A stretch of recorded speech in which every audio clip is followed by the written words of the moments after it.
Salute to everybody in the building, gang. Mic check 1 2, mic check 1 2. The day is here, gang. Lights up. Everybody in the building. Hold on. They gonna start real soon, y'all. Welcome to the Young Golf Trial, gang. The trial of the murder of Young Golf. Salute to everybody in the building. Shout to Raven for making sure I was on my game. So let's go. Let's do this. Salute to everybody in the building, y'all. Man, where do we even start with this, y'all? Man, we've been waiting on this for so long. I gotta see what's gonna go down, man. I'm trying to see what's going on. Cornelia Smith, straight drop. Rovon, everybody will be in the courtroom. Oh man, this is it, y'all. You up early with it? Salute to everybody at work. Rest in peace, young Dolph. Waking and baking, whatever you're doing, man. Hey, wake yourself up, man. You ready for this thing, man. Shout out to everybody from Memphis in the building, y'all. If people don't know we live, let them know we live over here, gang. Let them know we over here live. Salute to everybody in the building. Break the thing down, y'all. Salute, gang. Salute.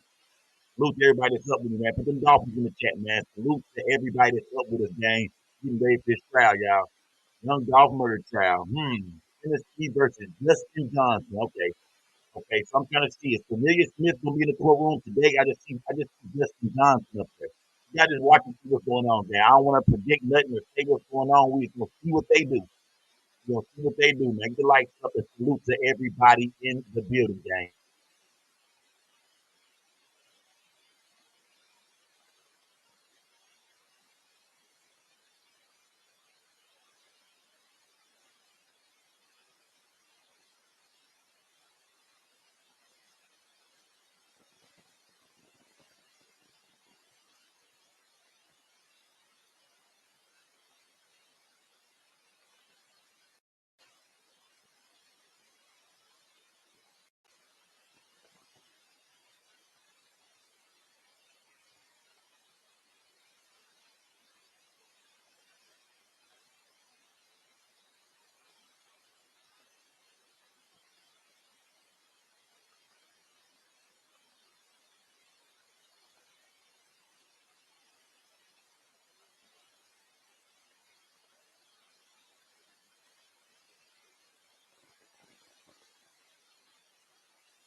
Craving a weight loss solution that actually performs?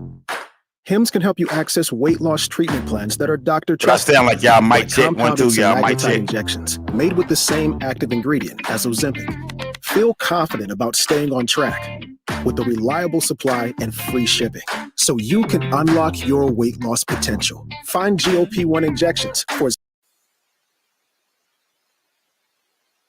What I sound like, gang? Mic check 1 2, mic check 1 2. What do I sound like, y'all? Get the likes up. Salute to everybody in the building. Y'all sound much better? Do it sound better? How do I sound? Y'all just let me know in the building, gang. Let me know what's going on. Salute to everybody rocking with me, gang. Turn up. I know it's early, but only for me. Y'all been up. Y'all got jobs. I know it's only early for me, man. Salute to everybody in the building, y'all. Waiting for this thing to crank up. Who drinking some coffee this morning, y'all? Who drinking coffee? Who drinking some coffee this morning, y'all? Hold on. Oh, God.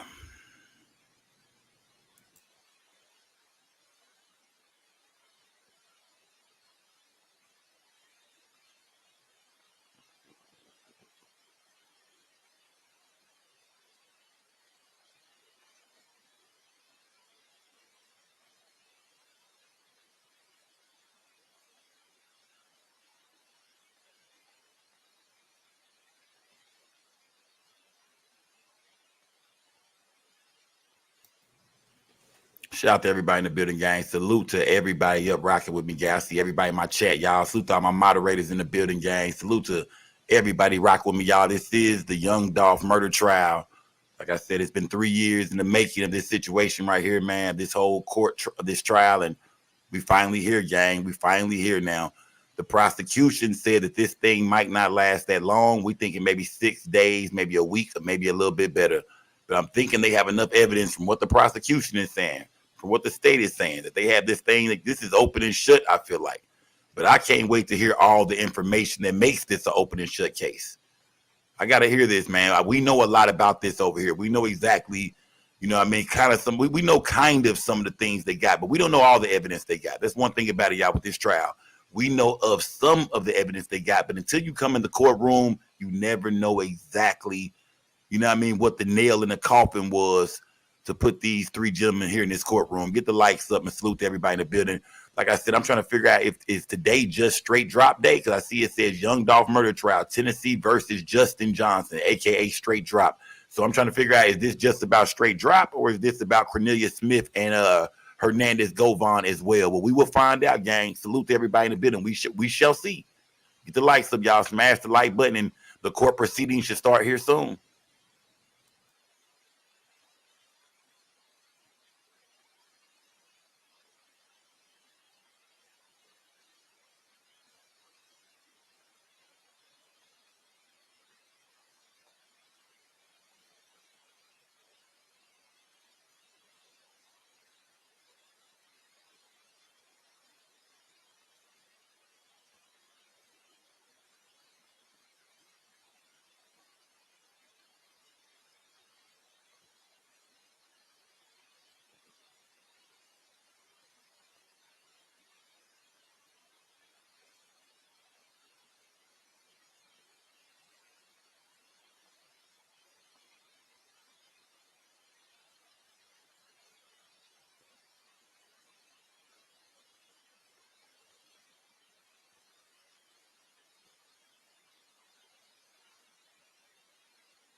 Shout out to everybody in the building, y'all. Salute, gang. Yeah, you know what I mean. Like I was, you know what I mean. Like I was saying, like I was telling y'all, this is not a RICO case.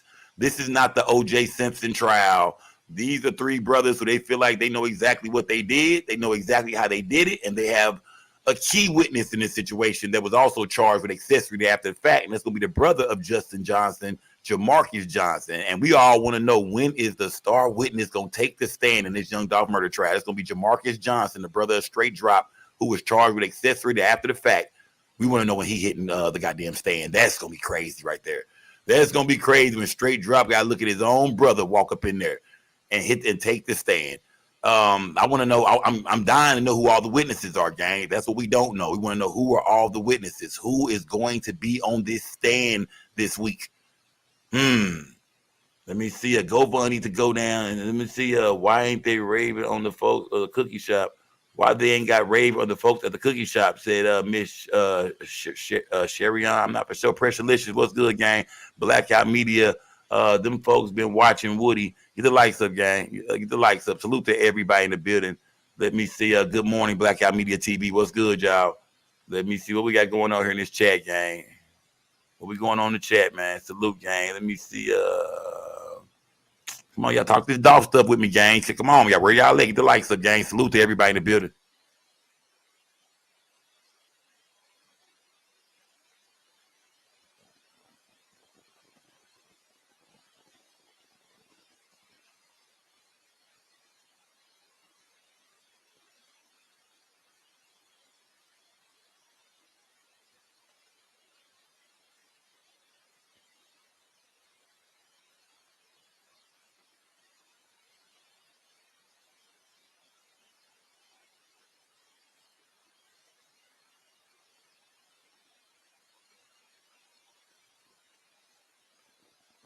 We just waiting to see what's going on, but we just waiting for the court to start, y'all.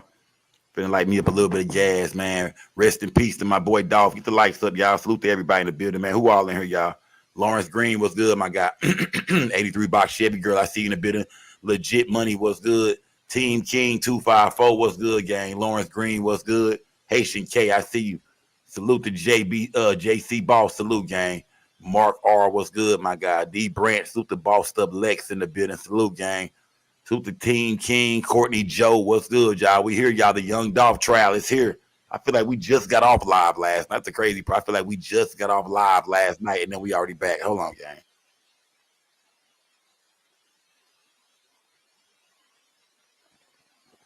Yeah. We live, y'all. We live. We are live, gang. If you're on Instagram, just send me a message on Instagram, y'all. We are live. Get the likes up. Salute to everybody in the building. Erica Kane, if y'all got anything y'all want to tell me, man, hit my inbox. Hit me on the inbox on the gram. Let me see. Get the likes up, gang. Hold on.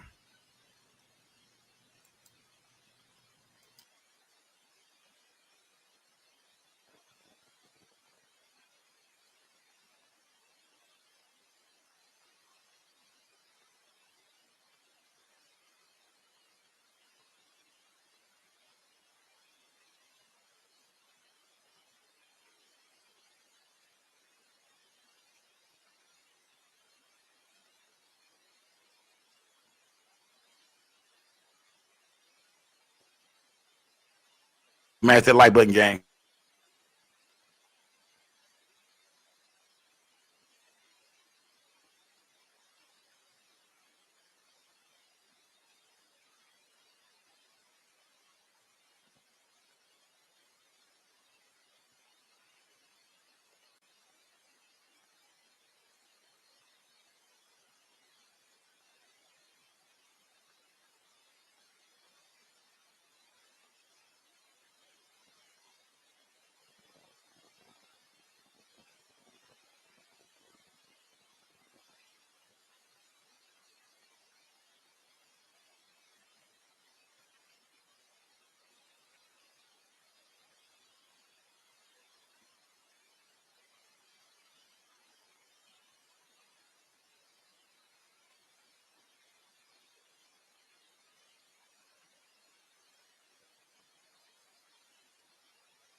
Salute to everybody in the building, y'all. Salute. We waiting on the Dolph trial, y'all, to crank up, y'all. Shout out to everybody in the building, y'all. We waiting on this Dolph trial to crank up.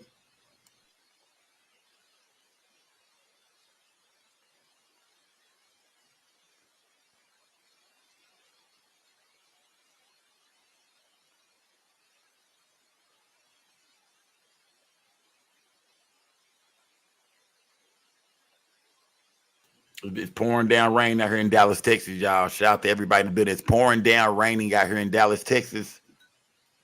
But the sun might be shining in Memphis. Get the lights up and salute to everybody rocking with me, man. No Face Media, what's good? Lady Red, I see you. $1 Million Mind, salute, gang, salute. Salute the Kist in the building. Tasha J, I see you. Savage Foundation, what's good? Salute the Gab in the building. Crystal, I see you, gang. Prettiest Eyes, what's good? Y'all share the live, y'all. Share the live. Cat Love, salute, gang. Miss Duval, salute. Stephanie Cook, I see you. Get the lights up, man. Salute to everybody in the building, man. Salute AZ King, I see you, fam.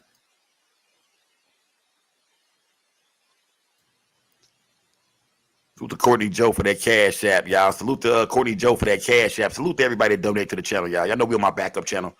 We on the backup channel, gang. Y'all support the channel, y'all. Donate to the cash app. Salute to everybody that's up rocking with us, gang.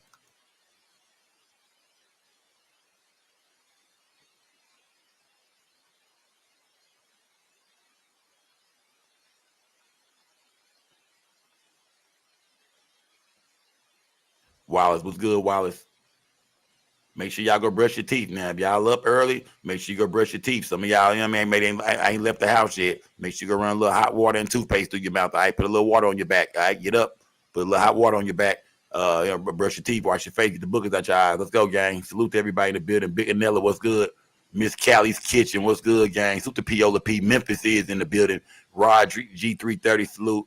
Who in here? Faith, what's good, Faith? Let me see. Haitian K, what's good? Let me see. Is that you, T-Topics? Goddess? Oh, man, Goddess. For the transaction. Oh, here we go. Get the lights up. Get the T-Topics. All persons having business with this court draw near, give attention, and ye shall be heard. The Honorable Judge Jennifer Johnson Mitchell. Let's go. You may be seated. Good morning. Salute to Wallace for the cash app. Salute, gang. Salute to Wallace for the cash app. Mr. Foreman. Judge, good morning. I'm just checking in for Jamarcus Johnson. Salute the Cream for the cash app. Salute the Cream in the mix for the cash app. Salute Cream for the cash app. Salute, gang. You can bring it back tomorrow. Tell him I said be back tomorrow at 9 a.m. All right. Thank you.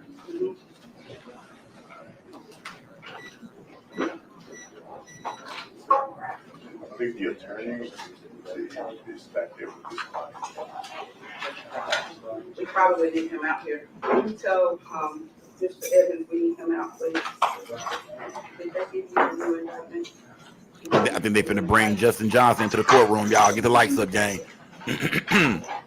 Salute, y'all. Salute. Candy Crush, what's good, gang? Salute. MBC Cuts, what's good, fam? Salute to everybody that been a Cream in the mix. What's good, gang? Salute. Bajia, what's good, gang? Salute.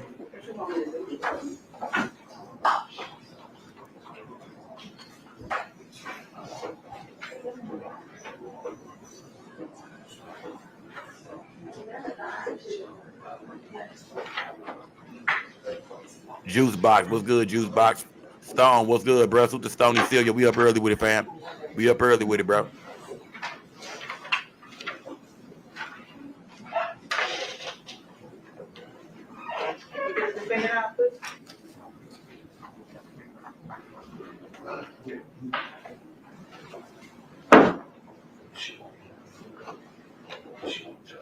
Yeah. Yes. He's got it. He needs to be a part of it.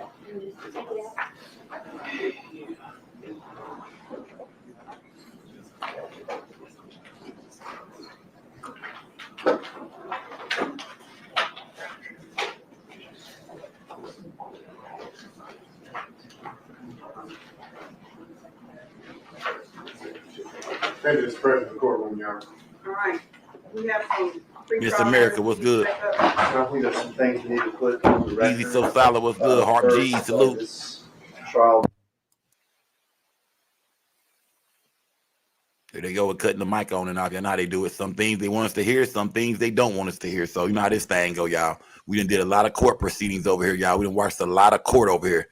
Matter of fact, we might have to be in court next week for watching court. You know what I mean? So y'all know we getting down, man. But this is the young Dolph trial, and we on this, man. We feel like online we were some of the first people to really start breaking this down. So let's turn up, gang. Salute and rest in peace to young Dolph. Let's get these proceedings started. Let's go. This last week as we were picking I want to. the Oh, jury, there you go. There you go, y'all. That's the man of the hour. An indictment or make modifications to the indictment so that the indictment was proper for trial, and that it gives rid of a couple counts that the state's not proceeding on at this trial, renumbers the counts so that we don't have count 1 and then count 4, but rather 1, 2, and 3. The 3 charges that will be on trial are conspiracy to commit first-degree murder, which is count 1 of this indictment, murder in the first degree, which is count 2 of the indictment, and convicted felon possession of a firearm, which is count 3 of the indictment.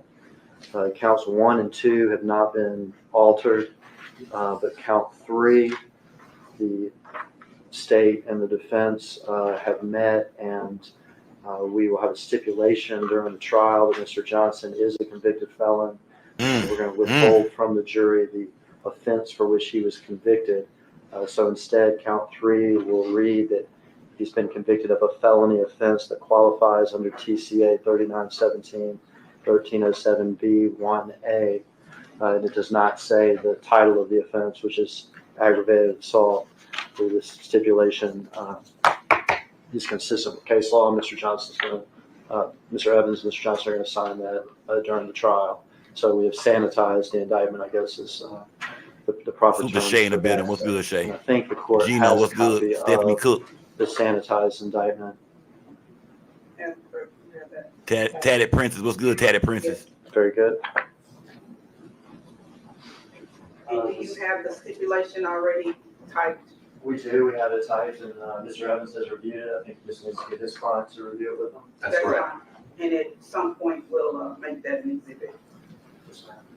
The second thing, obviously, there's cameras and media in the courtroom. There are also incredibly heightened security risk, security concerns. That boy nervous. During this trial, both inside this courtroom and outside this courtroom. This is one violent act and series of violent acts that have occurred in this case or around this case. There's witnesses that have true security concerns now and going forward after this trial. And there's also family members who have certain privacy rights and security concerns as well. I've been asked by several of the witnesses and by several of the family members, maybe all of the family members, that I request from the court that the media not be allowed to film their faces during this trial or on their way in and out of the courtroom. This is a request that other judges have granted numerous times when there's security implications like this, and that's what I would ask for, Your Honor. When they testify, it's customary in those circumstances that basically they film the feet of the witness, but obviously the audio and everything. Nothing but the feet of the witness. Request with regard to several of these witnesses and all the family members coming in and out of the courtroom. So let me make sure I'm clear about your request. That media not be allowed to film family members' faces or witnesses' faces? Witnesses. Or both? Both. Yes and no. Not be able to film family member faces as they come in and out of this courtroom. Okay. But they not be allowed to film the 2 family members that will be the first 2 witnesses, their faces. Okay. And then going forward, maybe before we call a witness in which there's a particular security concern, we can address Your Honor as to whether or not they're able to film the faces of those particular witnesses. Mr. Evans, any objection?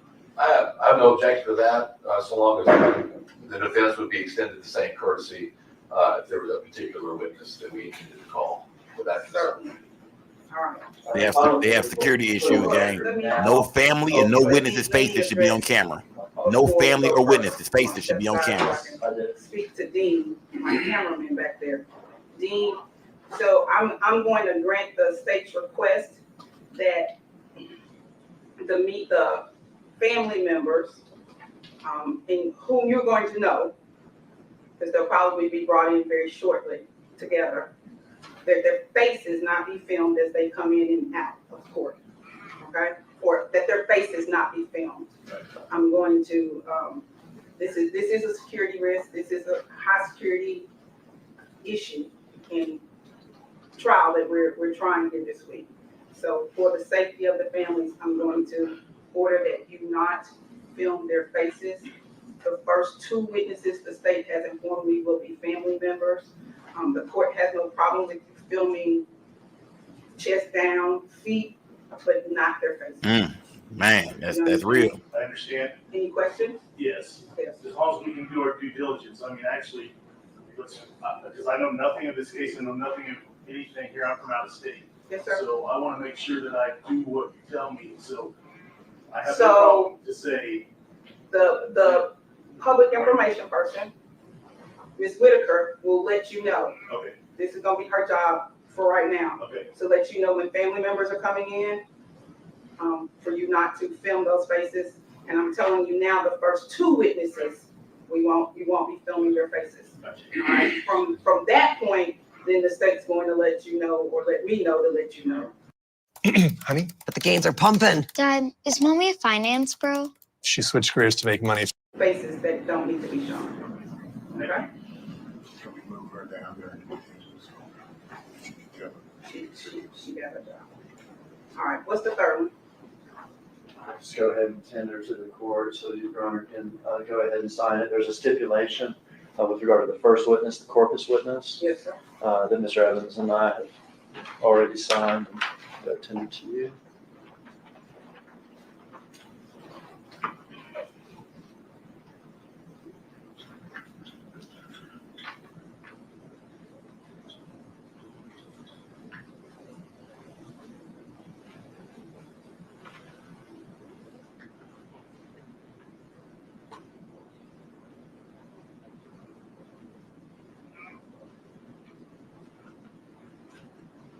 So let me make sure I understand this. So the corpus witness will be testifying, but won't be shown photos. The corpus witness will be testifying, but will not show any autopsy photos of the corpus witness. So this is a stipulation of fact. I shall read it into the record right now. You have an objection to that? Absolutely. Object. The parties in this matter, the state of Tennessee, represented by Paul Hagerman and Iris Williams, and the defendant Justin Johnson, represented by Luke Evans, respectfully have agreed to the following. The victim in this case is Adolph Thornton Jr. He was a living person who is now deceased. Adolph Thornton Jr. was, as you will hear in later testimony, the same person that autopsy 2021-2619 was performed upon. These are facts agreed to by the parties and may be accepted as true without the need for a witness or further proof. This is a stipulation made in all homicide cases so that family members of the victim do not have to view autopsy pictures of the victim. It's so stipulated and approved by the court.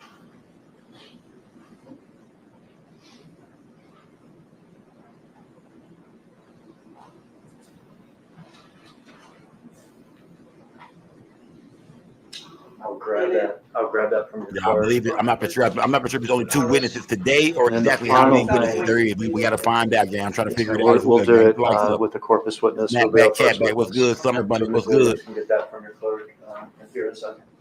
The final thing, this is, Mr. Evans and I have both worked hard and had numerous meetings with each other in an attempt to sort of go ahead and address and with regard to pre-trial, many of pre-trial sort of matters. So let me put one thing on the record to sort of allay any concerns Mr. Evans may have, but also give the court the heads up. And it may be that with a couple of these witnesses, before they actually testify, we may need to have the jury out so your honor can admonish the witnesses with regard to one thing. there are other acts of violence. I think I mentioned other acts of violence that are related to this case, that at least two of the prospective witnesses are aware of or present for, and these are acts of violence in which Mr. Johnson also personally engaged. Whether or not those are relevant to this case, it's the state's intention not to put on evidence or elicit testimony with regard to these other acts in this trial. And that's something Mr. Evans and I have talked about sort of at length, and we've come to sort of that understanding with each other. And so before that particular witness testifies, I think it'd be smart to have the jury out and just instruct the witness again that we're not going to talk about those other crimes. Obviously, that's for our case in chief, and for direct, where cross-examination goes or whatever is, a different story. But I want to lay any concerns. I won't be talking about other crimes or other acts of violence in my opening or anything like that. Our plan is to proceed, on this act. Anything else to add to that, Mr. Evans? So the only thing I would add, Your Honor, is obviously Mr. Johnson in no way concedes that he committed any of the other acts, but other than that, what Mr. Haggerty has said is accurate, and we've met and had an understanding about that. Thank you. We probably need to make that stipulation and exhibit. We can, you want to do that now, or you want to wait? Well, we can do it with a witness on stand, Judge, if Your Honor wants to. That's fine. Anything else? Judge, I just have one issue to bring to the court's attention. When we were doing jury selection, I made a motion to allow Mr. Johnson to sit at counsel table based on his right to a fair trial and to assistance of counsel. Your Honor denied that motion initially. I'm renewing that same motion today so that he be allowed to sit at counsel table and assist us during the trial.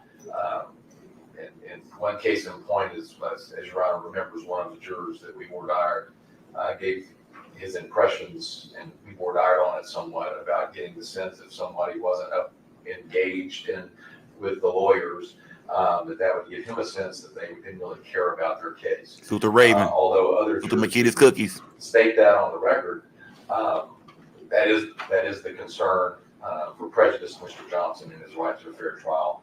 Also, his ability to converse with us via table, be able to view things without us having to turn around when the trial's going on, is paramount to him being able to fully exercise his right to counsel.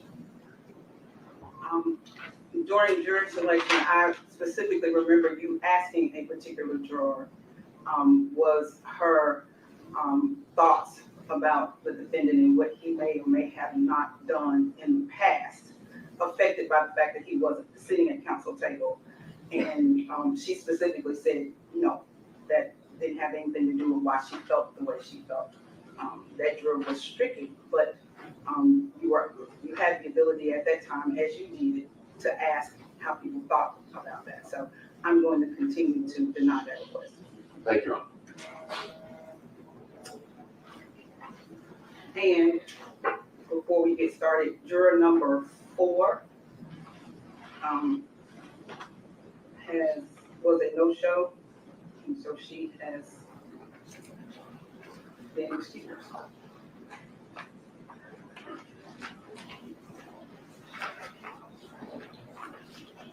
Did they say juror number 4 was a no-show? They said juror number 4 was a no-show, so she's excused.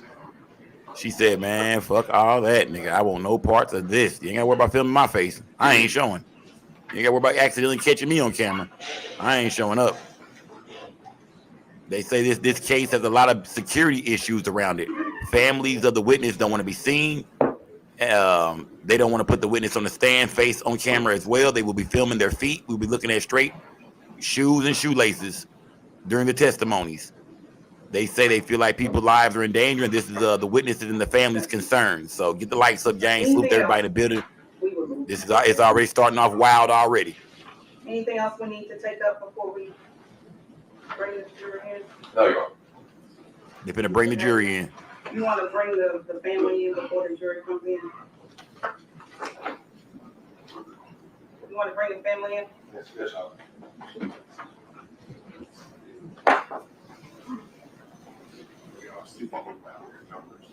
You see them, how they.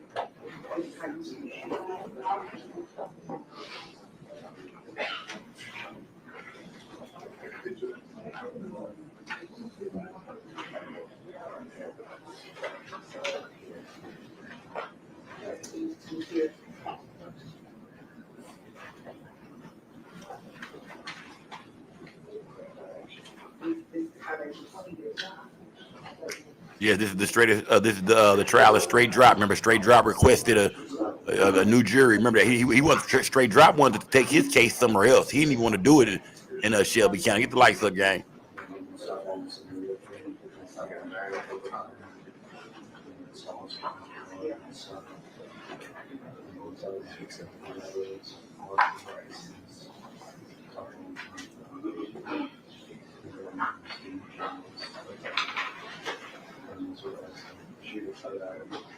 Smash the like button, y'all. Hit the cash, yeah. Donate to the channel, gang.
Salute, gang. Salute the Lady Beast, y'all. Salute the Memphis. Salute the Bomb in the building. Bomb, what's good, gang? Salute.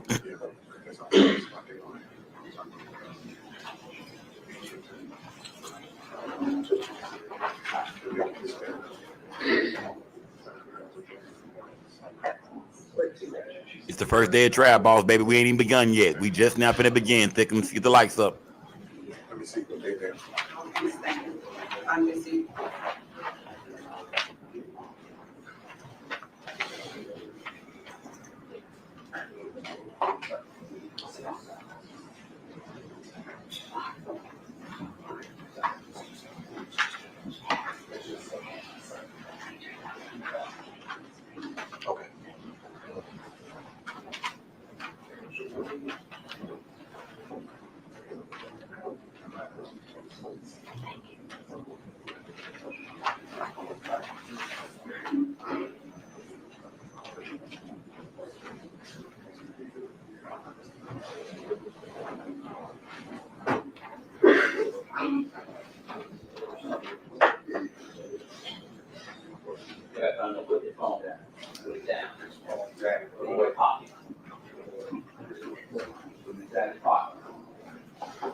Look at straight drop, man. Look at drop. Come on, drop. He done shade his face. Drop trying to look like a young nigga. Drop.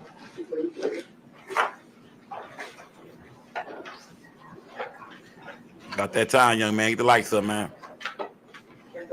This is gonna be the nigga while the witnesses are scared. This is the one they scared of. This nigga done shot up the bowling alley, you know what I mean?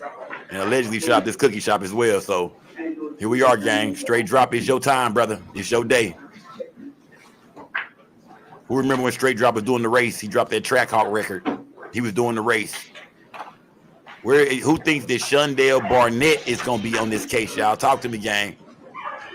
Who believes that Shundell Barnett will be one of the witnesses, gang? Remember, that's the guy Straight Drop was caught with in Indiana. Who believes that we'll see the reappearance of Shundell Barnett? Y'all talk to me in this chat. Y'all remember this case, y'all? It's been a while since, you know what I mean, everything. We've been waiting on the trial, but y'all remember who he was caught in the car with, who disappeared and had an ankle monitor on in Dallas. We had, out of nowhere. We were going to have still cameras in the back. They need to know the same thing about taking pictures, right? Photographers, we're not taking facial photos of any member of the family. We're also not taking facial photos of the first two witnesses, okay? Feet. Okay, so only the first two witnesses. But no facial photos. Okay. There may be more. It's family members to come that you'll have to do the same thing for, but we'll let you know as they come. So who family members are these, the first two witnesses? Because like somebody in the chat said, it can't be, you know what I mean, Straight Drop brother, because we already seen his face millions of times. So it can't be Jamarcus Johnson. They say it's family members though. Family members of who, gang? Y'all let me know in the chat. Y'all family members of Dolph? Why would I'm trying to figure out why would they need Dolph family members here on the first day of trial? Why would Dolph family members take the stand? But I mean, I guess so. Maybe it's Dolph brother. Maybe Dolph brother is the very first one. Dolph family. Maybe it's Dolph brother and wife. Somebody Cosmo said so. We thinking it's gonna be Dolph brother that takes the stand first. Who y'all let me know in the chat? Y'all think it's gonna be Dolph brother, Dolph cousin? Who else, gang? Let me know in the chat. Who do y'all believe the family members will be, gang? We know for a fact that one of them gotta be Dolph brother. He's the only witness to this whole entire thing, far as somebody, you know, one of the victims. He's a victim in this case. Straight Drop is charged with attempted, you know, murder on him as well. So get the likes up, gang. Salute to everybody in the building, y'all. Let's watch this thing unfold, gang. Let's watch it all unfold. Y'all hit the cash app, y'all. Donate to the channel, gang. Donate to the channel, y'all.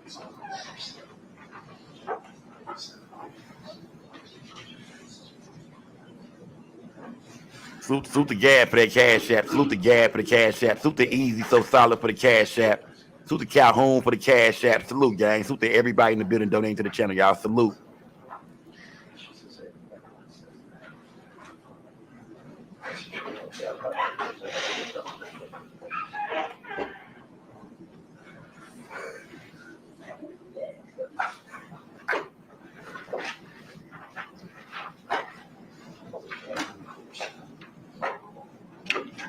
E216, what's good? E216. Bo Real Facts, what's good? D3 Kennels, what's good, gang? Salute to everybody in the building. So Icy Coco, what's good, gang? Salute to everybody in the building, man. Salute, gang. Salute. T Love Me One, what's good? I Love Oil, salute, gang. Salute. Battery Loading, what's good, gang? Salute.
Smash that like button, gang. Salute to everybody in the building, y'all.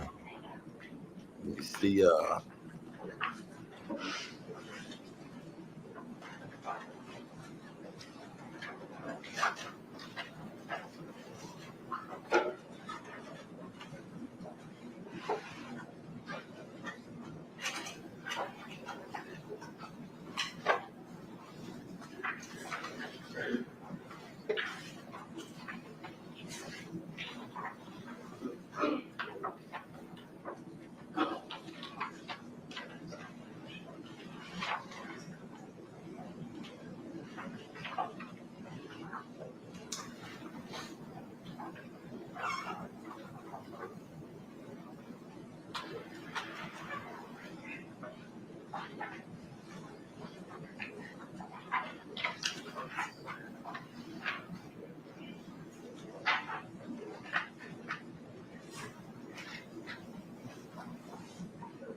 Y'all smash that like button, gang. Is that a shuttle lens on here? Huh? That, you don't need that shuttle lens? Is that what that is? We got these straight drops saying. What straight drop? Trying to get this shit together.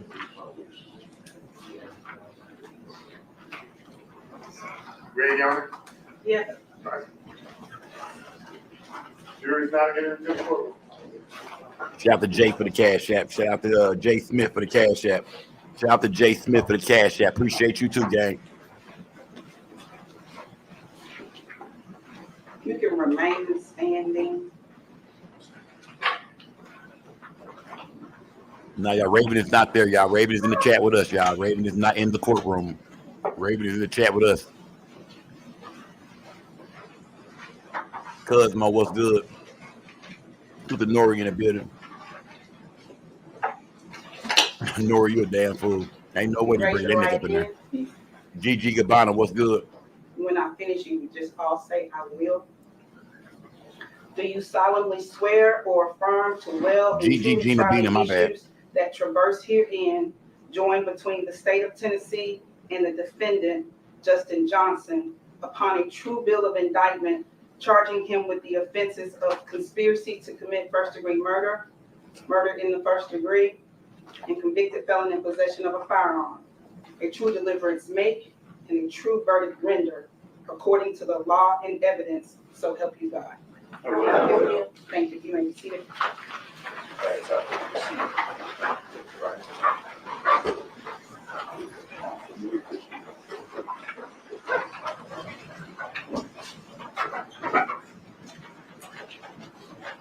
Salute the Louis V boss for the cash app. Salute the Louis V boss for that cash app, y'all. Salute to everybody in the building, y'all. Shout out to Memphis, y'all. 901 Chocolate, what's good?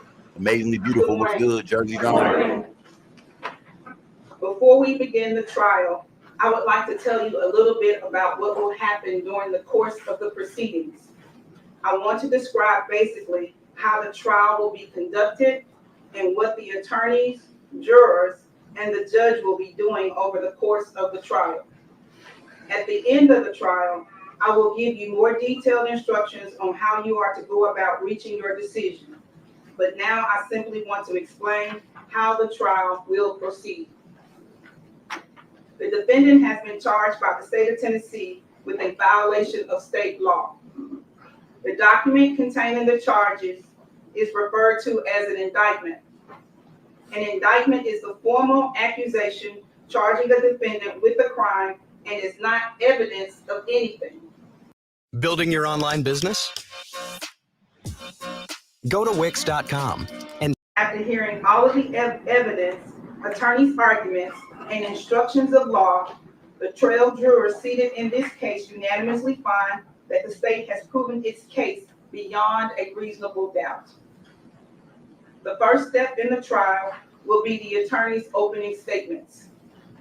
The state will tell you about the evidence it intends to present so that you will have an idea what the state's case is about. This opening statement is not evidence. Its only purpose is to help you understand what the evidence will be and what the state will attempt to prove. After the state's opening statement, the defense may make an opening statement if he so chooses. Again, statements of attorneys are not evidence. Next will be the state's case in chief, in which the state will present its evidence. The evidence in the case will most likely consist of physical exhibits, documents, and the testimony of witnesses. The witnesses will testify by answering questions asked by the attorneys.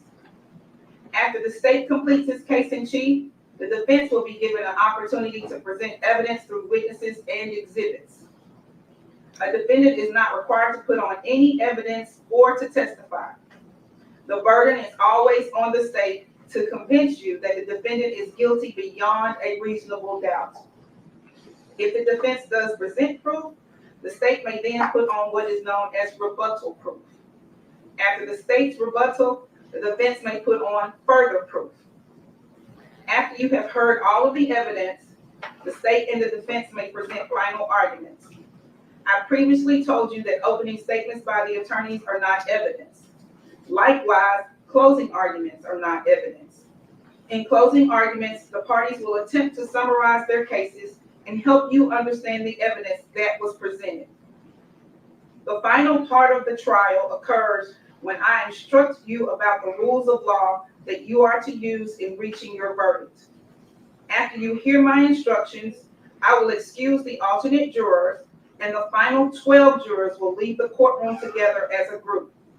You will then begin your deliberations to make a decision in the case.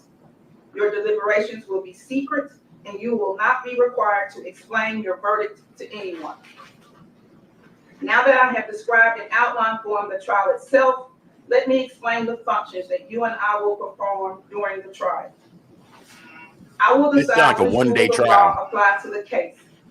My decisions will be reflected in my responses to questions and objections the attorneys raised during the trial, as well as in my final instructions. It is your job to determine what the facts are from the evidence. You must then apply the law in my instructions to the facts, and from that application, you will arrive at your verdict. The state has the burden of proving the guilt of the defendant beyond a reasonable doubt, and this burden remains on the state throughout the entire case. Keep in mind that the defendant is presumed to be innocent of the charges against him. Thus, the defendant is not required to prove his innocence, to have his attorney make any statements or arguments, or to produce any evidence. You as jurors must decide whether the state has proven beyond a reasonable doubt that the defendant has committed the crimes charged in the indictment. You must base that decision only on the evidence in the case and my instructions about the law. An important part of your job will be making judgments about the testimony of the witnesses who testify. You should decide whether you believe what each person says and the importance of his or her testimony. In making that decision, I suggest that you ask yourself a few questions. Did the person impress you as honest? Did he or she have any particular reason not to tell the truth? Did he or she have a personal interest in the outcome of the case? Did the witness seem to have a memory of the events he or she testified about? Did the witness have the opportunity and ability to observe accurately the things he or she testified about? Did he or she appear to understand the questions clearly and answer them directly? Did a witness's testimony differ from the testimony of other witnesses?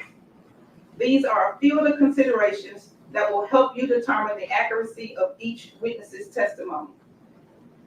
In making up your mind and reaching a verdict, do not base any decision on the fact that there were more witnesses on one side than on the other. Likewise, do not reach a conclusion on a particular point just because more witnesses testified for one side on that point. Your job is to think about the testimony of each witness you heard and decide the facts. Some of you have probably heard the term circumstantial evidence and direct evidence. These are the two basic types of evidence that exist in law. Direct evidence is direct proof of a fact, such as the testimony of an eyewitness. Circumstantial evidence is proof of facts from which you may infer or conclude that other facts exist. I will give you further instructions on these as well as other matters at the end of the case. Keep in mind that you may consider both kinds of evidence, which are considered to be of equal value in the law. The court will not provide you with a transcript of the testimony at the end of the trial. Therefore, you must listen very carefully to the testimony. Each of you will be allowed to take notes during the trial for your own use during your deliberations. You are not required to take notes. Independent memory can be as accurate as written notes. During the course of the trial, you should not talk with any witness, defendant, or an attorney involved in this case. Please do not talk with them about any subject matter whatsoever. You may see them in the hallway, on an elevator, or at some other location. If you do, perhaps the best standing rule is to not say anything. You also should not discuss this case among yourselves until I instruct you on the law and you start deliberating at the end of the case. It is important that you wait until all the evidence is received and you have heard all of my instructions on the rules of law before you deliberate among yourselves. During the course of the trial, you will receive all of the evidence you may properly consider to decide the case. Because of this, you should not attempt to do any research on your own or gather any information on your own that you think might be helpful. I do not know if there will be any media reports in the newspaper, on television, on the radio about this case. You are not permitted to read, watch, or listen to any reports. You as jurors must base your decisions solely on the evidence you hear in the courtroom. At times during the trial, an attorney may make an objection to a question that is asked by another attorney or to an answer that a witness may give. This simply means that the attorney is requesting that I make a decision on a particular rule of law. Do not draw any conclusions from the fact that an objection was made or from my ruling on that objection. My rulings only relate to the legal questions that I must determine and should not influence your thinking. If I sustain an objection to a question, the witness will not be permitted to answer the question. Do not attempt to guess what the answer might have been had the witness been permitted to give it. Similarly, if I tell you not to consider a particular response that was made or statement that was made, you should put that statement out of your mind and you may not refer to that statement in your later deliberations. You may not ask questions. It is the responsibility of the attorneys to present the evidence. You must decide the case on the evidence presented to you.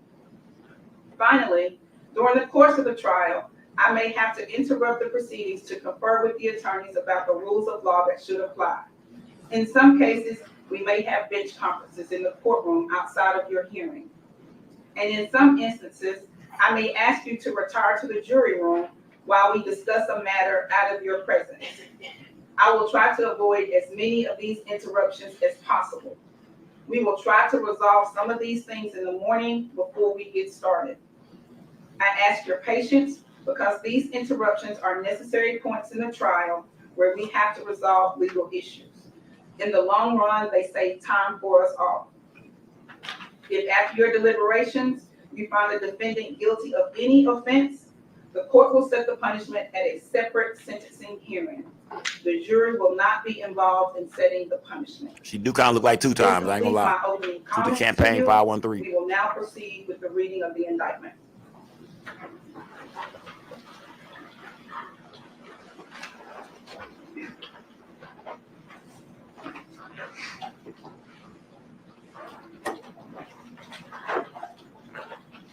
Indictment 22-04769, State of Tennessee versus Justin Johnson. So Nikki indictment 901 was three good. counts. Count 1 is conspiracy to commit first-degree murder. Count 2 is murder first degree. And count 3 is convicted felon in possession of a firearm.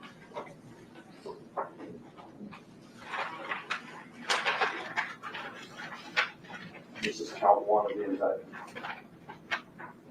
State of Tennessee Criminal Court, Shelby County, September term of 2022, count 1.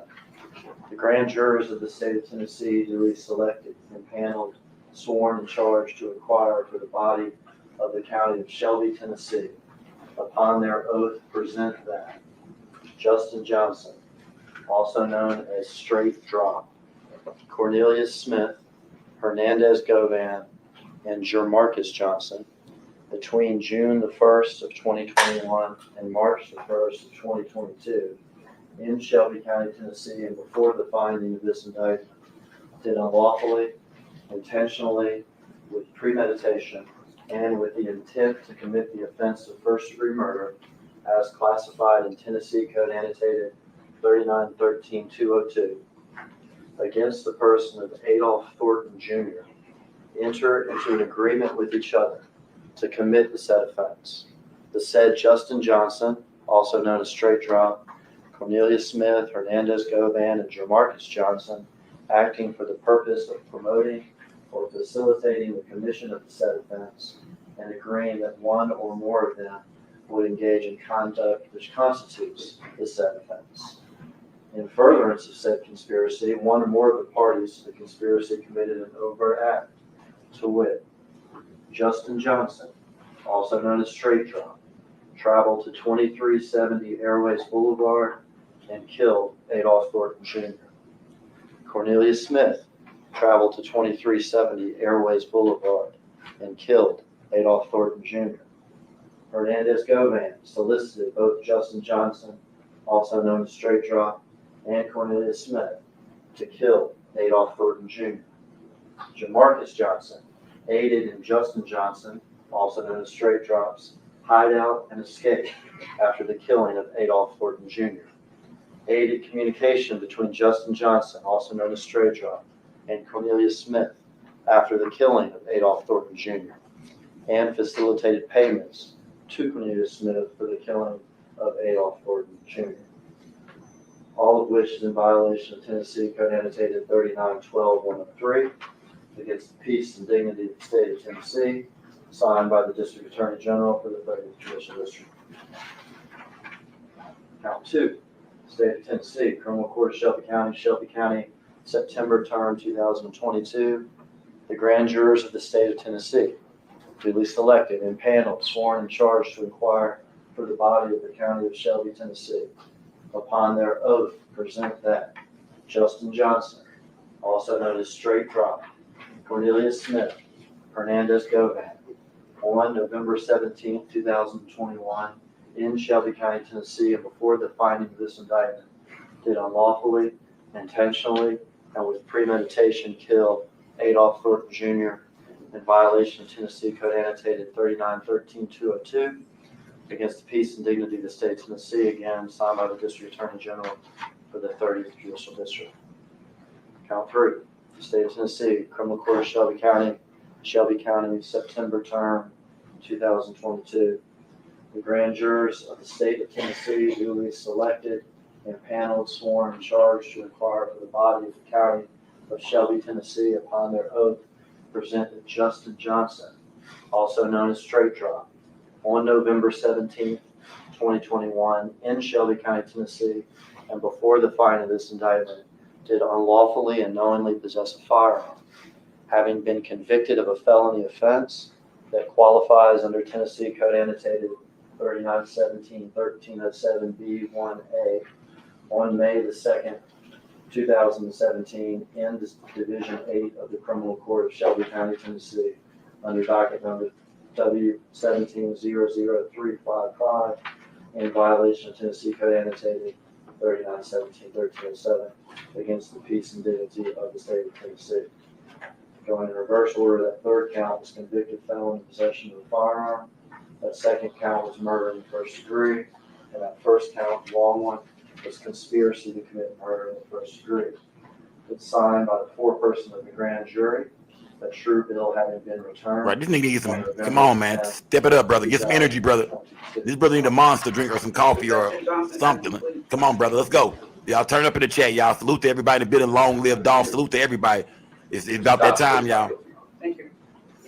Straight drop, not guilty. Let's go. He said he pleaded. I mean, he pled not guilty. Y'all, we in trial today. That nigga like he just woke up. Two things first. I told you last week.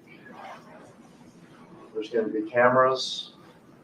There's going to be TV cameras. You hear them clicking, you know, right now. When you stood up to take the oath, you probably heard them clicking too. But like we told you last week, and what the judge has instructed each and every one of them, is they cannot film y'all at all. When those cameras were clicking when you stood up to take the oath, they were taking pictures of the judge. As I'm talking to you now, they're taking pictures of me, but not y'all at all. Not at all.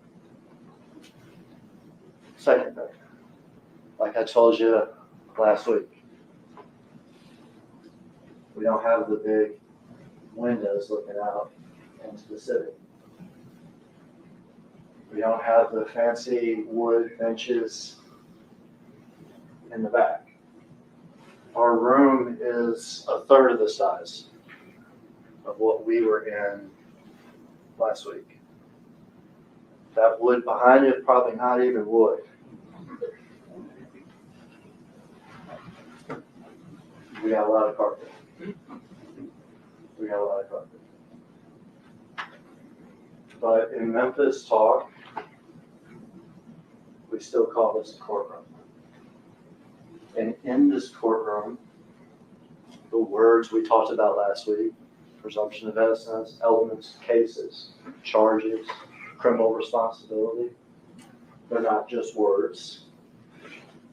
They're the law, and we take an oath to take them seriously and to follow, even without the fancy wood benches or the big windows. We call this a courtroom. And in here, our job is to apply the law to the facts and to do what's right. Welcome to Memphis. Welcome to Memphis, November the 17th of 2021, in the middle of the afternoon, just after noon, about 12:20, 12:21, 2, 3, 4 in the afternoon. Yes, sir.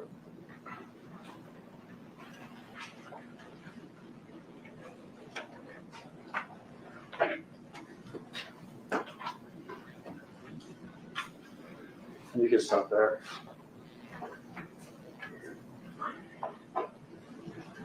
Can everybody see it? Yes, sir.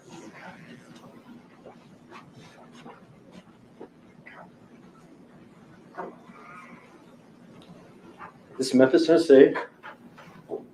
This neighborhood is close to the airport. It's called Orange Mound. It is a historic neighborhood in Memphis. One of the first predominantly black neighborhoods that had so much history, so much art and culture, and of such, significance, that it used to be compared to Harlem in New York City. There was a time when it was particularly vibrant at a theater, arts. It's an important neighborhood in Memphis. It is less than 15 minutes from this building. Like I said, it's by the airport. In the 80s and 90s, it became riddled with crime, with drugs, with poverty, with gangs. It is trying hard nowadays to make a resurgence, to go back to what it was. There are families that have lived there for decades, generations.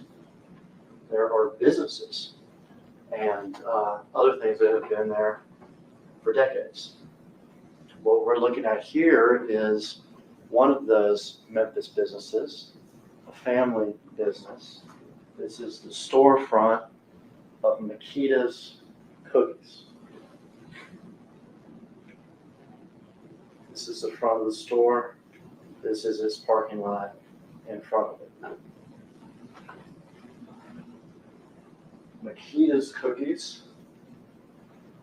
They sell butter cookies, basically. Some have icing on them. This is simple butter cookie. People say they're real good. In Memphis, they say they're fire. So we got a cookie store that sells fire butter cookies in the middle of the day at 12:21 What? in the afternoon. Memphis ain't fire. Mr. Hager, you're standing in front of them.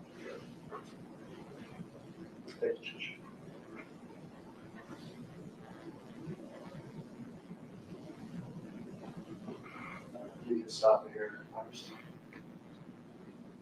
All right. So in 2021, people thought that was like a Lamborghini or something because they hadn't seen the new Corvettes yet, really. They weren't around.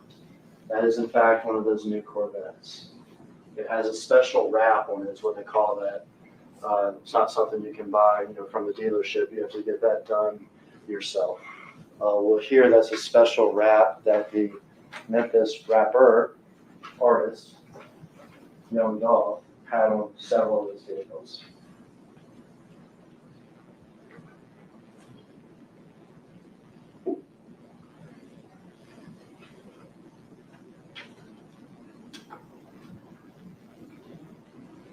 There's a couple times in this video we'll just have to wait, but it's a matter of seconds, and it's the last seconds of his life, so we can wait for him.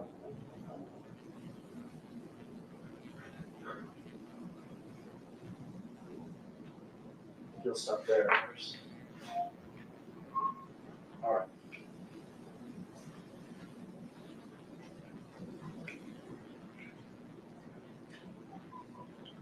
This taller man here in the yellow shirt, blue jeans, white shoes. His name is Adolph Thornton Jr. You've heard me read it a couple times now. He grew up in Memphis. The neighborhood he grew up in was Castalia, not terribly far from this, also a neighborhood in South Memphis. You'll see a member of his family testify this week. She'll tell you a little bit about his background and his family. I'll tell you a little bit about him right now, though. He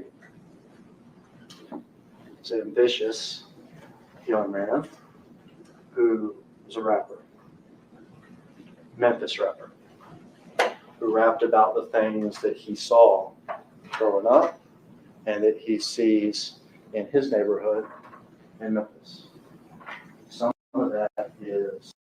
With Jexa Energy, every weekend is a 3-day weekend. Switch to the free 3-day weekends plan.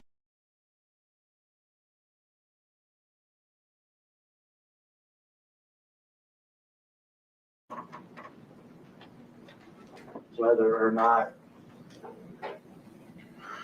we agree or disagree as to whether or not that subject matter, or things we should be listening to or not, I can assure you it's real. He rapped about stuff that is real. He rapped about stuff that was real. And one of the things that meant everything to him in terms of what is real is he wanted to make it for himself. He wanted to make it for himself. He wasn't interested. He wasn't interested in joining others. It was all about making it himself. He felt like when he grew up, he called it his come up. That's what he called it, his come up.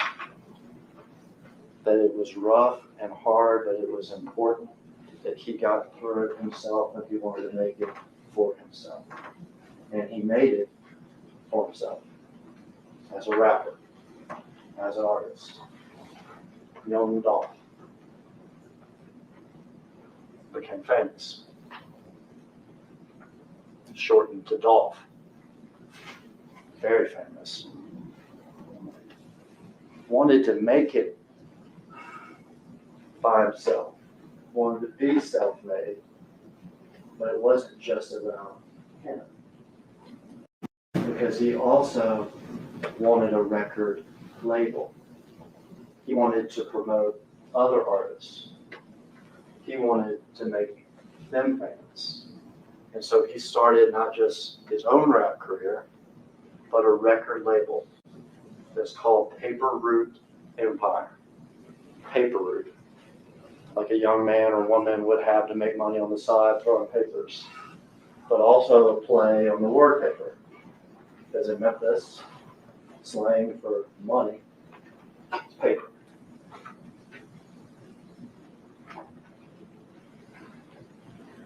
It's sometimes abbreviated PRE, Paper Route Empire. And that is Dolph and the rappers that he promoted.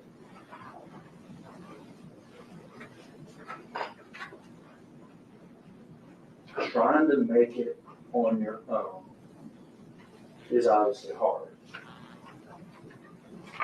In this game,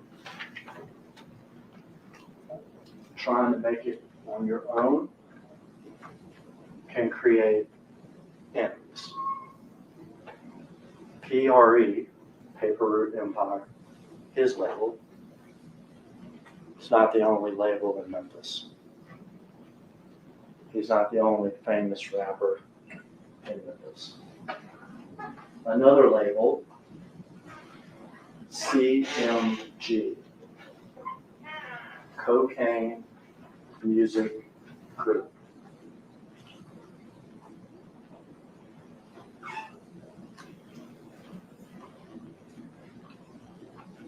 And they became an enemy. They wanted Dolph under their label, but he turned down millions. I want to do it myself. Where is he going with this Second shit? time, they wanted Dolph under their label. Where is he going with But this? he turned down many millions. I want to do it myself. And in this game, whether it's smart or not,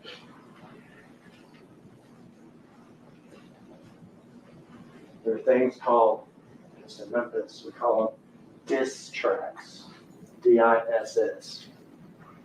A rap where I may insult,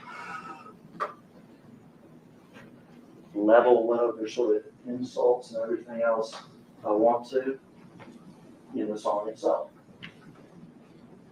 And Dolph had plenty of those. And he had plenty of those directed at this other label, the Cocaine Music Group, at their artist, and at their number 2 person. His name is Big Joke. the number 2 person of cocaine used cocaine. Through the years, and I'm talking years before what we're going to watch, having nothing to do with Mr. Johnson on trial, there were highly publicized incidents of violence directed by CMG against Dolph. He even wrote songs about it. Bulletproof, 100 rounds. And he also spewed out the disses and the insults.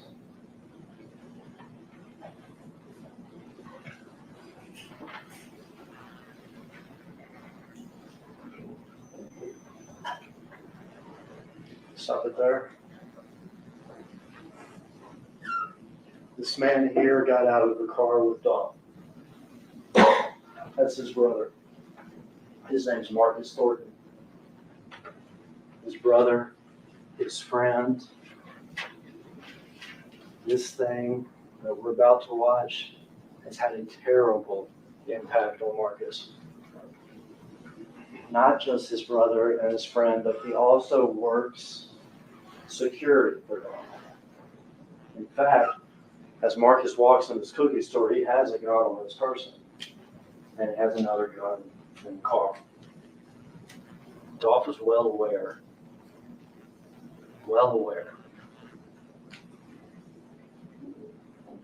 of the threats and the violence from CMG that were constantly hanging over him and his people.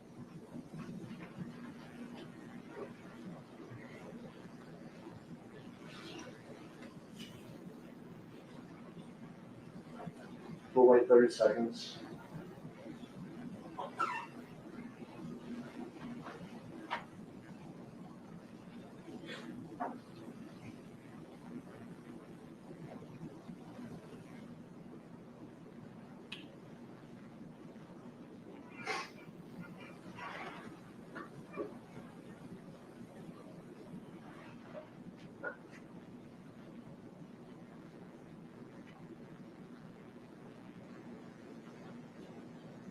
Stop it there.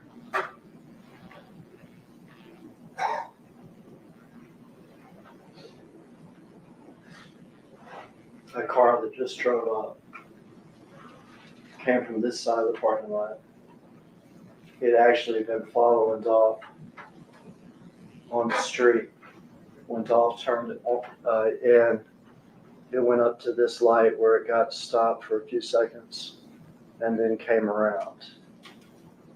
It's a white Mercedes. There's other pictures where you'll be able to see it more clearly. But it's a white Mercedes with back end damage back here on the back passenger side of the car. It's a stolen car.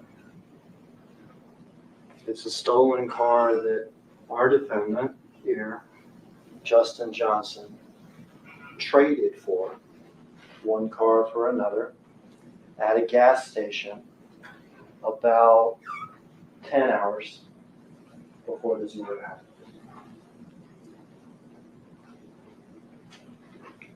This man got out of the passenger side of the white Mercedes. Door's still open. We saw him run to the parking lot. He's here with a large semi-automatic weapon. He's in a hoodie, he's got sweatpants, and he's got white shoes. We'll see a second man come out of the car too. Those two men that we're going to see come out of the car, they're going to gun Dolph down. He's inside the business. He has walked over to sort of where the bathrooms are in the business. He's as close as I am to y'all. There's the window, and he's getting shot through the window. Both of these men will shoot. This one in particular It looks like he's never shot this type of gun before. It's because he probably hadn't. The second man out of the car who's driving is our defendant, Justin Johnson. Neither one of these men are professional hitmen. If it looks like they don't take tactical shooting stances, it's because they don't.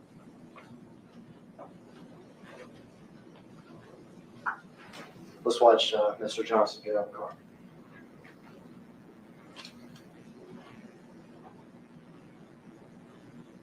You can stop it here. This is Dolph here. Remember, he was wearing the yellow. This is Marcus. Remember, I told you he had a gun. He tries to return fire as these two men quickly shoot Dolph. Dolph's body's riddled with bullets. He shot all in the back, in the face, in the neck, in his arms. The first man out was Cornelius Smith, and he has that semi-automatic weapon, shooting wildly into Dolph. The second man out was Justin Johnson, who has a handgun, who's firing at Dolph as he lays on the ground. Marcus Thornton starts firing back once he hears the shots. Now we see him emerge from the building. Can't tell in the video, but Marcus actually hits Cornelius in the shoulder, shooting back.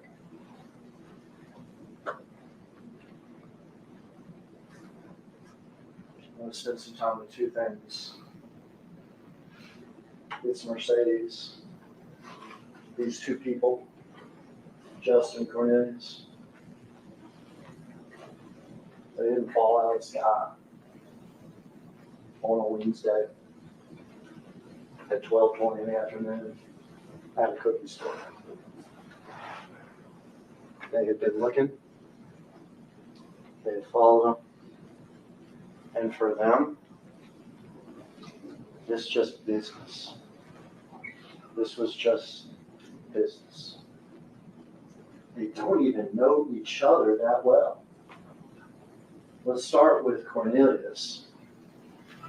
Cornelius is from this neighborhood, Orange Mound. He's in his early 30s now. Cornelius has had serious drug problem. He does ecstasy and Percocet. He gets his drugs over on Bradley Street, just over 2 miles from the scene, from a man whose name you have heard, Hernandez Gobe. They don't call him that, though. They call him Quet. His middle name is Marquette, and it's shortened to Quet. So Cornelius gets his drugs from Quet. Quet is what in Memphis we call an old head, older guy, lives in the neighborhood, lifelong criminal, in and out of jail through the years. Quet sells drugs. Quet gambles on sports like crazy, online sports stuff. And then Quet tries to identify young rappers and tries to shop them to CMG, hoping to get a cut, hoping to hit it big. Years ago, he and his brother missed out on one of those big rappers. But Quet knew a young rapper who he was in the process of shopping to CMG. And that young rapper is Justin Johnson, who goes by Straight Drop. Sometimes I just call him Drop.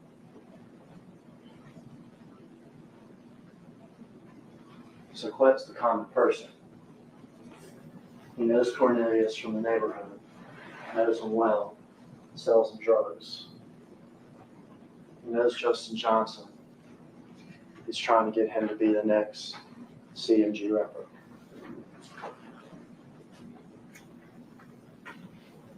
but not just that. The business is not just rap. Because Big Chook, person I told you about before, the number 2 guy at CMG, he's put out a hit. A hit. $100,000 to whoever kills Dolph. He has met with Justin. He has met with Cornelius.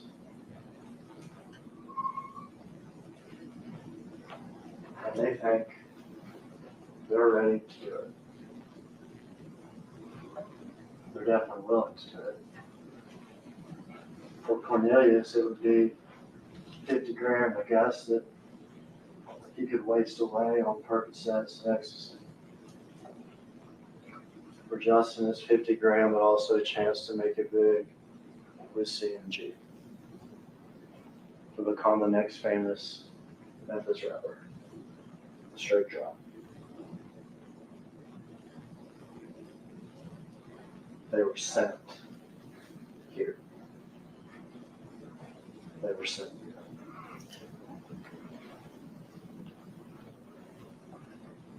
They're not professional hitmen. Not even monsters. I'm not going to call anybody a monster.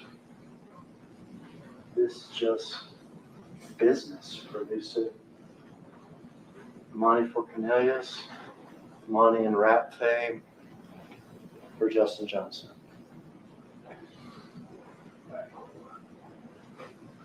They did the best they could, really.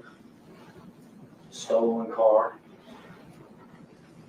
Better to use a stolen car that can't be traced back to me. When we still shot the video, you'll see that they're wearing gloves. Afterwards, the guns get disappeared. The car gets ditched in a neighborhood and wiped down and moved and wiped down and moved. Their plan is to go their separate ways and just disappear into Memphis. They did the best they could.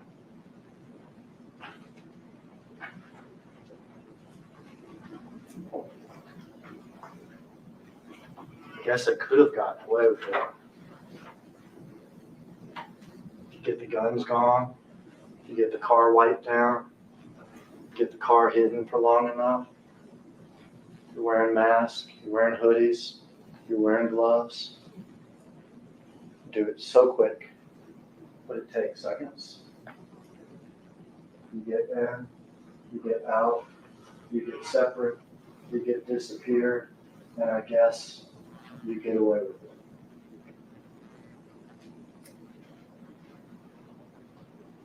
There's a problem there, though. There's a problem there. Still staring at us. One of the big problems. It's not 1981. It's not 1991. It's not even 2001 when I started this building.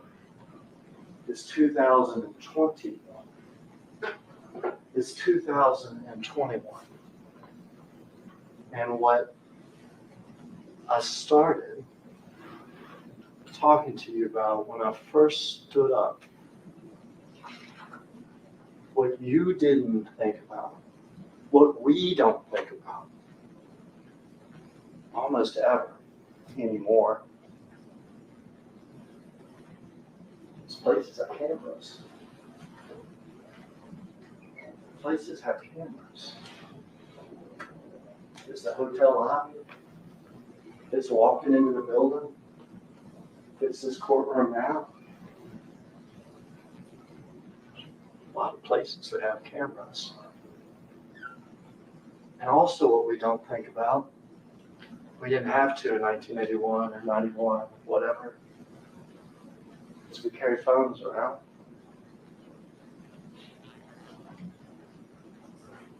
Phones that can give people clues as to where we were, what was going on. We can wipe down cars. We can use stolen cars. We can get rid of guns. We can disappear in the neighborhoods. We can separate from each other. That is 2021.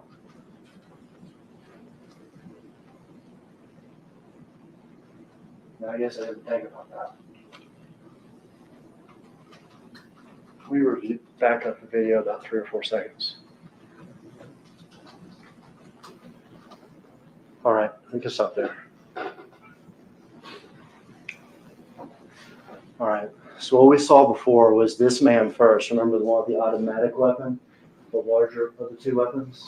He got out of the car first from the passenger side. He ran around and shot the gun wildly into Dolph. We're concerned in this trial. Now, Mr. Smith is charged with murder too. So is Mr. Govan. And we've heard that Jamarcus is charged with conspiracy, but in this trial, this is Justin Johnson's trial. This is Justin Johnson. He is wearing tennis shoes that have white soles. See this one better in this shot. White soles, they're black with a little white stripe. There are times in the video where you can see his socks, and they're white socks. He's wearing gray sweatpants. In fact, there's angles of the video that you can see that this gray sweatpant on this left leg has a little silver-like emblem on it, real small, it's shiny sometimes. He's wearing gloves. See it maybe better there. He's wearing a black hoodie. He's wearing a mask. And he's wearing a Bass Pro hat. All right, so black tennis shoes, the white sole, white stripe up the middle of the tennis shoes, white socks, gray sweatpants. There is a little emblem that you can see in some angles on the leg. Black hoodie. Here during the shooting, he's wearing a mask, and he's got a Bass Pro hat. Bass Pro store is only not even a quarter of a mile from where we're sitting, right here. There's other angles and other still shots where you can clearly see it's a Bass Pro hat. And there's other angles where you can see the little emblem that he has on his sweatpants.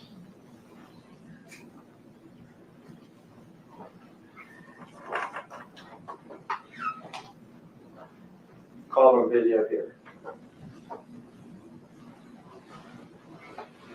There's a building in Memphis. This happens in the historic neighborhood itself, Orange Mountain. But there's a building in Memphis, it's a historic building. There's only like 10 or 12 of these buildings in the whole United States.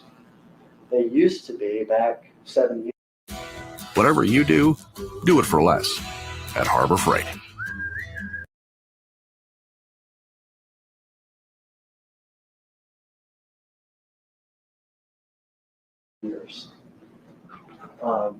At the time, Sears was sort of like Amazon before Amazon existed.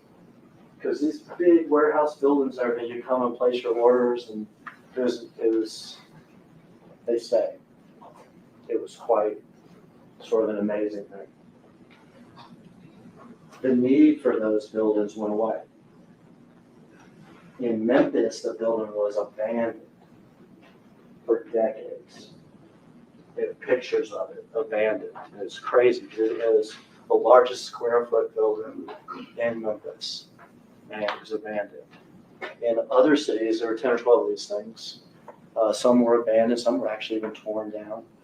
But a few were repurposed.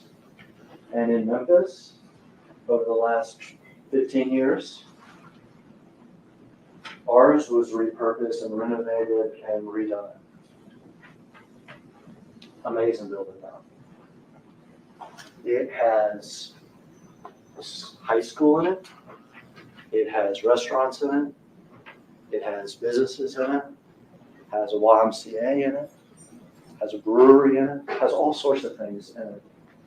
Also has apartments in it. Has 4 floors of apartments.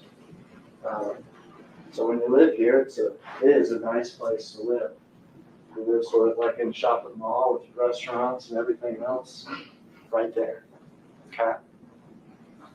Justin Johnson, 2021, has a mother and a sister that have apartments in that building. The building is 12 stories high. Huge footprint. November 17th, 2021.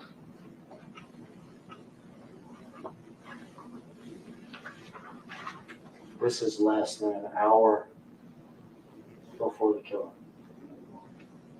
This is Justin Johnson in the elevator, leaving the building about an hour, really less than an hour, before the killing. Black tennis shoes, white soles, white stripe up the middle, gray sweatpants, black hoodie, Bass Pro hat.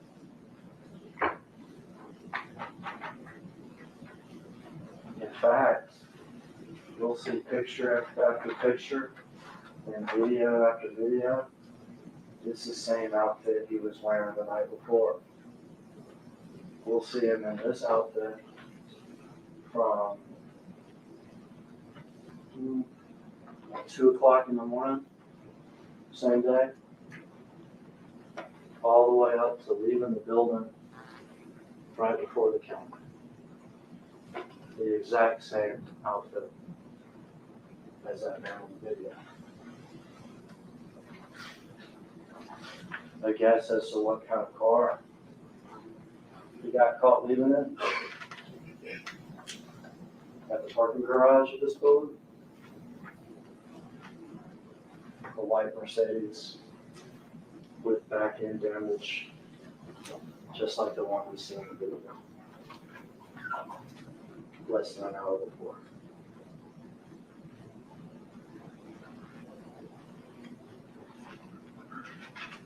You can get rid of guns. You can wipe down cars. You can disappear in neighborhoods. But it's not 1981. It's 2021. And from 2 o'clock that morning to 12:23 the same day, he is caught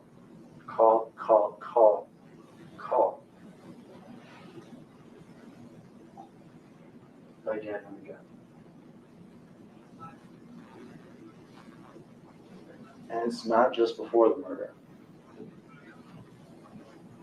Cornelius got shot. Can't tell the video. He got shot in the shoulder.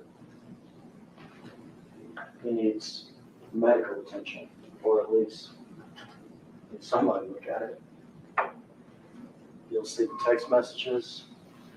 You'll see the phone location type stuff. You'll see that Mr. Johnson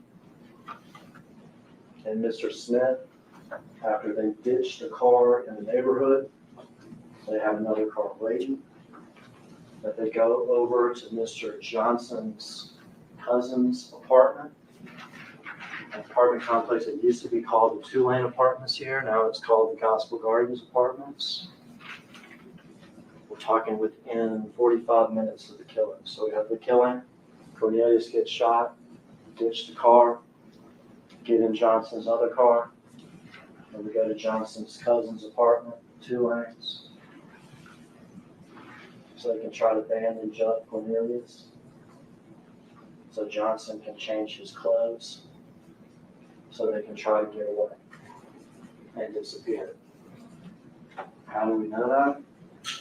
Well, their phones, but not just their phones, because again, it's not 1981. That apartment complex has video. You see them arrive in Johnson's other car, which is a white Expedition. You see them from distance walking into the apartment complex. You see Johnson's cousin directing them where to go. You see at this point Cornelius has his shirt pulled up weirdly because he's been shot in the shoulder. You see Johnson wearing the same clothes, the gray sweatpants, the black shoes, the black hoodie, the Bass Pro hat. You see him go inside the apartment. At some point you see Johnson come out. Someone else has brought him a change of clothes. You see Johnson get inside that car, inside the back seat of his friend's car, and change his clothes. No longer in the murder outfit.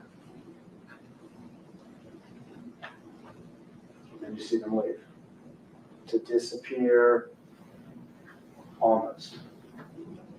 Because later that night, we see Johnson back at that big building called Crosstown. He's in his new clothes that his friend brought him at the apartment complex. And he goes to his apartment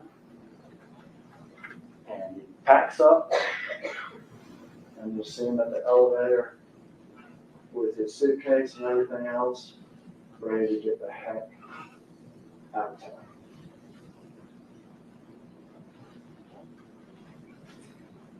The contract hit a big joke. The hitman found and solicited Hernandez Gomez, who they call Quet. The hitman, a druggie from the neighborhood, Cornelius, and the aspiring young rapper, Straight Drop. And they could have gotten away with it, but they didn't. What we watch up here is so quick. And we watch it and we call it violence. That's a man with a family and with a life who's laying at the edge there in the yellow, riddled with bullets, dead.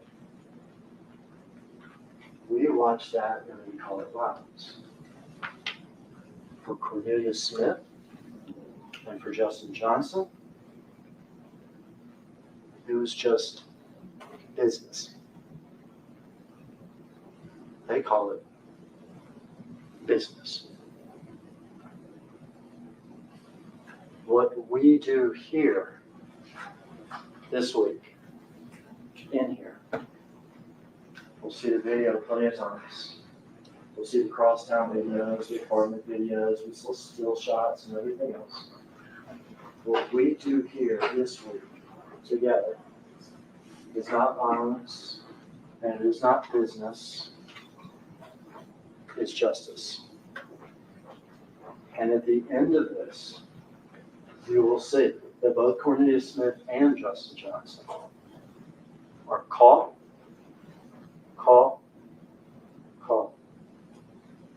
And they're both guilty of murder. They're both guilty of conspiracy to commit murder. And Johnson, as he is a prior felon, is also guilty of convicted felon in possession of a handgun. And if being caught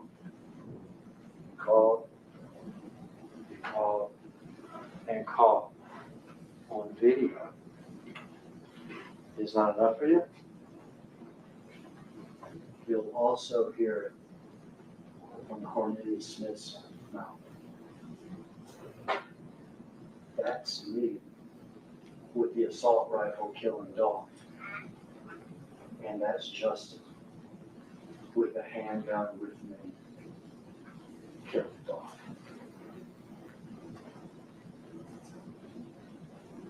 Even he realizes he's just caught.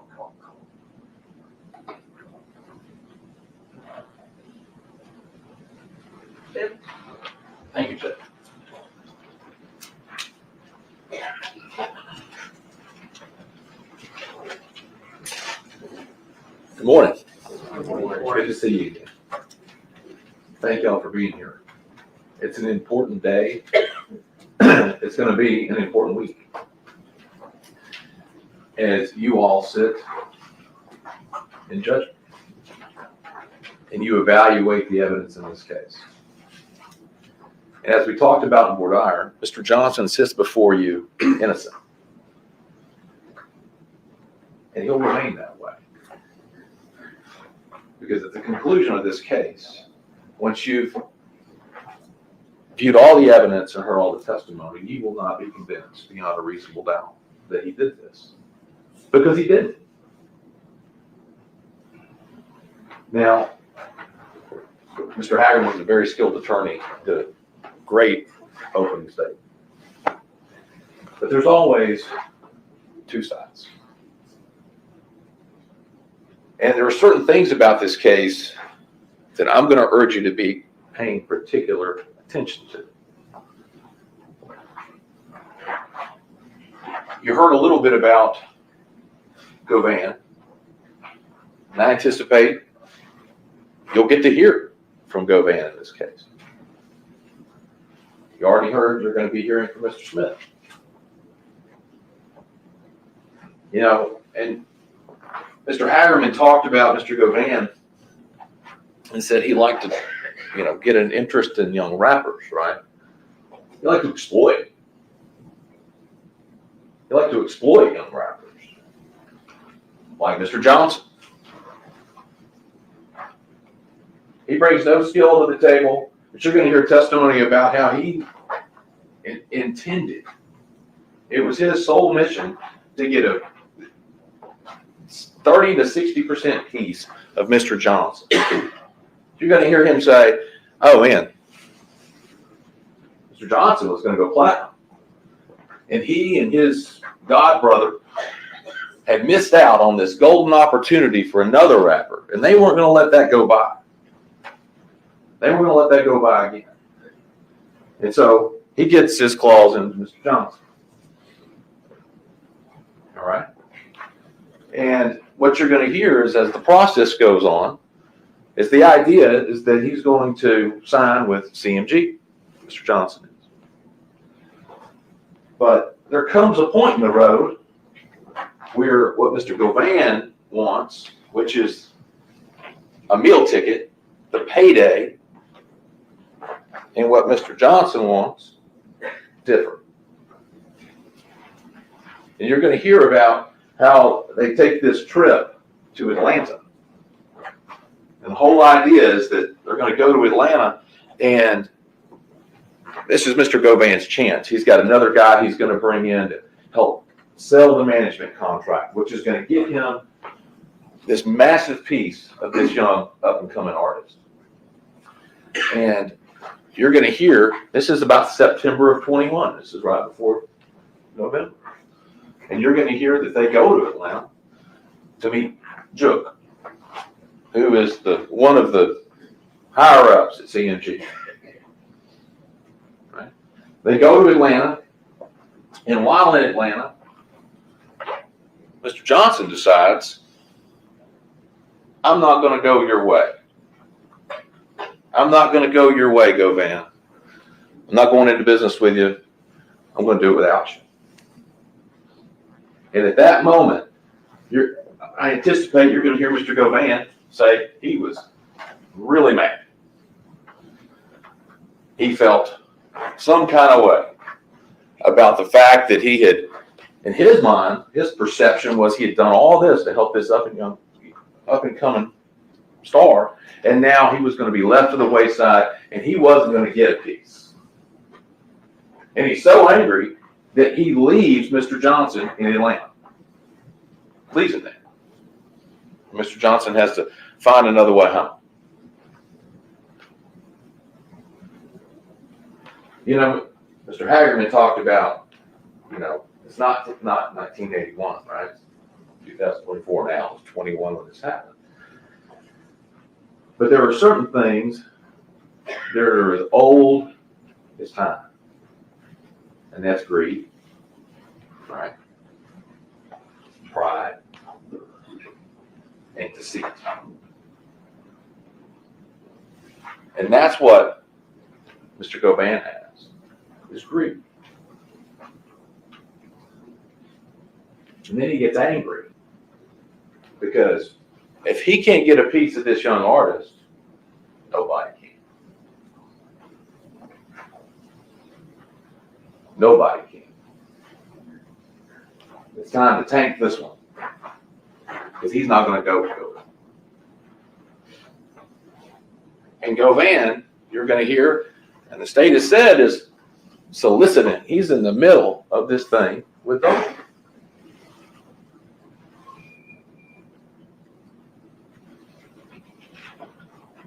It's going to be important for you through this case to really pay attention to credibility. When you hear witnesses like Govan testify, why is he saying what he's saying? What's he getting at it? He's getting something, and you're going to hear it. He's got a vested interest in making sure that he saves his own hide and takes this young rapper, this young man, off the board, since he wasn't going to go with him in the first place, since he abandoned him and decided not to share any of his money going forward.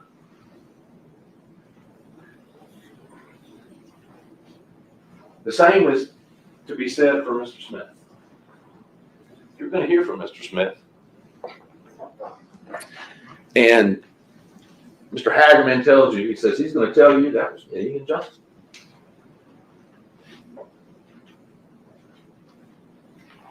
You will also hear about other things Mr. Smith has said during the same time that he's been meeting with the state, meeting with law enforcement, trying to save himself.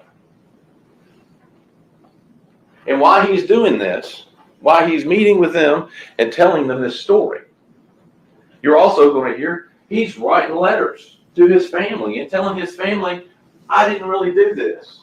I didn't really do this. I'm just going to get the deal. I just want the deal. I want you to know I didn't do it. I'm just saying what I got to say to get myself home. How much bigger of a motivator could someone have? And it makes you question. If he's saying those things to other people, how do you know the truth? How does the state know the truth before they put him up, right?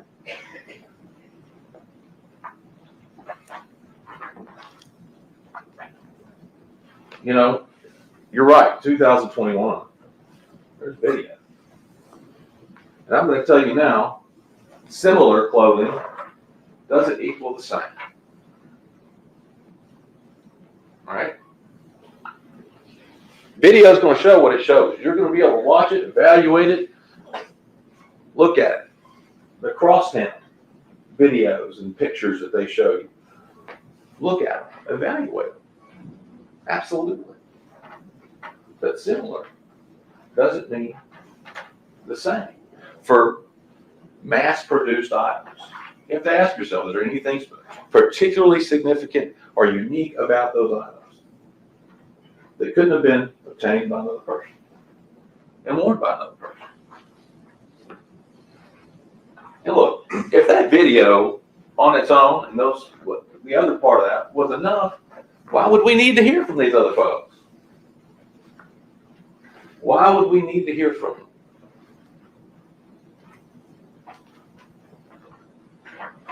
They want you to hear from them.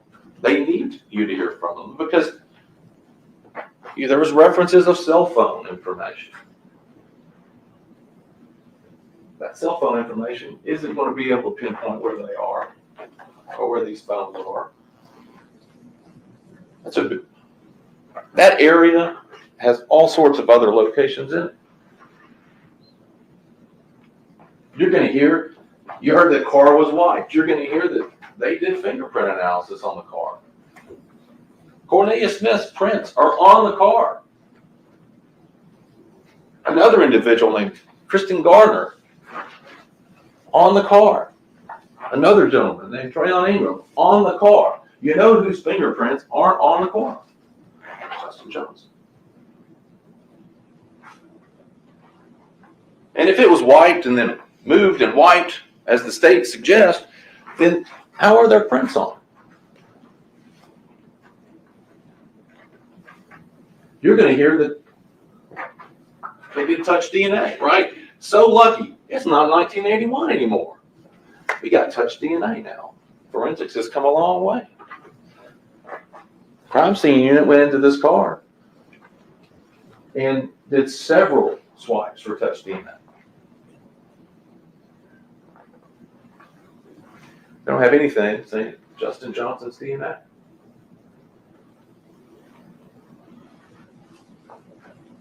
The car that they got, a dude got shot, according to Cornelius Smith. I mean, he got shot in the shoulder. No blood in the car that we're going to hear any forensic analysis about. How is that? These are the things that you as jurors will have to pay particular attention to throughout this case.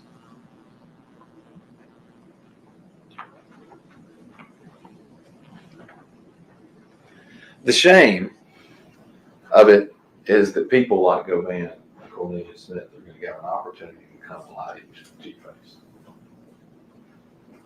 That's the shame. And they will.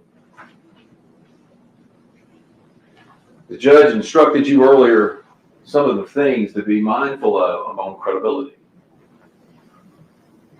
So they appeared particularly honest. And then there becomes one really important.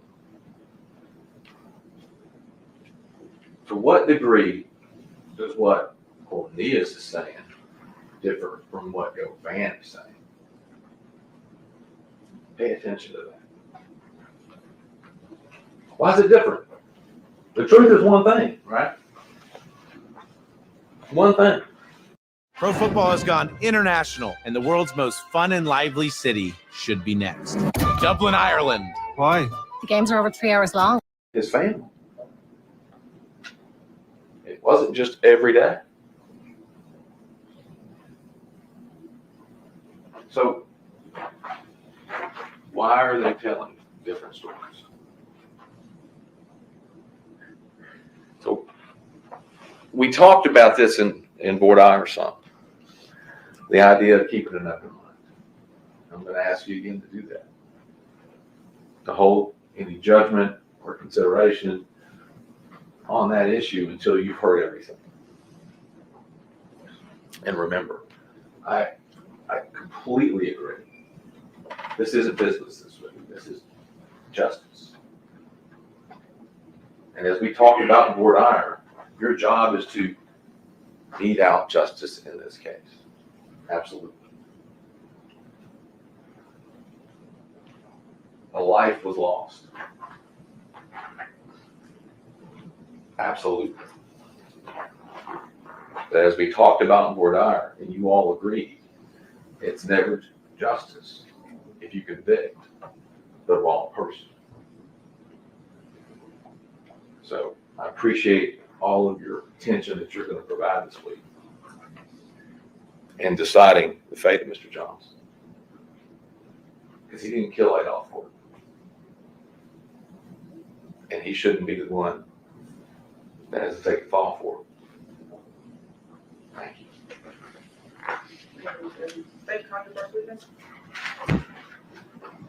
How you do, gang? How you do, man? He really improved nothing. Get the lights up. Ladies and gentlemen, while we're waiting on this first witness to come in, make sure your phones are turned off. First witness on the way, gang. Get the lights up. Hit the Cash App. Phones turned off.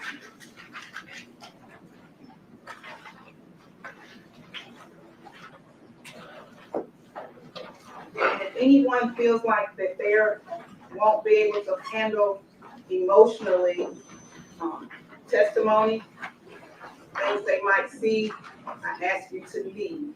Please remove yourself. There will be no outburst.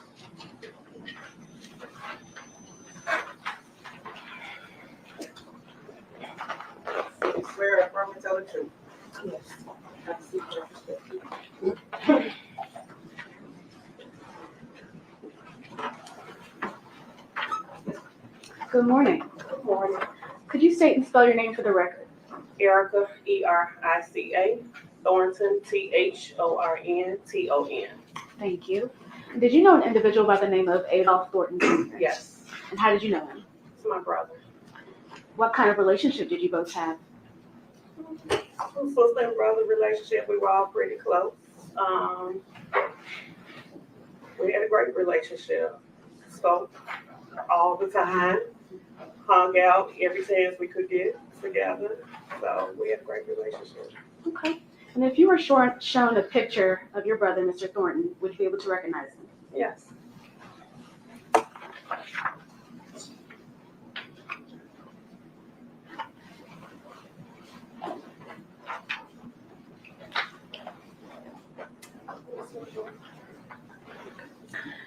And Ms. Thornton, you said, who is that in that picture? My brother, Adolph. Okay. Your Honor, I'd request that this photo be entered into evidence and marked as exhibit number 1.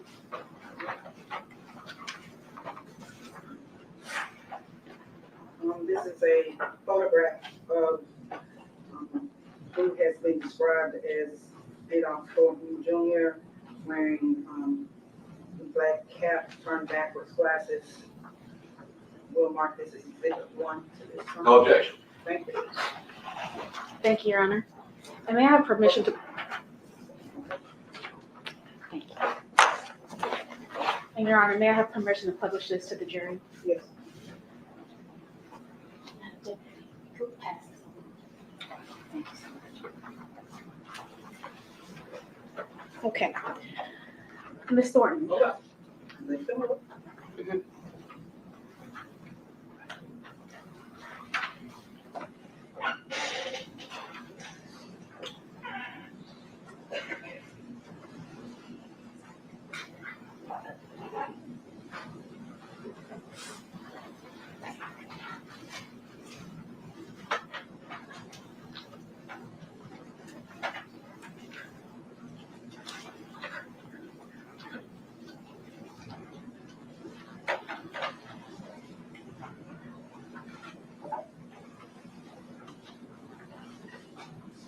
Ladies and gentlemen, everything that's marked as an exhibit will go back to you when you deliberate. So you'll have opportunities to examine all the evidence.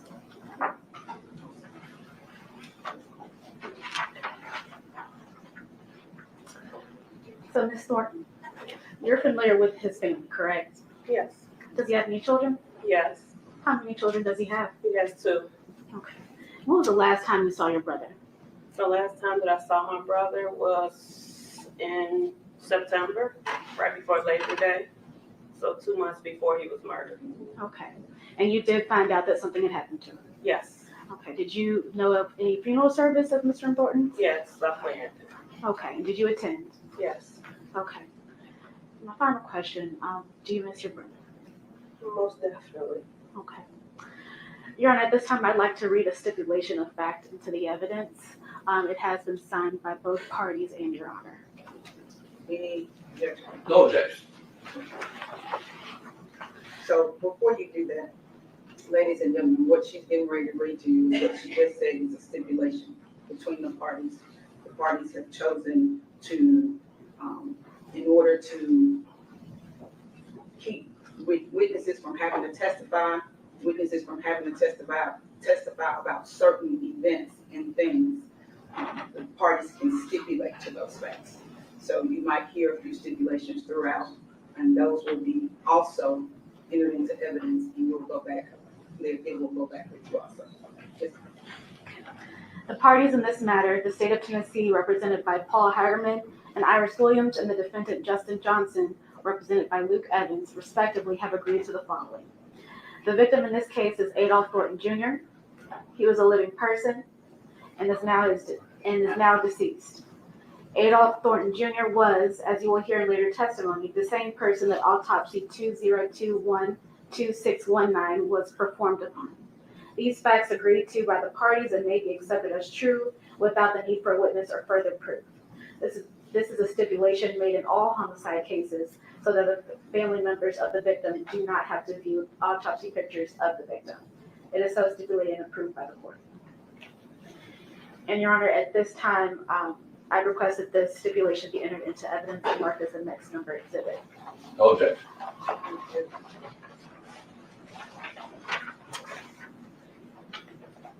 This is a stipulation of facts dealing with the agreed upon facts of the witness not having to testify as to a autopsy photo signed by all parties. Who mark as exhibit 2 for this.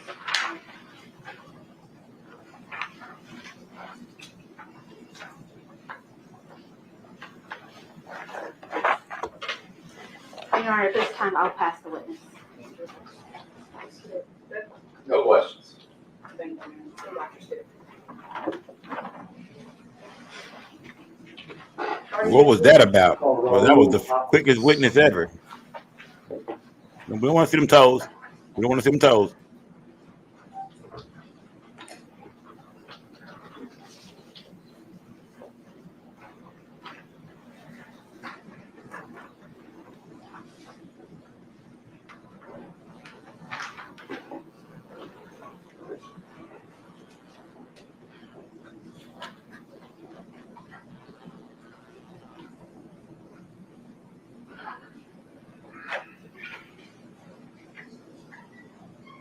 Step up here, sir.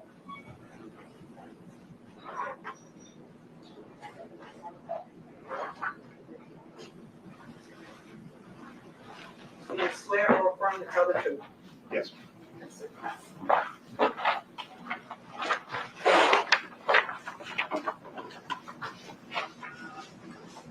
You can face me, you don't have to worry about that microphone, just sort of keep your voice up, okay? Yes. Tell us your name. Blue Hopkins. Can you spell your first last name? BLUEHOPKINS. You go by Blue, is that right? Or Mr. Yes, sir. Blue or something? Yes, sir. Is that right? Real name is Raul, R-A-U-L, Hopkins, HOPKINS. Thank you. How old are you? 60. All right. Do you know Adolph Thornton Jr.? Yes, sir. How do you know From the neighborhood, family, him? What neighborhood? Castalia. And tell the jury where Castalia is. It's South Memphis. It's north of Dunn. Is that where, and I'm going to call it, if Adolph Thornton Jr., what did you call him? Young dog. Young Dolph or Dolph? Dog, yes, sir. Is that where Dolph grew up? Yes, sir. Were you Dolph's friend Friend? for his whole life? Yes. Are you also involved in his business? Yes.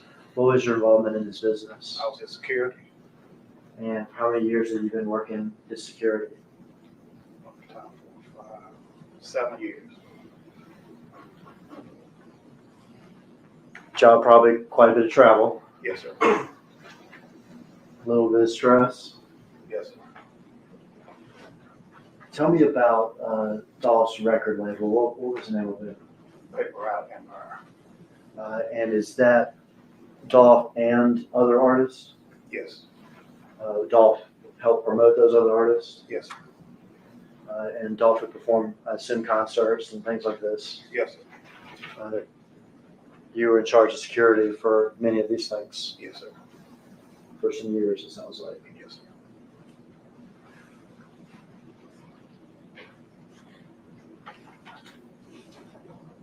Let me pass you this photograph if you've seen it.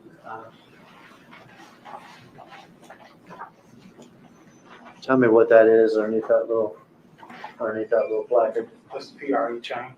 Okay, and PRE, that Paper Route Empire, Yes, sir. his label, Yes, sir. and he says a chain looks like a necklace or something. Yes, sir. Is that Dolph's? Yes, sir. No, move down the elements that say next number exhibit. No objection.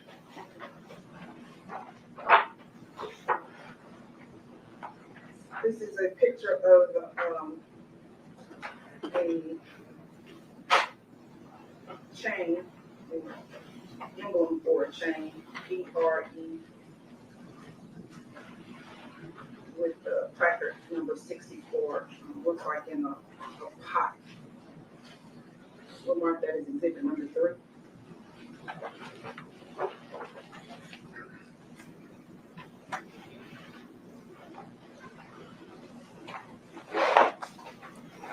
You familiar with a rival rap label? Yes, What was its name? CMG. Cocaine Music Group? I think so, yes, sir. Does that label have artists and things like it under that umbrella? Yes, sir. Are you familiar with the name Jook or Big Jook? Yes, sir. And is that person, to your knowledge, affiliated or part of the leadership of CMG? To my knowledge, yes, sir. You familiar with any sort of rivalry between CMG and Dolph?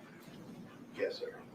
You familiar with sort of the origins of that rivalry? Yes, sir. And what is that? Of us doing shows, we got the soprano shot up, a few other various things.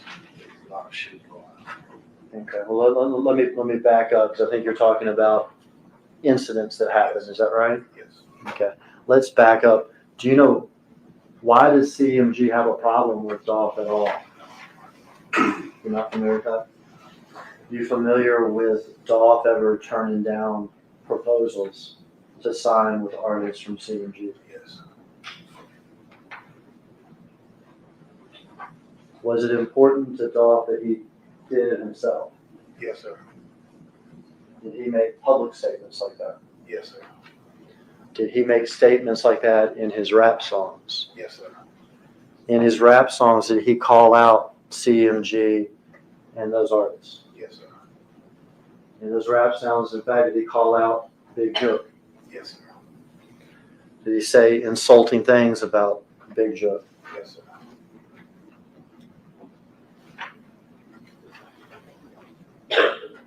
Through the years, has that translated into some violence directed against Dolph?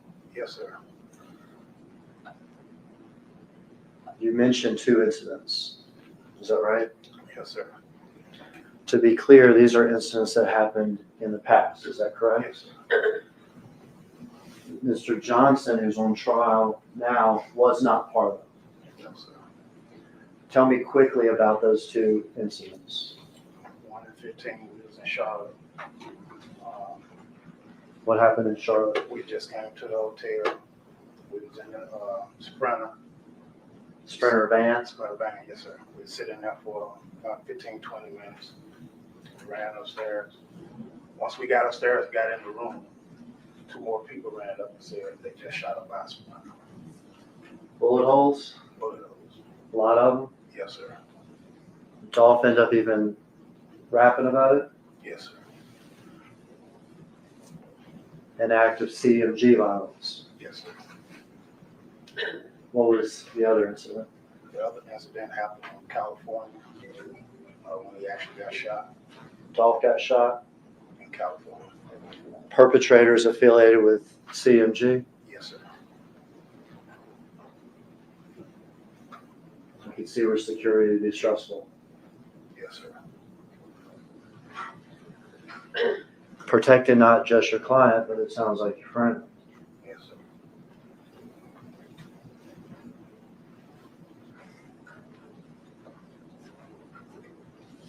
It's just a little piece of paper. Defense counsel's seen this. We just pass this forward, Judge. To the witness. That emblem on that, you familiar with that? Yes, sir. Is that CMG? Yes, sir. You know, if we just offer that in evidence, to say next somebody said it. Objection.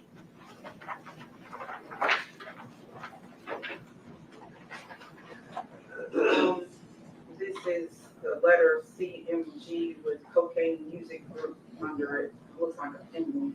We'll mark this as Exhibit 4.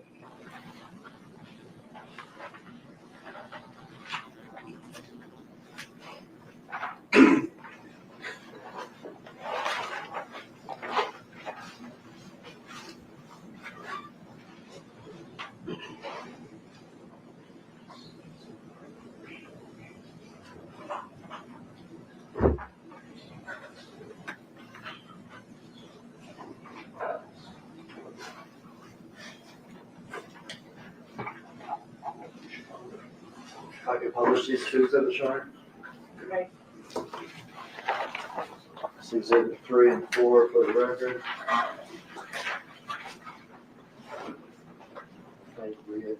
It's just, I'm publishing the exhibits with the logo of PRE, Paper Route Empire, and CNG, Cocaine Music Group. Yes.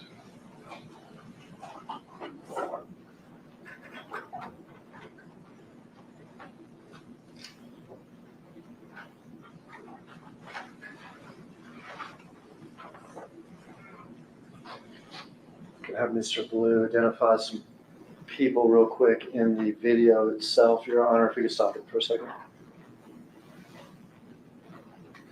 I've spoken with defense counsel, and this video will go ahead and admit into evidence. I don't think we need to mark it right now. It's on the flash drive. We do. You don't want to mark it right now? I don't think we need, we can view it if there's questions, and then we can mark it after he testifies rather than having to load everything back up. That's fine. Okay. We're watching a little bit of this, okay? Sure.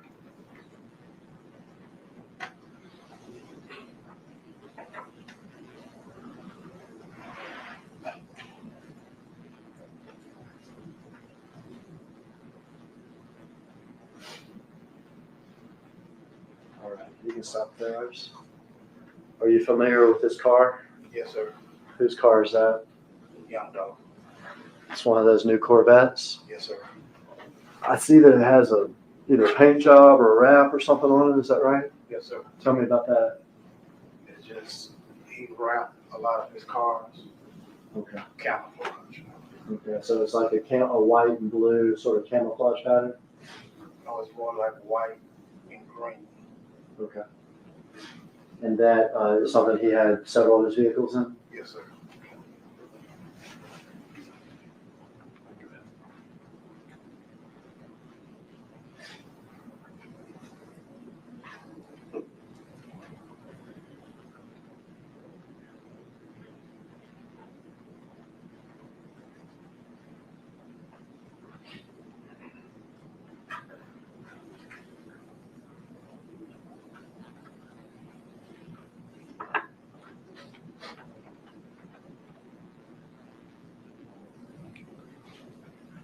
All right, you stop it there, Iris. Who is that? That's Young Dolph. All right. And who is that? That's his brother. Is his brother's name Marcus? Yes, sir. Do you know Marcus? Yes, sir. Has this event had a significant impact on Marcus? Yes, sir. Did Marcus sometimes help with Dolph's security? Yes, sir.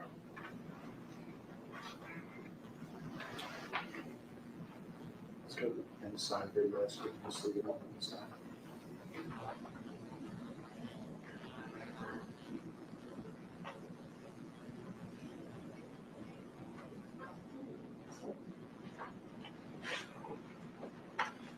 Is that the car arriving? Yes, sir. Do you know where they were arriving from? No, sir, I don't.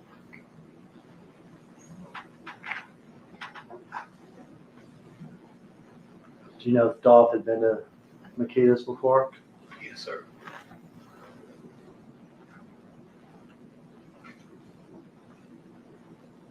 Had you ever been there with him? No, sir. Had you ever even tried the cookies there? No, sir. He ever talked to you about the cookies? Yes, sir.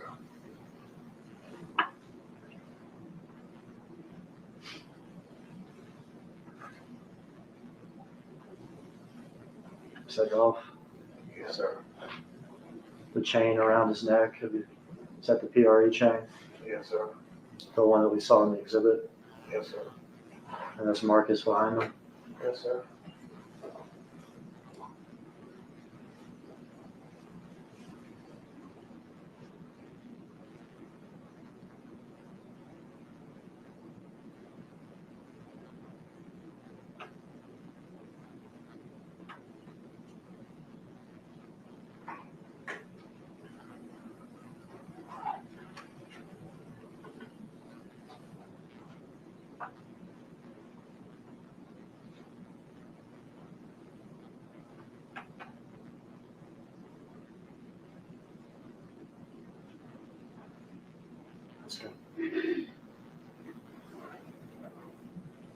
Happens quick.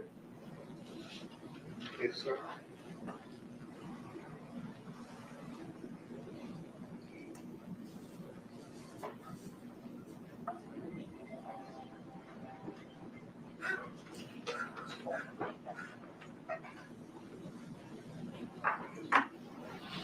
Mark, last remark is exhibits later on in the trial.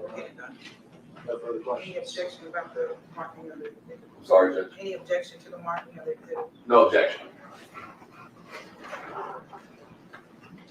Any questions, Mr. Evans? No question. Thank you, sir. Good day, Flush, Your Honor. You may.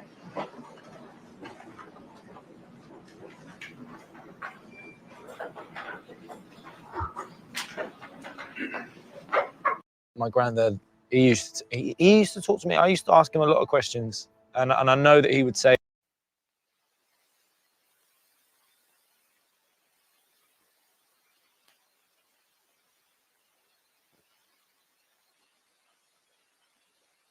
Get the lights up, gang. Salute to everybody in the building, y'all. We are watching the young Dolph murder trial. Now, y'all can see it's been a lot of brand new things that we didn't know that's come forward. You know what I mean? We can see Dolph pull up, go inside, and we can also see Dolph on camera picking the cookies out. A lot of bloggers were saying he ordered the cookies before he came, this, that, and other. But we actually seen him walk in and pick out the cookies he wanted. You know what I mean? Point into the case and show the cookies he wanted. Time The to lights take a up. break. Once again, do not talk about what you heard. You only just heard a small amount of what you're going to do. So go rest yourself, rest your mind for a little while, leave all of your notes here, and we'll take a state of recess. All rise. This court stands in recess. Get the lights up, gang. All right. They on recess. Get the lights up. Salute to everybody in the building, y'all. Man, that is a lot of brand new things, y'all. We gonna be here till they come back, y'all. But that's a lot of new information we found out today, though. A lot of new information. Man, the evidence against Straight Drop, like I said, I told y'all, I said, when this thing start, we gonna find out the evidence they have. Bloggers and people was online, you know, claiming this, saying that, talking like they knew all the evidence that they had against these guys. We can see now, man, Straight Drop, and they got him on camera with the whole outfit on in the white Mercedes-Benz. Literally, they say under an hour before the murder. They have him on camera at the gas station exchanging stolen vehicles. That when he got the white Mercedes-Benz, he exchanged the vehicle, one stolen car, I'm guessing, for the white Mercedes-Benz from somebody else. And whoever murdered Anita Wilson, remember the story of Anita Wilson, the woman they say got shot 2 weeks at the football game earlier in that white by somebody in that white Mercedes-Benz. That's probably gonna be the person that traded the car with him. Whoever killed Miss Wilson, you know what I mean, 2 weeks previous in that white Mercedes-Benz is probably gonna be the same people that exchanged that Benz with Straight Drop 10 hours before Dolph was murdered. Get the lights up, gang. Salute to everybody in the building.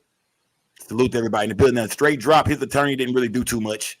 Straight Drop attorney got there and did a bunch of rumbling and fumbling. The main thing he's gonna say is that they quit and Straight Drop had some kind of understanding about doing some music with CMG or doing this, and then Straight Drop was bagging out of this, and him and Quit was going at it. He trying to put him and Quit into it. We can see Straight Drop attorney is going straight at the fact that, hey man, this is a setup. This man is not in this.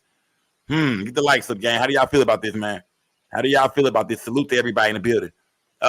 It sounds like Cornelius Smith is going to come in there and rat. It's not. I don't know if Cornelius Smith took a plea deal or what, but they saying Cornelius Smith admitted to something, didn't they? They saying Cornelius Smith that admitted to the whole thing. So I'm trying to see what's going on with Cornelius Smith. I got to see Cornelius Smith hit the courtroom. He done gained about 100 pounds. He got braids now, big ass glasses on. I got to see what Cornelius Smith is going to be talking about. Get the lights up, gang. Salute to everybody in the building. $100,000 hit. Yeah, Cream. I see say $100,000 hit. 50 for Straight Drop. 50 for Cornelius Smith. Did they ever get all their money? I don't know. Quit might be a shady ass nigga. You know what I mean? If it's the same Quit I used to know, he might be a shady nigga. He might not have gave him all that paper. Might have gave him both $10,000 up front. And who knows? I don't know if they got all the money. I don't know if we'll ever really know that. I don't know if we'll ever really know if they got paid all their money. Yeah, only a big baby, only 100 bands. I mean, come on, y'all. Coming out the hood, man, being a nigga who ain't got nothing. Cornelius Smith, they say, was a perk head. They saying Quit used to sell Cornelius Smith perks. Come on now. I mean, that 50K sounded real good to Cornelius Smith. Let's stop playing around. Niggas from the hood will do it for cheaper. Come on, y'all. Stop playing like 50K. You know what I mean? Come on, man. There's some cats out here for 5 bands right now. I go lay something down. You feel me? It's a nigga out here right now for 3,500. He'll do it. So that 50 band sounded good to Straight Drop and Cornelius Smith. Let me see. Yeah, I mean, like I said, I mean, yeah, I mean, come on, you get what I'm saying, y'all. I'm saying I know 50 bands a piece, that ain't that much money. You know what I mean? And in reality, I mean, that's really that ain't nothing, man. You know what I mean? That's about a year worth of bills of paying rent. You out. A couple bills, car notes, insurance, you out. That's gone a couple months. But at the end of the day, there's somebody who don't got nothing. You might think you could turn that 50 into 100, 100 into 150. You might be thinking about flipping that. You know what I mean? Going to get you a few something. You know what I mean? Going to score you something. Or, you know what I mean? You might just need some bread you need at that time. You might need to get you a new whip. You might be some, you know what I mean? You might owe somebody. Who knows what's going on? But that money did sound good to them. Now, the crazy part about it is when we see Cornelius Smith shoot that goddamn gun. That's the craziest part about the whole thing, man. Is seeing Cornelius Smith shoot that weapon, man. I think that was the craziest thing we might have saw. Let me see. Hold on. Let me see. Hold on 1 second, gang. Hold on 1 second, gang. Let me see something.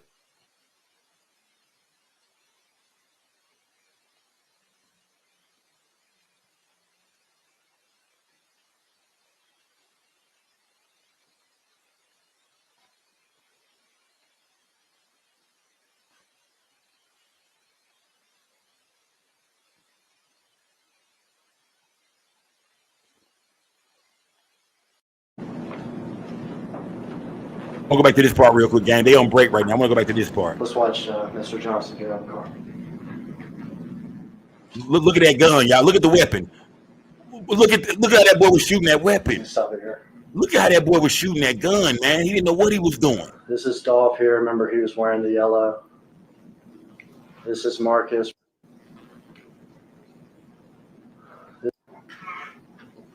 Look how he shot that weapon, man. It looks like they don't take tactical shooting stances. I mean, this dude. I mean, everybody kept saying, why was it bullet holes at the top of the Makita's cookie sign? Well, now we know, and we all kind of said this. We said, man, whoever was shooting that thing, they was everywhere with it. Look how he was shooting that. Stop it here. Man, bro, and Dolph brother came running this is right Dolph out. Here. Remember, he was professional. Dolph brother came running right out. He didn't waste no time. It looks like they don't take tactical shooting stances. Look at this shooting, man. Look at the shooting of this weapon. Look. This is Cornelius Smith, y'all, with the weapon. Straight Drop is finna get out. So we know now that Drop is with the driver. Drop was the driver, not 3 people in the car, just 2. No third shooter. No third shooter. Remember, everybody kept saying this third shooter. Every blogger said it was a third shooter. The third shooter is going to be Dolph brother shooting back. This is Dolph here. Remember, he was wearing the yellow. This is Marcus. Remember, I told you he had a. Oh, this is crazy. Like the gang. Salute to everybody. He tries to return fire as these 2 men quickly shoot Dolph. Dolph's body's riddled with bullets. He shot all in the They back. on break, y'all. We on recess right now, gang. They on recess right now. A gun. It's just I gotta see that one more time, man. This is the craziest part when they showed, you know what I mean, when they showed y'all this. Let's watch Mr. Johnson get out of the car.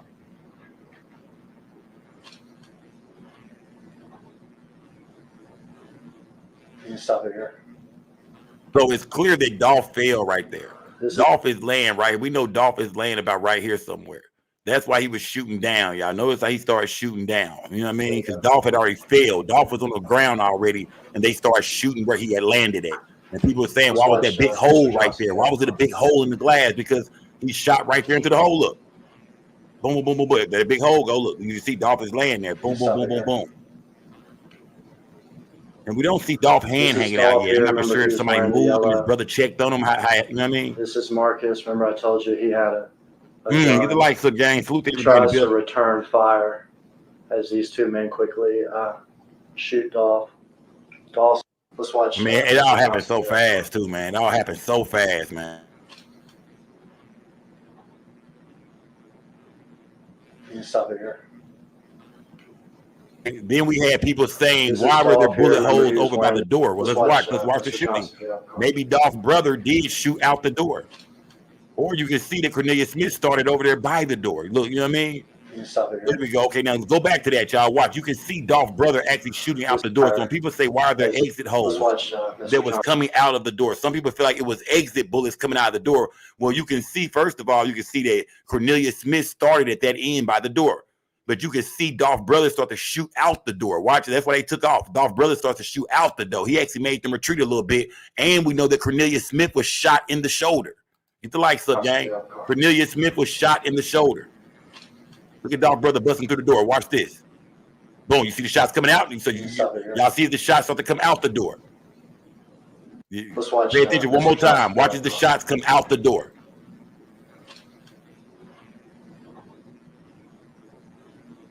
You stop it here. This is Dolph here. Everything Remember, get he was wearing explained, the y'all. yellow. Look at Dolph brother with the handgun. Now we believe it's something else that he probably got in the car right there, because remember it's a picture of Dolph brother holding that yappa. Look like he was getting busy trying to get that get back as they was pulling off. So I'm guessing if the video go on, we'll see him probably run to the car. He probably ran out of bullets in that gun. You know what I mean? He might have already ran out of bullets in that handgun, and it looks like he ran to the vehicle to go grab the other gun. And we can't see that on the tape right now, of course, but I'm just putting two and two together, y'all. You know what I mean? Straight Drop was the driver. It's only two shooters, y'all. Every blogger online, and I don't care about the blogs. Say we knew that. We knew a lot of that was mumbo jumbo from the start, so we don't got to pay attention to that. But a lot of people were saying it was a third shooter. It was three people out there. Somebody came from the back. Remember that? Somebody came from the back and was on the inside. Now y'all can see, like we've been saying on this channel for the longest, this shooting, nobody walked inside and shot Dolph on the inside. You know what I mean? Can we finally put that to rest? That nobody went inside the cookie shop and shot Dolph. That all the shooting was done, like I said from the start, and that don't matter, but all the shooting was done from the outside to far as to Dolph and them. Was his brother busting back from the inside trying to get them off them? Of course he was. Get the lights up, man gang. out of the car who's driving is our defendant, Justin Johnson. Neither one of these men are professional hitmen. Neither one of them, man. Neither one of them was professional. Look how that boy, you let that yappa off. One more time, y'all. The way he let that gun off is crazy. Cornelius Smith has never shot in his life, I don't think, man. I'm not saying I ain't gonna say that, but he ain't never shot one of those. Get the lights up, gang. But watch his Dolph brother come out getting busy. They all focus on Dolph. Look, they focus on Dolph. Now, of course, they got charged with attempted murder of him too, because he was in that cookie shop. But they were most definitely, the shooters were focused directly on young Dolph. They was not really aiming for his brother at all. They was aiming at the ground. That's why his brother was able to up the pistol and come out the door, because they was not aiming at the brother at all. They aiming straight at, look, that gun is following Dolph around. That gun is following Dolph. The whole, they was hitting the yellow shirt up. This is Dolph here. Remember, he was wearing the yellow. Yeah, Draco about to jump out his hand, man. Draco was about to leave him. The Draco was running away from him. That Draco was running away from him, fam.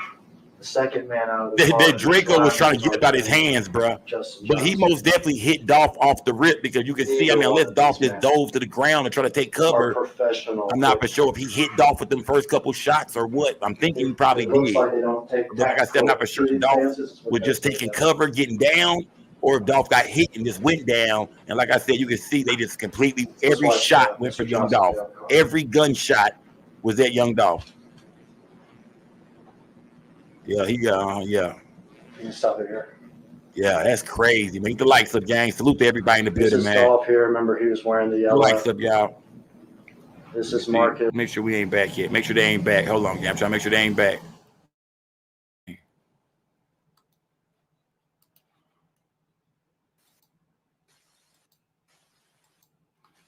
All right. Just making sure they wasn't back yet. They still on break. Quarters on break still. They on break, y'all. Man, what do y'all think about this, y'all? What is some of the new things that y'all found out in this case, y'all? We've been talking about this. We've been going over this for over 3 years now. What is some brand new information that shocked y'all? What was put in the chat, gang? What was some brand new evidence that shocked y'all as far as this case? I think hearing about Straight Drop Justin Johnson being caught on camera with the clothes on, you know what I mean, in the white Mercedes Benz is crushing evidence. You know what I mean? That's crazy. I think It's weird though that none of Cornelius Smith's blood was found in the car. That was weird too, knowing that he got shot. Depends on how many shirts and shit you got on though. If you got on about 2 jackets or a thick shirt, maybe no blood was in the car. Sometimes when you get shot, it don't mean blood everywhere. That don't mean blood everywhere. So maybe but that a lot of that information, a lot of that new evidence is crazy. Like I said, a lot of people were saying, "Oh, Dolph must have called up to the cookie shop and put his order in first." Like I said, we can see when Dolph walked in, there was no order that was put in. Dolph pulled up to the cookie shop like a regular day, jumped out, and got some cookies, not knowing that they had been sitting on the whole time. Straight Drop had exchanged another vehicle for the white Mercedes-Benz 10 hours before the murder. So they knew today was the day. 10 hours before he got the whip. Oh, they knew today was the day they was going to run down on him wherever he was at. They knew he was in town. They knew he was going to be at some turkey drives. They knew, you know what I mean? They say, I remember they were saying something about a video shoot. Everybody was also wondering what clothes did Dolph had on. Y'all can see now that, yeah, he did have on that yellow shirt and them blue jeans still. Was that the clothes he had on the night before? In that picture with that young lady at that restaurant? It could have been, but no telling what he did that night. Remember, this is like, 10:30, 11 o'clock the next day? These niggas could have just came from a video shoot, from a studio session. That's how it is in the game sometimes. You might be up late night, early morning. The likes of the gang. Salute to everybody in the building, man. Yeah, he had that yellow on still, man. Salute to everybody in the building. If you're from Memphis, throw it up. I know y'all been waiting on this for a long time, gang, and we're gonna break it down the right way over here. That's why we didn't throw a bunch of crazy accusations around, and we knew this and we knew that. We knew for a fact that we had to wait for the trial to come so we can, go over the proper evidence with the, with the state and with the prosecution. Now, Straight Drop attorney, like I said, he's painting this picture of, of course, Juke. Quit, Cornelius Smith, he got everybody in this shit except for Straight Drop, and we expect that. That's what a defense attorney does. He keeps your name out of shit. We get it, but it's not looking too good for Straight Drop attorney, man. You know what I mean? Straight Drop attorney is getting ready to argue that the outfit Straight Drop had on, yeah, it's a perfect match to the shooter's outfit. But hey, they make those kind of clothes everywhere. You know what I mean? He just so happened to be dressed identical as the damn shooter that day. It wasn't him. But he was just, same Bass Pro hat on, same sweats, same shoes, same socks, same white Mercedes-Benz. But it wasn't him, man. That was not. He just so happened to be in a white Mercedes-Benz with the same outfit on as the shooter that day. Come on, man. Come on, man. When is Jamarcus Johnson taking a stand? That's what we want to know. When is Straight Drop brother finna come in here and put the nail in his own blood, flesh and blood coffin? That's what we want to know. When is that going down? Yeah. And why did they bring Dolph's security guard up there? I guess just to kind of confirm that, some of the beef that was going on, to confirm that was Dolph Carr. Different procedures of how they moved around. Did they have problems with CMG? They spoke on the 100 shots. They spoke on the shooting in LA. They spoke on these things that's building up to this whole thing. I was asked in the beginning, I was like, why are they bringing up Yo Gotti and CMG? Because they are most definitely saying that this is a CMG hit. Yo Gotti is under hot water today. Trust me, he's trending like a motherfucker online right now. I'm sure he is. Yo Gotti is trying to ignore everything going on. I'm sure Yo Gotti ain't finna do, Gotti don't do interviews and none of that stuff. You ain't got to worry about Gotti talking about nothing. Yo Gotti don't want no parts of what's going on today. Yo Gotti wish they wasn't even showing this shit online right now. Yo Gotti wish this trial was not going on right now. He don't want to hear nothing about it. We know Big Juke was murdered. And like I always say now, do I feel like Big Juke was murdered for Young Dolph? Most definitely, y'all. Big Juke was murdered because of Young Dolph. Not saying I know who took Juke out or nothing like that, but Big Juke was most definitely taken out for the murder of Young Dolph. The streets of Memphis knew for a fact that these niggas was connected. Quet and Juke was connected, and that's why Juke is no longer with us. You would think Quet asked to be up out of here too, though. I would have thought somebody would slid on him and put a hole in his head with the judge having to tell him to stay in the house and don't go nowhere. And that nigga Quet was outside with it. He was outside with it, but Quit. Yeah, he stayed alive. Cornelius and Straight Drop was in jail. Surprised nothing didn't happen to them in there. But we can see now that this ain't looking too good for Straight Drop. Cornelius Smith sound like he finna give it all up. He finna go, like he done told it already. I haven't heard about him taking a plea deal, so I'm confused. But he sound like he just giving it up. Cornelius Smith tired of being in jail. He just send me to prison already, nigga. Shit, let's get this out the way. Send me to the clank, nigga. I'm ready to go. You can eat better in the penitentiary than you can in the county. So I think Straight Drop. I think Cornelius Smith is ready to go ahead and get me to the penitentiary, nigga, ASAP. I'm sick of this. It's been 3 years now in the county. Yeah, get the likes up, gang. Salute to everybody in the building, y'all. Salute to everybody in the building. Let me see. Y'all got any questions in the chat, man? Salute to everybody in the chat, man. Gotti about to forget English fast. Yeah. You know what I mean? Yeah. Like I said, Gotti don't like this today, man, because the defense team is most definitely, you know what I mean? Not the defense, but the state is most definitely painting a picture. Really, both sides is painting a picture of Big Jook having everything to do with this. So, of course, Big Jook being Yo Gotti's brother, who's no longer here to question or say anything to or to point the fingers at, you know what I mean? But with all this information, this is what I want to know.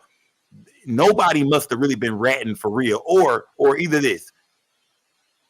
Quet must have handled the business with Big Jook on his own. I'm not for sure if Straight Drop and Cornelius Smith ever had any dealings with Jook, like far as like talking to Jook about the situation. They might not have known who gave Quet the money. They might not have known where it was coming from. Maybe they did. Maybe Drop did. But I think Cornelius Smith I think that perk taking ass nigga was in the dark the whole time. I don't think Cornelius Smith knew too much about what was going on or who put them on this mission, because I don't think Quet would share all that with them. So, I mean, like I say, it's still a mystery. Did Straight Drop and Cornelius Smith know that this came from Jook? Or did Quet just hit them niggas up and say, hey, I got a mission for you, $50,000 a piece. Don't ask no questions, nigga. Sometimes it's like that. Don't ask no questions. And obviously, Quet didn't put Jook in it because we never seen Big Jook arrested. With both sides coming into the courtroom and pointing the fingers at Big Jook, we wonder, why did we never see Jook get arrested? Because Jook got that street justice. That's why. That street justice met him before them handcuffs did. Maybe it was the possibility that Big Jook was going to get brought down and get arrested, but now we can see that street justice caught up with him before the laws did. Get the lights up, gang. Yeah, you know what I mean? Yeah, get the lights up. Jook most definitely caught that street justice. V804 said blame the dead. Nah, I ain't gonna say blame the dead. I'm not gonna say that. I'm not gonna say that. Just blame. I think this is something everybody was saying V804 long before that nigga ever died. You know what I mean? The streets was saying Jook had everything to do with this. Do I believe that? I don't know, man. I mean, that shit all sounds about right. And then when you see niggas knock Jook head off like that, you feel like, man, they knew something we didn't know. V804. So we not in Memphis. The streets in Memphis knew something though, because I do believe 100% that Big Jook was murdered behind the Young Dolph murder. I'm not gonna lie to you. That's just how I feel. Who killed Jook? I don't know. But do I feel like in my heart that Jook was murdered behind the murder of Young Dolph? Most definitely, gang, for sure. For sure. It is for sure, man. I'm not gonna tell you, I mean, I know Jook ain't here to defend himself, but I mean, at the same time, the streets tell, the streets will tell it all sometimes, man. Sometimes the streets will tell it all. Sometimes it's not even about words, it's about actions. You know what I mean? Sometimes actions of niggas to show you what's going on. For them boys to ride down that nigga at that funeral like that, they rolled on that nigga at a repast. They didn't care where it was at. Just like Dolph got knocked off at the cookie shop. They didn't care where they did it at. It's wherever we catch your ass is where we catch your ass. That's how Memphis is moving. Wherever we catch you is where we catch you. And they caught that boy, you know what I mean, at a repass. Now, 9 times out of 10, with the way Memphis get down, whoever killed Jook was probably in a stolen vehicle too. But I'm telling you this right now. Whoever took out Jook most definitely been watching the Dolph case. Oh, they've been watching all this shit online with Dolph. They understood that the white Mercedes-Benz led to, you know what I mean, really helped this case out, finding that car. So I believe whoever killed Jook, man, they paid close attention to the Dolph situation. They said, nigga, get rid of this car. Mask up, lay the nigga down, and make this vehicle disappear, nigga. You didn't make this nigga, let's Houdini, nigga, make this bitch go away. We gonna burn it. We're going to put it at the bottom of the lake somewhere, or we're going to strip this motherfucker all the way down, take it straight to the Mexicans, let them strip this bitch down from head to toe, get rid of every single part to this vehicle, take it apart, take the engine out this bitch, take the wheels off, the doors, get rid of this motherfucker ASAP, because we don't hear nothing about the case of Big Jook. That is a cold case. Hell, the Memphis got so much love for Dolph. There might be a few detectives looking the other way like shit. You know what I mean? That street justice serves on the platter, nigga. We don't know what happened. We don't even care like that. We ain't even investigating that like that. Yeah, I mean, who knows? Get the lights up, gang. We are on a break right now, y'all. Court will return. They say, what, at 1:15? No, they said at 1:15? Hold up. Court will return at 1:15 Central. What time is that? Is that 12:15? What time is that? What time will they be back? Let me know, gang. Will they be back at that 12:15 my time? What time is that Texas time, y'all? Let me know in the chat right now. Let me know in the chat. Light that gas up too, y'all. It's a regular day over here, y'all. Rest in peace to Young Dolph, y'all. please spam nothing but them Dolphins in my chat right now. Because over here at Skull Gang, y'all just said on the Skull, a lot of things we hearing right now, we said this. Everybody else was all over the place. We said Makita's cookies did not play a role in this. We felt like, man, let me see, 12:15 my time. Let me know. At Cube What time? Storage, we 12:15 my believe in time. storage that puts Let me you know, gang. first. Salute everybody in So the when building. Let me Mike and know. Ramona went from registry to renovation. Let me know. They on break right now, y'all. They on break. Let me know. What time is that? Okay, so it's gonna be 1:15 my time. Okay, well, we got some time then. We got some time. Get the lights up and salute to everybody in the building. We got some time. We finna sit here and break it down, though. What's good, gang? We finna sit here and break it down. Matter of fact, you know what? Matter of fact, we got some time. Let me see. Hold on. Let me see. I might even drop that link in the chat. I want to hear from some of y'all. Goddamn it, I'm not gonna lie to you. I want to hear from some of y'all.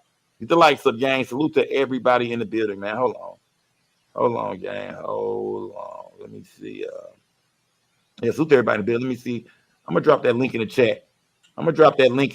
I would love to hear from anybody, especially some bloggers. Where the bloggers at right now? Any bloggers want to come up here and you know what I mean, talk with me? Any bloggers out there? Is there any bloggers talking about this Dolph situation that want to join me right now and have a little debate off? Anybody want to, you know what I mean? Anybody trying to talk? And I don't mean a debate off. I mean as far as breaking down what we now know. Get the lights up, gang. Salute to everybody in the building. Yeah, that link is in the chat, gang. I dropped that link in the chat. When they come back, we're gonna be going right back into the trial, going right back into it. But get the lights up, gang. Let me see. I pinned that. I hope is that link pinned. Let me know if that link is pinned in the chat, gang. Let me know if that link is pinned in the chat. You know what I mean? Let me see. Salute to everybody in the building, gang. Salute to everybody in the building, man. How do y'all feel about this situation, gang? Like I said, what are y'all learning? Let me see. Hold on. Big Baby. What's good, Big Baby? Hey, Sco, I wasn't coming up here really just to talk about the case, but no, we are on the same time zone as Central. So it'll be 1:15 our time in Texas. Okay, salute to Big Baby, y'all. Big Baby got that good watch, y'all. Salute to Big Baby. Yeah. Salute to Big Baby. Salute. Let me see. Hold on. Let me see. Who we got in the building right here, man? Who is that? Big Trigger. What's good, fam? What's going on, OG? 901 Trigger Trey is in the building. Y'all remember when this whole thing first happened, when everything first went down? Trigger Trey, they was throwing your name in this. They was throwing a lot of people's name in Memphis in this, bro. You being from Memphis, Trigger Trey, and you seeing all this play out now, man. Break down to us, Trigger Trey, what you seen today in this courtroom. Like was it anything that shocked you? Any information you seen? Like, damn. No, ain't nothing shocked me. Only thing that I've been saying for the longest is the only thing I'm stuck on right now is folks that's been lying on us and the truth sitting right in y'all face. That's all I see. I mean, when it comes to details as far as who did what and all that, that's not surprising to me. I mean, I'm a rapper. I know how this shit go when it comes to these rappers beefing and shit and certain shit be going on. I know how that go. But, I mean, everything is just horrific as far as what happened. That's really what I'm looking at. It's horrific. It's fucked up what happened and how it happened. That's what I see. But you feel like but this is Memphis though. I mean, that's where you from, fam. You feel like this is just some just a famous man involved. This is some regular everyday Memphis type shit.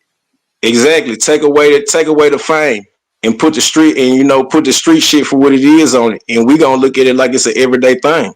Cause it happens every day out here in Memphis. That's how shit go. But the fact of the matter that is Dolph and the other side as far as Gotti and all these other people names that's involved in the situation, of course is bigger than what other folks probably looking at. You know what I'm saying? So yeah, everything that's going on with this shit is exactly what I'm expecting it to be. So I'm not looking over here with the oh my God, this really happened. I'm looking at everything like, okay, that's not surprising.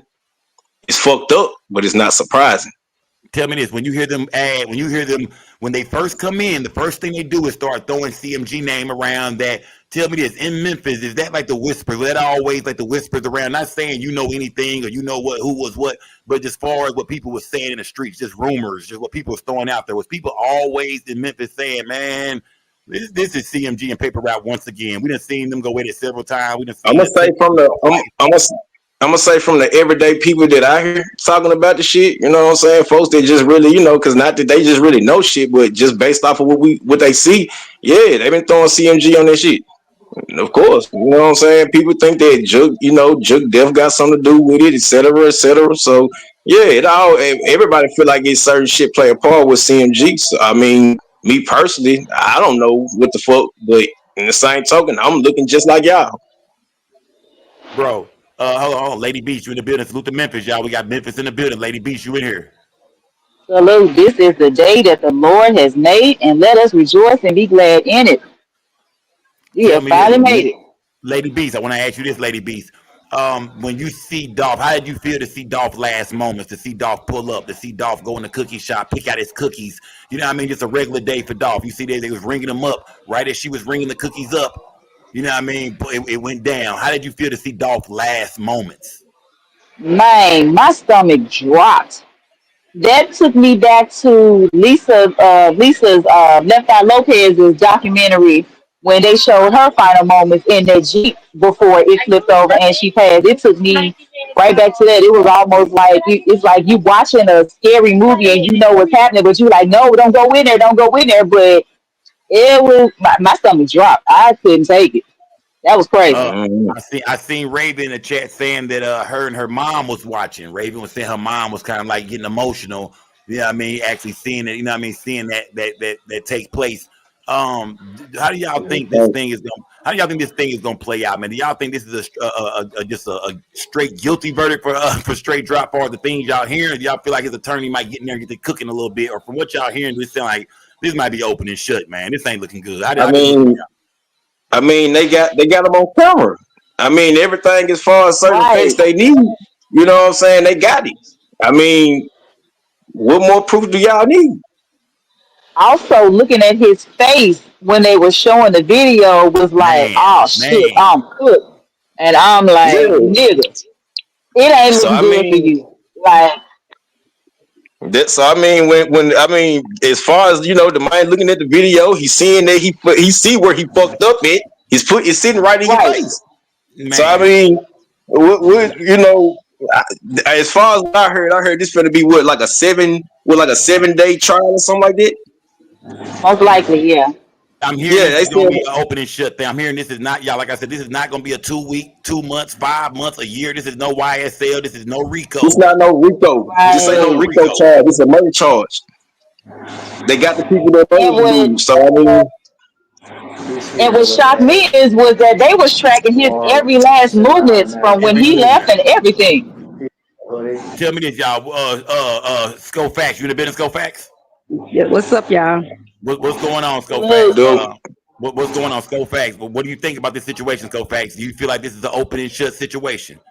Yeah, they got him leaving his mama house on camera, got him returning back. Yeah, he done. Right. Yeah, y'all didn't see that part?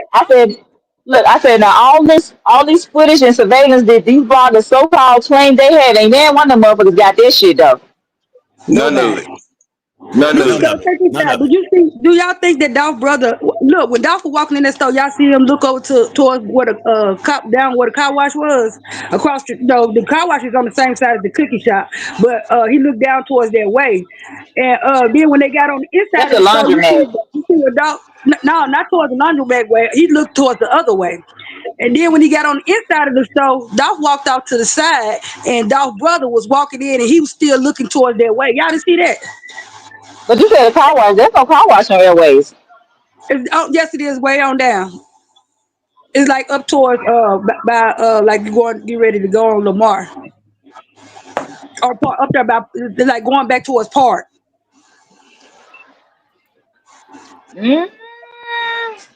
Towards Park, and I'm thinking Park. I don't think they're gonna come out. But back towards that way, back towards Parkway.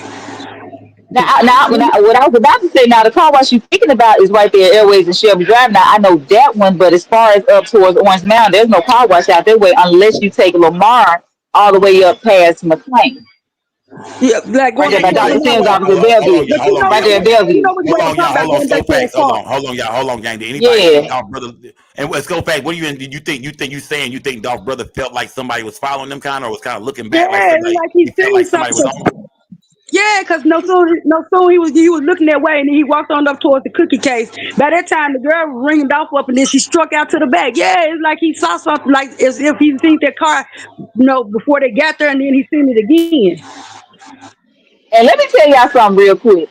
I used to work at a grocery store in the hood, and we were caught up in a robbery in broad daylight, and I went to the store like some years later, and as I was headed to the cash registers, I saw some dudes in some freaking, hoodies and a gun, and I saw that gun, and I turned around and vamped. I'm sorry, you see a gun, you run and forget all Okay. that. So hold on. So, but Lady Beach, you speaking on the fact that in the video we see Dolph come in. We see. Let me get back to that part. I want to find that part of the video as well, where they show Dolph walk in. Let me see. Hold on. Where was the part where they showed Dolph actually in the store?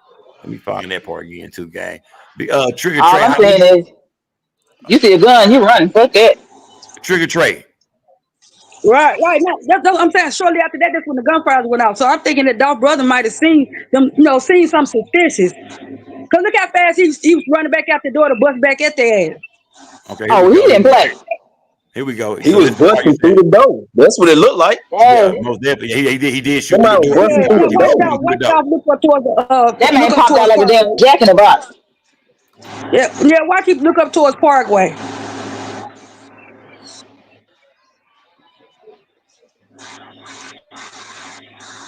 You talking about Parkway? You way off. Parkway is a good ways from up there. He didn't look back like going towards the airport. He looked back up like the way you go towards Park. Like going up towards Lamar. Yeah. Yeah. He looked back up that way. Now watch when his brother come in the store. Watch him look that same way. As if they seen something. And the car had to come in right there and go down there by the laundromat, turn around. He couldn't come in on the laundromat side. You get the lights. What you think they saw? What you think they saw? Yeah, because that's the only way you can come in through the laundromat side. Hold on, D Jones. Hold on, y'all. Hold on, D Jones. You in the building? Yeah, what's up, Scott? D Jones, what's going on with this case, fam? When you see all the evidence that they have provided today, when you see what the state has brought to the table as far as video evidence, the surveillance evidence, what is this looking like for straight drop, D Jones? I said it before on Ravens panel. I said it on here. This is gonna be the quickest trial you ever. They already had evidence. Right, that's what I was discussing on Raven panel when all those people came over to her channel talking all this nonsense about her family. Shout out to Raven and her family. It's over, right? They had everything that supported the character. That's all they needed. This case will be used to say that the murder was funded by CMG, and CMG would ultimately face the facts of one day. Watch his brother. How it's going to turn out. These Jones, forgive me, but your voice is sexy as hell. I'm sorry. I just had to say that. You got a sexy ass voice. Okay, hold on. Let's stay on top of y'all. Let's stay on top of y'all. So what do y'all see going on right now? What do y'all see going on right now, gang? Take that phone call like Raven said he did. You see the girl hold on. Did Dolph walk up and take a phone call? Let me see. I'm trying to see the Dolph walk off and take a phone call. What was going on? Because we most definitely seen a young lady that worked for Makita's Cookies right there when she seen what was going on. Because remember, she probably got a better view. She probably, she might have seen him before either one of them seen him. Yeah, she seen the car come up. Yeah, it looked like she seen. Remember, she's facing the window. Come out. Correct. That's what she saw when she booked. And she booked, my nigga. She got up out of there. Look. So there go Dolph right there walking in. There go Dolph walking in.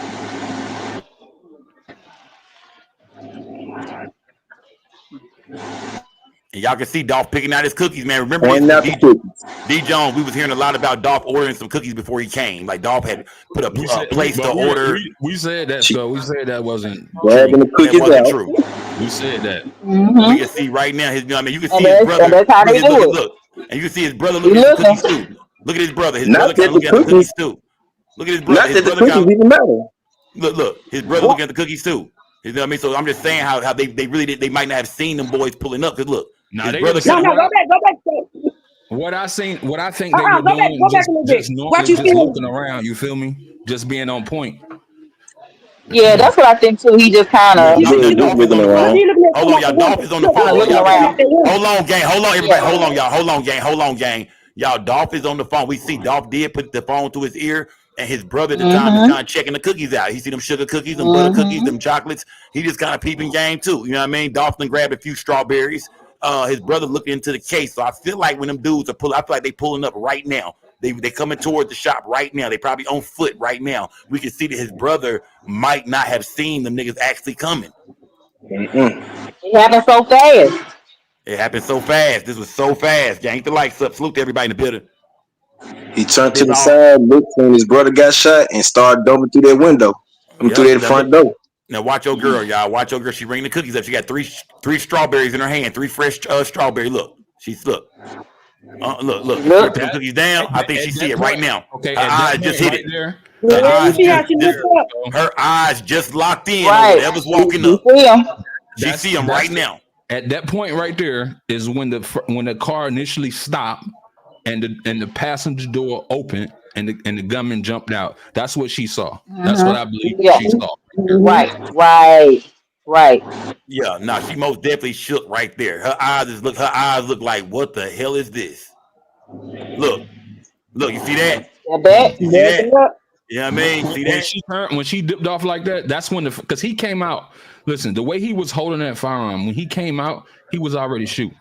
Look at her. She see it. Look. She see him. Look. Oh no. She said, oh no. She said, oh no. Not today, God. Not today. Not me, please, not me. She got up out of there. They busting right now. She booked it. Yeah, I mean, she booked about that joint, man. Like I said, we could see Dolph and his brother in there getting the cookies, and Dolph, you know, I mean, they just chilling, man. It's just a normal day to them. It's just a normal day. Let me see. Watch when his brother come in. Watch right here. Watch when his brother come in. Smash that like button, gang. Y'all smash that like button if y'all in here, man. Y'all smash the like button, y'all. This is the Young Dolph murder trial. We are watching the footage that's come out in court today of Young Dolph arriving to Makita's Cookies, going inside, picking out his 3 cookies, and as the young lady turned around to ring them up, she's facing the window still. She can see what they can't see. We see his brother is looking in the cookie case. Dolph is on the phone. They are not paying attention to what's coming up behind them right now for just a split second. I'm not saying his brother was slipping and he wasn't good at what he do, because they say his brother was also a security guard type. You know, that's your brother. You're going to be a security no matter what. That's your brother. So I feel like his brother just looked off for a split second. You know what I mean? At first, his brother was kind of looking around a little bit, checking the scene out a little bit. You know what I mean? And then he looked away at them goddamn good ass cookies. You know what I mean? You got to look at them butter cookies, and that's they good as fuck. Man. Oh man. They call him slipping. And let's remind everybody, because saying some stupid shit. All these bloggers were talking crazy. You don't have time to react. Bullets move. Hey, so real quick, Raven's in the back page. So Raven's up. I'm gonna drop down so Raven can come up. Okay, salute, gang. Salute to everybody in the building. Let me see. Hold on. 901 Skull. Can I see you back there too, man? Raven is in here. Yeah, I mean, okay. Raven, what's going on, gang? Yeah. Raven, okay, hold on, Raven. Talk to me, Raven. You know what I mean? You the people. You've been the topic of conversation for the last 3 years because of your family in this cookie shop right here. This is Raven from Makita's Cookies, y'all. Raven, break down to me what you see in this video right here. You know, as they approach and they come in. Talk to me, Raven. Well, I think the first thing they said was that Dolph never came in. We saw the car pull up. It's right there as clear as day. He never walked in though. What was the other one? His brother never came in with him. He came in right behind him. Let's see. Yeah, they did say that, Raven. They did say that his brother was never in the shop. A lot of people said his brother stayed in the car. We most definitely said that no, his brother was in the shop. That's why they are charged with attempted murder on his brother as well. That was clear as day to us. We all understood that. Yeah, what was the other thing? The door was locked. The door was locked. That was crazy. Oh yeah, that's right. That's something else too. They were saying that the door was locked. You know, they were saying that they were locked inside the cookie shop and that they couldn't get out after the shooting because the door was locked. But now we can see that too was not true from the bloggers, because his brother opened the door up and started. His brother was shooting out the door and opened the door up as well. Man, look at my homie, man. Man, it's long live Young Dolph, man. That shit right there, that's crazy. That's crazy. Nah, it's most definitely long live Dolph, y'all. What do y'all think about this, y'all? In the opening arguments, y'all, from the state, y'all, they put so much on the table. They spoke on the cameras around the city and how they basically watched. They've been watching. They can take these cameras back and watch straight drop from 10 hours before this, exchanging cars, getting the white Mercedes Benz. They seen them on video with the same exact outfit on, Bass Pro hat, sweats, everything. That's the nail in the coffin to me, man. They got him in the murder vehicle, in the murder clothes. That's kind of open and shut right there, gang. Let's watch Young Dolph, y'all, as he walks inside Makita's Cookies, y'all. Get the likes up. Rest in peace to Young Dolph. Spam them Dolphins in my chat. Raven, how do you think the young lady felt at the register right here, Raven? This is everybody first time seeing it. Like I said, that's exactly what I told y'all. She said she locked eyes. She just immediately looked at the guys coming out with the guns and immediately turned around and walked to the back. She couldn't. I mean, she was actually kind of frozen for a second. If you pay attention, just look at her. She was like, "What the fuck?" Yeah, That's how she right. was. You know what I'm saying? And then she turned around like, "Oh shit, something happened." You see what I'm saying? I mean, she ain't never been in a Yeah. position like that before. You know what I'm saying? That girl said she ain't never been in a situation like that. She just literally Tell you froze. what, The same shit I that said. shit ain't I said fun. that shit. Now, Raven, what do you think about everybody saying that Dolph put an order into Makita's cookies that he called before he got up there? We see right there. We can see He picking them Dolph out. picking out his cookies. He picking the strawberries out right there. We can see now that there was no call placed, none of that, No man. call. No call, y'all. He walked in there and he actually picked cookies that were already in the case. These was nothing that he called and said, "Hey, have me 3 fresh strawberries on the table when I get there." He walked in the store. They didn't know he was coming, and we could see that because he picks his cookies out. He points out the ones he wants. He didn't order them before he Pick them got out. there. He ordered them as he And that walked and in. that man was excited when he was pointing them shots out. He was pointing hard as hell. He was ready for them cookies. Yeah, man. Yeah, he was. You know what I That mean, he man was most happy definitely. as hell. Hey, man. Hey, rest in peace. Hey, rest in peace to Hey Dolph, man, man. let me get some of this. Hold on, hey, hold on. Let's be clear. Do y'all see my daddy anywhere in that shop? Do y'all see his car? I was just about to get on to that, Hell Raven. no. Okay. D. Jones, break it down to it, D. Jones. Where is Raven's father at? Where is he at? We said this before. He was nowhere. Do you see him? Do you see a car? This whole thing about like I said, if Dolph, I said this, everybody was in the chat, if Dolph would have called his order in, he would have been shot in his car. Exactly. Because he What would. works? Why do you say that, D. John? Why do you say that? He would have. I believe that he would have never got out to come get a call in order. He would have sent his brother in there. That is good, man. That's very. Now, tell me this, and D. Jones. Now I'm hearing that Corvette is bulletproof. So do you feel like they was waiting on him to just like they was just following him around town, just waiting him to get out the car? Because we know a lot of his vehicles from what we know. I'm not for sure, but for what we know, a lot of his vehicles are bulletproof. You shoot them up, you ain't gonna get them. So do you feel like they had to wait for him to get out? The whole thing about Raven family tipping them boys off and all that. Listen, like I said, that car was well known. Anyone in the city was in that car. Exactly. It was not nighttime. He was not hiding. He had to stop at multiple traffic lights.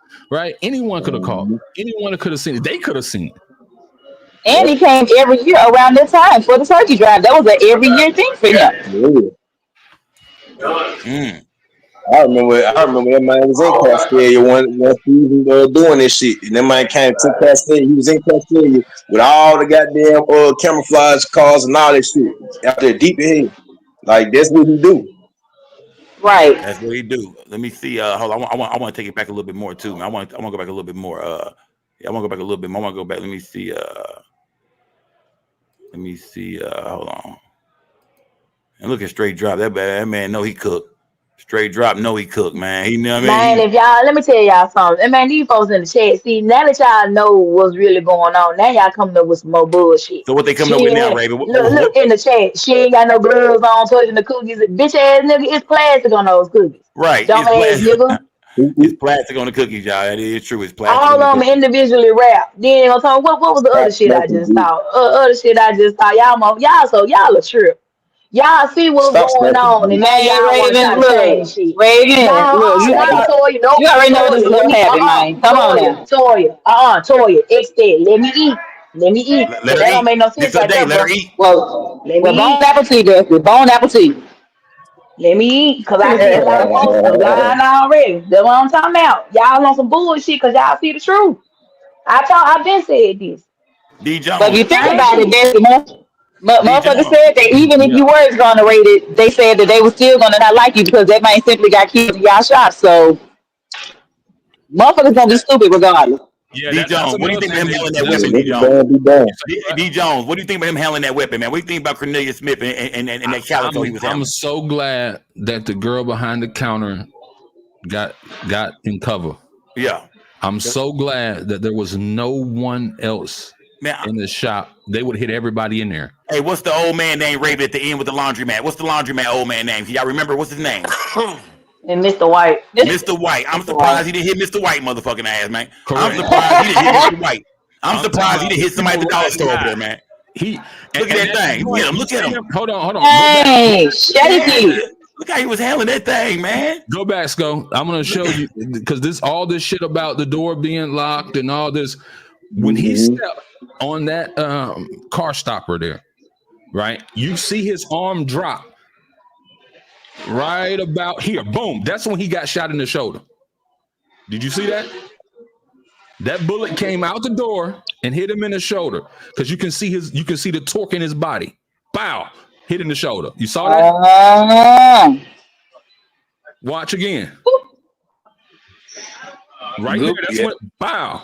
Yep. Wow. You think that's the shoulder shot right there? We do see his brother shooting out the door at this point. At this point, his brother is shooting out the door. All of that smoke that looks like smoke, that's gunpowder residue.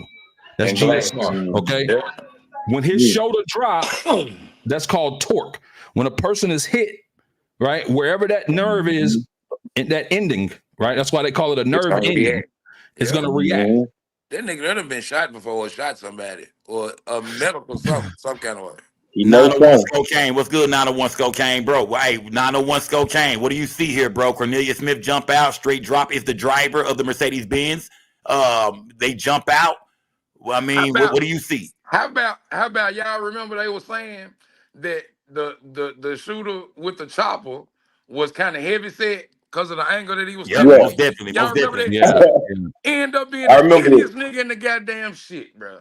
Yeah, at the time, he fat now, but at the time he was. And that's what I'm saying. Back then, that nigga was little as hell, bro, and it was just the angle. You understand what I'm saying? That just go to show you how fast they take shit and run off with it. 901 Cocaine. 901 Cocaine. Where is this third shooter at? Because a lot of people were saying that somebody ran to the back or somebody came out the back or it was a third shooter. They were saying Raven Daddy was on the scene already. He unlocked the back door. You know what I mean? Like it was so much being said. Where is this third shooter at? Sco, you must be trying to invite MHB or old boy to this shit or something, man, with all that bullshit. Nah, man, we most definitely going to go over with these.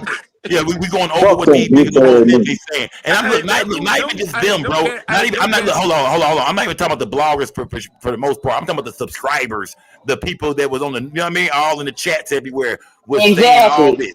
They would say the subscribers, the main ones saying, nah, man, somebody came out the back. Somebody was in Makita's. He got shot from the inside. Where is all this shit now we saying? Y'all, now that the evidence is out. They owe Raven and Makita's and everybody at that cookie shop the most apologies on earth, fool. Thank you, PG.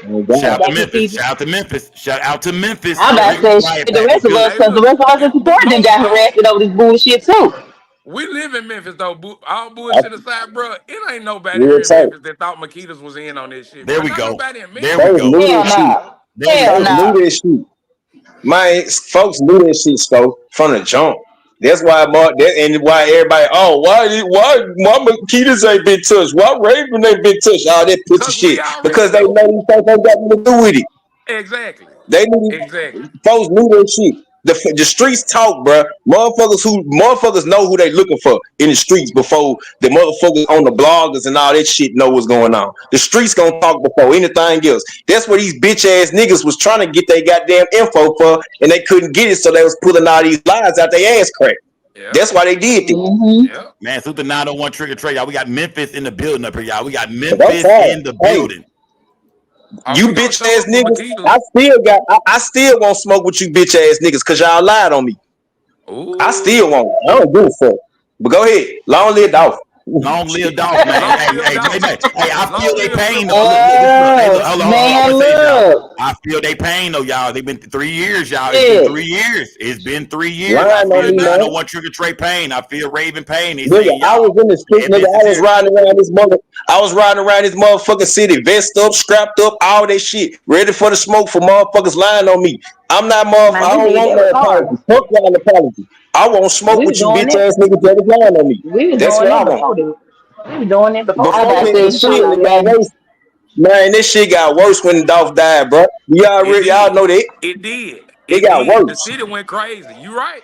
You ain't lying. Crazy. I can't wait to see the rest of the video, bro. And me and Raven had went up there when they had announced reopening the store, and a big gorilla bitch had rolled up on both of us talking shit and stuff like that, and I had my eye on the damn surround body ready to crack her skull.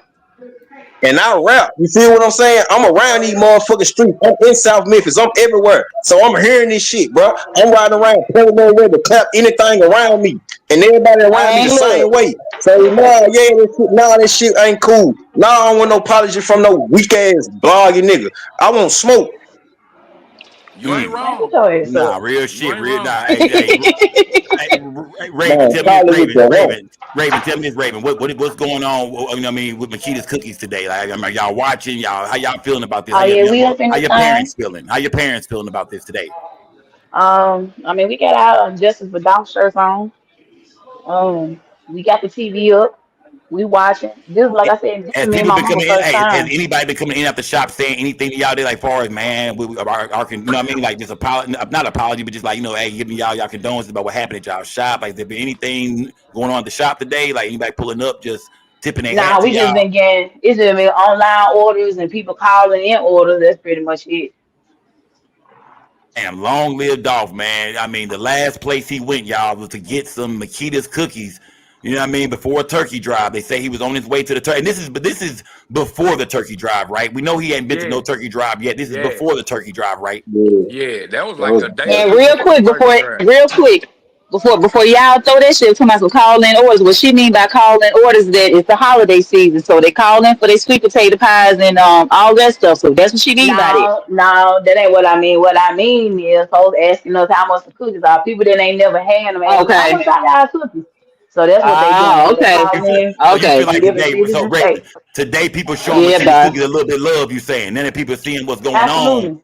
they feel like, okay, man, these people didn't have nothing to do with it. A lot of these people online was just, throwing shit around. You know how people want things to be a I mean, conspiracy, y'all. they was showing love anyway. So it was a lot of people that knew that this shit wasn't even real and that we ain't had nothing to do. This was already happening. That's why we made it to 25 years. You know what I'm saying? Salute 25 So years. I ain't worried about that. What I was worried about was the constant bullying and the constant threats on my parents' lives that they was doing for the past 3 years. I ain't give a fuck about me. It was about my parents at the end of the day. Nah, real talk, man. Real talk. Raven said she wasn't worried about her, Yeah, y'all. She was I worried about did. her parents. So I already like some niggas up. That's just how it was. But you know Raven, what whole in it? What whole in it? hold up, Raven. Let me ask you this, Raven. This young lady in the video right here, this young lady right here, how is Yeah. she doing today? And I know we're not trying to identify her, nothing like that, but I just want to know how is she doing mentally today? It's like, I mean, as far as going through this, I mean, have y'all spoken with her or anything like that? Have she told y'all? I mean, I'm sure when this was over, of course, she worked there, but how was she doing after this situation? How was she mentally after this? She didn't like it. She was still going through it. She went through some therapy. You know what I'm saying? She just said she couldn't work here no more, which we understood. Um, why would you? You know, you just went through some Yeah. serious shit. You know, you had a potential of getting unalived yourself. So, nobody didn't think selling cookies would be so goddamn dangerous. You know what I'm saying? So that's what I'm saying. This the reality for us while everybody else sitting back watching. And But Raven, how long has she been there? Like, was she been with y'all for a while, or was she kind of new? How long has nah, she it been wasn't there? no while. She probably been there maybe I want to say about 3 weeks prior. About three So she weeks was prior. fairly new. So yeah, so she most definitely was scared. She was fairly new here. 3 weeks and this shit go down. Now the good thing about she, I know she probably felt like when Dolph walked in, like, oh man, this is, you know what I mean? This is, damn, that's young Dolph. You know what I Yeah, because mean? we told her that, hey, you might see a celebrity or two walk through here and, but she ain't used to that either. Like, oh, y'all just celebrities? Yeah. Because that's the only celebrity we done had walk through there. You know what I'm saying? He just, it's just what it was. So y'all But I'm have pretty sure different she was celebrities. So safe. y'all have different celebrities in Memphis come through here all the time every Man, year. we Different had plenty of celebrities. celebrities come. Yeah, of course. Of course. We had a lot of people come through there. A lot of people that came through there before. I mean, Dow just was, he just meant more to us, though. You know what I'm saying? I'm just gonna be 100 with you. Dow meant a lot more to us. Because that was a dude that's been coming for 10 years. This is the girl You know? everybody was saying, Ray. People were trying to say this young lady, no, he said she set it up. That this girl is a setup chick. She set Man, this they whole said she thing was a up. police officer. Don't get that. She was an undercover police officer. Don't forget that. Right. Undercover They said she was Memphis. a police officer. Yeah, they That's said what, she was that's in what the Young Dolph trenches. Saul said. Young Dolph Saul Okay, said yeah, this yeah. undercover police officer. Yeah, them niggas somewhere What was her fighting the name? air right Brandy now. or something like that they said? Yeah. Them niggas somewhere fighting the air right now. Them niggas somewhere fighting the air right now saying, Yeah, damn, man. where Honey in it? Where Honey in it? Nigga probably there Over there quiet on as his shit. channel still lying. Yeah, I'm gonna go pay his. I'm gonna pay his channel a visit real soon. The I lights sure up, man. am. Salute everybody. Let's not even He's bring up these somewhere suck saying ass the niggas, man. courtroom. Because we got the truth He's right here in front somewhere. of us, man. We got the But truth yeah, right here in but front of us. fuck The them. truth is right here. Yeah, we don't care about them because the truth is right here in front of us in this courtroom today. So we can see that niggas was just looking for content. Conspiracies keep the story going longer. And y'all know these niggas ain't got no content. Come on now. So at the end of the day, yeah, that's what they gonna do. They need to twist things up to keep the story going longer and longer so they can go live for 3 years in a row about the same situation. You feel me? We get what's going on here. Niggas need to go live at night. So if we got to run this story the way we got to run it, that's how we're going to run it to keep our views up. So I understand blogging. I get it. I'm just not a liar. You feel me? I'm just going to be the nigga that admit I wasn't there. You know what I mean? How would I know? Unless you are a witness to these crimes, how the fuck would you know? So you know what I mean? You've only seen 5 to 10% of what the prosecutors have, and that's right. what I've been, and that's what I've been stressing with this case and the 3 case. Like this is only 5% of what they have. And even that's a lot for that small percentage. So And if this got 7 more days of the court of the trial, we can only imagine what they can say in these next couple of weeks. Man, look. So when I am said here that on for the it. show, everybody in the chat said, "Oh, he don't know what he talking about. He crazy." Blah blah blah blah. This will be the quickest murder trial you've ever seen. Cause they got the motherfucker on camera. Yeah, I said that on Ravens panel when everybody from so and so's channel came over there and was da da da da da. The case was solved before it went to court. DSJP, you in the building? Yeah, what up, dog? What's good, bro? Talk to me, fam. What is this thing looking like? What blew your mind today, as far as some of the new things that we saw today? Was there anything that really made what stood out to you, man? About the girl that seen it at the Shell. She said it was 2 carloads. Remember she said that 2 carloads full of niggas. Yeah, she did say that. Let's go back to that. The young lady who the first witness we ever seen throughout this whole Dolph case. The first witness that ever came forward was that young lady. She was a dark female. She was in the car. She was going crazy. She said, they was coming out the corner store and they looked down that way and 2 carloads of people pulled up and jumped. Why y'all think she said that shit? Why y'all think she? Well, I mean, what made her say that? She was just scared of hell and she was seeing double. Cause it's clearly you see 1 car pull up, bro. 1 car. And 2 shooters, not 3. I got a question. What do people expect her reaction to be when Billy just get to flying? Like when you just randomly look at the female. No, she What was was supposed to supposed to say, do? "Look out!" They think we in the movie. She supposed to say, "Look out!" Yeah, she supposed to scream and Yeah, down I'm black. You know surprised. what I'm I'm saying? surprised. Yeah, I'm surprised she didn't say go or call, yell out or something. Do y'all? She probably would have screamed, "Oh shit!" or something and took off. Hold on, She y'all. ain't Remember, never been in a position like remember, this. y'all. Not to mention, she got a corona mask on, so I mean, she ain't gonna be too loud. I mean, and do y'all think that young lady had time to say, "Hey, y'all, watch out"? Do you think the first thing she thought was to get the hell out of here? Yeah, I think her first thought was run, dog. Would be all our first thoughts, y'all. Hold That'd be on, everybody's first thought. Hey, so hold on, because I think somebody said earlier. That's what somebody said earlier. They Pepsi glass was in the way.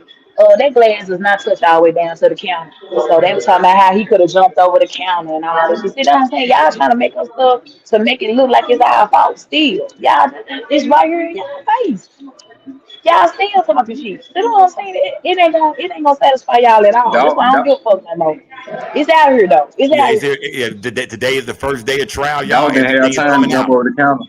Yeah, wasn't no time to jump over that counter. Everybody Yeah, kept saying bitch that to ass him. Why nigga. didn't he jump over the counter? Jump up, y'all. Dolph and them did not Yeah, see guys dog didn't pulling up. have time to jump over the Dolph counter. didn't have to look. If y'all go back and look, y'all, like we showed earlier, when they walk in, Dolph and his brother are He was getting on the phone.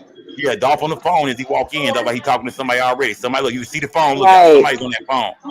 It looked like somebody's on that phone He already. He was on talking the to phone. somebody on He was on speakerphone. the phone getting out of Costco. Yeah, he's already on Pretty the much phone. the Y'all see? entire He time. was on the Yep. phone getting out of Costco. And you can see he talking to somebody. And it's probably about his next location where he finna pull up to. What time the turkey drive? Where we going, man? This, that, and the other shit. Because one of his partners Yeah. said that right before he got there, something like that, he did speak with him. So we're not for sure who Dolph is on the phone with. Did we ever find it out, y'all? Did we ever find out? Did we ever hear about who We Dolph was on the probably phone know with? It later. was so many people saying they talked to him before he passed that we really don't know.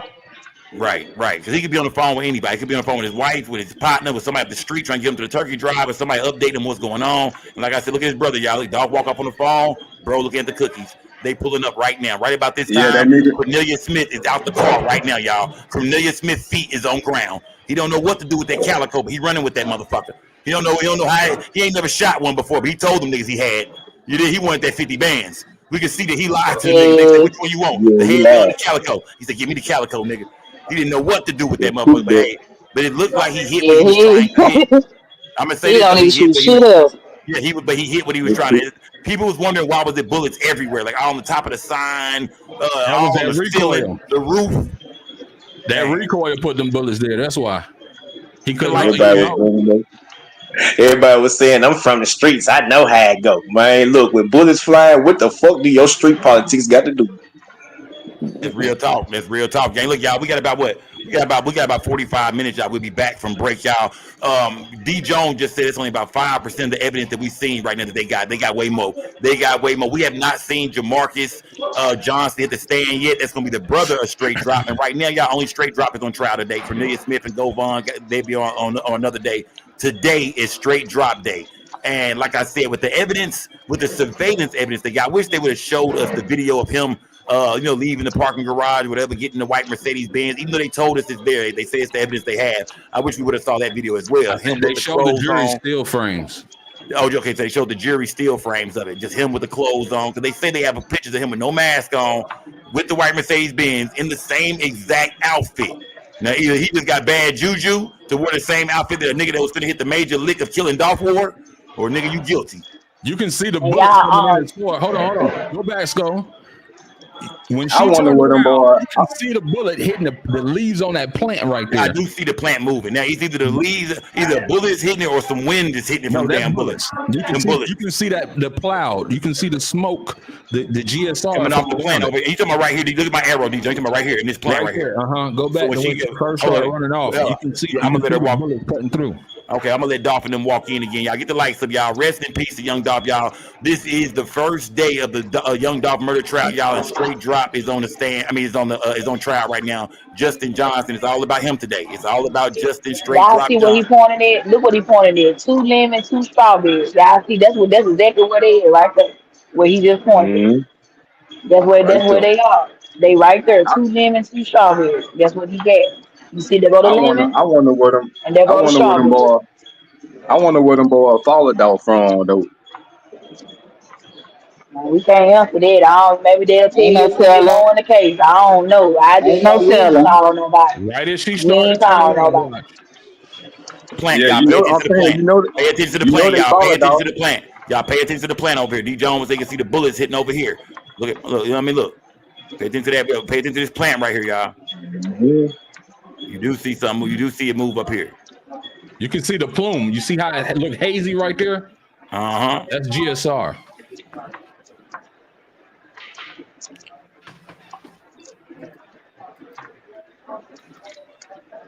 Get the lights up, gang. Get the lights up.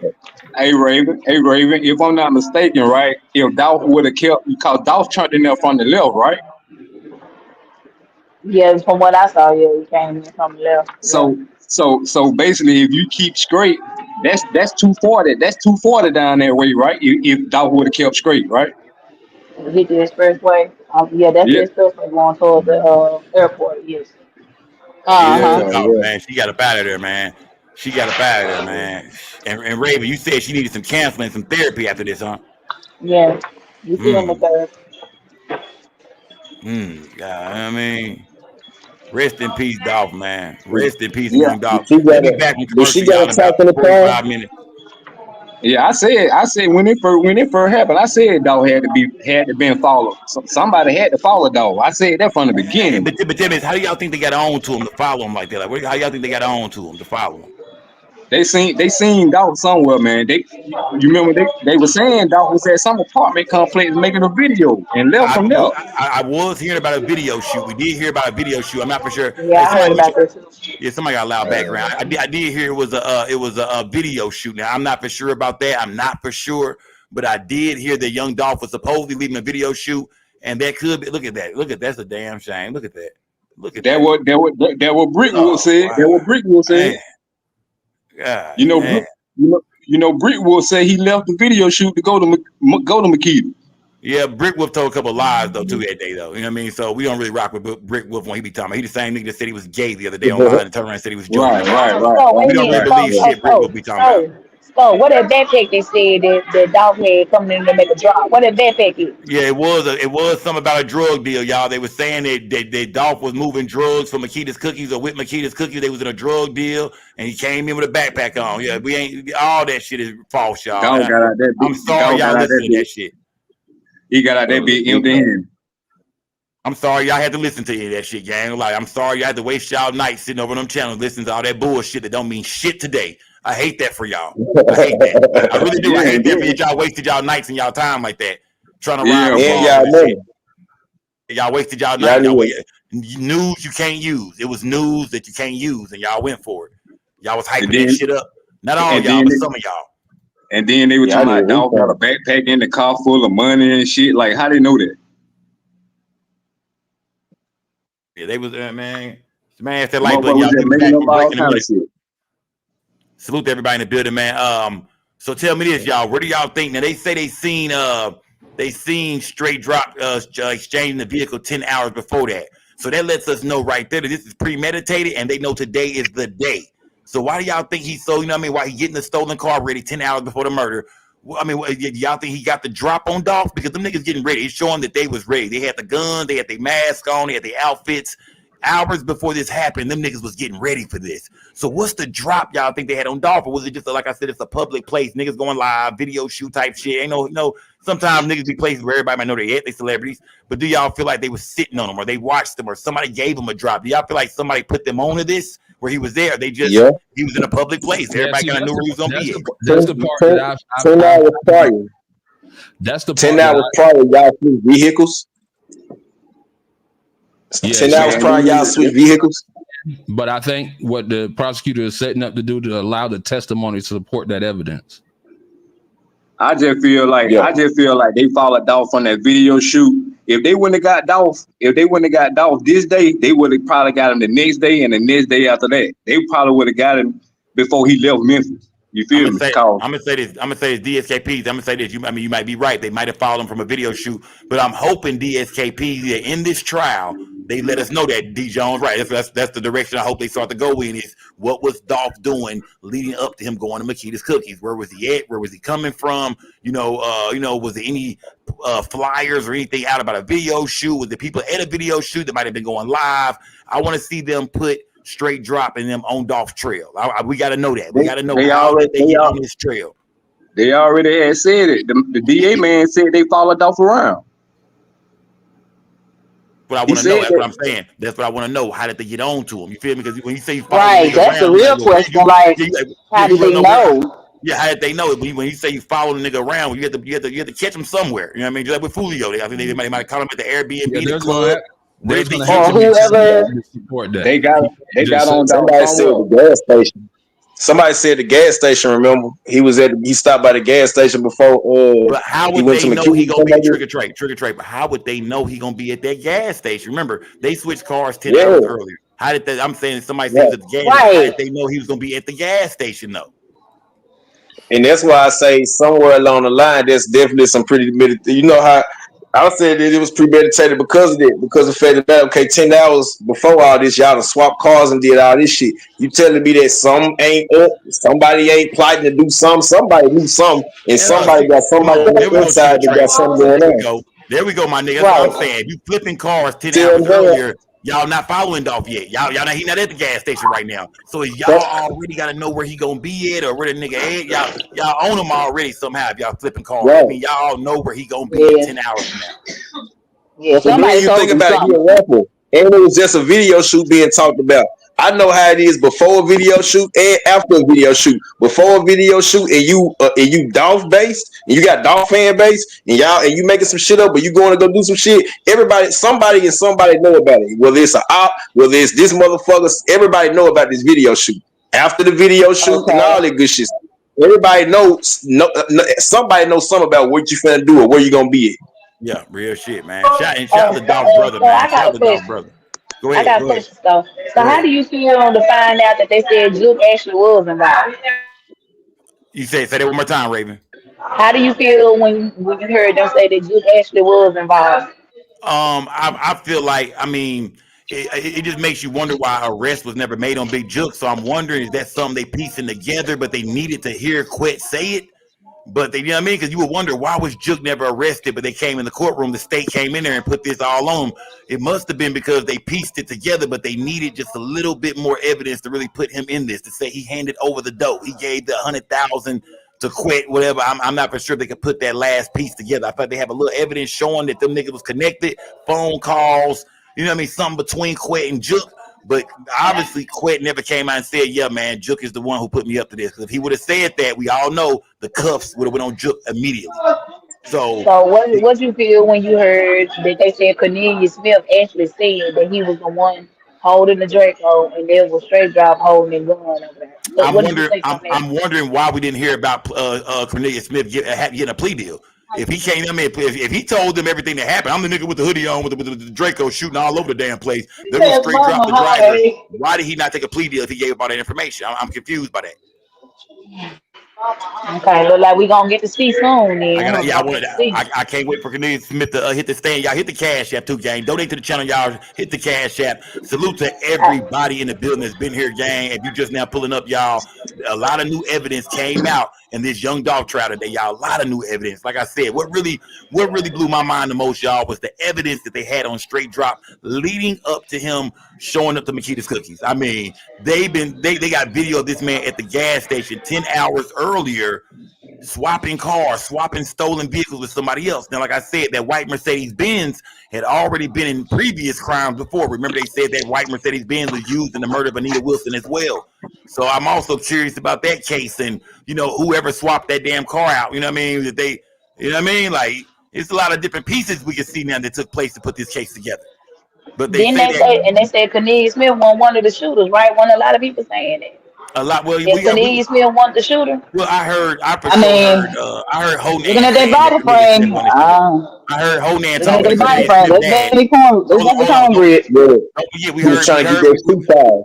We heard that blogger talking to Cornelius Smith dad. He was on the phone crying with the nigga and shit. Go back there and get one of his shoes, man. What size shoe do he wear, man? Go get one of his shoes. Nigga was crying and shit, talking to Cornelius Smith dad and shit, trying to say Cornelius Smith was innocent. We gonna free Cornelius Smith. We gonna raise money for Cornelius Smith. This nigga had a whole campaign trying to get Cornelius Smith out of jail, but now niggas be sitting over on their channel talking some different shit. That's why I don't fuck with these niggas. That's why I don't listen to these niggas. I tell y'all the same thing.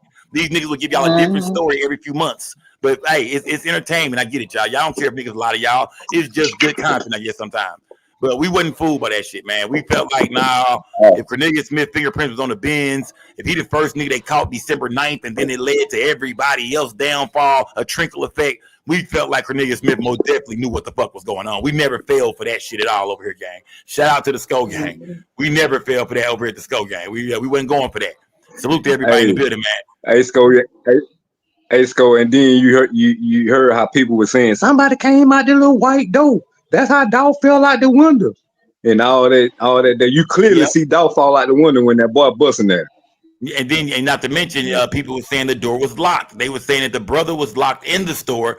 Dolph and the brother, once they walked in, somebody Makita's hit the lock button, locked their ass up in there with Makita's Cookies. You know what I mean? So he couldn't go nowhere. They had to take the gunshots. Well, we see that was a lie. You know what I mean? Nobody locked the door. He came right out the door during the, he was even shooting out the door, pushed the door open, came out, and started busting back at them. So that's what them niggas was running. Cornelius Smith, we know now, was shot in his shoulder. What did they say about Cornelius Smith going to the hospital? How did he take care of that shoulder wound? What did they say about that, y'all? Did they say anything about how that shoulder wound? He was in the hospital. He was in the hospital in Mississippi somewhere. In Mississippi somewhere. Is that what they said? They sure did say that. I think, yeah. So the nigga ran away. Yeah, he was. They got him in Mississippi. Yeah, they got him in Mississippi. He was in the hospital in Mississippi. Somewhere going down 55, right next to Memphis.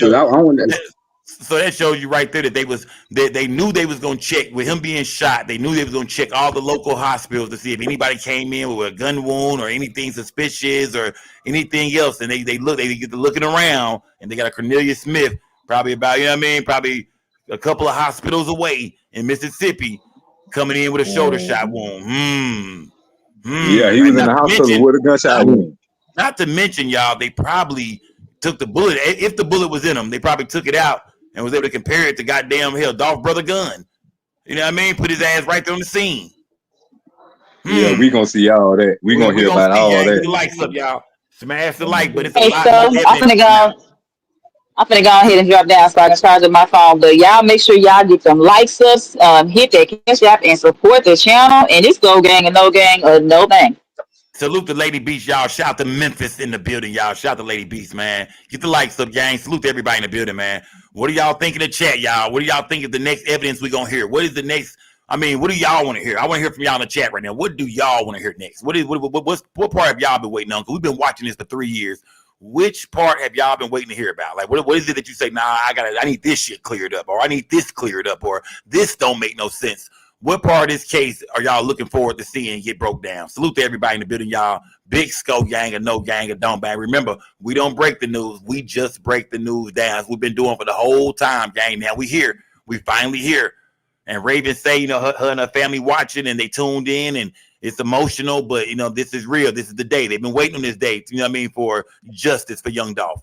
And that shit is here, man. Flood and spam my goddamn chat with them Dolphins, man. Long live Paper Route Frank, man. Long live Flipper.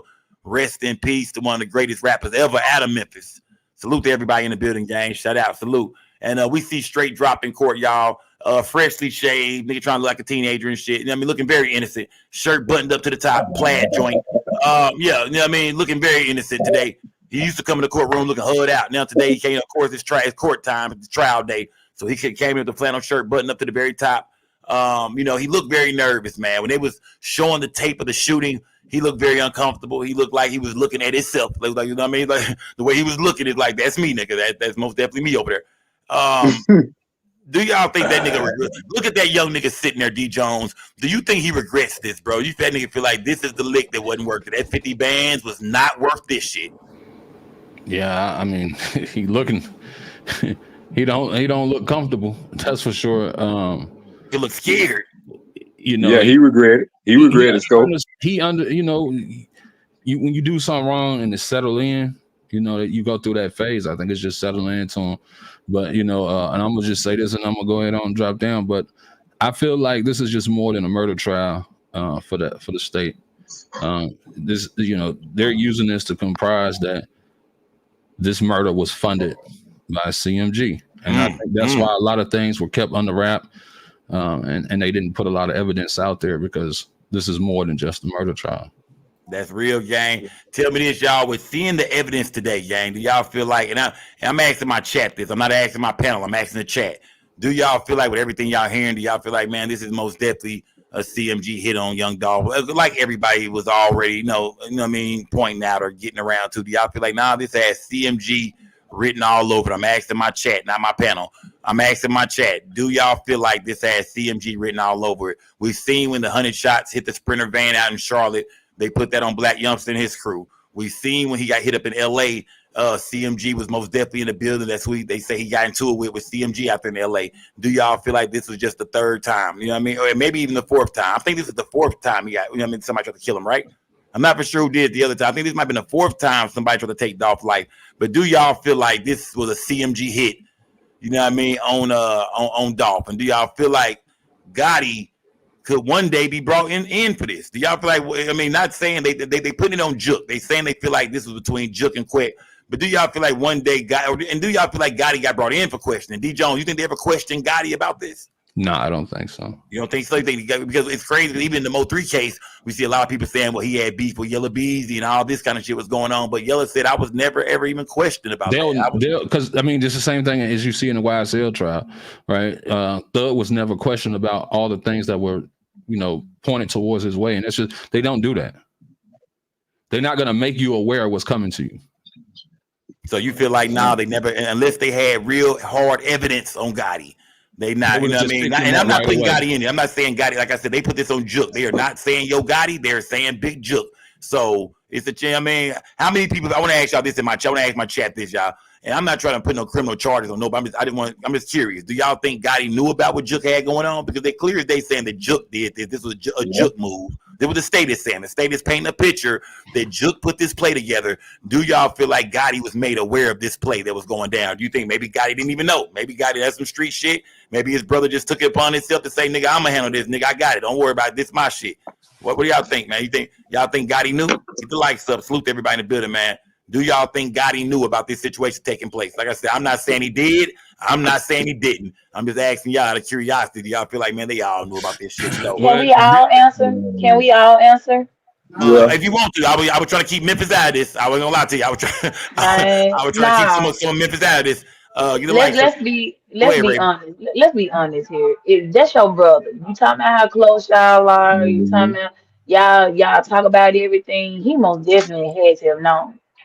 I now has he had a part? I can't say he had a part in it. Like, yeah, I want you to do this, and then just said I'll take care of it. But he had to have known what his brother was up to.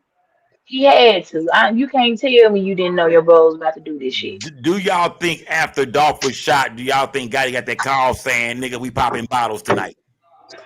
Do y'all think Gotti got a popping bottle call or a text or something from his brother saying, nigga, it's up, nigga, light it up? Here's the cold facts about that, though, Sco. Whether he knew or not, if they can prove that murder was funded by any associate and that money came from CMG, he's going down for it no matter what, whether he knew it, because he's the boss. And that's just the cold reality. But I mean, when you say funded, what if the money just came from Jook? And I mean, how would they be able to prove that? But Jook got his own money as well. I'm listening to what the state is saying. Okay. And the direction that they're going. That's why I made that assumption. Okay. Get the likes up, gang. They're not just saying Jook. They're using a lot of CMG as terminology. They did say Cocaine Music Group. They did start off by saying Cocaine Music Group. All right. Terminology is big in getting things court documented and being on record. Yeah. Facts. Definitely. So he can go to jail behind that, dog.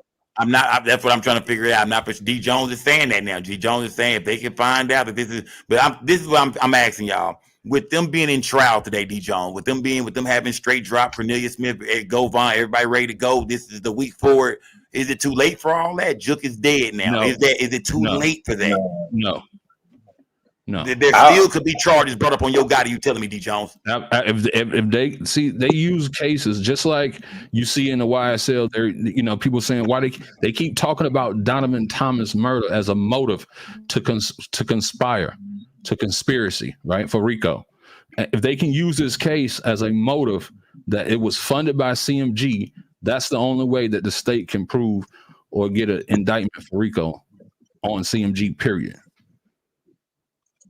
I think in this case, the reason the state may have taken another approach to say we get a guilty verdict, then we for sure got a motive. We don't have to ask no questions on the RICO. That's the way the federal government do it. That's the way I believe this state is approaching it. I think Georgia was sloppy in the way they tried to do RICO for YSL, but I think Tennessee is saying no. We get a guilty verdict. We get all these boys. We because they have a lot more information than what they're gonna ever tell in this trial. You can believe that. And as far as testimony. Right. So if they can get a guilty verdict on this murder, they can use that as a boost to push RICO. Now tell me this, D Jones, why do you feel like what do you think kept Big Jook from getting arrested leading up to his death? Of course, he's dead and gone now. But why do you think Big Jook was never arrested for this? I mean, as far as the evidence of who was talking or what, why was Jook never arrested? The state said they can prove they paint a picture that this was Jook that put this together. Jook put this together. Why do you think cuffs were never put on Big Jook?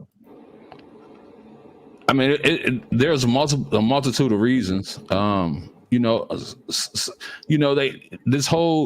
whole thing you always hear about, the big fish they just watch, right? We don't know what they were building in the background, so we can't say. Sometimes they leave a lot of people on the street for years to build cases, right? The feds do it, the state do the same thing. So you can't just pinpoint why. No, Jook was murdered. What was that? Jook was murdered almost almost like 6, 7, 8 months ago, something like that. Do you think, D Jones, that it could have been a chance? I mean, he got murdered. The man died. It could have been a chance that shit was on the way.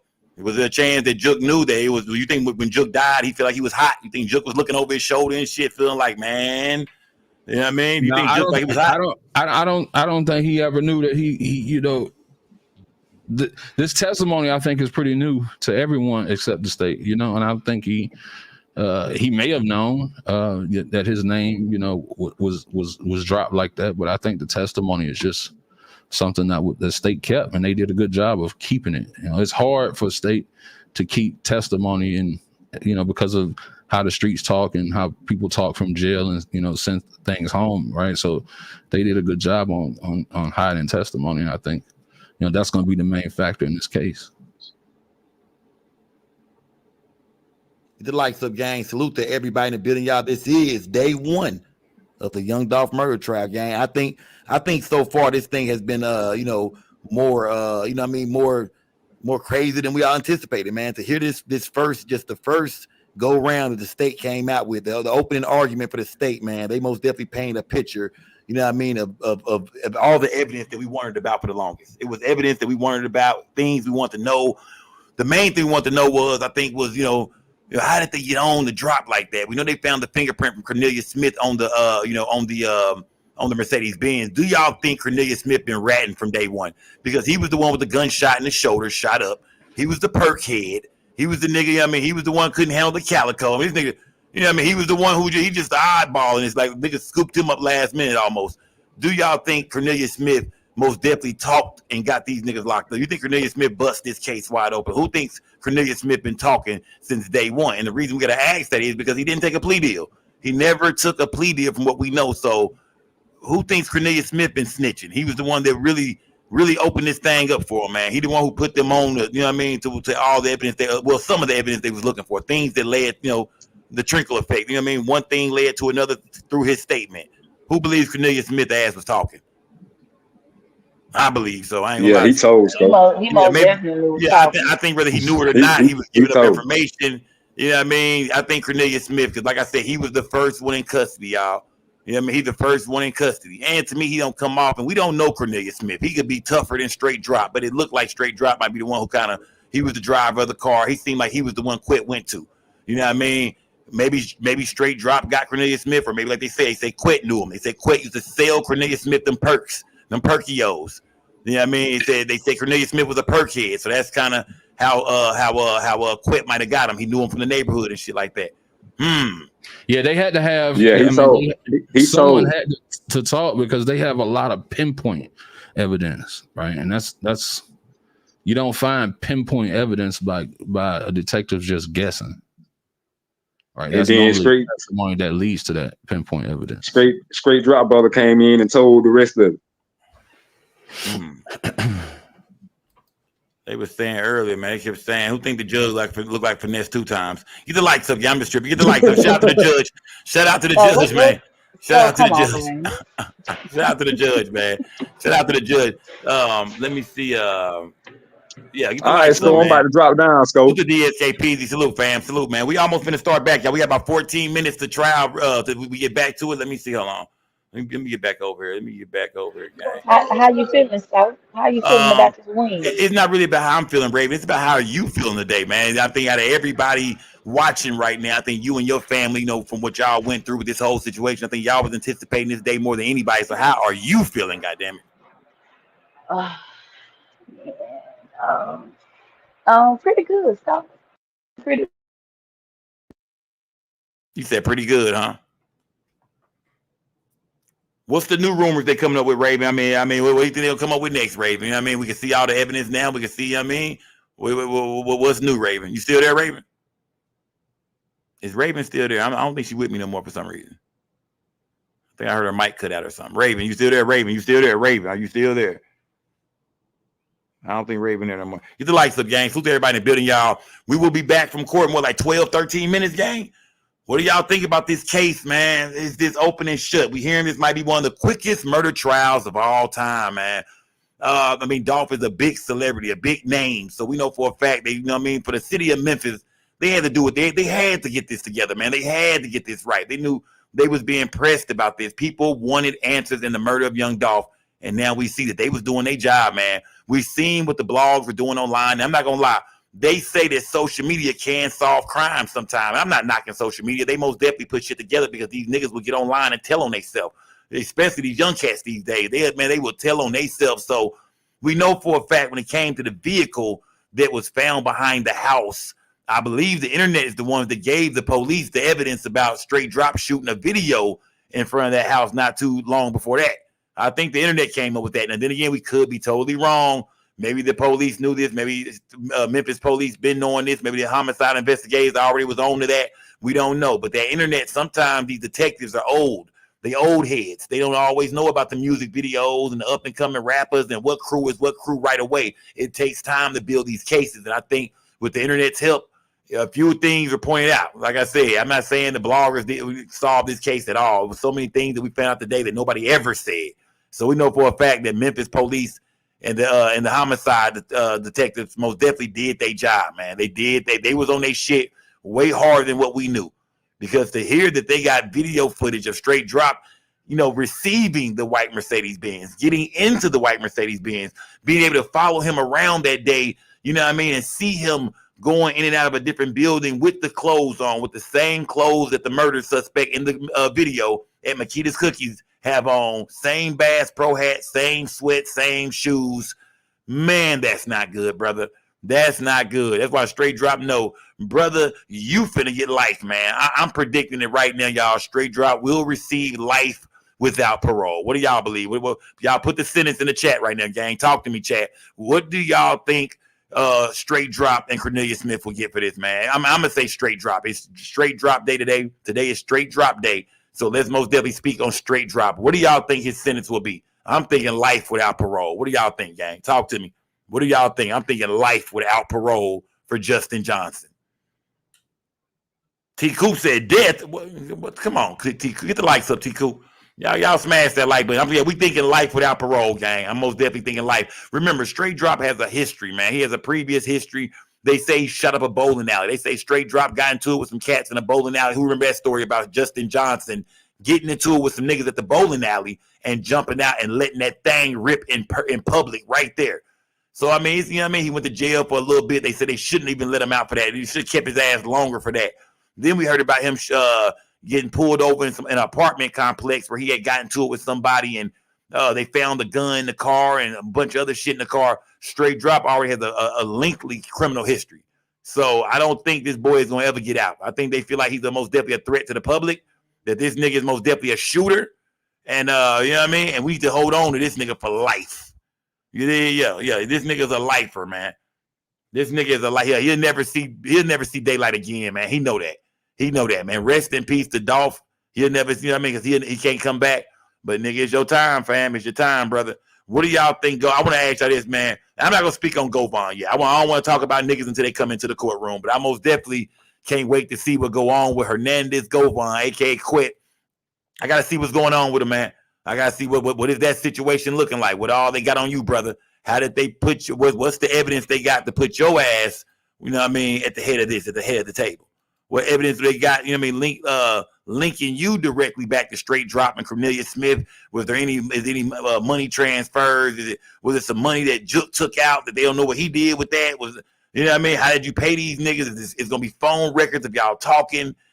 Some tell me Quit will have a burner phone. Some tell me Quit will have a burner phone. But obviously, with niggas like Cornelia Smith being caught December 9th, no telling what he said. And with the state saying today that we was gonna hear a statement or hear from Cornelia Smith, and that he was gonna say that he did this, man. Yeah. I smell Chinese food, nigga. Shit is cooked, man. These niggas are cooked. We will be back from break in 1 second, y'all. They going to break. They'll be back in 1 second. Salute to everybody in the building, y'all. Salute, gang. Y'all smash the like button. Y'all hit the cash app, man. Anybody hit the cash app? If y'all donate, we've been on live for 4 hours, man. Hit the cash app. Make me feel like I'm at work, goddammit. Make me feel like I'm at work. Salute to Cardi K for the cash app. And salute to Audrey for another cash app, gang. Salute to Audrey for another cash app. And salute to Cardi K for that cash app. Y'all donate to the channel. Y'all know I ain't got no super chats over here right now. No super stickers. No memberships over here right now, but don't even worry about it, gang. We still on the other channel, gang.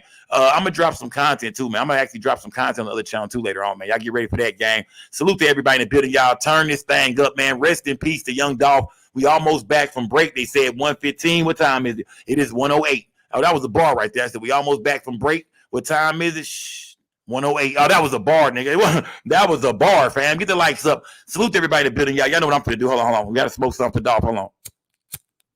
Shout out to young Dolph, man. RIP Dolph, man. Hold on. That's up. That's up. Get the lights up. That's most definitely that goddamn up. Get the lights up, gang. Salute to everybody in the building, man. Long live goddamn Dolph, man.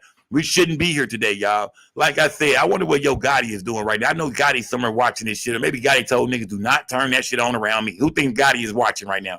Do y'all think Yo Gotti is watching, or do y'all think Yo Gotti refuses to watch shit like this? Put that in the chat. Do y'all think Yo Gotti is watching the trial, or do you think Yo Gotti refuses to watch this trial today? Let me know in the chat, gang. Salute to everybody in the building. We almost back from break. Oh, it's almost that time. It's almost that time, gang. Let me see. It's almost that time. Oh, yeah, we almost back. We almost back, gang. Salute to everybody in the building, y'all. We almost back for sure. Let me see. Let me check on a few things real quick. Let me see. Let me check. Get the lights up, y'all. Salute to everybody in the building, man. We almost back from break, y'all. Yeah, don't go nowhere now. Get your snacks ready. Get your popcorn out. Light your gas up. Roll it up. Whatever you're doing, roll up. Light your gas up. Get your snacks out. If you're at work right now, yeah, I mean, you're probably finna go on lunch break. People at work probably on lunch break or coming back from lunch break. Get comfortable. If you're on lunch break, shout out to you, goddammit. Yeah, I mean, all you Arby's and KFC eating ass niggas, Popeyes, Burger King, Taco Bell eating that. Get the lights up. Chick-fil-A, get the lights up, gang. Salute to everybody in the building, man. Salute, gang. Like I said, fill my chat with nothing but Dolph signs, man, with them Dolph emojis, them dolphins. Spam the chat with them dolphins, y'all. This day is finally here, gang. Salute to everybody that's been rocking with us all. We've been live since, about 8:50, 8:55, we've been live. That's another bar. We've been live since 8:55. Man, bars are coming out of everywhere this morning, man. Nigga just barred up, man. Nigga just barred up, man. I ain't gonna lie to you. Nigga barred up. Salute to everybody in the building, man. Salute, gang. Salute. Yeah, we've been here since 9 a.m., gang. It's 1 o'clock. We've been in here for about what? We almost 4.5 hours in around here, gang. We just got off a 4-hour live last night. So I done put 8 hours of live streaming in, y'all, in like the last 15 hours, y'all. 8 hours of live streaming in the last like 15 hours, man. And we going live again tonight. So yeah, y'all turn up, man. We going live tonight. That's how we do it, gang. We ain't playing over. We streaming, goddammit. We doing this. It don't matter what channel we on, we live. Get the lights up. Salute to everybody in the building. Long live Dolph, y'all. Straight Drop is on trial right now. The state opened up kicking ass. If you didn't see it, y'all gotta go back and watch it. The state opened up putting Straight Drop ass, man, everywhere that he didn't want to be. You feel me? And Straight Drop attorney opened up his opening statements. Wasn't too good, man. He kind of reminded me of Yellow Beezy lawyer. He wasn't doing the neck roll, but he reminded me of Yellow Beezy attorney. He wasn't really coming with shit. You know what I mean? He was kind of, you know what I mean, trying to, when he started speaking on how you're going to see Straight Drop in the exact same clothes as the killer, but them niggas just got the same style. Oh, no, nigga, get your ass up.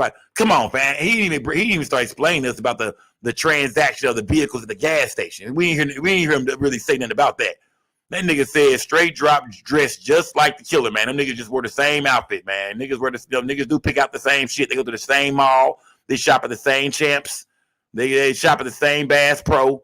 The nigga just so happened to get him put the same shit on that morning, man. But that is not him. That is not my client. Get the lights up, guys. Salute. Oh, this shit crazy, man. This shit is crazy. Yeah, y'all smash that like button, y'all. We almost back from break, y'all. It's almost that time, man. We almost back from break. What we got? We got about 2-3 minutes. I hope they come back on time too. Don't be late, y'all. You know, tell that sister with the little blonde cameo box. Yeah, she got that hot top cameo fade with the blonde on it. Tell her don't be late, baby. We rocking with you, sister. Don't be late now. I mean, come on, man. With the YSL case, them niggas say they coming back, and then it be 20, 30 minutes later, and they come back with the damn microphones off, and then they point the camera back to the ceiling again. Man, what the? Come on, man. Get the lights up, y'all. Smash that like button, man.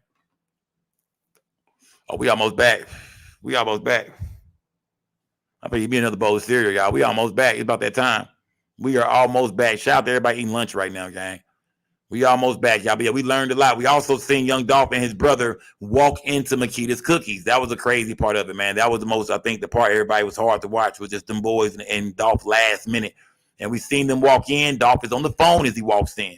When he walks in, his brother is, his brother on point. But then we see his brother turn around and look into the cookie case. His brother started looking into the cookie case, admiring the cookies. Dolph is on the phone, getting ready to pay for his cookies.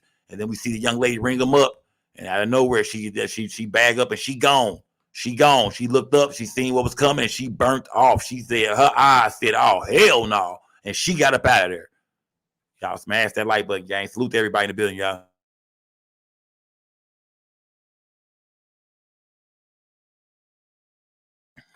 Salute to everybody in the building, man. They should be back. They should be back soon, y'all. We are the #1 channel online for this Dolph trial, y'all. Make sure y'all know that. If you wanna go and watch it and break it down for real, everybody else is trying to clean up their mistakes today.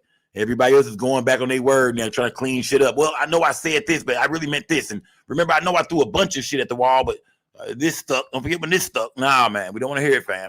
Y'all blamed everybody. A lot of these bloggers even said Mia J, young Dolph's wife, played a part. And remember that.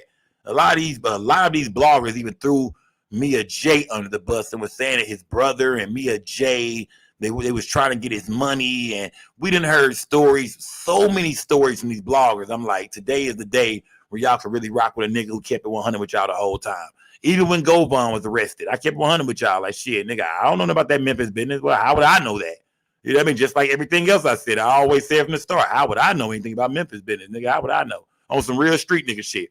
What nigga gonna call down to Dallas and tell a blogger, hey, yeah, fam, I paid for the murder of Dolph. Man, come on, man, get real, y'all. And we said that from the start. Don't put me in this shit, gang.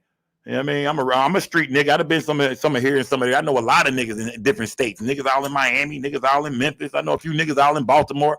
I know gangsters all around the world. So the fact that I knew of this nigga, man, yeah, bullshit. Nigga ain't told me shit.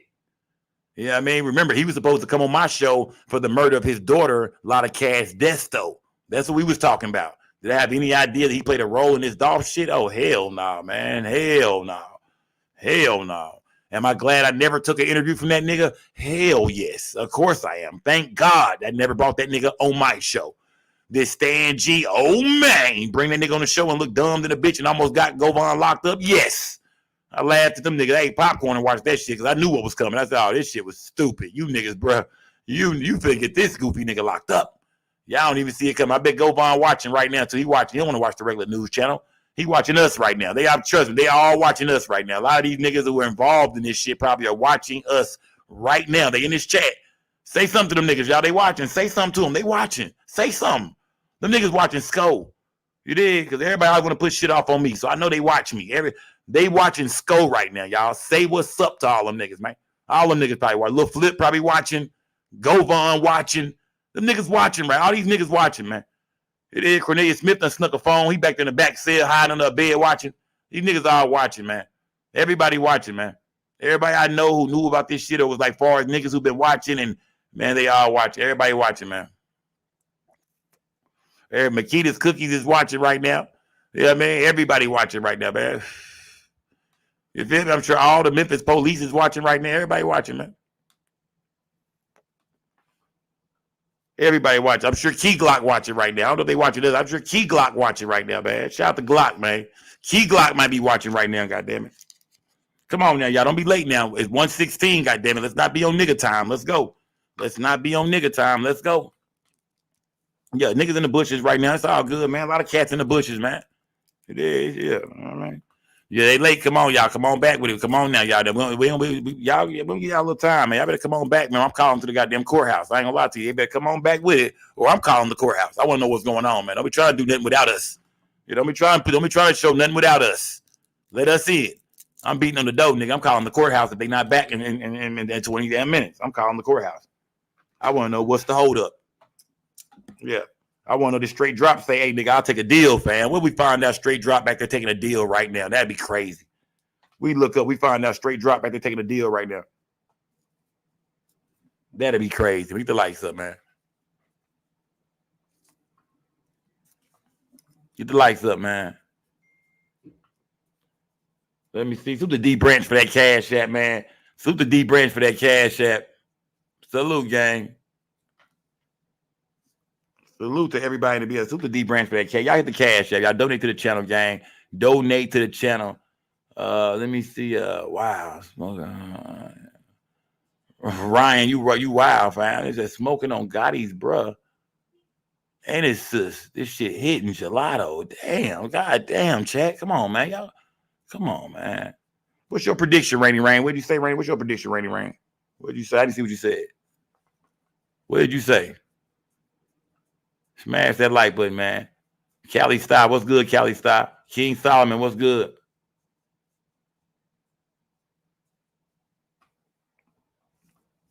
Oh, yeah, Makita's Cookies said they feeling good right now, man. Come on, man. Where we at, gang? Where we at with it? Where they at with it, man? Come on, y'all. Don't be late. Don't be late. Come on now. Where y'all at now? Come on, man. Y'all don't be late with it, man. Y'all don't be late with it. Let me see. Ain't no sound to this joint. Yeah, y'all come on with it now. We ready. We are ready, man. Get the lights up, gang. Shout out to everybody in the building, man. Shout out to everybody that's rocking with us today, man. Let's keep this thing going. We gotta wait for them, but let's keep it going. How many people in the chat believe that how many people in the chat believe that Govon is gonna get life as well? I would answer that fucking. How many people in the chat believe that all these niggas getting life? Do y'all think Govon, him being the cat who supplied the money? They saying it came downstairs from Big Jook. It came from upstairs. I mean, do you think Govon will still catch that life piece too? Who believe that? Will Govon still catch that L as well? That's another bar. That's another bar. Will Govon catch that L as well? That's a bar. Get the likes up, y'all. What do y'all think? Will Govon catch an L as well?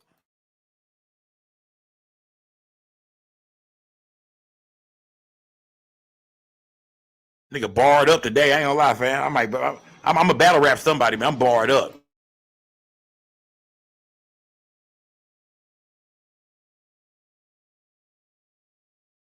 Salute to everybody in the building, gang. Salute. Salute.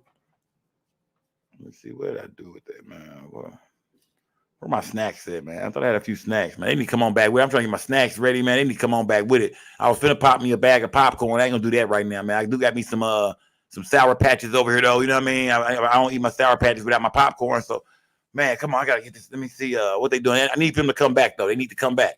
Salute to everybody in the building, too, gang. Y'all smash that like button, y'all. It's almost time to get back into this courtroom. And I can't wait to hear what's coming up next. I can't wait. I want to see, did they say it was only 2 witnesses today? Or will there be more witnesses? What did we hear about that? We seen the lady, the woman get up there and identify, I guess, the autopsy photos or something. And then we seen the security guard, which that was real short. He got up there and just basically spoke on a few things about the past between CMG and Paper Route Empire, spoke on Young Dolph vehicle, the camo wrapped Corvette. And we all know that too, man. That Corvette stand out like a motherfucker, man. Brand new Corvette with the camo wrap on it, man. I seen it in person, man. They actually brought it out here to Dallas when they did the Young Dolph Museum. And that thing was hard, man. I mean, that you know what I mean? It was a hard ass car, man. Get the likes up, gang.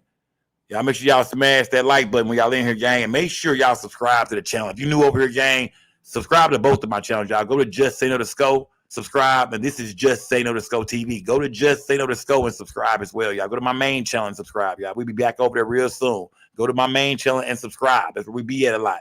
Get the likes up. We're going to be here tonight, though. We're rocking over here for a while, man. Yeah, man, I need to get up to what? I got 10,000 subscribers over. I need to get 10,000 subscribers over here, y'all.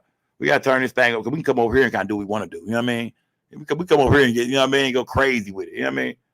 It is. I ain't talking no Diddy party shit, y'all. I ain't talking about nothing. I'm just saying we can turn up over here. Some of y'all get the wrong idea, man. I ain't talking about no Diddy party type shit. Salute, gang. Let me see. Hold on. I'm calling the courthouse. I'm sick of this shit. I'm calling the goddamn courthouse. What time is it? 1:21. Okay, they only 6 minutes late, y'all. Let's cut them some slack. Let's cut them some slack. They're only 6 minutes late. Straight Drop might be in the hallway having a motherfucking breakdown right now, sliding all down the wall and shit, snot coming out his nose and shit. He ain't going back in there. We don't know what's going on. You hear me? Straight Drop might be sliding down the goddamn wall right now, nigga, with snot coming out his nose. Get the likes up, y'all. Salute to everybody in the building.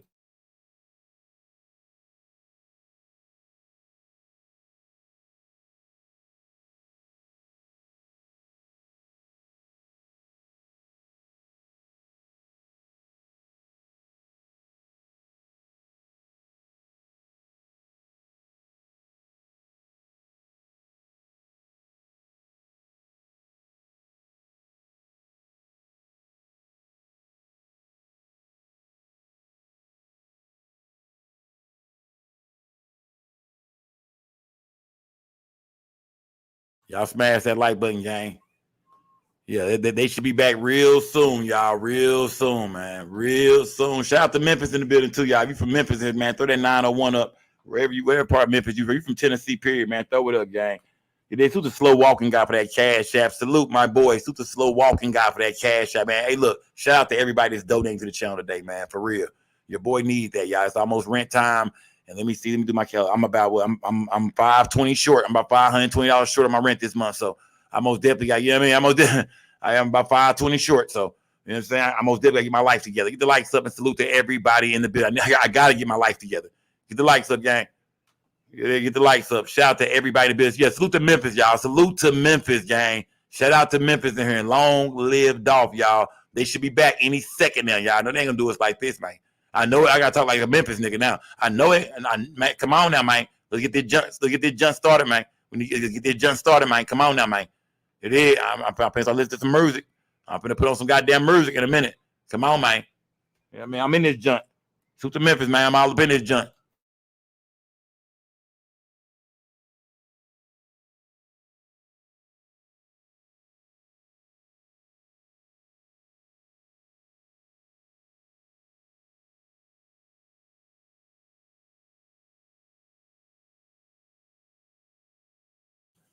You see, what time is it now? 1:24. Okay, they almost 10 minutes late, gang. We still rocking though. We rocking with them, y'all. Smash that like button.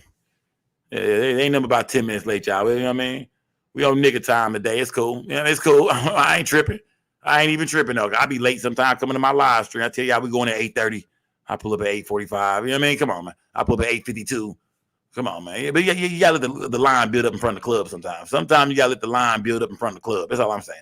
So when y'all see me come in late to my live streams, I know y'all in the chat already. I know y'all talking to each other. Y'all speaking to each other. Y'all shouting each other out. So I'm just letting the line build in front of the club a little bit before I open the door and let y'all in. That's it.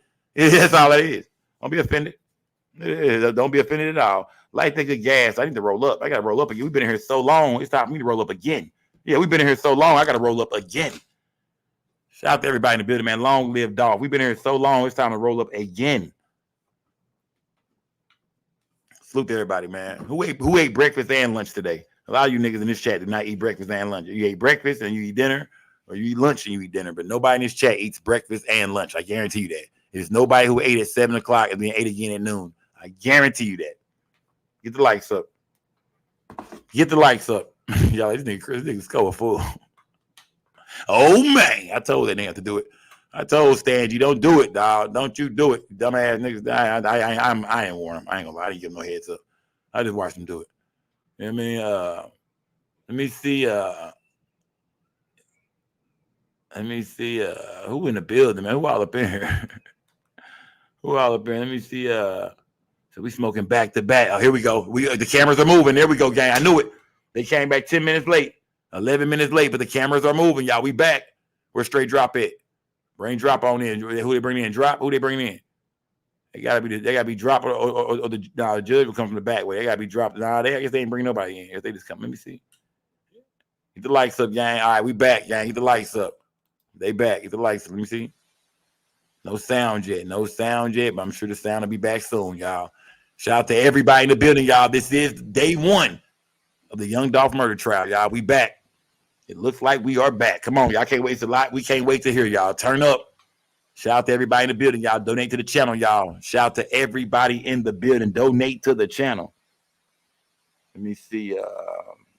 Shout out to Beauty the Beast for that cash app, too, man. Salute to Beauty the Beast for that cash app. Shout out to the gang. Beauty the Beast. Salute, gang. Salute.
What they doing, gang? Hold on.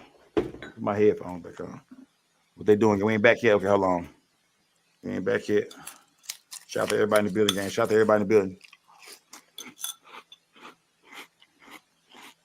You're waiting on the sound to come back on.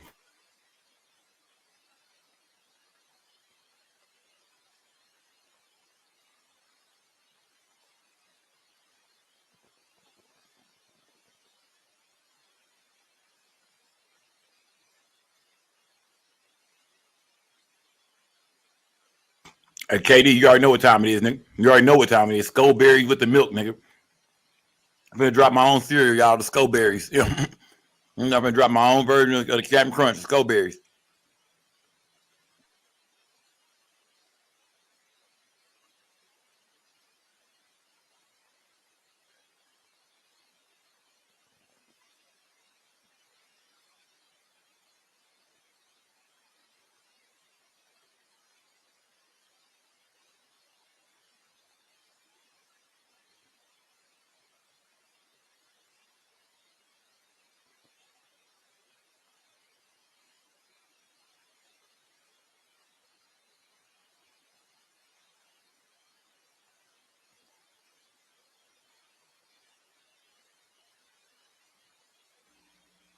There we go. We back. We back. You know a nigga blow when niggas start eating cereal at 1 o'clock. You know a nigga blow when nigga eat some cereal at 1:30. The likes of gang. Rest in peace, young Dolph. Oh, yeah. The likes of gang. Let me see. Court is back in session. I'm glad this ad came right now. I'm glad it came now. Look at drop. Smash that like button, gang. Here we go.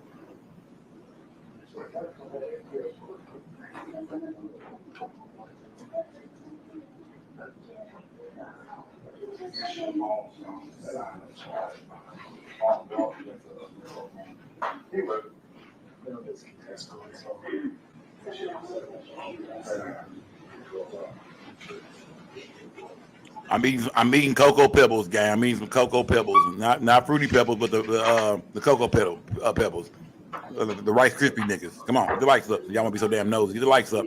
Rest in peace, young Dolph, man. Straight drop, look nervous, man. He just straight drop. He gotta take a shit. Get the likes up.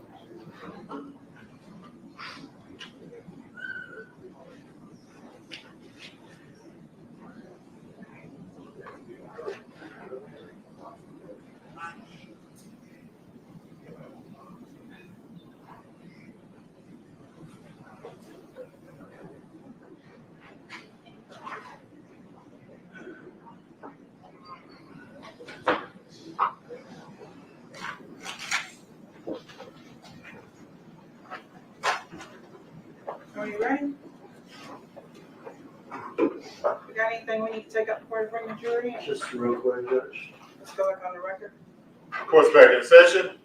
Just put 2 things or 3 things on the record. The next witness is anticipated to be Cornelius Smith. Okay. In custody. Charged in this matter has an attorney, Mr. Shull, who's present.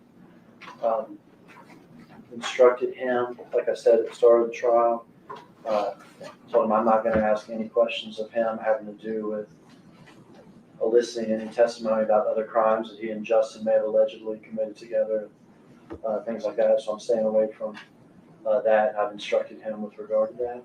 Okay. At some point. So Cornelius Smith gonna take a stand right now? He'll be going to prison. Oh shit. And his safety at prison is obviously a concern. This case has gang involvement on both sides.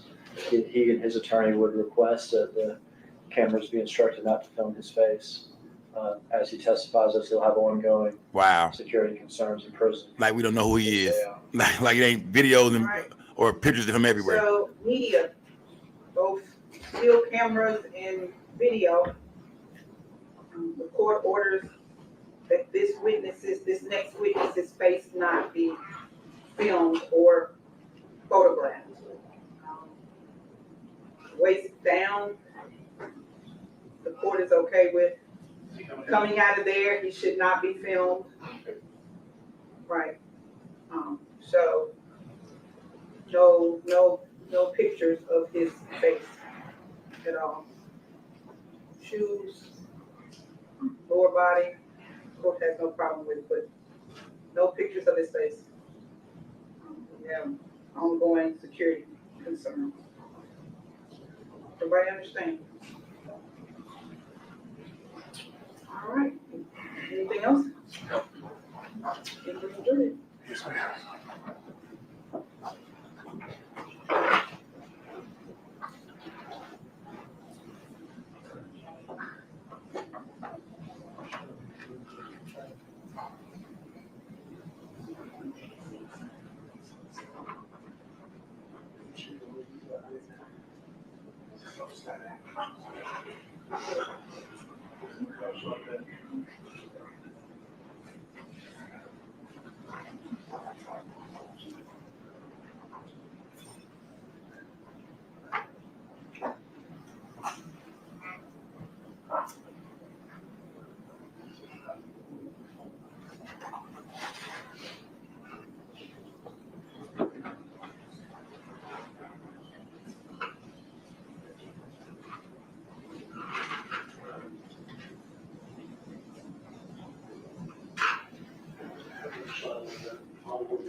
Go all the way to the wall, please. All the way to the wall.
Can everybody check their cell phones now, please, to make sure they're off?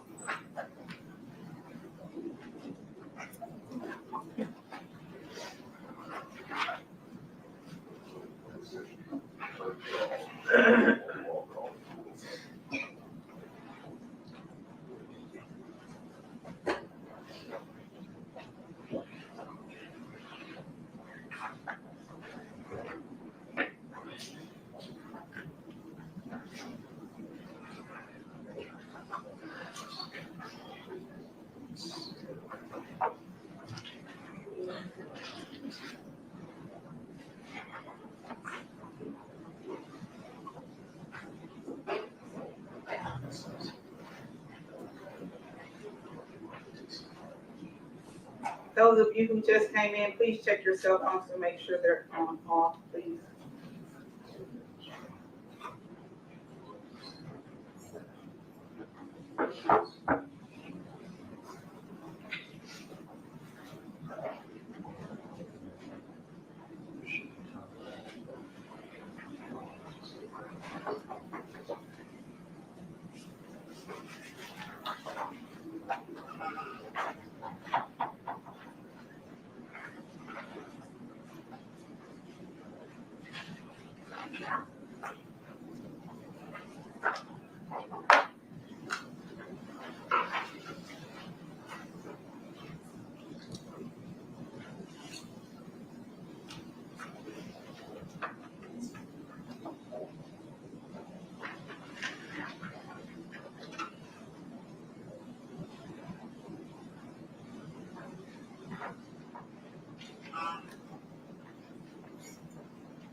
City Honor.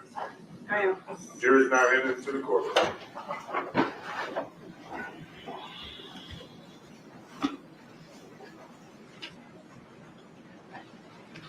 You may be seated. We're standing for you.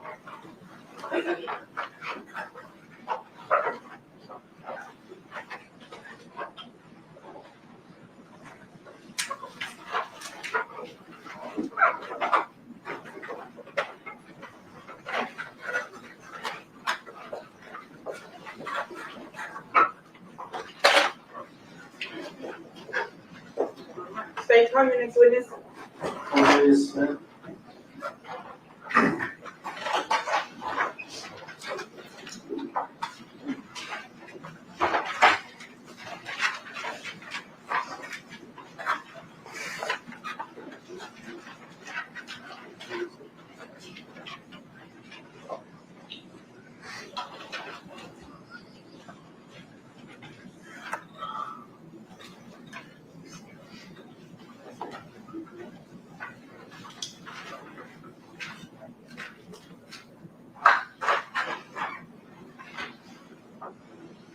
Step this way, sir. Stand right here. Face your honor, raise your right hand. Do you swear or affirm to tell the truth? Yes, ma'am. Merci.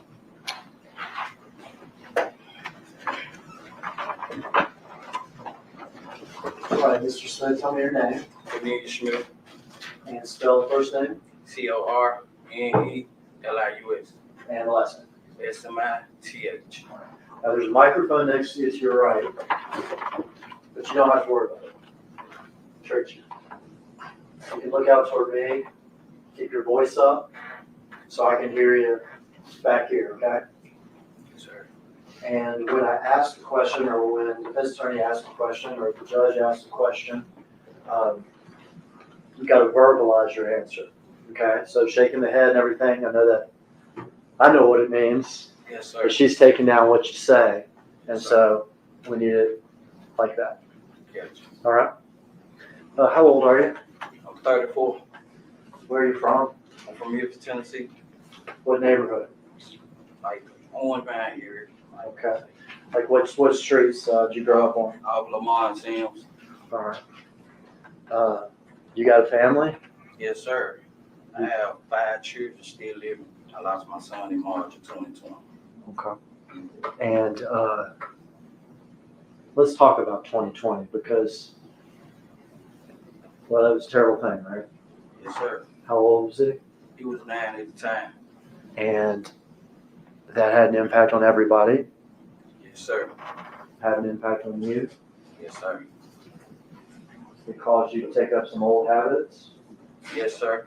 I went back to popping pills and not caring about nothing.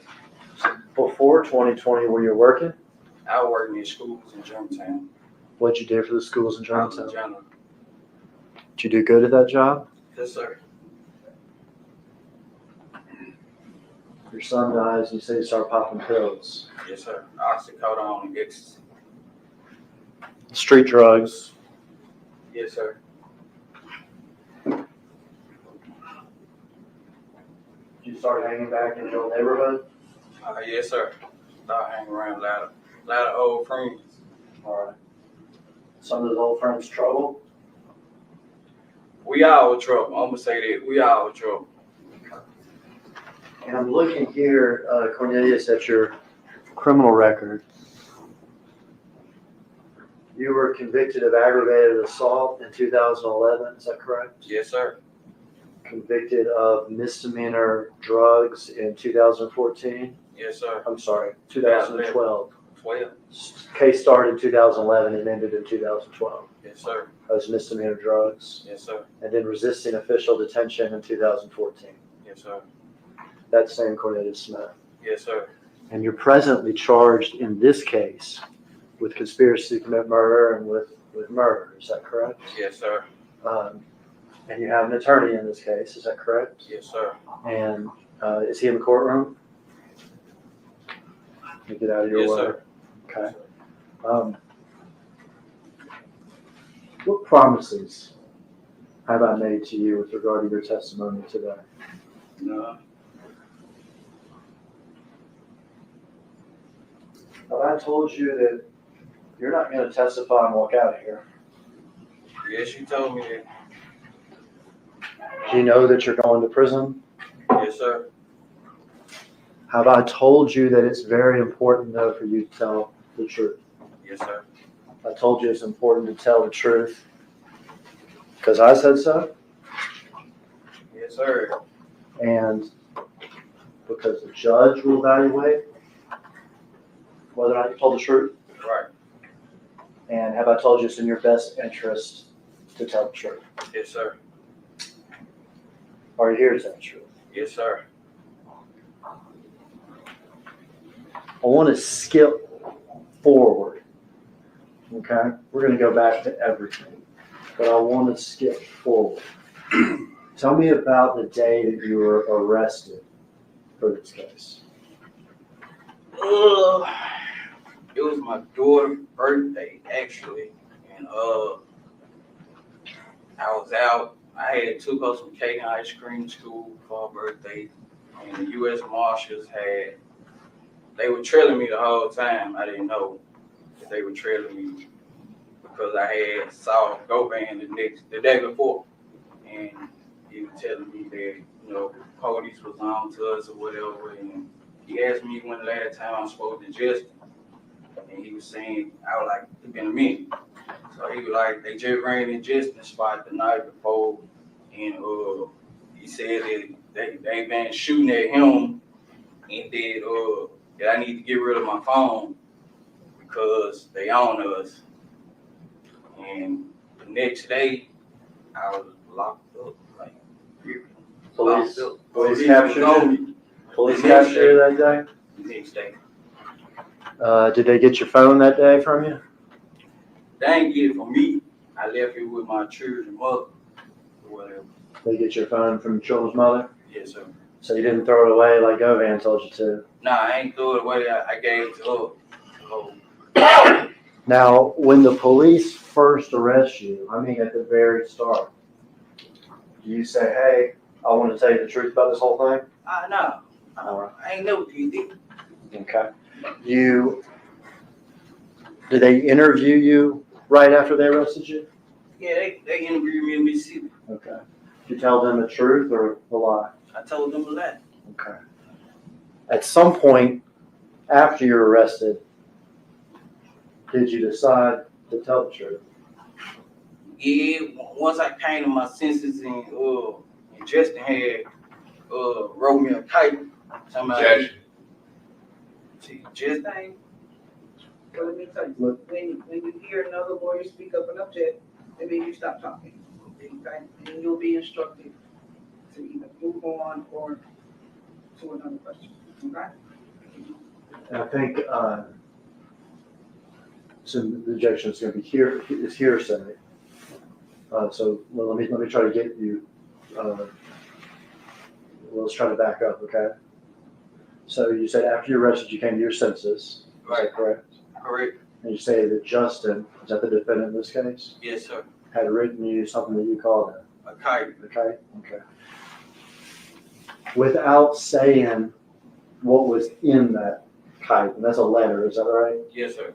Without saying in that letter, after you received that letter, did you decide to tell the truth? Right. And what did you do once you decided to tell the truth? I had spoke with my lawyer. And thereafter, have you met a few times with detectives? Yes. And have you met, we count those 2 minutes right back here, I guess 3 or 4 times with me, is that correct? Yes. Would it be fair to say you did that because you realized you had been caught? Yeah, I've been caught and I got a conscience too. Now they don't know where my senses. Yeah, I got a conscience.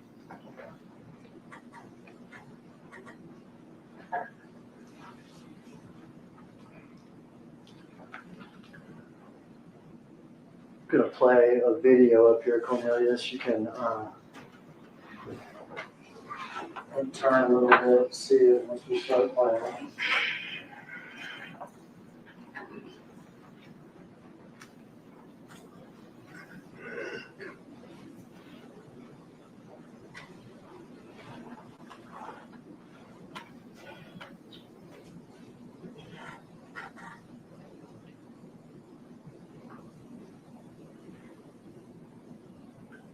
For the record, you're playing what's been marked as, or will be marked as, exhibit number 5. You can stop it right there. All right, Ms. What are we looking at? That's the day that we had saw young Dolph and Poolie and Makitas. All right, so whose car is that? That's young Dolph's car. All right, and you say we, who saw this car? Me and Justin. Well, let's back up then and tell me, how do you know Justin? Through Govan. All right, and who is Govan? Hernandez Govan Quick. We know him by Quick.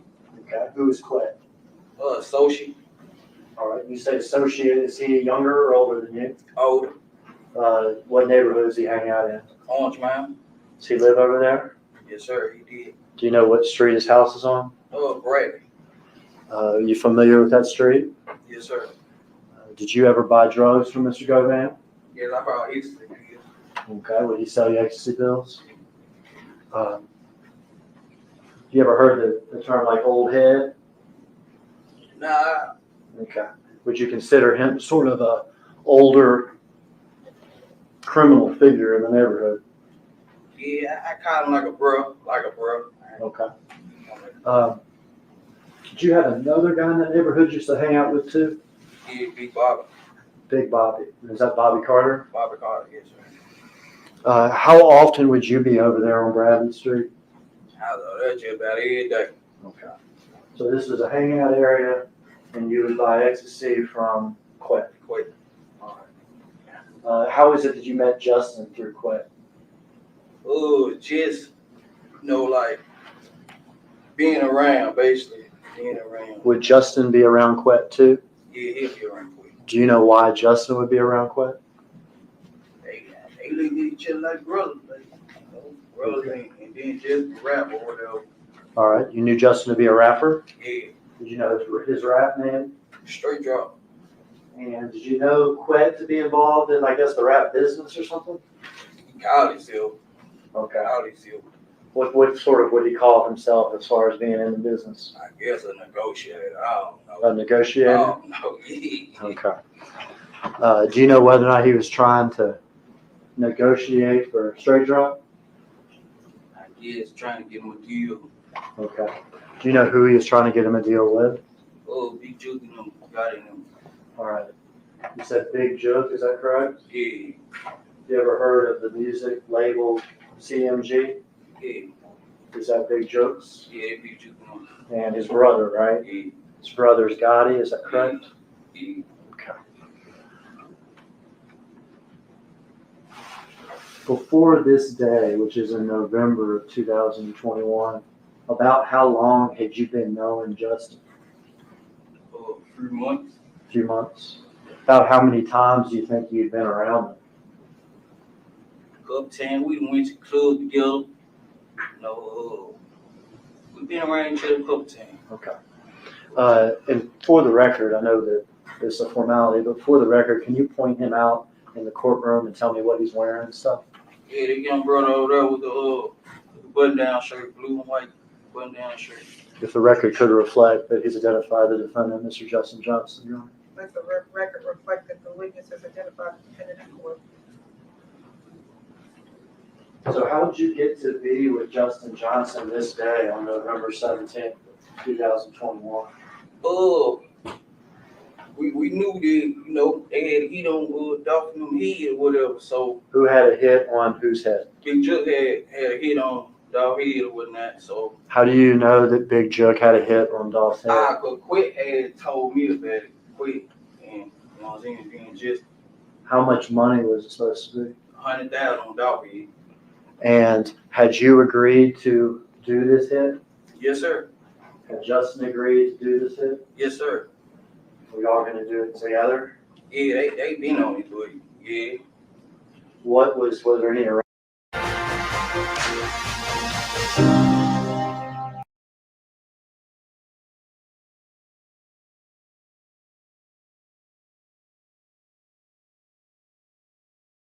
Band 10,000 apiece? Yeah. And how much were you going to get? I was getting 40, he was getting 40. Okay. Had you spoken with Justin about this? Yeah, we talked about it. Okay. This was not something that just happened this day, but something that was in the process for weeks? Yeah, How did y'all hook up this day, if you remember? he had pulled up to get me. He came and got me or whatever. Where'd he get you from? He got me from my father's house. Where's your father's house? Out of Lamont Sims.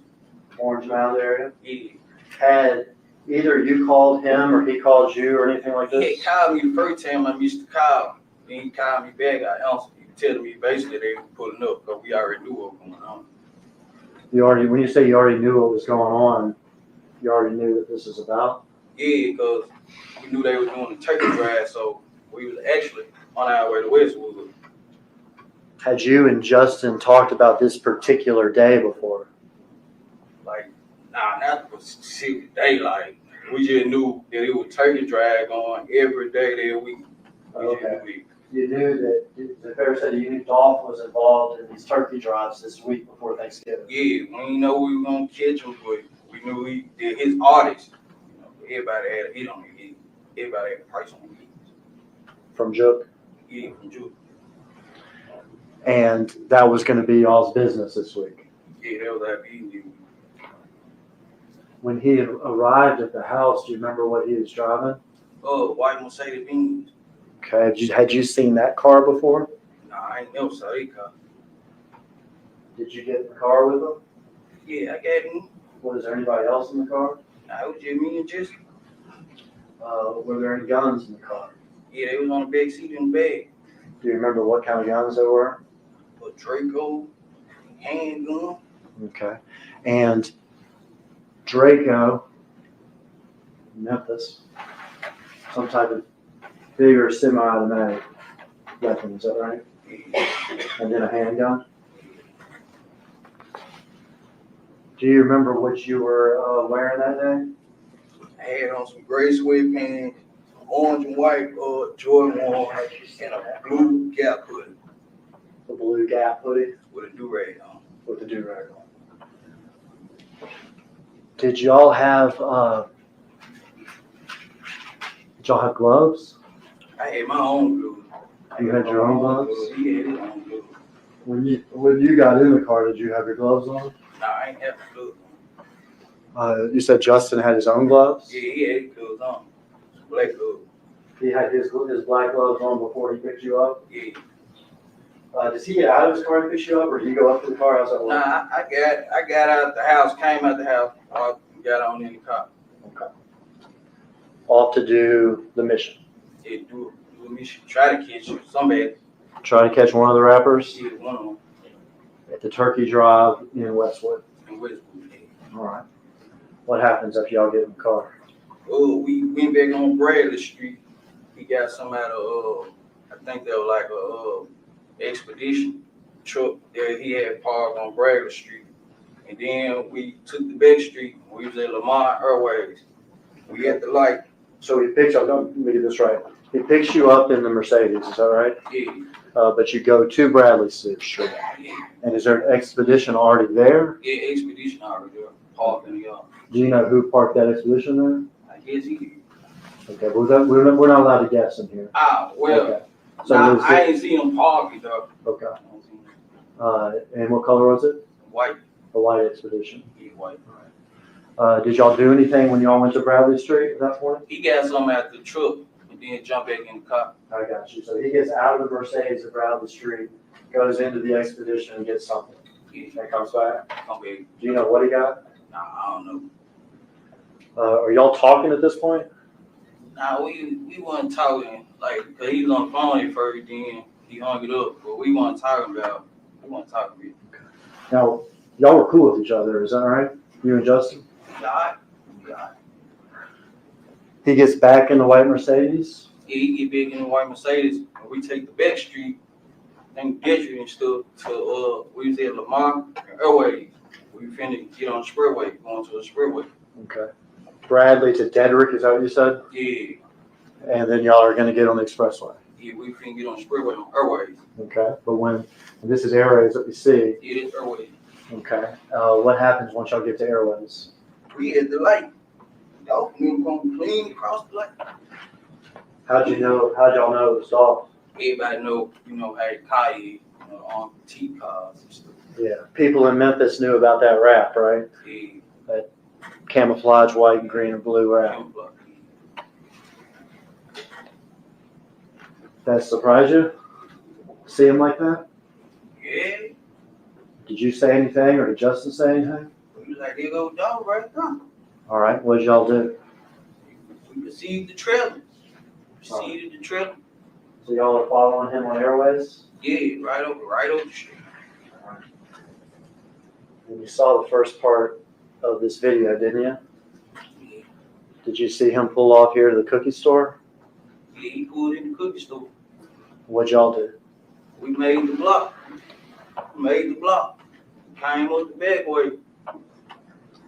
I jumped out. We started shooting. All right. Well, let's back up here, though. We saw him pull off of Airways to here. Is that right? Yeah. Y'all, can you see my little pointer? Yeah. Y'all would be traveling this direction on Airways. Is that right?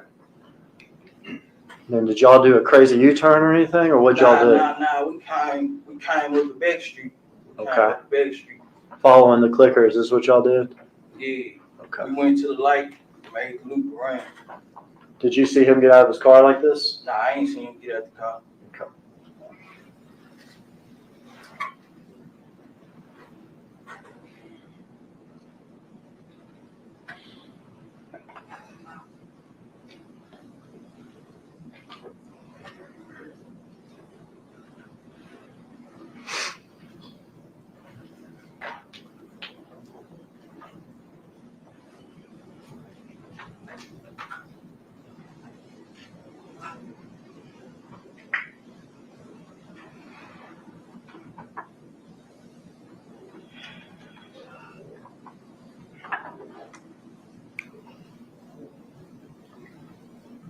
So y'all, Yeah, that's us right there. stop it here. It's me. Can you stop it? All right. We're gonna back up. I wanted to, back up a little bit. All right. First guy out of the car, who's that? It's me. That's you?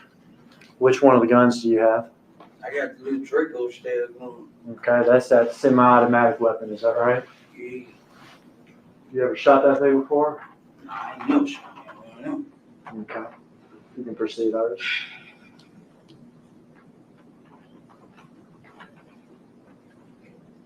That's your Gap hoodie, is that right? Yeah, it's me. That's you. Who are you shooting at? No.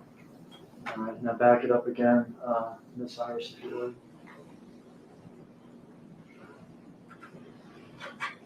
Back it up for Justin getting out of the car.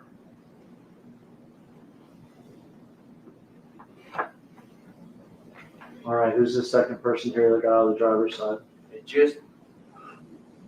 He's got the smaller handgun, is that right? Yeah, the bad baseball hat, bad pro baseball hat.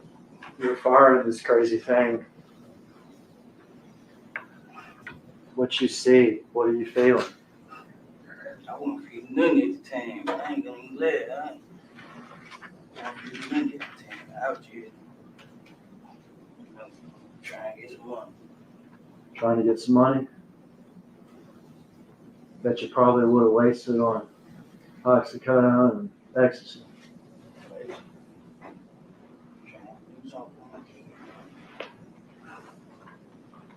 You shot that gun a bunch?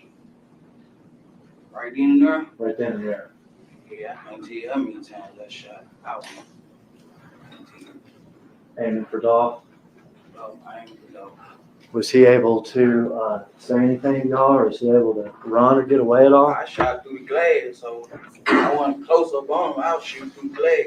Okay. I saw him standing by the window. I just got out and started shooting. All right. Proceed till Justin shoots. There with the handgun. Who's that? It's just. All right. You proceed. All right, you stop right here. It's Dolph's brother, Marcus. Did you know that he shot back at y'all? I ain't noticed until we pulled out. There was a bullet hole in my side window. And I told Jesse, I'm like, man, I'm hit. He was like, I'm hit too. So I'm hit right here on my leg. And I see a bullet hole in my sweater. I said, damn. So we driving out, he was saying he was hit. I'm talking to him, making sure we on wreck, making sure he's straight. I'm like, you all right? He's like, yeah, I'm straight. Bullet head went in my arm. It was a bullet in my back. I'm gonna back up. You and Justin here are running to the white Mercedes, is that right? Right. You get in what side of the car? I get on the passenger side. And Justin gets back in the driver's side? Yeah, he get back in the driver's side. Y'all get in the car. You can watch the rest of the video here. Did y'all see Marcus getting the second gun from his car? Nah, but when we pulled out and I knew it was shots back, I was finna shoot back, but there were too many cars coming and I didn't just want to hit no anybody, so I didn't shoot back. Because Marcus was shooting at y'all as y'all were leaving from down here, is that right? Yeah. And you would be in the car at this point? Yeah, we was in the car. Looking backwards? Yeah, I was looking back, but we had, like, how we were driving, like, how he was driving, he was all the way on the other side, but, so I ain't want to just shoot back. So all the shots that you fired were the ones we saw right here with Dolph, is that right? Yeah. And Justin too? Yeah. All right, so y'all didn't shoot back at Marcus as y'all were driving along. You say you got shot in the shoulder? Yeah, I got hit in my shoulder, in my upper arm. In the upper arm, shoulder area On my leg. of your right and your leg. And you realized you had been shot once you got in the car? Yeah, once I got in the car. Could you still have a scar from when you got shot in the arm? Is that right? Yeah, right. Yeah. Mark, I have him step down and display this to the jury real quick. Come on, just turn sideways here. Just walk down this way, backwards for the wheels.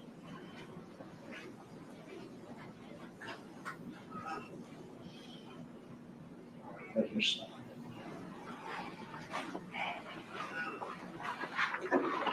All right. You and Justin jump back in the car. You've been hit in the shoulder. On my leg. And in the leg. Justin may or may not have been hit, but said something. Yeah, got scraped on your back. Scraped on your back. All right, what now? We went back on Bradley Street. Did y'all go to Bradley Street slow or fast? Nah, we went back fast. We went fast. We went fast. We weren't trying to get caught. So he gave me the keys to the expedition. So he hauled the beans. Who gave you the keys to the expedition? Justin gave me the keys to the expedition. Okay. So I moved the truck out the way, and he pulled the beans in the yard. So the expedition, was it parked in the driveway of Bradley? Yeah, we parked in the driveway. And he gives you the keys to the expedition? Yeah. You get inside to move it? Yeah. And then where does he put the Mercedes? He put it like right there, where the expedition in the front yard. Okay, so the front driveway area of Bradley, is that right? Right. What do you do next? We jumped in the expedition. We was on our way to the gas station with the FaceTime Juke. Let them know that was our work. Who FaceTime Juke? Justin had FaceTime Juke. Spelling out Dolph. You know what I'm saying? Let them know that we did it. And let's back that up. You say, let him know it was y'all's work. Right.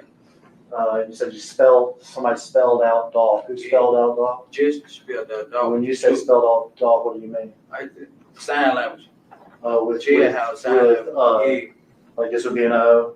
Nah, yeah, I think I don't know how to do it, but Okay. something like that. All right, so there was some signing, and y'all just took care of Dolph. Was that short call, long call? It was short. Did you hear Juke say anything back? Yeah, he'll get with us when he get done with the kids or get up on them. He'll get with y'all when? I didn't hear that last part. Get up or finish with his kids or something like that. Oh, he was busy with his kids. Yeah, something like that. Gotcha. But he would get up with y'all after that. Okay. How are you feeling at this point? I'm hurt because I was shot. Where are y'all's guns at this point? Oh, we had them in the backseat of the expedition. Okay, so y'all brought them with you from the Mercedes to the expedition? Yeah. Were y'all still wearing your gloves? Do you remember? Oh, I don't remember. Okay. So y'all are in the expedition. The FaceTime call with Jook has happened. What do y'all do? Where y'all headed? What y'all saying? We went to the gas station, put some gas in the expedition truck first in the University Memphis area. Then he was trying to find, Justin was trying to find somebody at the house we could go, so, we get cleaned up or whatnot. All right. You needed some medical attention or something. Yeah, he had called one of his partners, Justin had called one of his partners to bring me a wound kit, or whatever. Do you know who he called? I don't know who he called. Okay. Do you have your phone with you during this? Nah, my phone, I had left my phone in the bin, in the safe bin. All right. So when you got in the bins from your house, did you have your phone with you? Yeah, I had my phone. I put it in the glove department. Okay. When you got out to shoot Dolph like we saw, did you have your phone with you? Nah, it was in the glove department of the bin. Okay. Had you put it in the glove department so that it wouldn't be on you? Yeah, I put it in. But you forgot. Yeah. So when you and Justin in the expedition, you don't have your phone, but he has his. Yeah. Is he able to make contact with somebody to figure out how to get stuff or where to go? Oh, he had called one of his cousins. He said whose house we went over in Whitehaven, so we clean up, change clothes or whatnot. And Quit had called like, man, y'all gotta clean this stuff up. Quit had called. And I was like, man, get my phone at the car. Get my phone at the car. Left my phone in the car. So he was like, all right, we need to move this car. That's what Quit was saying. So we talked to Jook right after. Yeah. But Quet too. Yeah. And do you remember whether or not the conversations with Quet happened before y'all got to his cousin's apartment or after? Yeah, I can't recall. Okay. But it was all close together. Yeah, it was all close. And tell me again what Quet said during these conversations. Yeah, we had to get rid of that car. We had to move that car, get rid of it. Because y'all had put this car in a driveway on Bradley, right? Yeah, right across the street from your house. Right across the street from where Quet lives. Right. He said y'all need to move this. Yeah, we gotta burn that junk up. Gotta get rid of it. Y'all were busy trying to get yourselves taken care of that. Yeah, we we changed clothes with her, and I had pole peroxide on me and wrapped myself up, and I had to text my girl to come get me, text her the address off of Justin's phone to come get me. And let's get there, but you said that Justin had contacted his cousin about going to her place, is that right? Yeah. Is that Kiana Hopper? Yeah. Did y'all in fact go to her place? Correct. When y'all went to her place, what car were y'all in? We was in the White Expedition. When y'all get to her place, what do y'all do? So we inside, change clothes, and we was in there. She had helped me for a minute before the wound kit came. She was helping me out or whatever. We changed clothes, and the wound kit came. I was able to, put bandage on it and stuff like that. Okay. I want to show you a video.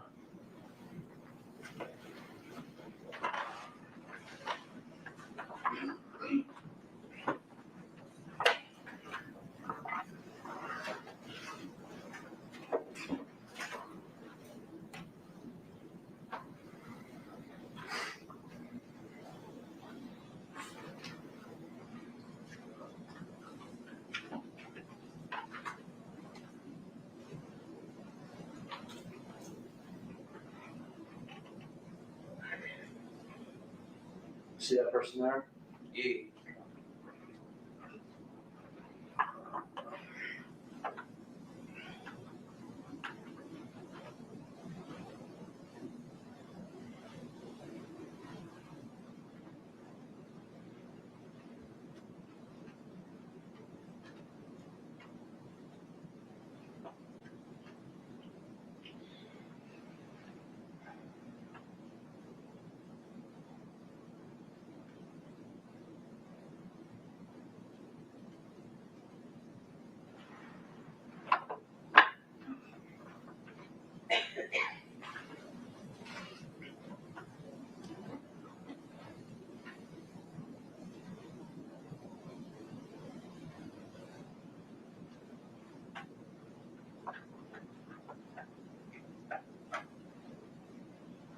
Is that the white expedition?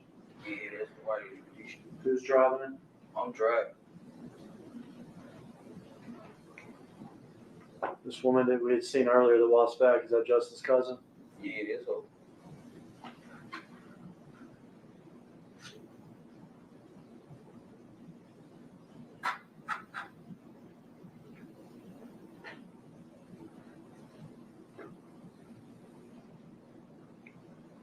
Can stop it here.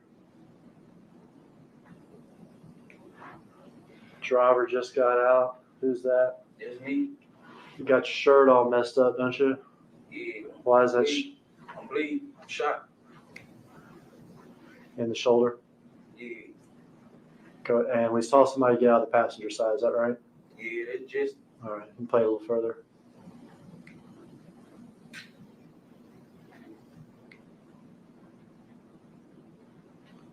Gray sweatpants, black hoodie, and that hat we saw is Justin. Is that correct? Correct. Same outfits that y'all were wearing during the murder? Correct. Y'all go inside. Tell me what y'all do once y'all get inside. We change clothes.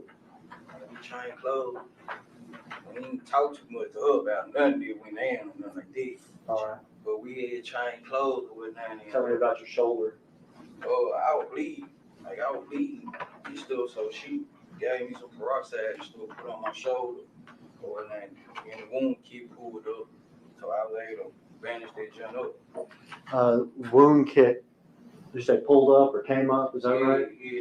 Had Justin gone outside? Yeah, he went outside to get the bag. Play that next video.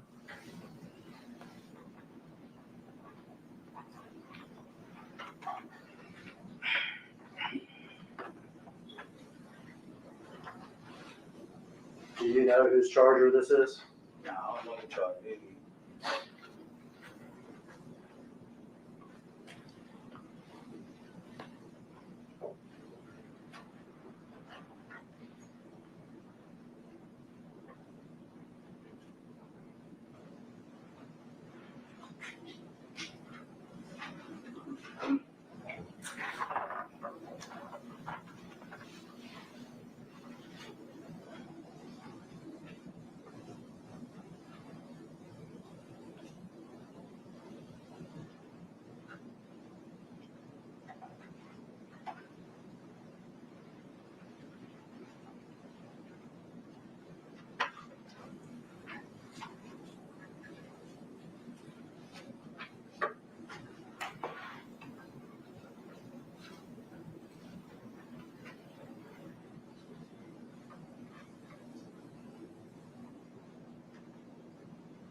He's taking off the hoodie, is that right?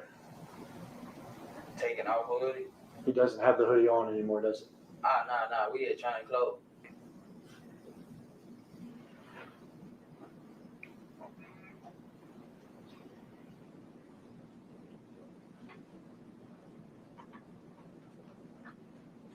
What are these things in his hand?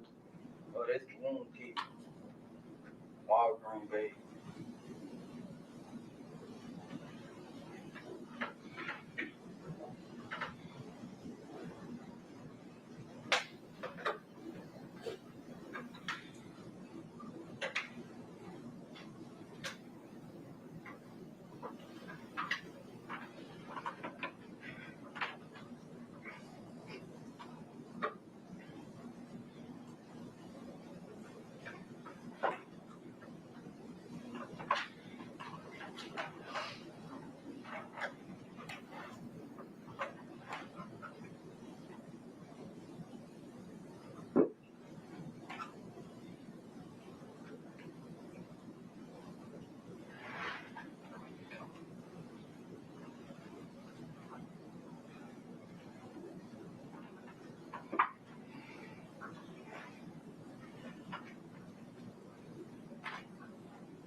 He's got like a yellow, looks like a piece of clothing or something. Is that right?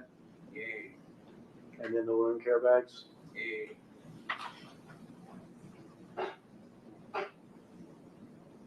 Does he come back in the apartment? Yeah, he come back in with the wound curve, the wound kit. And then wound care wise, what happens in there? Oh, clean me up. We had cleaned each other up really good. Yeah, got scrapes on the back. I can see it though. You got shot. Yeah, I got a shot. He had a scrape. Yeah, he got scraped on the back. After y'all get patched up, y'all leave the apartment? I had text my girl from his phone and sent her the address to come get me. Okay, you had used Justin's phone to text your girlfriend? Right. When y'all talked to Quet and he told y'all to move the car, did you tell him anything about your phone? Yeah, I told him to get my phone at the glove department, and he told me to meet him over at the car wash to get my phone or whatever. Okay. We can play the video of y'all leaving now.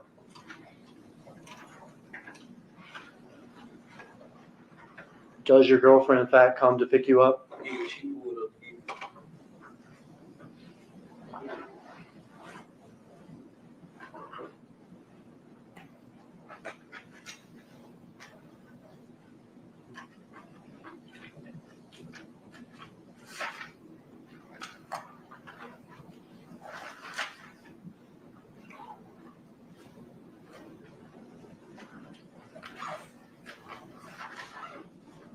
Who's in the yellow hoodie?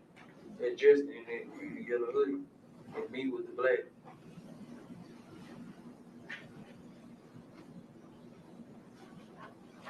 And then Kiana again, is that right? Yeah. You're walking over here. What are you walking to? I'm walking my girl truck. They just pulled up. Okay. Is that a Chevy Trax? Is that right? 2020 Chevy truck.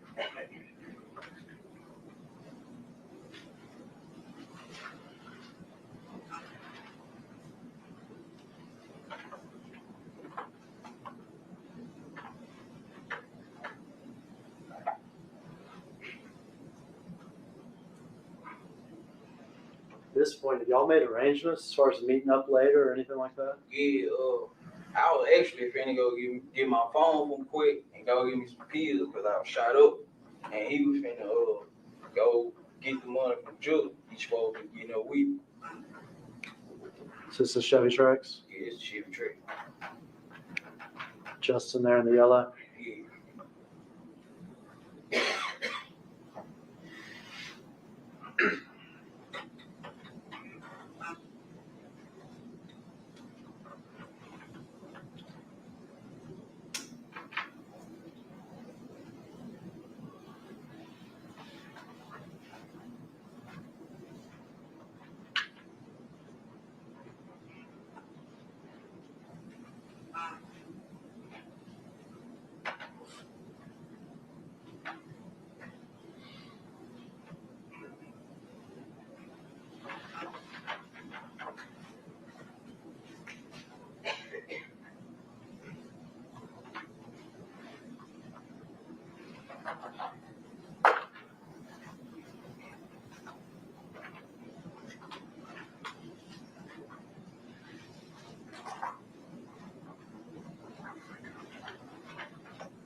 Justin still in the elevator? Yeah, just You in the car with your girlfriend? yeah, I'm in the car with my girl.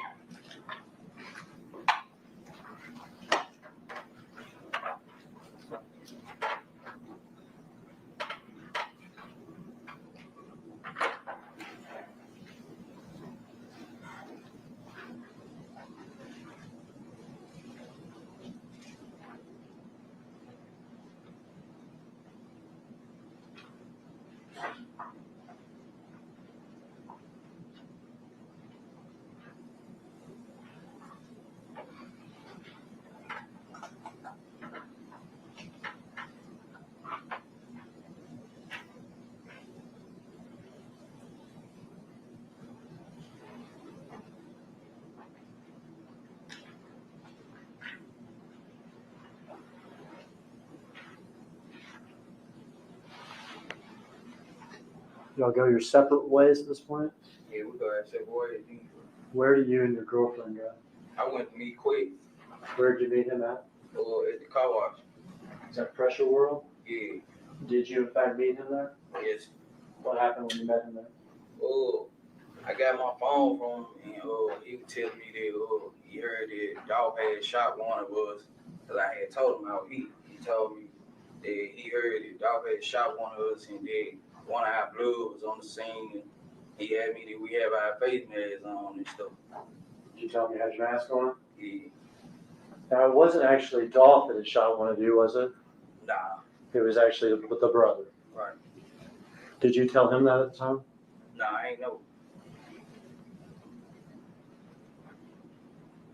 How long, was that the extent of the conversation you had with Quet at the time? It was third, and then I had left, and he had called my phone, and he was like, he need to holler at me about something else. And he was finna pull up on me over my dad's house real fast. So I waited for him. From the car wash, do you remember where you went? I went to my dad's house. Okay. And did he pull up at your dad's house? Yeah, he pulled up at my dad's house. Did y'all have a second conversation there? Yeah, we had a second conversation, and I had asked him to give me some more money, so I give me some more pills. Did he give you some more money? Yeah. Was there anything else related in that second conversation about Dolph's murder or? He was just saying we just gotta get rid of the car. He was saying we gotta get rid of the car and stuff. Quet was saying that y'all need to get rid of the car. Yeah, we gotta get rid of the car. That it was y'all's problem? Yeah, it really was everybody's problem. He was just need to give us the key to that car so we could get rid of the car. Okay. Justin had the keys to the Mercedes. Yeah. Now, when Justin left, did he tell you where he was going? Nah, he ain't tell me exactly where you're going, but he supposed to got up with Juke and got back up with me. Do you know whether or not he actually did get up with Joe? I don't know. When Justin left in the expedition, where were the guns? They was in the truck. In the truck? In the expedition? Yeah. Do you know what happened with those guns? I don't know. Have you ever seen them again at all? I ain't see Justin no more. Did Justin ever tell you what he did with the guns? Nah. Did Quet ever tell you what happened with the guns? Nah. You back at your dad's house, but you've been shot in the shoulder. Yeah, I leave. How do you feel? Messed up. Like, I'm messed up, but I'm trying to go get these pills, but I pop pills anyway, so I know where to snap at. I know how to snap at. Okay, did you find some pills? Yeah. Did you take your pills? Yeah. Do you remember that night? Did you sleep good, sleep bad? How were you? I had passed out the night. I had blacked out in the bathroom from too much blood or whatever. Okay. But my girl had got me back up and stuff like that. Were you worried about your physical condition? Nah, I wasn't worried because I knew long as I wasn't bleeding out the mouth that I was okay. Long as I ain't no blood coming from my mouth, I'm straight. I've been shot before, so I was straight. So. Was your girl worried about you? Yeah, she was worried. She was worried. I was just trying to get my money. Were you afraid that the police maybe knock on your door? Nah, I I wasn't thinking about none of it, to be honest with you, because, you know, I thought, you know, if the car was gonna be out the way, stuff like that, like, I won't worry about none of it. I ain't gonna even lie to you. This was a car that wasn't connected to you. Nah, on the car, Y'all wore gloves. yeah, we had them gloves. The guns were gone. Right. This happened really fast. Yeah. In and out. Ain't nobody expecting to be me, so. Ain't nobody with them. expecting it to be you. Is that what you said? I won't be with them. And that's true. You didn't have a beef with Dolph, did you? I ain't even know Dolph. I ain't even that. I ain't had no beef with nobody. Never met him a day in your life. Never met him a day in my life. I just want the money. And we can call what y'all did here whatever we want to call it, but you're not a professional hitman or anything, are you? Nah, I ain't even nothing to eat. But y'all got offered money Yeah, offered money. by somebody more powerful than y'all. Yeah. $40,000 is a lot of money to you. At the time it was. It ain't. But at the time, you know, it was. My condition, it was. In 2021, Yeah. when you were on the streets, ecstasy, oxycodone, your son had died some months before. $40,000 is a lot of money to you. It was at the time. Even to do this bad thing. Yeah, at the time it was. After we go our separate ways, do you stay in touch? Do you and Justin stay in touch? Well, I would hit him up or whatever, trying to see what my money was. You know what I'm saying? He was telling me, Juke said, too hot right now. He gonna get with us and all that, too hot. Then, I had, like, when they found the car, before they found the car, Quay had gave me some money to buy a car cover to cover the joint up. Because this car, you're talking about the white Mercedes? Yeah, the white Mercedes. It's left in the driveway of Bradley, is that right? Yeah, Justin had somebody push it back then. It was in the back then. Okay, so it went from the driveway of Bradley to the backyard. To the backyard of Bradley. Yeah. But it was still just sitting there. Yeah. So Quay gave me some money to buy a car cover the joint up. Sign that they found. Had up to that point, other than it being pushed in the back. First of all, did you push it in the back or somebody else? Nah, somebody else pushed it in the back. Did you go back to the car at all? Yeah, I went back, wiped it out, called myself wiping it down. Cleaning it. He cleaned. So you were worried that maybe you left evidence in there? Yeah, I worried, because I know I opened the door with no gloves on. And when you cleaned it off, was it daytime or nighttime? It was nighttime. So your nighttime on Bradley, Yeah. cleaning out this Shot Mercedes. it and everything, yep. Shot it And in. then shot in the shoulder. Yeah. When you cleaned it down, was it still in the driveway or was it in the Nah, back? it was in the backyard when I cleaned it down. So it had already been pushed to the back? Yeah. Did you take anything out of the car? Nah, I ain't taking it. Wiped it down and left. Yeah, wiped down and left. You were describing staying in touch with Justin, is that right? Yeah.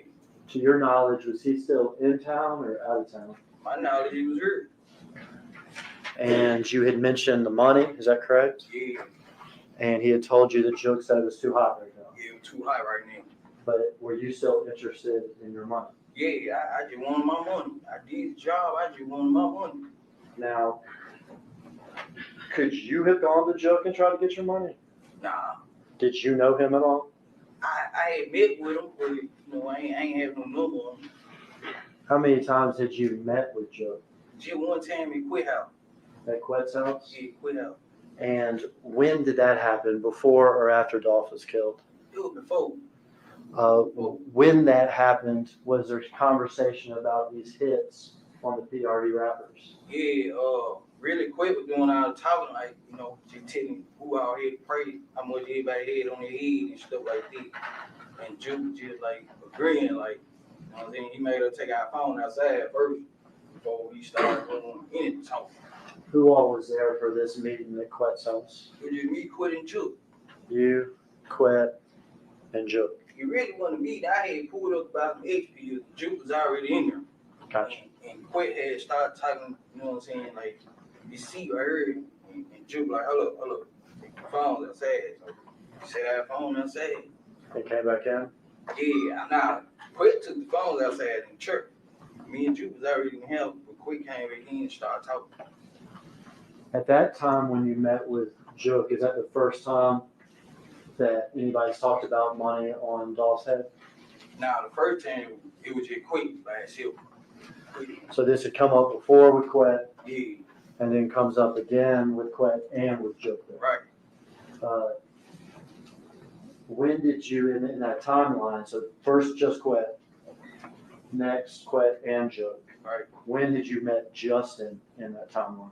Oh, you were like right around the same time, you know what I'm saying? As the first time when it was just Quet, or the second time when it was Quet and Juke? Like in between the first and the second time, I had like Quit had put me and Justin together, basically. Okay. That's how I met him. Quit. Juke's the money man calling the shots. Yeah. Quet puts you and Justin together. Right. And you and Justin are cool with each other and interact with each other over the months. You said at least 5 times. Yeah, You're trying to, now we're back after the murder, you're trying to get your money. Right. You're having conversations with Justin, is that correct? Yeah, I would take my phone, like, you know what I'm saying? I need their money for the party, you know what I'm saying? Are there times that you're trying to communicate with Justin and in fact you're communicating with somebody else? I ain't know it, you know what I'm saying? It's time I ain't know.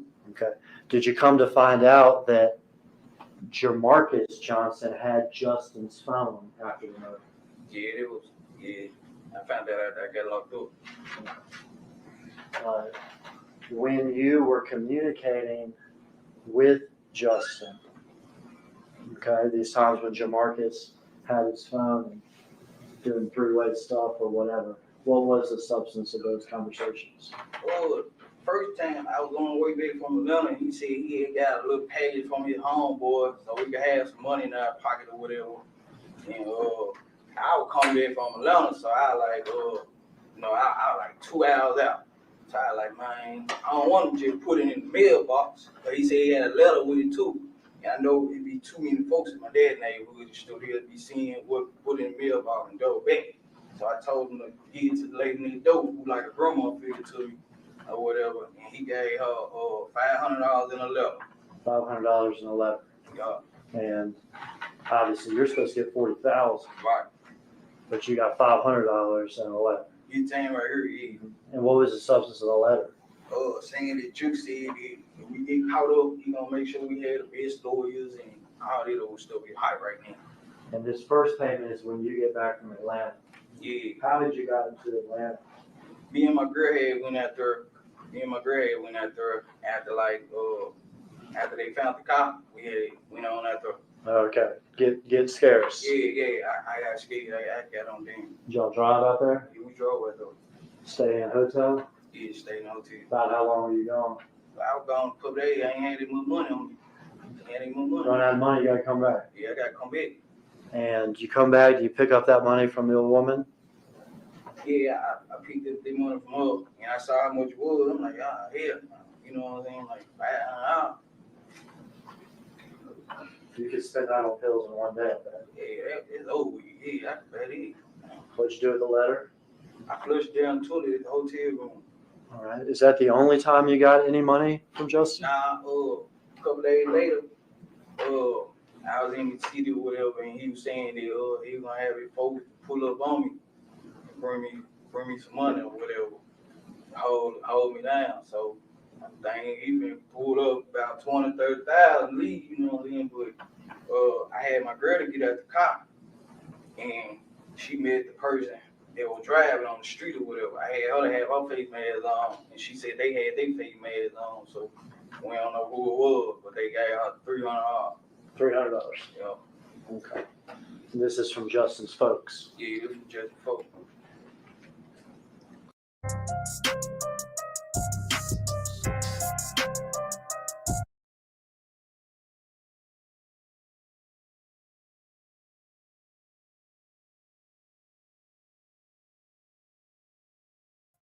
Take half.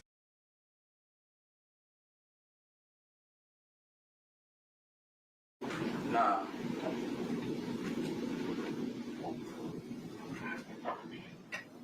How much longer passes until you're arrested about?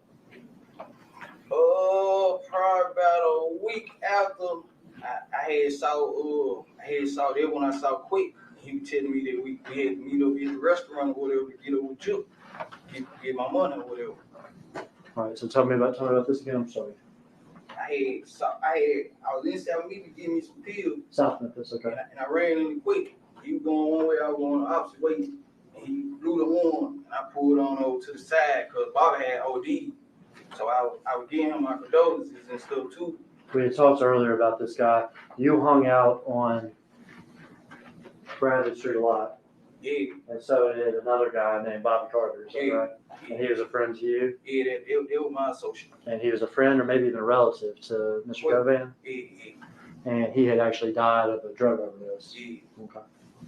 Go ahead. So you're talking with Mr. Govan? So I was giving my condolences because, they said they were like brothers. So I was giving my condolences about Bobby ODing or whatever. And he was like, man, he gonna get my money. He gonna get my money. He like, when last time I spoke to Justin? I like, man, it's been a minute. And he was like, police had just ran in Justin's spot or whatever, and I need to get rid of my phone and all that. And he asked me for a number on me so he could get with me. And that is how we started your testimony, right? We started with this conversation the day before so that you were arrested, is that right? So we've come full circle on that.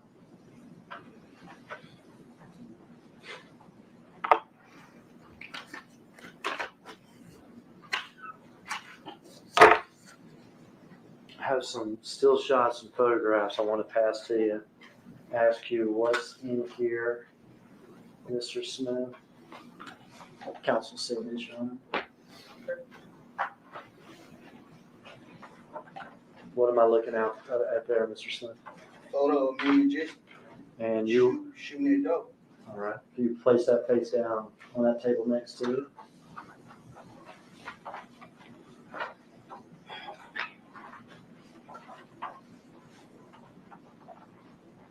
Photo of me and Justin running away from the shooting after we got done shooting it up.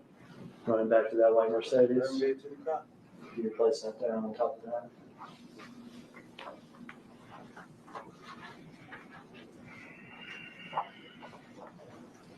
Photo of me and Justin in Whitehaven, going to get cleaned up after the shooting. Part of that video we watched? Yeah. And are you the one with the messed up shirt? Yeah, I got my shirt up. I got my hoodie up, my blue hoodie up. And I got one of my arms, his arm, hanging, leaning down like this because I'm shot. Put that face down.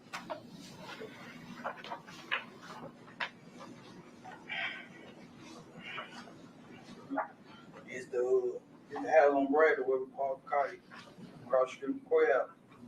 You place that down.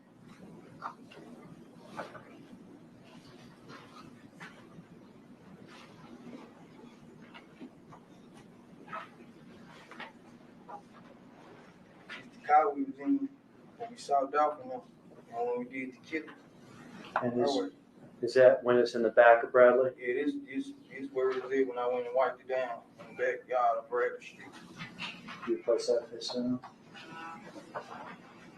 Now this house that was across the street from Quez, had there been a rap video filmed there? Yeah. Justin had shot a rap video there. Justin shot a rap video actually in front of that house. Yeah, in front of that house. Now, were you actually in the rap video? Yeah, I was in that video.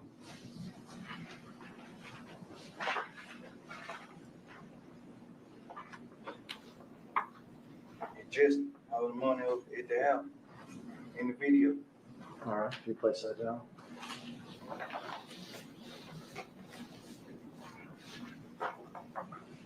I'm sorry. just on the elevator. So wearing the same outfit as he was during the shooting? Yeah, sidebar. You could place that face down.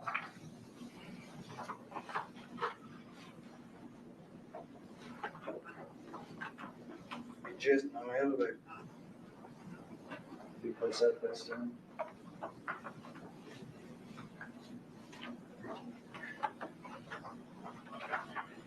Just loading up the road.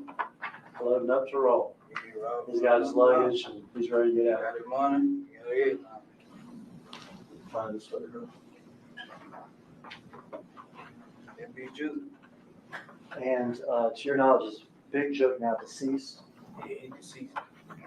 All right, have those marked as stakes and X numbered exhibits. No objection.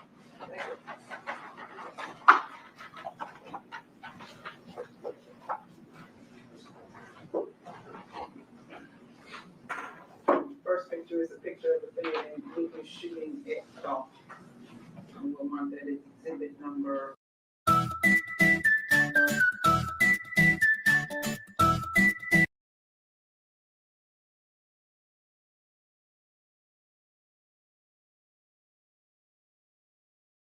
Defendant running away from the scene.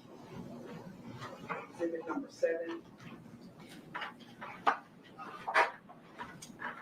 The next photo is a picture of 3 people with the white expedition parked outside of what appears to be a apartment complex. We'll mark this as exhibit number 8.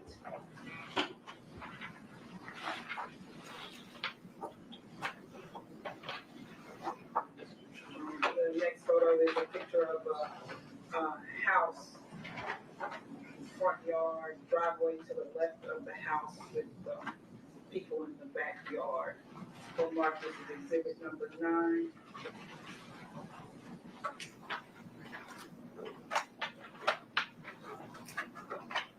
Next picture is a picture of a white Mercedes. Mark this as exhibit number 10.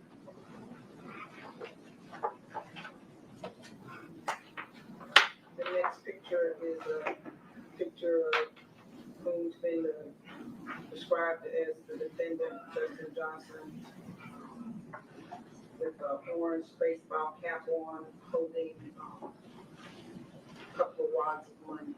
We'll mark this as exhibit 11. Additional one?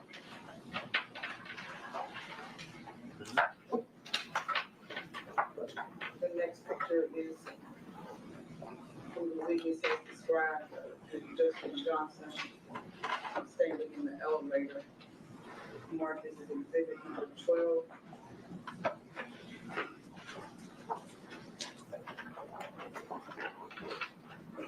The next picture is a picture of who the witness has described as Justin Johnson standing in the elevator with the black gym shoes on, with the white thing on top, with gray sweatpants on, and a dark colored hoodie and the black cap. We'll mark this as exhibit number 13.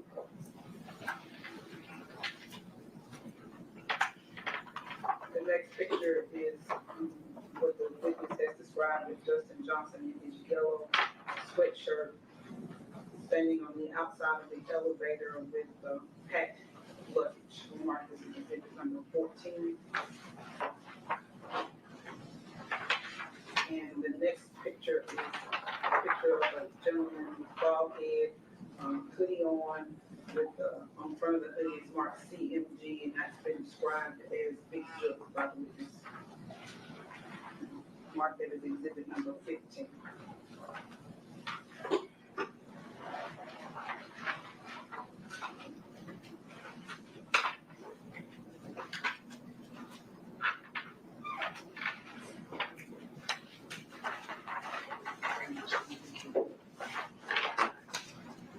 Permission to publish these after asking some questions, Your Honor.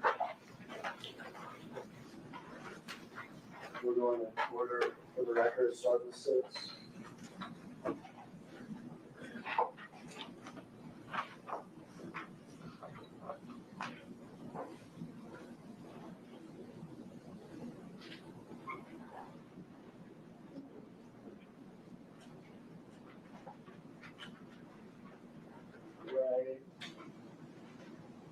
this clicker is very difficult to use.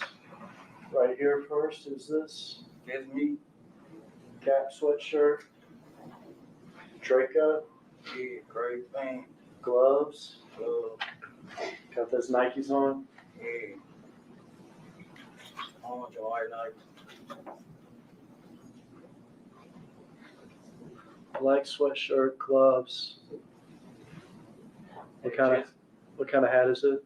A Bass Pro. That's Justin. Yeah, just. And you understand, or do you understand, as you identify these pictures, not only are you saying that Justin's guilty of murder, Right. of the contract hit, but you're saying you're guilty too. Yes, sir. Isn't that true? Yes, sir.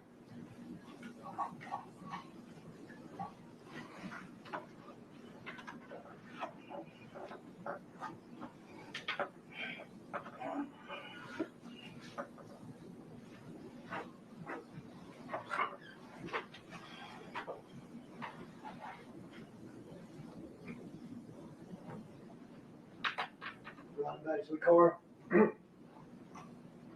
Who's that? That's me. It just.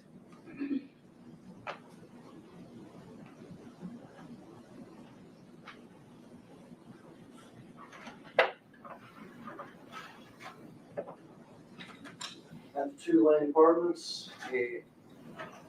That's me. It just. And the third person? Yes, you could.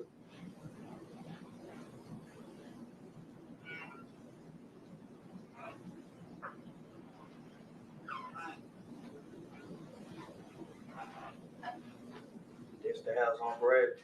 House on Bradley. It was parked the car. Driveway for the house. Yeah, that's the driveway. You used to hang out with Bradley every day. Just felt. Orange Mound. Yeah. Close to where y'all killed Dolph. Yeah. Now, where does the car end up? It went from the front to the backyard. See these people walking? Yeah. Does the car end up way back here? Yeah, way back there. Is that where it was when you wiped it down? Yeah, that's where it was.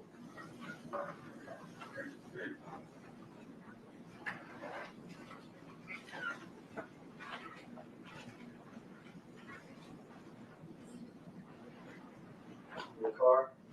It is the car. Now, had you ever seen Justin in that car before? I ain't never saw him in the car. Do you know how he got the car? I don't know. Do you know when he got the car? I don't know.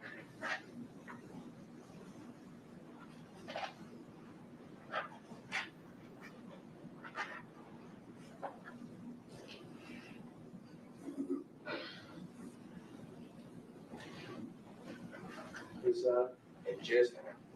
this from that music video? Yeah, it's on the video. Now, is that music video filmed a few weeks before this murder? Yeah. And you said you were actually in the video too, is that right? Yeah. You wearing a mask in the video? Yeah, I had on mask. This house here, right here, Yeah, that's on Bradley Street. is that the same house? Yeah, that's the same house. Is that that driveway we were just looking at? Yeah.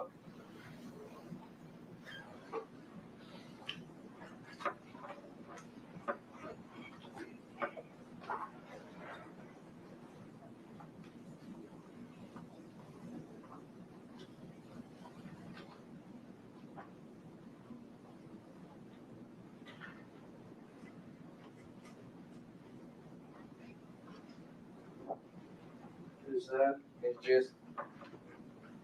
the same outfit as when y'all committed the murder? Yeah, it's the same thing.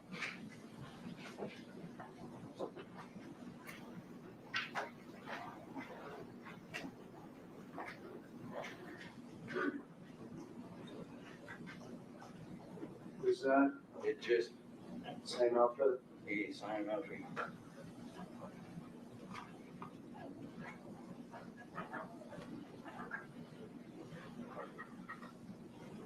It just. Oh, no, please. Oh, not the lead. Yeah.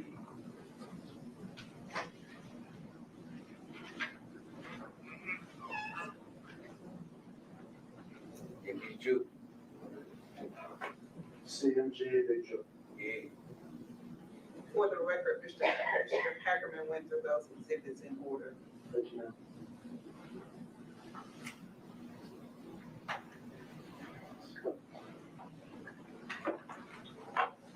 This attorney's gonna ask you questions now. You listen to your answer, okay? Love and Hip Hop Atlanta is dropping its first cast album. I want to put this album together with real artists. We need to take about a 10-minute break. Yes, Rob. Come back and come out. Ladies and gentlemen, let's take about a 10-minute break, something very quick, allow you to refresh yourselves, and then we'll come back. Oh, wow. Goddamn, gang. Oh, wow. Man. I was tuned in. I was over with my snacks. Well, case closed, gang. Case open, case closed. Man, we heard a lot, y'all. How do we unpack all that? How do we unpack all that? They're going on break for 10 minutes. Cornelius Smith came up here and gave up his soul. That nigga's going to leave his soul on that stand. Cornelius Smith came up there and gave the whole play, man, just like a lot of people thought it was from the start, y'all. We just said that. Turns out that Big Jook is behind this whole thing, man. This was a Big Jook play. Are they now calling it a CMG play? Of course, this is now a CMG play. Could there be something coming for Yo Gotti? We just spoke on all this, man. I mean, they are now saying that is CMG money that took the life of young Dolph, like everybody always suspected. And now it's clear, you know what I mean? With Cornelius Smith giving it all up now, it's nothing else for nobody to ever ask about this case no more. Let's start from the beginning, man. You know, from the beginning, he said the crazy part about it, he said they just drove around looking for Dolph. He said that, you know, Jook put the hit out in his head, and not just them. The crazy part about it is that Jook, a couple niggas knew about that hit, man. They was the one to carry it out, but Jook has spread the word to a few niggas throughout Memphis that if you catch that nigga or any of his artists, lay their ass down. Everybody had a different price on their head. Dolph was worth $100,000. This was all Big Jook putting this play together, gang. All Jook. Smash that like button, gang. Man, bruh.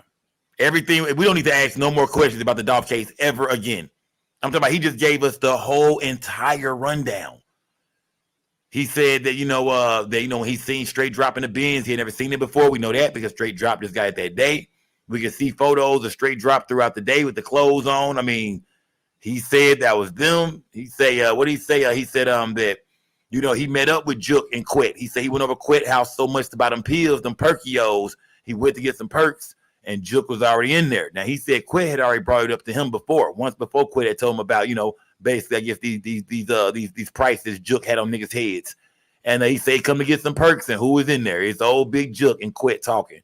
Jook tell them niggas, put y'all phones outside. They put the phones outside, and Jook began to run everything down, just like Quet said. Or Quet began to run everything down. Right then and there, I guess Jook didn't want to do too much talking. He said Jook just kind of like agreed with certain shit, but Quet did all the talking. Man, yeah. What else do we need to know, man? They said that day, like we said, they knew his car. They basically caught Dolph by the car he was driving. They knew about the turkey drives. They was, they was driving around looking. They knew about where them cats was gonna be at, and they said, "What do you know? There you go, right there." Just like in the Tupac case, ain't that what Keith and them said? We was riding around, we left Club 662, and what do you know? Some females said Tupac, and there the nigga was right there. There they go. And that's what happened. They said they seen the whip, like, shit, there you go right there. Fuck getting any of his artists. There Dolph go. They say they followed him to the cookie shop where he got out. They said they bent the block. When he got out the car, they bent the block. They came back around once they had went inside the cookie shop, jumped out, and boom. They report back to Jook. Well, now we know that they both got shot. Cornelius Smith got shot from, I'm not sure if it was twice or once, but Straight Drop also got grazed on the back. He was grazed. Them niggas fucked up right now, but they gotta go get rid of the bins, get the expedition back.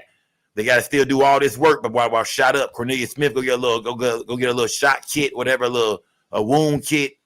He get bandaged up real quick, but he done left his damn cell phone in the damn bins. Cornelius Smith was the fucker. When y'all fucked up from the start getting that nigga right there, the perk head, Quit the perk head, bro. Quit. Y'all hired the Perkio head, bro. The nigga who stay full of them perks. That's the cat y'all went and got. The nigga who left his cell phone in the car. Man, now eventually Quick gets the cell phone out for him, he said Quick get his phone out, but, they parked the car in the yard. Somebody pushed it to the back, and this is right by Quick house, too. They pushed the car to the back. Cornelius Smith go back over there and wipe the car down. Even though the police found his fingerprints on the goddamn handle, He the one went and wiped the car down, he said. Smash that like button, y'all. He said when Straight Drop pulled up on him in that Benz, Straight Drop had gloves on already. So Straight Drop didn't touch nothing in that thing. Straight Drop only handled that whip with gloves on. Straight Drop probably never got in that car without no gloves on. Meanwhile, Cornelius Smith walked up to the murder car y'all finna use to kill Dolph and grabbed the goddamn handle with his fingerprints. God damn it, quit. You pick this nigga. Get the lights up, gang. Salute to everybody in the building, man. Yeah, nigga ain't got a fucking junkie to do this, man. You know what I mean? These two niggas was goofy, man. That shit crazy, man. That nigga say he got a conscience, man. He telling it all, man. So I'm guessing he took a deal. We now know that Cornelius Smith took a deal. Cornelius Smith figured about 25, 30 years. Straight Drop in your life. Yeah. Cornelius Smith, I already know he finna go spend a long time in prison. He don't want nobody to see his face like we don't know who he is. Nigga, you are all over the internet, nigga. You are all over the internet, boy. Man. So I'm gonna say this about Dolph's brother, Marcus Thornton. We got to keep 100. Marcus Thornton handled his business. Yeah, Dolph lost his life. They looked away for a second, but he started busting back.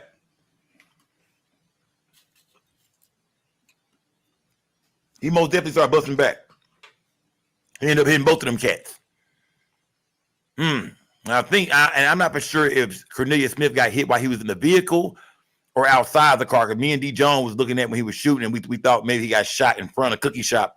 But I'm not for sure if he got shot in the Cookie Shop or did his brother grab that yacht thing and hit them niggas up on their way out. It's not he might have hit them niggas up while they was leaving. Cornelius Smith said they go back, they exchange the cars and shit. We see, and it's video surveillance of all this, man. This is open and shut, y'all. I think that Yo Gotti gonna have to stay quiet for a while. Yo Gotti, this shit, whether you got anything to do with it or not, people gonna assume that, nigga, you knew about this. That's the only bottom line. Yo Gotti, your brother had Dolph killed and you knew about it, nigga. Ain't no way he didn't let you know. Ain't no way y'all didn't pop no bottles. Ain't no way, you know what I mean? I think them niggas went to Miami a little bit right after that, didn't they? Or some shit. They went to them. They left. They went somewhere out there. I forgot where they went. But yeah, man, this was most definitely a CMG celebration. Yeah, I mean, this was a CMG celebration. I wonder how everybody on CMG feel now. I'm talking about everybody from Glorilla to Big Boogie. So I wonder how everybody on the label feels right now. Like, nigga, we got some questions to answer, nigga, because Big Jook was all there. You know, Big Jook fucked with everybody. Of course, he part of the label. So they all dealt with Jook. When Jook passed away, they all got online. Moneybag Yo, everybody was online crying for Jook. It makes the whole CMG look like, man, nigga, how y'all gonna stay away from these questions now? Now, Yo Gotti don't do no interviews or no shit like that. We know Gotti don't do no interviews. Gotti ain't doing no talking. Gotti ain't sitting down with nobody, but you know, it better be somebody big. It gotta be somebody, it gotta be complex or somebody. It gotta be somebody who already gave the word to. Don't ask me about none of this shit. And they gonna comply. Can't be no blogger. He ain't going for that. But yeah, the whole CMG label is under hot water right now, man. That label is under fire right now. Could it be a RICO coming? I'm not gonna say all that quite shit. I don't know, but could they be trying to build a case on looking into, you know, was that CM, man? Could they put a case on Gotti? Maybe so. Did Gotti think shit was getting hot and get his own brother knocked off? Who thinks that, man?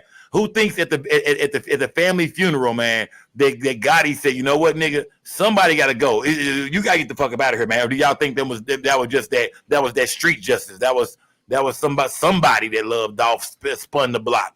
Somebody, y'all think somebody that loved Dolph spun the block? Y'all think Gotti said, nigga, shit getting too hot, man. I'll let you, big bro. Pow! I think that's the new question everybody gonna want to know now.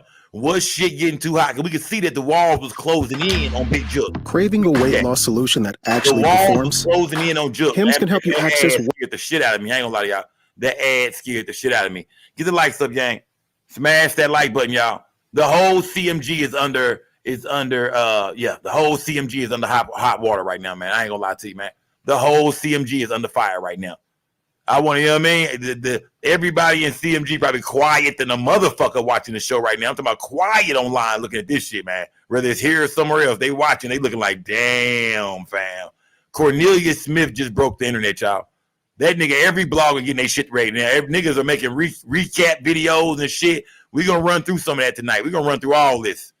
Oh, yeah. You know what I mean? CMG is under hot water right now, my nigga.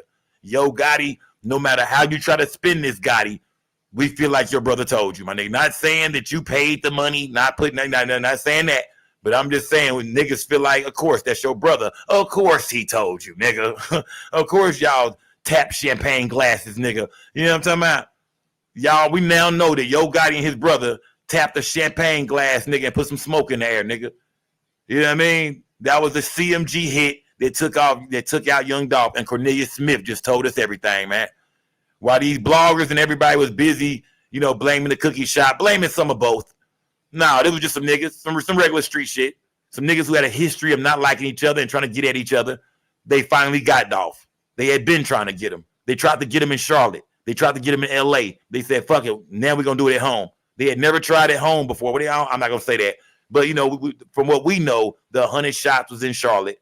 You know, they tried to kill him in LA. He got shot up in LA, bumping into CMG. And, you know, now it's pretty clear, man. Black Youngster. We got to go back and look at the video that Black Youngster filmed at the cemetery. You got to look at all that shit now. Like, man, y'all niggas knew, man. Y'all niggas knew what was going on, man. Like I said, could something be getting put in play for these niggas all? I don't know. I have no idea. But now we got to go back and look at everything. Think about Black Youngster in the cemetery with the thorn behind him. That nigga knew. He tapped a champagne glass with somebody. Them niggas was celebrating in our face. That's how we all felt like that. These niggas wilding, my nigga. These niggas, what the fuck is this? Yeah, they celebrated right in everybody's face for the murder of Young Dolph. This is a CMG hit, which we all kind of felt that way. But with Cornelius Smith getting on the stand admitting everything, yeah, this is the truth now. Now we got it. This is the truth now. Ain't nothing we can do about it.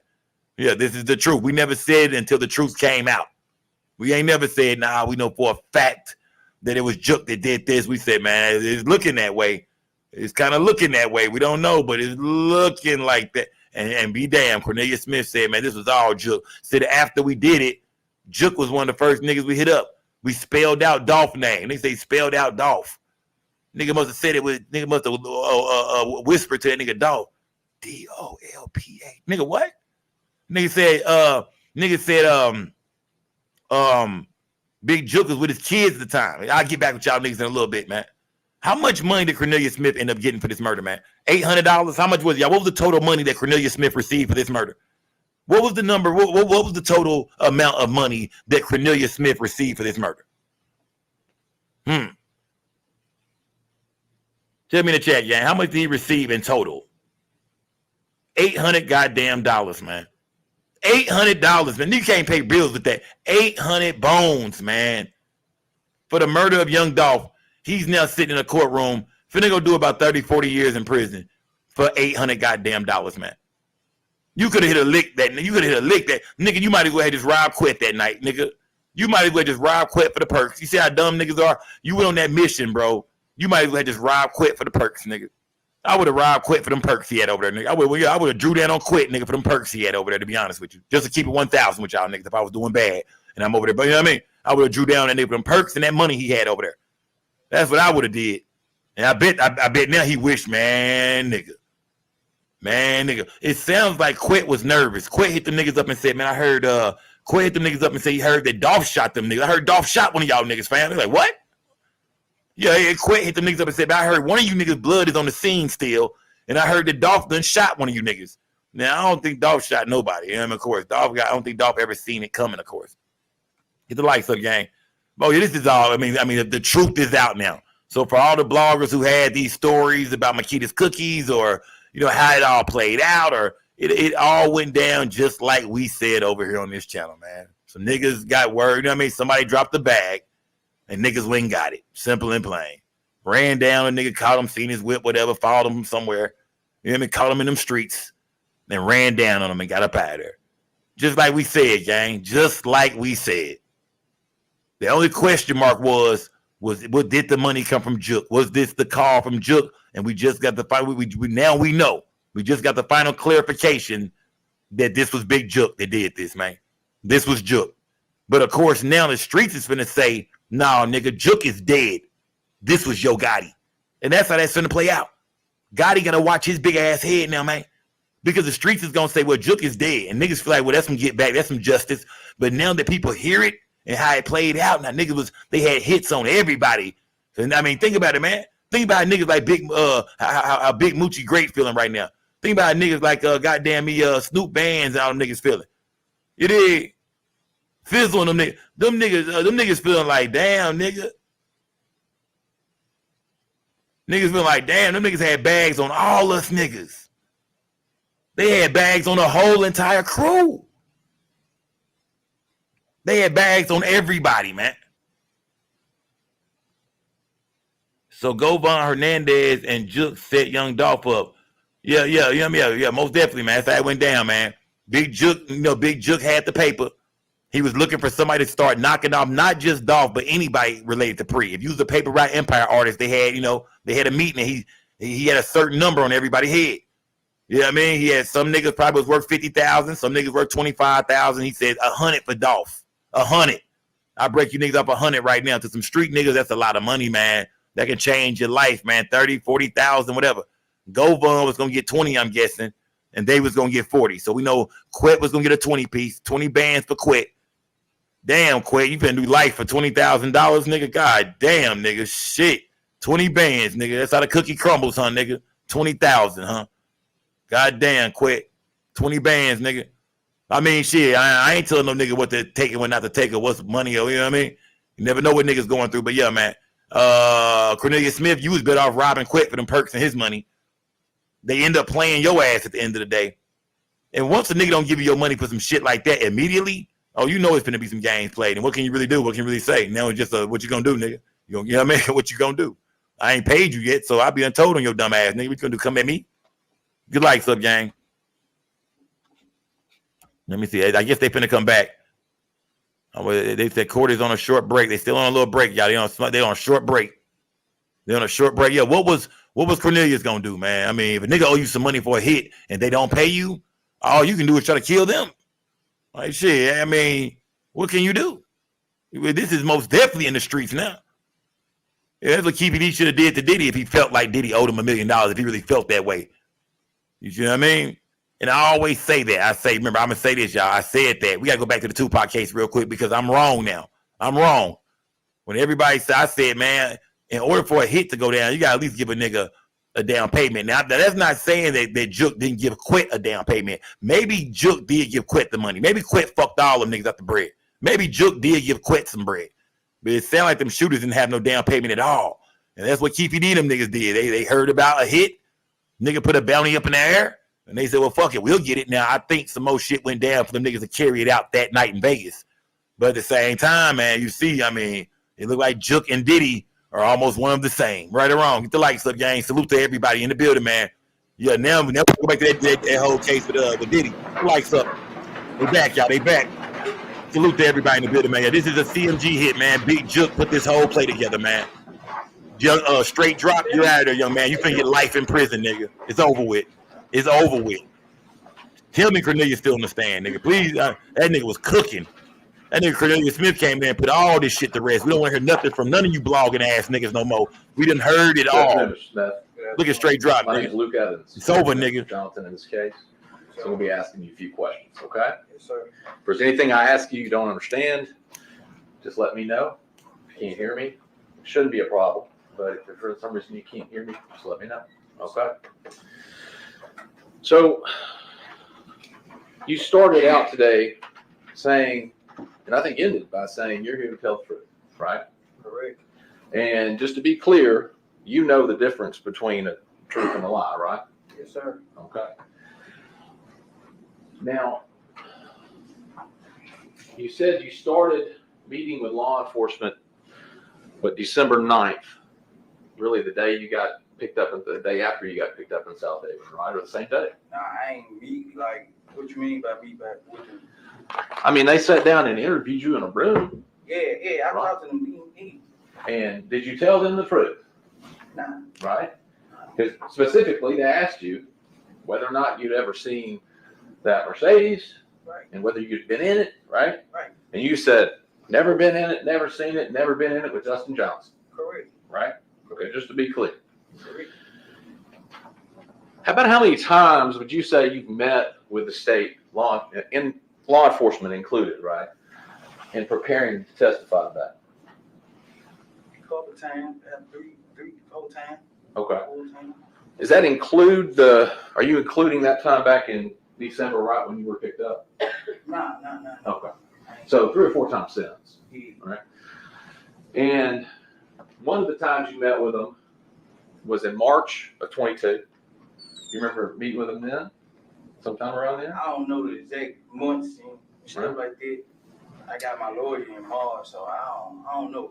I can't just pinpoint exactly what month. Well, I'll say it like this. You started out with a different lawyer and you ended up with the lawyer you have now, right? No, sir.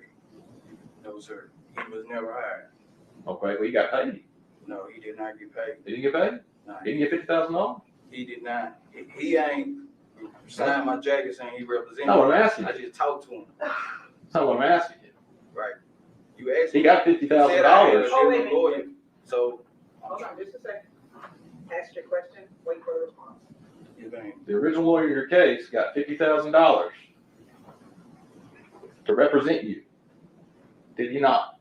I don't know exactly how much you get. I don't know. I Okay. can't say. All right. And you knew that, just we're all clear here, that money came from CMG, right? Yeah, I don't know exactly who, but yo. All right. So you talked today, you got paid for what you just testified to, didn't you? After I was locked up, You got paid, my right? lawyer was paid. Lawyer. You got $50,000 to pay a lawyer, right? I didn't get it in my hand. Great. I don't know how much it was, but great. My lawyer. Okay. And there's no question that that money was for services rendered. Killing Dolph. You took it, didn't you? Yeah. Did your conscience bother you? Your conscience. After I came to my senses, yeah. Did you say, I can't have that money? I can't use that money, but you still got a lawyer here. Nah, I ain't say that. You took the money. Yeah, I took the money. I got the money. Your conscience wasn't bothering you that bad, right? You said your conscience started bothering you, but not bad enough not to take the money for the job you did. Well, I had already did it, so might as well. You know, I got a conscience still. Because they came to my senses. Right. Okay. So,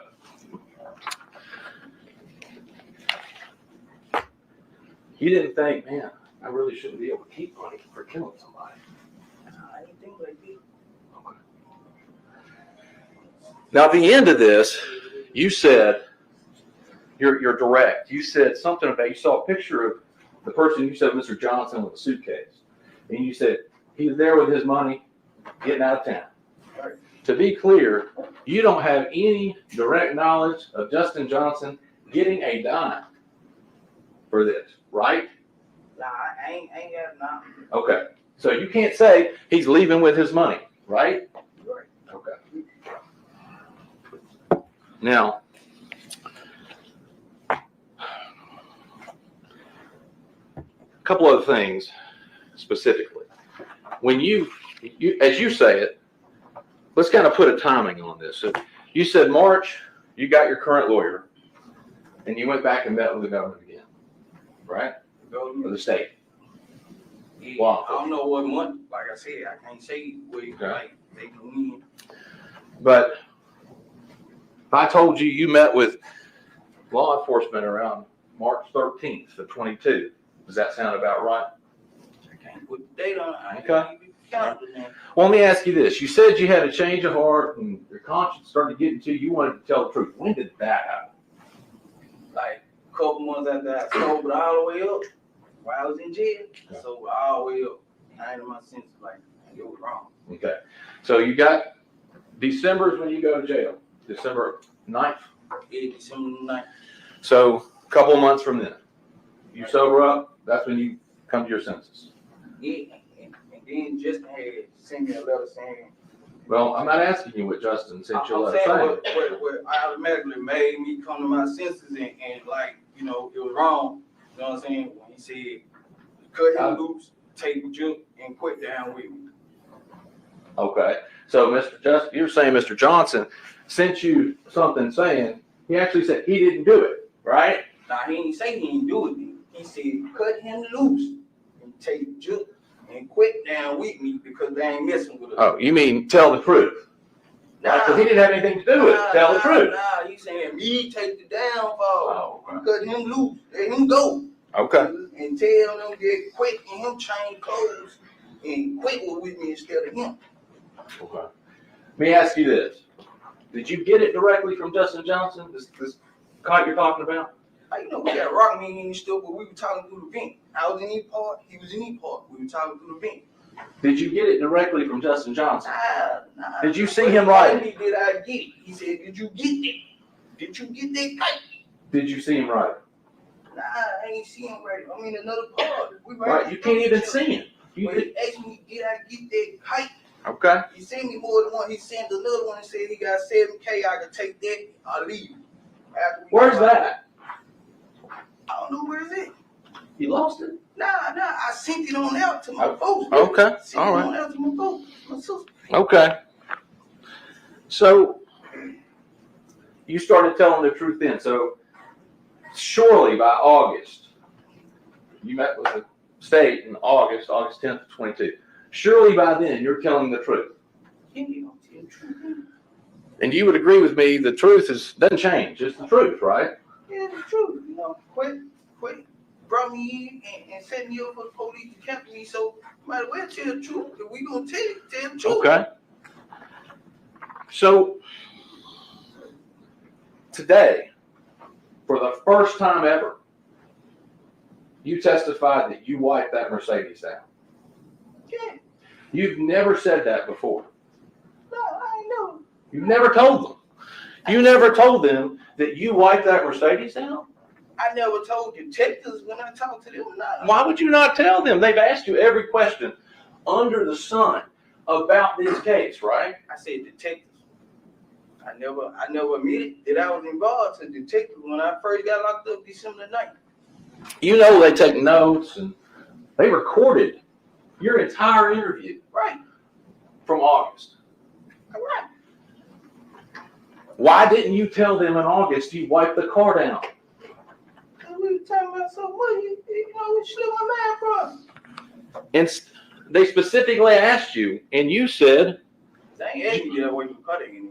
They ain't specifically you don't recall them asking you and you saying, Justin said he had someone wipe the car down. Yeah, he told me he had somebody to wipe the car down too. But you didn't think to ask him, right? I told him that I wiped it down. He said he used the right stuff because I got somebody else to wipe it down. You know what I'm saying?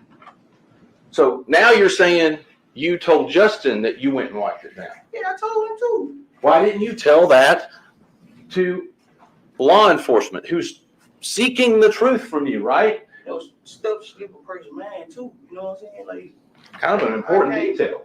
Like, they ain't asked me that I work the cutting him. So You don't think so? I don't recall. Okay. Well, your fingerprints are on that car. Correct. Right? Correct. So when did you go do that? Like a couple days after the shooting. Did you tell Quet? Did you go by Quet's house? Yeah, I ain't called Quit and told him that I was finna walk in their backyard so he'll know who walking over there. I ain't called him. So you called him, you let him know, you walked through his backyard. Not through his backyard. That I was finna walk in the backyard where the car was in. Okay. Why would you need to tell Quet you were going to be at the car across the street? Because he got cameras. So I ain't want to think nobody trying to get him enough to get shooting at me. You know what I'm saying? Okay. Like, I'm letting him know what's up. And just to be clear, does he have cameras on the abandoned house, or you're just saying shooting out from facing out from his house? Yeah. Okay. Yeah. But testimony today is you called Quet and told him you were going to go over there and wipe that car down. Okay. And you didn't tell law enforcement that either. Does that surprise you that you wouldn't have told them, hey, I even called Quet and told him I was going to go over and do it? Nah, because, you know, like I say, stuff slip a person mind at the time. You know what I'm saying? Like, when law enforcement talking to me, you know what I'm saying? Like, I ain't just finna remember everything bit for bit right then and there. You know what I'm saying? Well, yeah, 3 or 4 times, as you said it, right? To meet with them, to go over it, to think about it. You were able to talk with counsel before you went into this. You were able to look at paperwork before you went in, right? Before I went in with. And met with them. Yeah, what you mean though? What you saying? Like, what you saying? It just slipped your mind. Nah, what you saying? Like, No, what slipped my mind? What you saying? To tell them all the details. Yeah, I couldn't just remember detail like that. Because it's hard to keep up with details when you're lying. You would agree with that, right? Nah, when you tell them the truth, like, and you Okay. nervous, like, it's hard to keep up with detail. So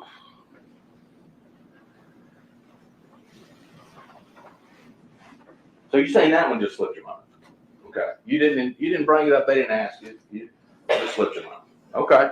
I answered the questions they asked me correctly, you know, like, if they ain't asked me, if I don't recall them asking me, I ain't answering. So law enforcement specifically asked you about this $800 that you got after the shooting, right? Right. And today, I just want to make clear, you're saying that $500 was hand delivered by Justin with a letter to your neighbor. Right. And her name, just to be clear, is Vivian Fifi, right? Correct. Lives next door to your dad. Correct. And you know that happened, correct? Correct. You say you were on the phone with Justin and Miss Fifi when that was happening. Correct. And to confirm that Miss Fifi actually got the money. Correct. Okay. Now, but you would agree with me that's not the story you first told law enforcement, right? I don't recall. You don't recall? I can't say he's correct in that, but I don't know what I told them, like, when I first talked to him. But is that the truth? I can't recall the interview that I had with them back then, so I can't say it's correct or it's not. Okay. Well, did you tell them that you told them the truth, right? Yeah, I told them the truth. All right. So in that same interview, if that's the truth with Miss Fifi, in that same interview earlier, why would you tell them that some masked man came in a Chrysler 300 on 2 occasions? No, I and did said, not say that. You didn't say that. I didn't say that earlier. I did not say that. Said a madman on 2 occasions came. You didn't say that. Justin dropped it off to Miss Fifi the first time, and he had somebody with a mask on the second time with $300. That's what I said. So if that interview recording's got your voice saying that you and Angela backed up in the driveway the next door and on 2 separate occasions, the first time somebody brought $500 and your girlfriend Angela got out and got it and you stayed in the car, and then on another occasion, which is what you said today, somebody bought $300.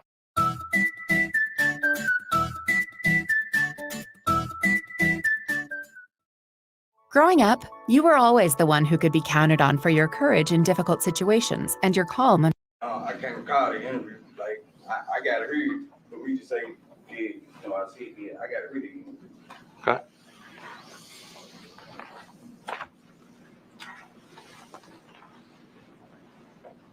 But if you were telling the truth, you wouldn't have any trouble, right? Going, did I say that or not? Because you know you didn't say it because you told the truth. I'm telling the truth. This time or that time? I can tell the truth all the time, all along. Okay. Since it's that good, might as well tell the truth. A couple of things. Yet only two conversations. Well, let me back up. You had one conversation at Quet's house where Jook was there, correct? Correct. Justin wasn't there. Nah, he wasn't there. And then you said you had an earlier conversation with just you and Quet about the Dolph hit, correct? Correct. Okay.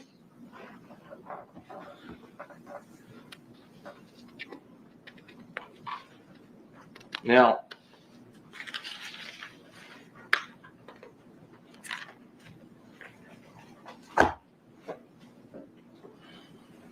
this conversation that you had at Quet's with Juke was there. I think you said you went to buy X pills. Correct. You weren't going over there for the specific purpose of saying you wanted a chance at killing Dolph? Nah. Did you ever, during that meeting that you had with Jook and Quet present, did you ever say that you could get up on Dolph real easy because you know where his aunt lives and you see him over there at least once a week? No. Never said that. Never said that.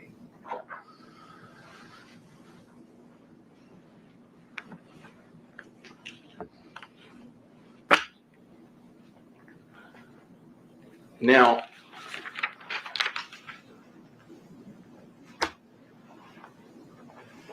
you've testified today that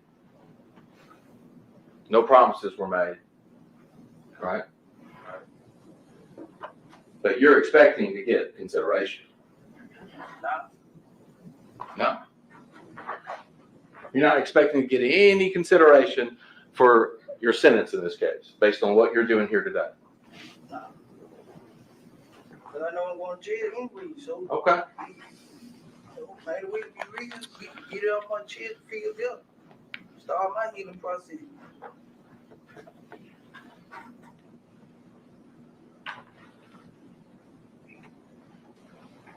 It's not what you told your sisters when you wrote them back in March of 22. I don't know. Probably not. You lied to them? I say anything. I don't know. Now we're getting somewhere. You'd say anything. I'm saying like in the letters because I know for sure that they taking my letters and stuff, so. You told them my lawyer is trying to tell me my best out is working with the feds, helping them, something I've never done in my life. Yeah. So you're telling them I didn't do this. I didn't really do it. But I'm going to say I did it so I can get out of prison. Nah, I ain't saying it like that. I ain't saying it like that. Like, I'm saying like, it's my best out to be honest and stuff like that. And, you know what I'm saying? Like, be truthful because they already know. So, if they already know, why play with these folks? And they already know. And then you said, just so on that point, your lawyer, he said that's the only way I will not do life in jail. Yeah, if I said that then, you know, it'll probably, you know, what I said. If I wrote that, I said that. Okay. I ain't gonna say I didn't write that. And then you say that you're hoping essentially not to do any time because your lawyer that you have now was responsible for getting one of the people in the Holly Bobo case out without doing any jail time. Yeah, I told them his history, you know what I'm saying, like his history, but what he did in the past ain't got nothing to do with this.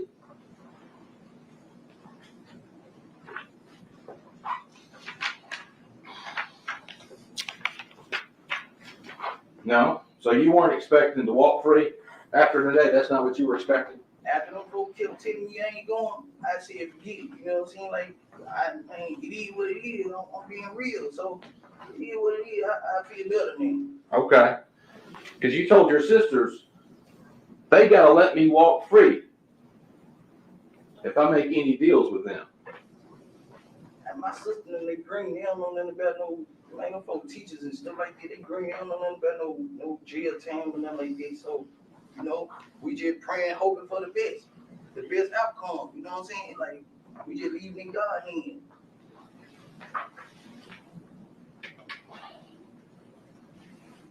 Why would you lie to your family?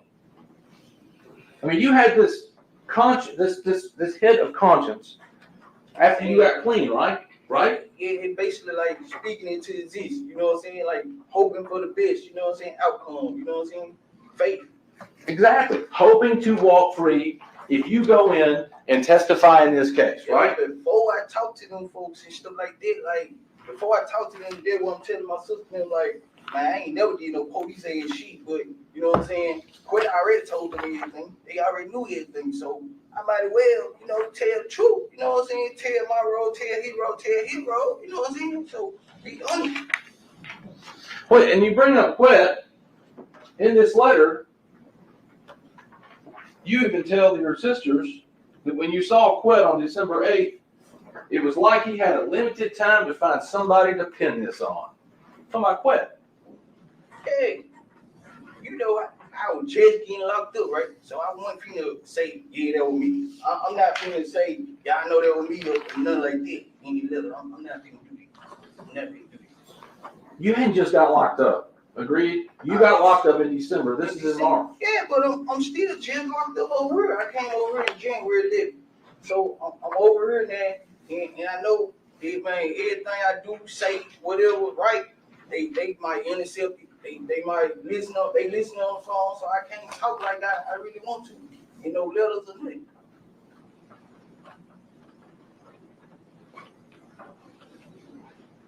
You repeatedly say in these letters to your sisters that you didn't do this, and you're only going to lie to get yourself a deal. Fair? Whether it was true, whether you say you were lying to them or not, that's what you said here. Right. I said it in that letter once again. I just got over it. I know my case over. I ain't talking to no state or nothing like that. I ain't talking to nobody. So I'm not finna admit to doing nothing in no letter, knowing they might interfere in it. Take it. You met with law enforcement in December, on December 9th, on the day of your arrest. Yes, sir, I did. And within days of writing this, and maybe before then, you didn't remember. In days of writing this, you're back meeting with law enforcement. December the 9th? In March 13th. You said December the 9th. You met with them December 9th? December the 9th, March. You're back meeting with them March 13th of 22. Days after writing this letter to your sister, or these letters to your sister. Well, if it was after I wrote that to my sisters, then I wasn't going to confess because you said I wrote that before I met with them, right? So, I guess what you're saying that is when you met with law enforcement, if it was in March, that you realized you weren't going to lie and you decided to tell the truth then. To the law enforcement? Yeah. Yeah. Okay. So, this issue about the $50,000 we talked about earlier, you went into a proffer sometime in March and lied about the $50,000. What you mean? You didn't tell them that you had gotten $50,000 for killing Dolph. I didn't tell them because that was for my lawyer. Okay. That was for my lawyer. So I ain't tell them right then enough time. And then in August, you and your lawyer have to appear for another proffer, and you have to clear that up because you lied. Yeah, I kept a G. Like, you know, yeah, my lawyer told me that the best thing to do, just be honest. That is. Okay. But you still weren't honest, even after meeting with them the first time. And then in August, you meet with them again.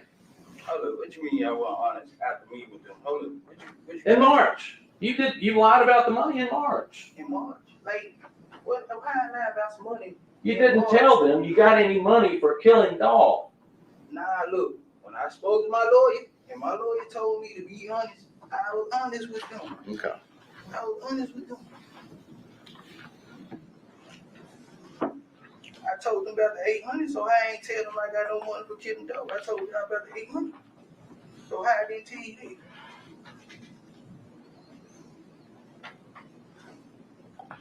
Now,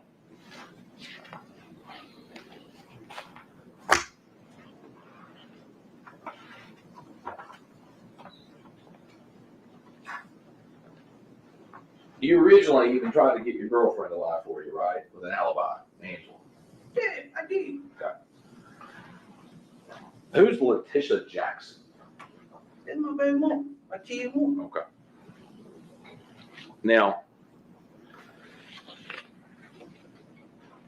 I think you said, well, let me ask you this. Was the day that you shot Dolph, but the day before that, did you know you were going to shoot Dolph?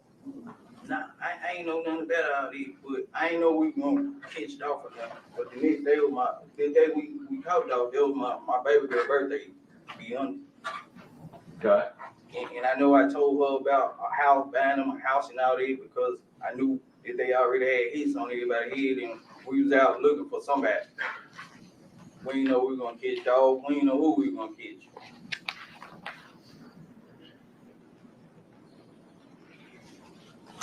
Is that why it was a particularly big day for you? What you mean big day? Well, you text Miss Jackson, let's see, 9:05 a.m. on November 17th, 2021, you say, good morning. I went to sleep in the midst of texting you to knowing today is my big day. My baby birthday. My daughter's birthday. November 17th? Yeah, my daughter. You went and killed a man on your daughter's birthday? Man, I'm trying to make it right for her. I ain't had no money. I'm trying to get some money that day. So I'm trying to make sure my baby girl, man, have a beautiful birthday. So it was whatever. Then I'm trying to get high on pills. It was whatever. But you're telling her you're going to buy her house, you're going to give her $10,000 for rent? I said this Right. day before. The day before. Yeah, You know, I can tell female lie, you know what I'm saying? Like, that's my baby mama. I was trying to get back with her, whatever. It ain't just like, you know, it's just game. You know what I'm saying? It's just game. And got all, like, just game. So you're just lying to her too? I ain't saying lying. I ain't gonna say that. Game and lying is two different things because Okay. you know, you tell the person what they want to hear. You know what I'm saying? Like these fine people. Nah, I don't know them. I don't know them. So, ain't got no reason to let them know that. So if it's game, it ain't a lie. I ain't trying to run a game with nobody here, man. You sure? Pause. I put myself in a murder, so I don't run a game. Make sense now. But you think you're walking. I ain't saying I'm walking. That fuck just told me, them folks been told me I'm doing time, so, you know what I'm saying? It is what it is. So at the shooting itself, I just want to be clear on this. You say Justin got shot. He got scraped on the back. Explain to me the difference between a scrape and getting shot. Like, you know, when you fall and you scrape your knee or something, like the bullet glazed your back, like it glazed my leg and I got hit and it went in my back. Okay, so you're saying a bullet grazed when you say scrape. I just want to make sure. Okay, so you're saying Justin got grazed, a bullet grazed on his back. Yeah. Was he bleeding? Yeah, he would bleed, but it wasn't like mine was. Like, you know, hit me like mine was. How much was your leg bleeding a lot? Yeah, my leg was bleeding a little bit. Like, you can see the skin, you know what I'm saying? Scab, skin, and stuff like that. But it was just glazed, but my arm, it went in and rested in my back. And you said that when you went to Keona's house, that she did some wound care on you and Justin. We helped each other. All of us helped each other. Okay, so you wiped Justin's back down? Yeah, that spot? she would help him with a tab, and you know, we were helping each other. Okay. And I think you said when y'all got to Keona's house, you changed clothes when you went in. Yeah. Both of Yeah. you. Okay.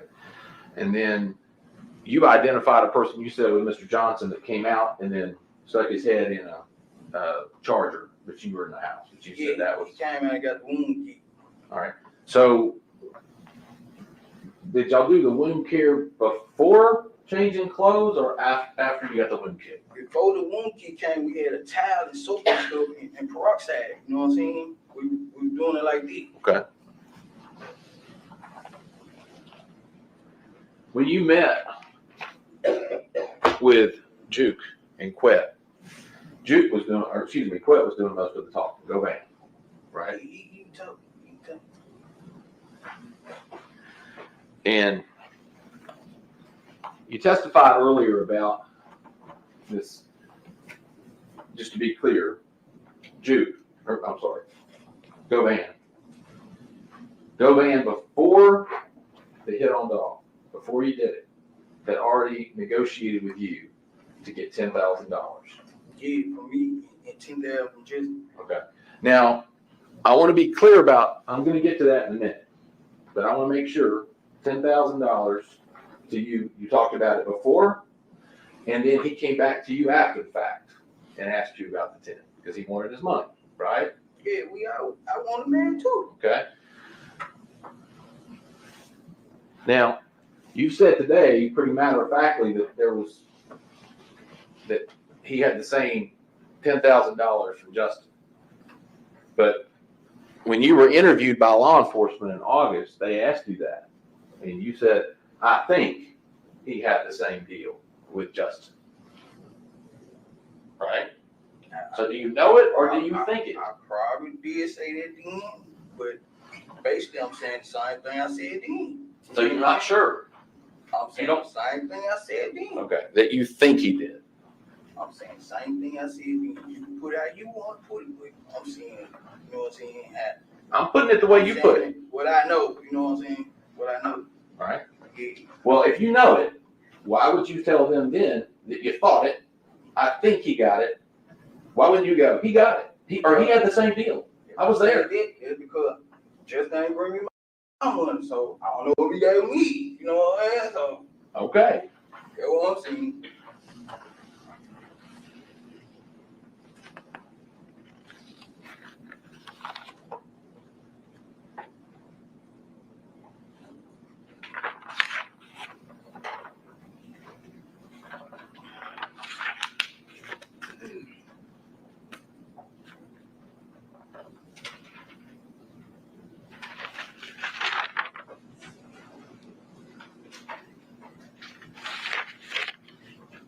One moment, Judge.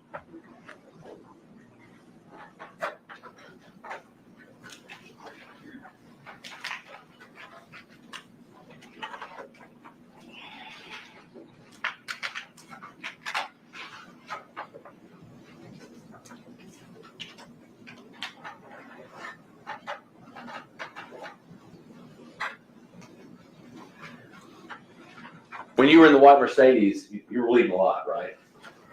Bleeding a lot. Nah. I wasn't bleeding a lot. So you told law enforcement that you were bleeding really bad.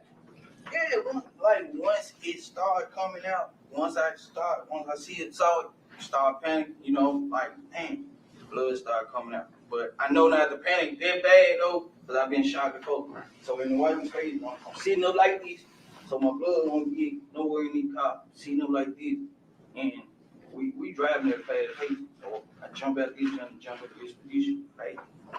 Okay.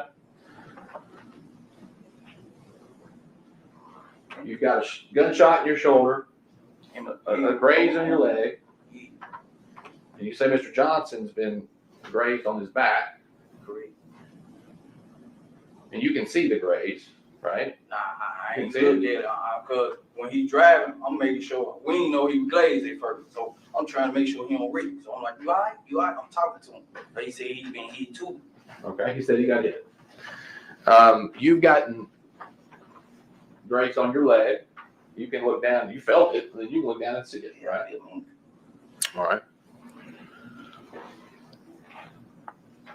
Now, you said you wiped down this car. How'd you wipe down the car? And what'd you do? What you mean? How did you wipe down the car? What'd you do? You walked through the backyard, you walked up to the car. What did you do next? You know, I had like peroxide and bleach and stuff, wiping, cutting. Peroxide and bleach. So you walked back through this yard and you had big things of peroxide and bleach in your hands. You trying to say how I did it with a shot on? I know, I'm just saying, I want to know how you did it. See when you didn't eat. I want to know how you did it. I might need to wipe down a car. I don't know. All right, well, go ahead. So how'd you do it? Man, I just wiped the guy there. You know what I'm saying? I wiped the guy there. All right, where'd you wipe? Inside and stuff. Inside in the dope pound. Door pound? Yeah. So you wiped down, where'd you wipe down on the inside? Like the armrest, seat and stuff in the dope pound.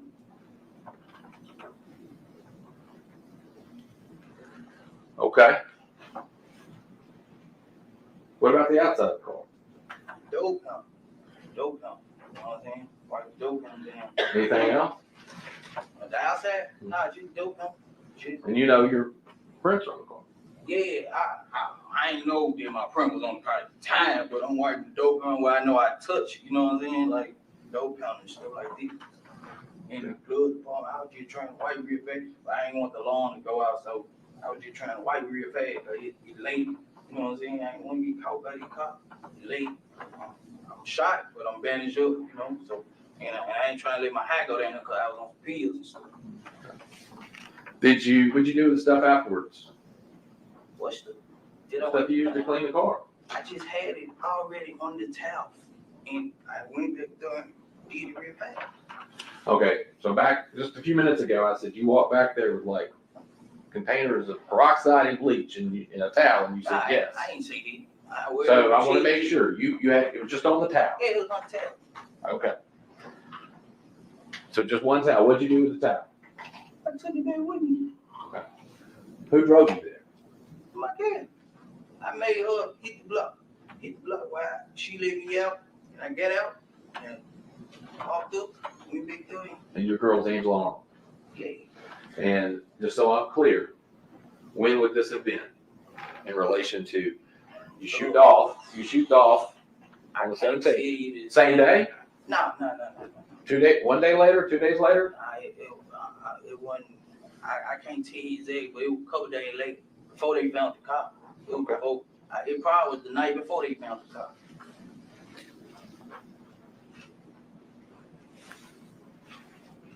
And so she drops you off. Was she in the tracks? She dropped me off on Barrett, and I got out. Barrett? Barrett Street. Okay. And I got out on foot and walked. But I ain't want her truck seen on the street and nothing. Okay. Was it day or night? Nighttime. Okay. Was she in the tracks? Yeah. Now, did Quet ever tell you that either he or someone else had wiped the car down? Quet? Yeah. Nah, just told me that he had somebody to wipe the car down. And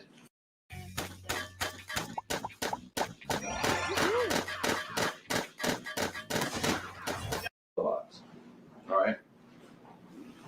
But you had already went to Pressure World and done all that by the time you go back to wipe it. That's Pressure all. World and done what? Got in your phone. Yeah, I went to Pressure World today. And right after we shut off, like after we split up from the apartment, I went to Pressure World. Same day. When you talked about in your testimony about getting a car covered. Yeah. When is that in relation to when you wiped the car down? Like when Quinn gave me the money for the car coat, it was the same day that they had found the car. Same, like early that morning, he gave me the money for the car coat. And I was gonna put it on there later on the night, but they found the car. And just to be clear, if I remember right, you said Quet called you to say, I need you to come over here, get money for a car cover, don't cover that car. Him and Justin was talking about that anyway. Him and Justin told me that anyway. But were you part of the were you part of the conversation between Govan and Justin to be talking about that anyway? What you mean was like you just said he and Justin were talking about that. Were you part of those conversations? Justin was telling him he was gonna send him some cash out money to buy a car cover so we could cover. How do you know that? Because I went over there, I was over Govan house. I had we got some pills on me and everything. Like, and we were talking about we had to get rid of this car. We were saying we need to get rid of this car, burn this car up. And you're saying that Govan's telling you he's in contact with Justin. And Justin, okay. All right. And just to be clear, when it comes to Govan or Quet, is it y'all need to take care of this problem, or is it we, him included, need to take care of this problem? He's saying me and Justin really need to get rid of that car. He told me because if they question him, he gonna tell them how they really massive, so he can give it to his gambler. That's what he said.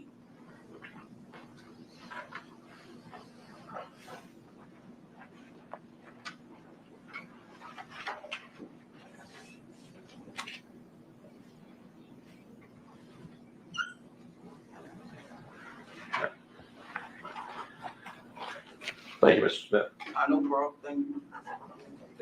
Yeah, I'll be super quick, Judge. The last thing, a lot of us probably didn't understand. Quet told y'all that if the police come to him and ask him about the car, he's going to say, holler at William Massey. Yeah. Is that his attorney? Yeah, that was his attorney. Okay, so he's telling y'all, he's gonna tell the police, I'm not talking to y'all, talk to my Yeah, attorney. he talked to my attorney. He's gonna So I can give it my gambling. do his sports gambling? Yeah. Okay. When Mr. Evans was asking you questions, he's asking about text messages and stuff. This is something I just forgot to do. Did the police seize your telephone from Letitia after you gave it to her? Is that telephone 901-513-6236? It was. And the very last thing, every time I've met with you, me and you have met, if you count 2 minutes back there, maybe 3 times. Is that right? Yeah. Have I ever told you you're going to walk out of jail? Nah, you never told me Have I always told you that you're going to prison? that. Yeah, you told me No question. Sir, Evans, any recross? No, Your Honor.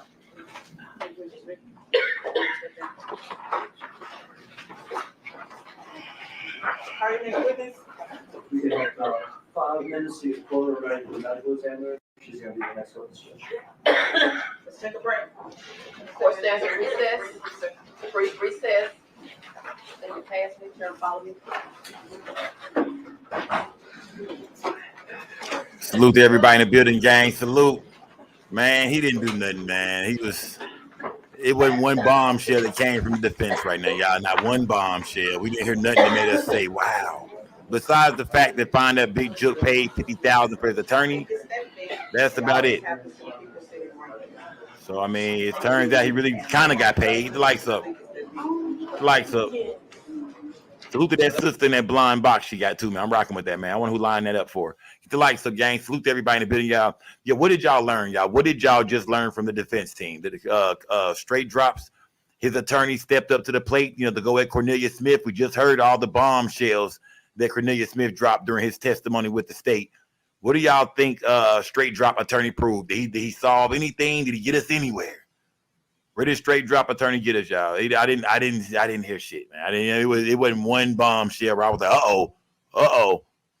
I didn't hear nothing, man.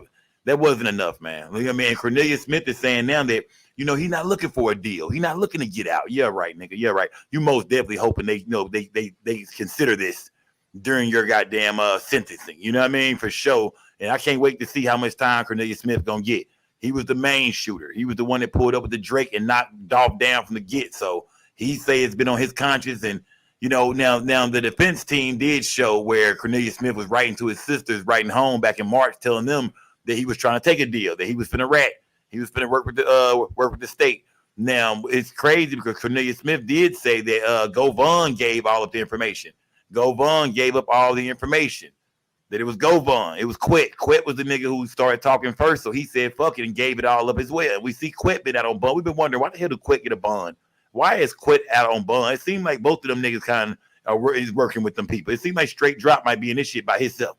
It seems like the rest of these niggas are looking for considerations or deals. Straight drop dumbass sitting over there looking around like, damn, bro. Now, the crazy part about it is when we heard Cornelius Smith say that straight drop told him, I'll give you $7,000 if you tell them it was Quit with you and not me, nigga. I said, boy, it's a dirty game. Boy, it's a dirty game, boy. It's a dirty game, boy. That nigga straight drop shot that boy a kite, man. And they said they was talking through the vents. So if they was talking through the vents, y'all, it depends on where they was at, what kind of sales straight drop was in. I mean, other people was listening. Other people could most definitely hear this shit. If y'all was talking through the vents, that shit was going through another vent. Somebody else could hear this. Other niggas and other sales could hear it. We don't know if Cornelius Smith was in a single man sale and none of that. Somebody could hear what you niggas was talking about. It sounded like straight drop shot that boy a kite and said, hey, nigga, I give you $7,000 if you tell them I was not with you, that was Quit that was with you. Damn, everybody tried to snake out everybody, man. You see how the streets go? You can't trust nobody in the streets. These niggas are all looking to snake each other out. And now what we got here, Cornelius Smith sitting on the stand.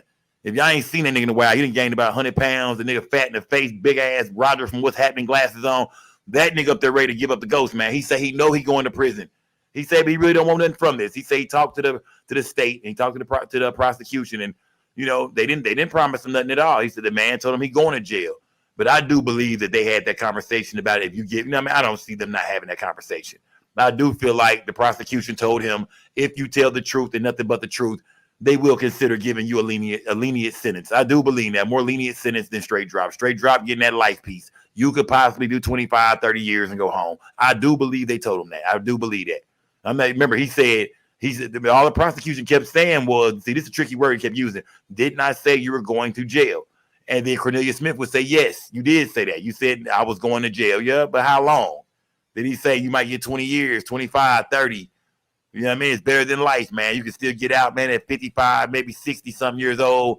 You know what I mean? Still live somewhat of a life, man. You can still get out around 60, man, 55, 60 years old and somewhat live a life. That's what I believe. It's always consideration, consideration talk when it comes to being sentenced if you don't take a plea deal, but you agree to testify.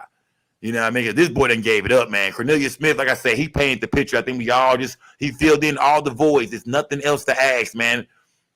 These bloggers got to be quiet right now, man. It's like nothing to say after that. After what he said, it was exactly what everybody thought it was, man. Of course, we knew about Quit. Of course, we knew about straight dropping Cornelius Smith, but when he put that big juke on top, damn. When he sprinkled CMG on that, damn, man. That boy said we even called Juke afterwards, man, to let Juke know it was us. Spelled out Dolph to him, man. We need that bread. We need that bread. And the crazy part about it is, picture this game. Picture it's your daughter's birthday, right? He say he did this. Cornelius Smith say he hit this lick because it was his daughter's birthday. He needed to get some money. You know what I mean? He needed that, man. November 17th, the same day Dolph died on, is going to be Cornelius Smith's daughter's birthday, all right? He say he hit that lick. Picture not having no money that night. Picture being broke as shit with a bullet in your back that night. A bullet in your back and you broke. That's crazy, bruh. These streets ain't nothing to play with, man. Y'all better get you a job, man. You know what I mean? Straighten up, man. Go get you, you know what I mean? These streets ain't nothing to play with, man. Then later on, they send somebody with $500 in a note to take it to a little chick that lived next door or something, an older woman he knew, took it to her house. You know what I mean? And this nigga go over there and get it $500, man, $500. Then they come over there with $300. $300. This nigga say he went to Atlanta trying to lay low, but had to come back home because he had no money. Picture being on the run, you freshly shot in the back, and all this, and you ain't got nothing to show for it, bruh. And Big Juke don't actually end up giving you no money. You don't get no money from CMG or Big Juke until you get locked up. You got to get locked up for nigga to pay for your attorney. So there go your money right there, nigga, with an extra 10 on top. Because it was $100,000, 20 to Quit, 40 to straight drop, and 40 to goddamn Cornelius Smith. So it turns out you actually got an extra 10,000, nigga. Hell, we gave you 800 already. You actually got an extra 11,000, nigga. You actually got an extra $11,000 if we look at it, Cornelius Smith. They gave you your money, but they gave it to you. That's fucked up, bro. Picture that, bro. Hey, bro, you know that 50,000, that 40,000 I owe you. Yeah, I'm gonna give it to your lawyer. Damn, nigga, shit. You dig? Like, what? Man, I get my own lawyer. I can find me a lawyer for about 10 bands. Get my people that money, man. We going down for this nigga. How do you know? Because I'm finna tell. That's how that nigga knew they was going down for it. Because I'm finna tell. He say Govon was already snitching. Smash that like button, y'all. I think they finna come back. It was a short break. They taking a short break. Court is on a short break. Yeah, straight drop. He done for, man. This jury, they not going for none of this shit, man. The jury, they just like us. Y'all are my jury over here, man. And y'all see what's going on here, man. This is open and shut, man. You did. I just want to know how they gonna handle, Cornelius Smith and Govon now, because this nigga getting life. Who thinks Govon might catch an L too? I asked you that earlier. Who think Govon getting that L? I don't think Cornelius Smith getting life. I think Cornelius Smith will end up getting about 30 years in prison. I think we'll give Cornelius Smith about 30 years because he cooperated. They can consider that. He might end up getting about 30 to 40 years in prison, man. I see 30 to 40 years. He might end up they might give him a 40 piece. He do about 25 of that, come home on parole. Niggas will do 25, 20 of that and come home on parole. I just see niggas get a lot less in murder cases, y'all. I just see niggas get 25 years in a murder case, 30 years in a murder case. So, I mean, you never know, gang. It just depends. I think Cornelius Smith will not get life, but he going to get something that's going to have his ass in there until he a senior citizen. Let's just put it like that. Nigga most definitely coming out. You know what I'm saying? Most definitely coming out that motherfucker with arthritis. You hear me? Nigga most definitely coming out that bitch, nigga. Yeah, was nigga drinking warm milk, nigga, and going to bed at 8 o'clock, nigga. You that type time. He did 60 years old type shit, 65, 70 type shit. When he get out there, he going to be about 65 years old. Yeah, you know what I mean? So, hey, just that nigga getting life too, Scope. Fuck what you talking about. He getting an L too, man. I don't know, gang. How y'all feel? Do y'all feel like because Cornelius Smith told the truth, and you know what I mean, that they gonna consider something towards the sentence?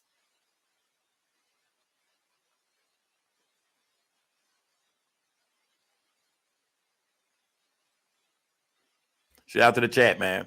Some of y'all been in here all day, y'all. We've been in here for 7 hours, gang. Y'all know how we do it over here, man. We are professional bloggers over here, gang. Shout out to the Skull gang. You know what I mean? Shout out to everybody in the building. We professionals over here.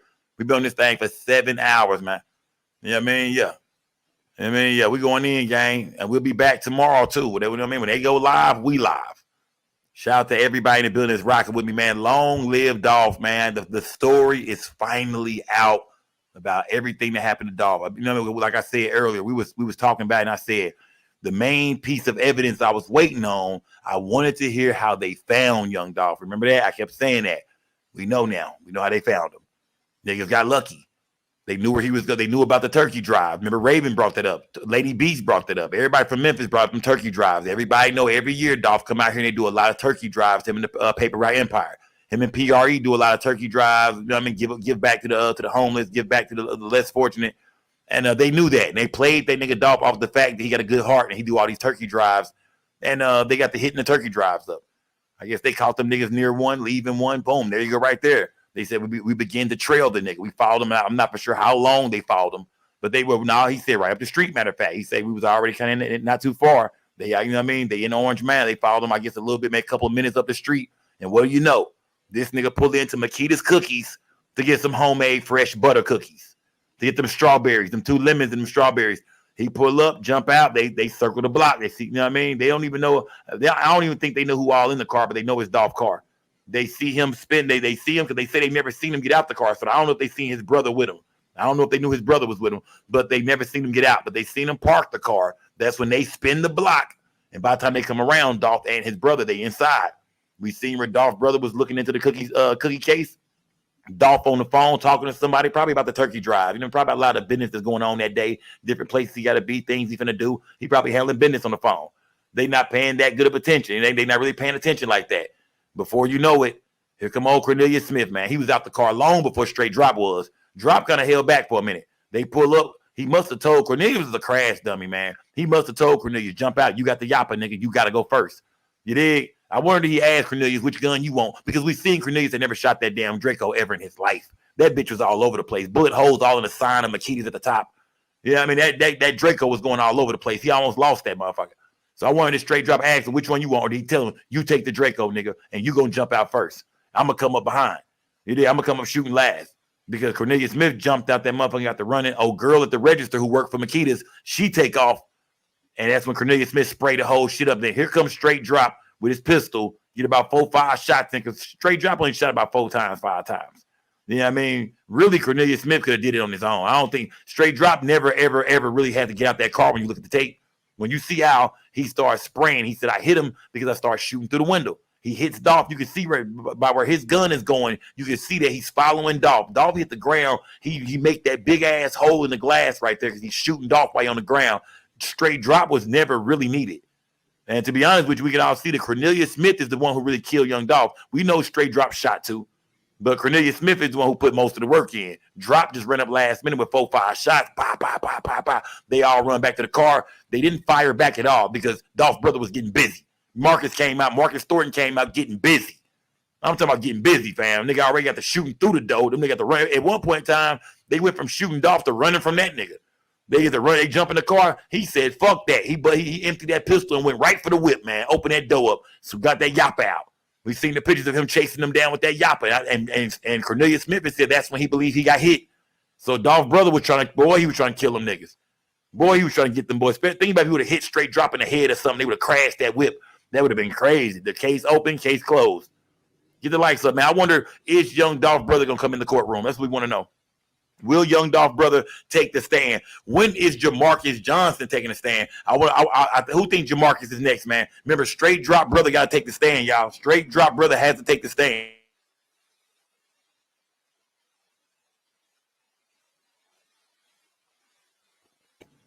Who thinks Jamarcus Johnson is next?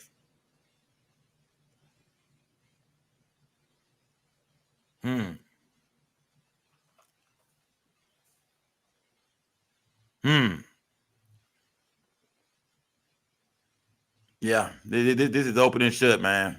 Shout out to the judge, man. Shout out to the judge getting her shine on, man. Shout out to the judge, man. We seeing a lot of black women judges these days, man. We just seen one threaten to throw my black ass in jail the other day. You know what I mean? Summons me. You know what I mean? Yeah, shout out to all the black judges out there, man. We've seen a lot more black judges. We had one in the YSL case, Uncle Phil. They threw his black ass out there. He was living foul. That nigga was over there living foul. But it's a lot of black judges, man. Shout out to the black judges. I mean, get the likes up, y'all. Salute, man. Y'all talking about she look like Finesse 2 times. Y'all wrong, man. Come on, y'all wrong, man. Let that sister have her own style, man. Shout out to Memphis, man. Shout out to Memphis. Shout out to the whole 901, man. Yeah, so, so who do y'all think is taking the stand next, y'all? Who is taking the stand next? Is there another witness today, or are we done? Is it going to be a close? What we doing? I got to know how this day is wrapping up. What we doing? Who is taking the stand next? Man. Like I said, though, the craziest thing right now, I ain't even looked at Instagram yet. I'm afraid to even look at the gram. I know the gram going crazy already with all this shit. I know the gram is already acting a fool, doing backflips. Bloggers, nigga, everybody, no jumper, everybody on this. We know everybody is on this, fam. Right now, CMG is shh.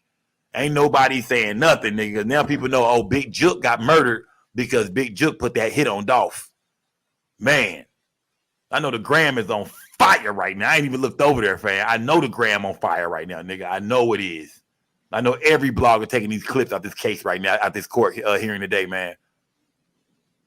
Yeah, all of TMZ, Shade Room, man. Everybody working right now, man. Everybody working right now. Get the likes up, gang. Salute to everybody in the building, man. Get the likes up. Yeah, so it turns out Cornelius Smith been ratting for a long time, for over 2 years now. He been ratting since August of 2022. So that's why when you see the prosecution with so much confidence, they were saying this is open and shut, we done. He's saying that because we got 2 killers and one of them is turned on the other one. Yeah, we good. Case closed. Jook dead. Can't arrest his ass because Jook was finna get arrested, it seemed like. It seemed like Jook was getting ready to get arrested. Because think about it. Jook died when? Last year sometime? So if Jook, I want to know if Cornelius Smith was cooperating in 2022 August, why was Jook never picked up if he told him, nigga, I spoke with Jook. Nigga, Jook the one put the money up. Jook is the one who sent us out there. This is all a big Jook play. Why was Jook never arrested if they had Cornelius Smith already given up the ghost, goddamn me, over 2 years ago? I'm trying to figure that out. Why was Big Jook never arrested? So when did he die? Like what was that, January, right? He died in January? He died in January. Okay, so about 6-7 months ago. That was about 8 months ago. When did Big Jook die, y'all? When did Jook die? Yeah, Jook died in January for sure. Jook died in January, like January 13, 14, something like that, right? So that means, you would think that they would already have picked Jook up if Cornelius Smith was ratting and telling it all. Where the fuck is Shondale Barnett, man? I want to know, is Shondale Barnett going to take the stand against Straight Drop? I'm looking for Jamarcus Johnson and Shondale Barnett. That's the cats I was thinking. I could be wrong. Maybe they're not taking the stand. Jamarcus Johnson took a plea deal, so he got to take the stand. Whether it's today, whether it's tomorrow, we should see Jamarcus Johnson. I'm thinking young Dolph brother, and I'm thinking, young Dolph brother Marcus Thornton. I'm thinking Jamarcus Johnson, and I'm thinking Shondale Barnett. Those are the 3 guys who I'm wondering, will they take the stand in this case? I'm pretty sure Jamarcus will, but I'm wondering about Shondale Barnett and Marcus Thornton. Will they take the stand? Those are the 3 people we're looking for, y'all. Now, Cornelius Smith was the biggest testimony of all. There will be no bigger testimony than Cornelius Smith. That broke the internet, man. Cornelius Smith just broke the internet and put pieces. He put the pieces to the puzzle we all been looking for. But will Jamarcus Johnson take the stand? Yeah, when will Straight Drop Brother take the stand? When will Shondale Barnett take the stand? If so, if he will. I kind of feel like he will, but maybe he won't. I don't know. I could be wrong. And will Marcus Thornton, young Dolph brother, take the stand? You know what I mean? I don't know what they. It's not. I don't know. I don't know what they can really learn from Dolph brother, because Dolph brother don't know too much. All he know is we was in the cookie shop. I don't even think he knew they was being followed, because they wouldn't have stopped and got out and went to the cookie shop. They knew niggas was following them. So I think that he don't know. Like, I don't know. All I know is what y'all know. Somebody jumped out the car, shot at us. I shot back. They drove off. That's all I know. All he can tell us is where they went before they came to the cookie shop, and what he been. Ain't too much he can really give us. Then I think about it. Dolph brother, his testimony might not really be that important right now, especially with Cornelius Smith giving up everything. We might not need Dolph brother at all for nothing. But Jamarcus Johnson, straight drop brother, oh, that's going to be interesting. He got to take the stand. As well as I'm thinking maybe Shondell Barnett, maybe not. Maybe so, maybe not with Shondell Barnett. Shondell Barnett was the guy they caught in Indiana with straight drop, and they charged him with accessory to murder after the fact. Like you know, kind of like he was helping straight drop get away. And then out of nowhere, they locked him up and they let him go. Then he popped up in Dallas, Texas. He popped up out here somewhere. He got arrested. Him and some chick got into it. I believe he was in like hiding and protective custody or something like that when all of a sudden he blew his goddamn cover by getting arrested. Then he went live online and showed he had an ankle monitor on and shit like that. So that made us feel like, yeah, this nigga is a witness. He's going to be somebody that shows up in court and takes the stand. So I don't know, man. Shondell Barnett and Jamarcus Johnson, I'm waiting on them, as well as Marcus Thornton. I don't know if they need him or not. I don't think his testimony is really something we need to hear for real. On top of that, let's open up a wound to that nigga, man. He might not want to take the stand. Dolph brother ain't never said shit about none of this. Did an interview, nothing. We ain't never heard nothing from Dolph brother. Dolph brother is not trying to be bothered with none of this shit. So I don't know if he's going to take the stand or not, man. We don't know. We have no idea. And with him being a victim, it's an option for him. He don't have to if he don't want to. You know what I mean? Some of these charges were against what they tried to do to him. So, I mean, at the end of the day, man, I'm just waiting to see who else is going to take the stand. Shout out to the judge, man. Shout out to the judge and that blonde hot top fade, man. The Patrick Ewing joint she got. Get the lights up. That's that NBA Live 95 Patrick Ewing joint, that Charles Oakley joint. Get the lights up. That's that Lonzo Mourning joint from Live 95. Shout out to all my niggas know what I'm talking about. Get the lights up, gang. Salute to everybody that building y'all. Long live Dolph. We've been in this thing for 7.5 hours. Y'all turn up. Smash the like button. Y'all donate to the channel. Y'all been in this bitch 7 hours, man. Show me some love, gang. Donate to the channel. Y'all hit the cash app. It's at the bottom of the screen going by. If you're new to this channel, y'all subscribe and go subscribe to my main channel too. Just Say No to Sco. This is Say No to Sco TV. Y'all go subscribe to Just Say No to Sco as well, gang. Go subscribe to my other channel as well, gang. Salute to everybody rocking with me. Light that gas up. Some of y'all that work still. Some of y'all are off work. Shout out to everybody that's off work already. Shout out to everybody that's getting ready to get off work. Shout out to everybody's in that traffic right now, gang. You did. Shout out to all you niggas in that traffic, goddammit. You know, it's crazy because us YouTubers, we like the new radio station. Niggas don't listen to the radio no more. Y'all listen to us. Yeah, niggas be sitting through traffic sometimes listening to us if we live. I'm live at nighttime most of the time. I ain't live during traffic time. But today it's a lot of you niggas in traffic right now watching this young Dolph case, watching how all this unfolds, man. Like I said, Yo Gotti, my nigga, you might want to lay low, fam. Oh, yeah, Yo Gotti, man. God damn, man. Now, like I said, you know, you finna hear a lot of people saying that Yo Gotti got juke knocked off, that he felt like them boys slipping. Y'all blew the mission. This shit finna fall back on me. And, nigga, you gotta go, fam. And I'm gonna get you a goddamn Bovon funeral, nigga. I'm gonna do it at OG funeral, man. We getting you the fuck up out of here, man. We getting you the fuck up out of here, man. Get the lights up, gang. Salute to everybody in the building, man. People are going to start saying that Gotti had juke knocked off his own brother. To save himself and to protect his empire.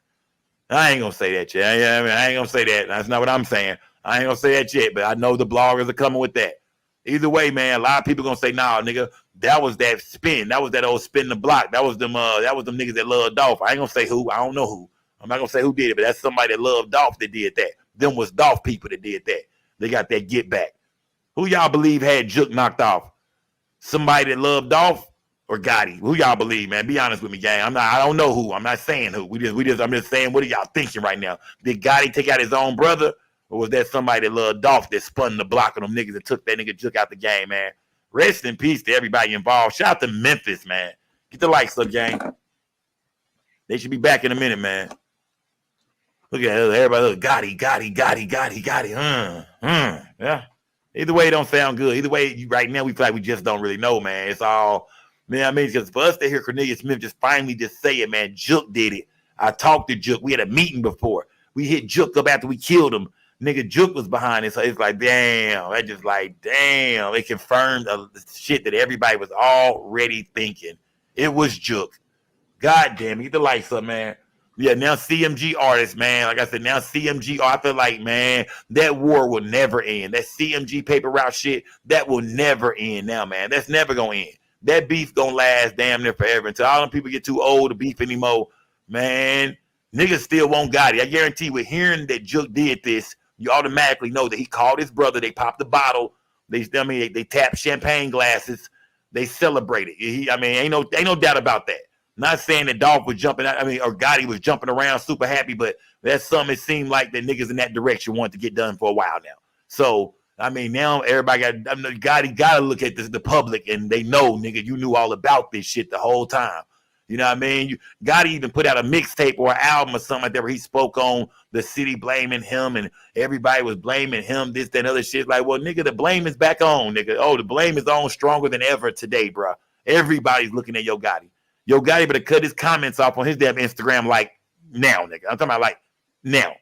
And I don't know if Gotti knew what was going on, if somebody gave him word, hey, Cornelius Smith finna take the stand today, and he finna air out all this shit about your brother. I don't know if he got wind of it, because he know people in high places.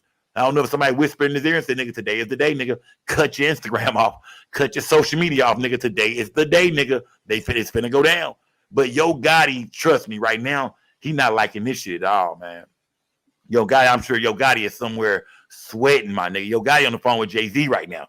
What should I do, Hov? OG, talk to me, OG. Oh, like, nigga, I got a call on the other line, nigga. I will talk to you never again. I mean, tomorrow, nigga. Bye. Yeah, niggas don't want to be associated with that kind of shit. That can fuck up your business, man. That can fuck up your business. And then it makes all CMG artists feel like, damn, what you know what I mean? What we gonna do? Because we just heard Cornelius Smith admit to Juke having a hit on every Paper Route Empire artist. Like, nigga, if you sign the Dolph, we got money on your head. They even had a count, they even had a menu. Nigga, they said that Big Juke had a menu where everybody had a price on them. Like, this nigga worth 30,000, this nigga worth 50, Dolph worth 100. The nigga said he had a menu. He was over there telling him to quit about the prices to all the artists on Paper Route.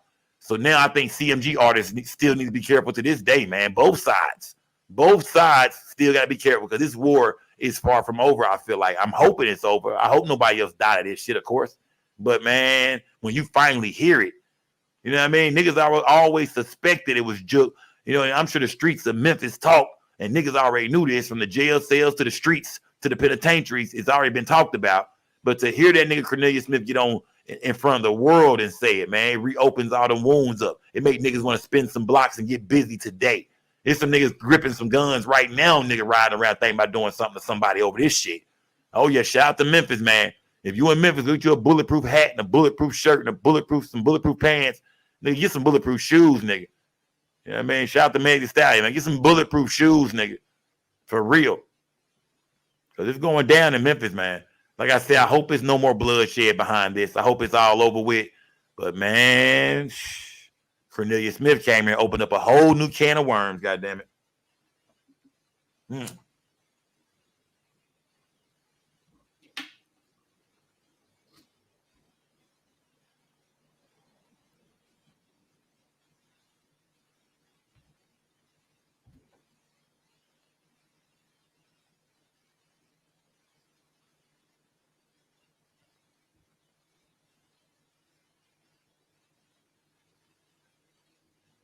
Salute everybody in the building. Hold on, gang. Salute everybody in the building. Let me see. I'm trying to do something on my stream real quick. Hold on.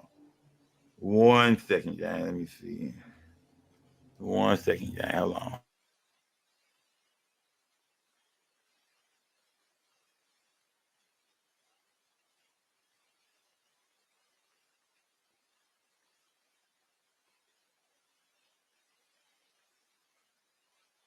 Salute to everybody in the building. They said it was going on a short break. We waiting on them to come back from this short break.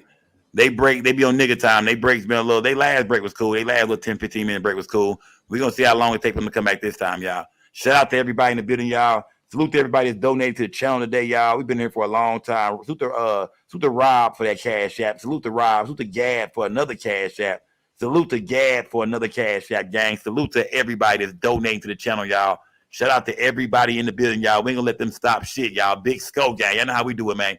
Y'all know how we do it. When it comes to this Dolph trial, we are the #1 YouTube channel to come to break this thing down for real, to chop it up, because we've been doing this for the longest. We've been going over this. So we are familiar with a lot of this information. So this is the #1 channel, y'all, on YouTube to come to for the young Dolph trial, gang. Shout out to everybody in the building. Shout out to Raven and Makita's Cookies. They most definitely got their justice today as far as they name being clear. Cornelius Smith told the story and let it be known, man. He didn't even bring them up. Like, shit, we just know Dolph drove over there. We drove over there too. Shit, we followed that nigga. He could have went to McDonald's. We was going to shoot that bitch up, basically. Wherever them niggas stopped and got out that car, it was going down. And we learned that today. So shout out to Makita's Cookies. And fuck all you haters that put them through all that goofy shit online, playing games, making up shit, still lying to this day. And a lot of you niggas online so goofy, y'all gonna try to run with something. Oh, other they must the Makitas paid the police off. We know. Shut your ass, shut your dumb ass up. We know. Shut your dumb ass up. You know what I mean?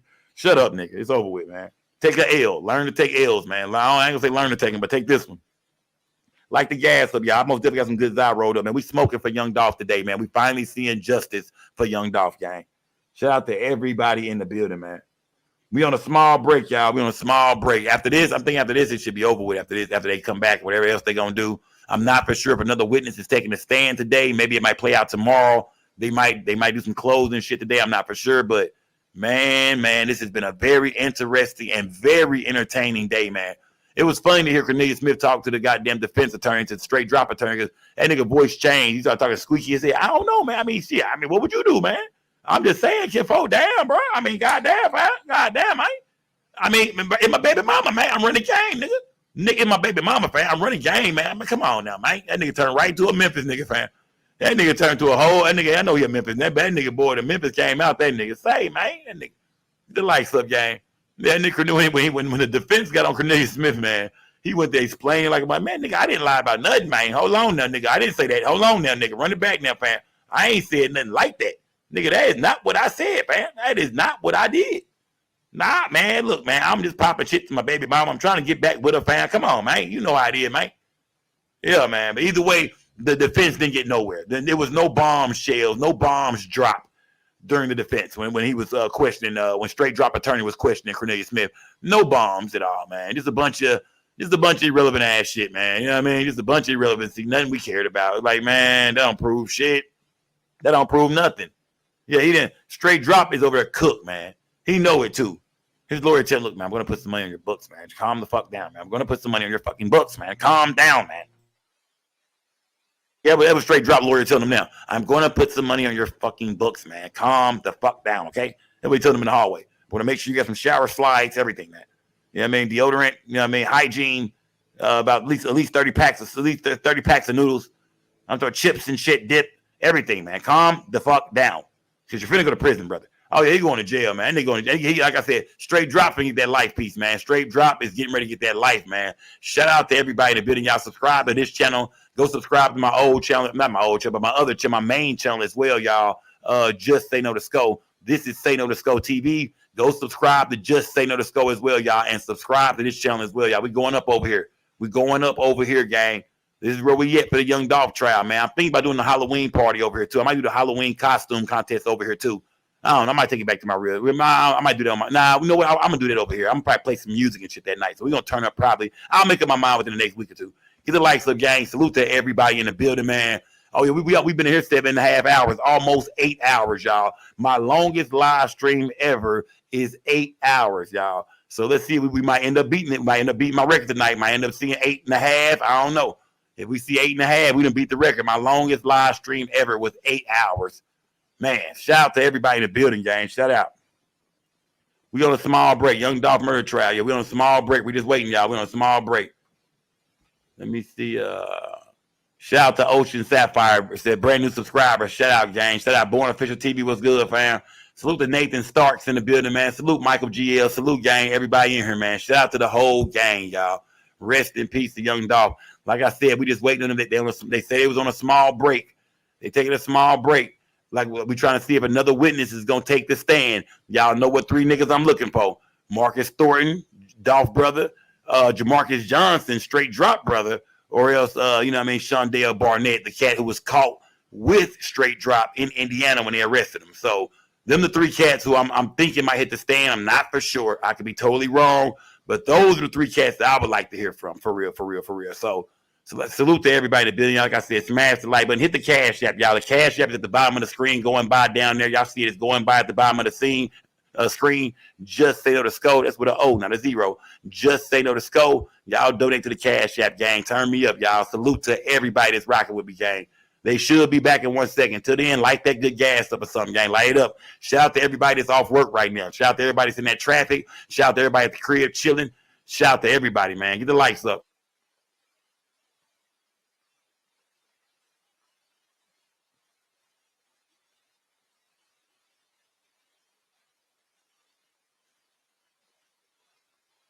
Somebody said, what about Govan?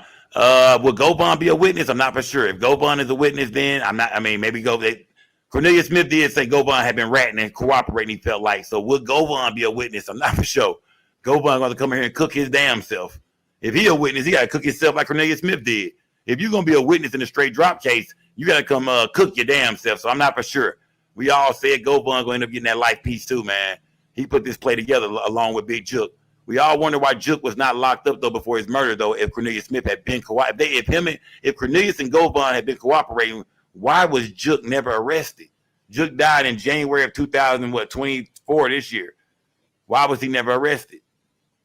Weird. Get the lights up, gang. Weird. Mickey Truth, what's good, gang? We been in this thing rocking out, Mickey Truth. We've been over here rocking, man. Shout out to everybody that's been in the chat. We had up to 23, 24 in this chat all day, man. Get the likes up, man. Shout out to everybody that's been in the chat, man, rocking with me. We've been turned up over here, man. Bombshells have been dropped in the Young Dolph case today, man. We done heard from Raven and Makita's Cookies. We done heard from some of everybody, man. Memphis is most definitely always rocking with me. The 901 being this bitch so deep. It is. Get the likes up, gang. No Diddy. Get the likes up. Shout out to everybody. I think they finna be back, y'all. Hopefully they finna be back. I think I heard a sound or something like that. So hopefully they on their way back. But get the likes up, gang. Shout out to everybody in the building, man. Donate to the Cash App. Turn me up, y'all. We on the backup channel, y'all. Say No to Sco TV. Y'all subscribe to Just Say No to Sco as well. Hopefully they coming back soon, gang. Get the likes up and let me light my gas up. Hold on, let me light my. I'm smoking for Dolph, goddammit. Light the gas up.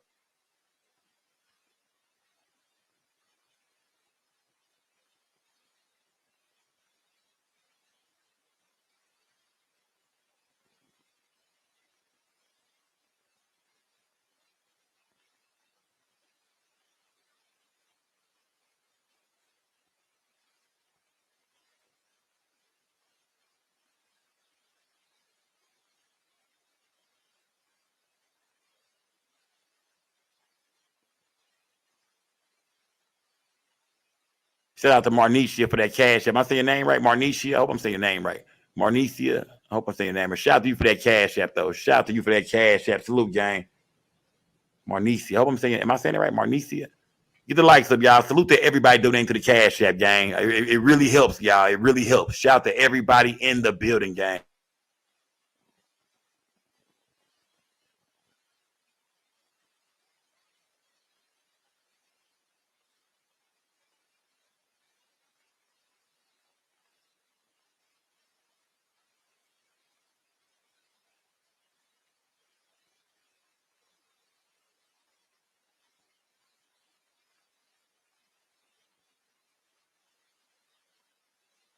We just waiting. Come on, y'all. Quit. Come on, Judge. Come on, y'all. Come on with it now. Come on with it, gang. Get the likes up, y'all. Salute to everybody in the building. Y'all come on with it, gang. Lou Vegas said you almost got the rent money. Now I'm about 300, about 350 short, my nigga. I'm about 350 short. You know what I mean? But we getting there though. Shout out to everybody in the building. We getting there. We getting there, goddamn it. You know what I mean? I'm in a little efficiency, man. I'm in an efficiency, man. So it ain't too high. You know what I mean? But you know what I mean? I'm sitting in my living room and my bathroom and my dining room and my kitchen at one time right now. You know what I mean? I'm in everything at one time. Get the lights up, gang. Shout out to everybody that's you know, like I said, off work, gang. Get the lights up. Salute to everybody in the building. Some of y'all been rocking with me since y'all got to work this morning. Then y'all leaving work, y'all still rocking with me, man. So salute to everybody in the building, man. Get the lights up. Get the lights up, gang. Salute to everybody in the building. He said Skull got more people in here than Fox 13.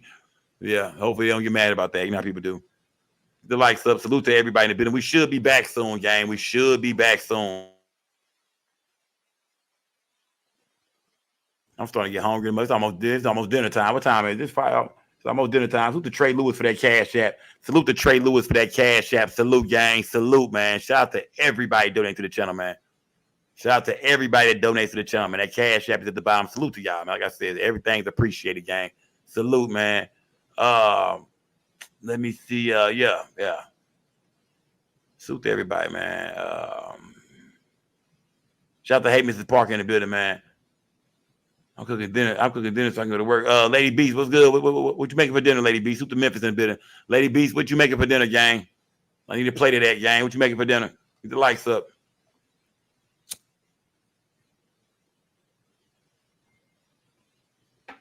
Let me see. Hold on.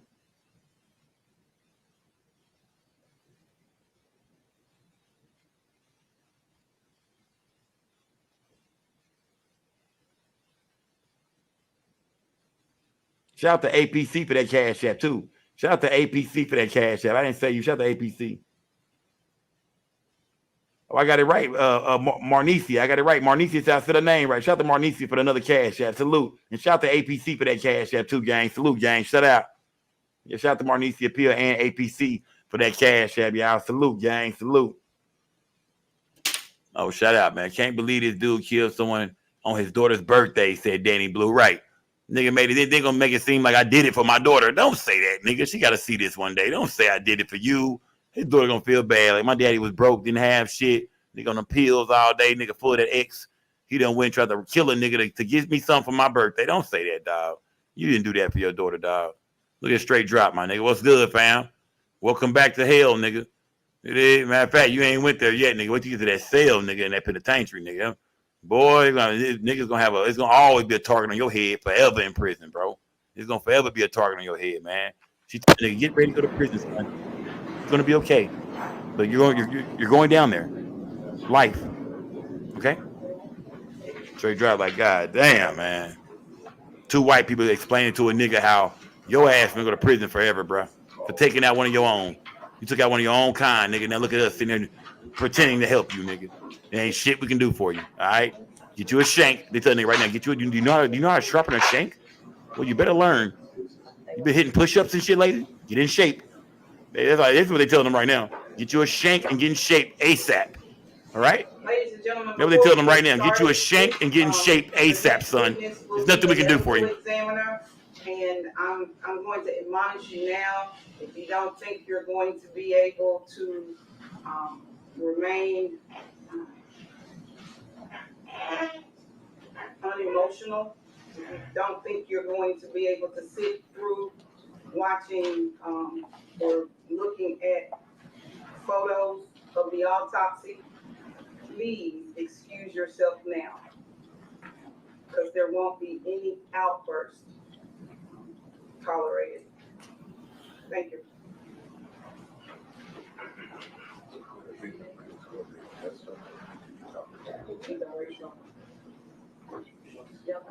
I mean, Dolph family is in that courtroom, y'all. Mia J, they all in there, y'all. They all in there. For her to say something like that lets us know that Mia J, of course, we already knew this, of course, but the family is in there. Dolph family is in there. Dolph family is in there. They say they gonna show pictures of the autopsy, and they don't want no outbursts, no screaming. They gotta be talking directly to his wife, to his family, to, you know what I mean? I'm not for sure if his children are there, but Dolph family is in the building. Get the likes up and shout out to everybody in the building, man. Salute, man. Rest in peace to young Dolph.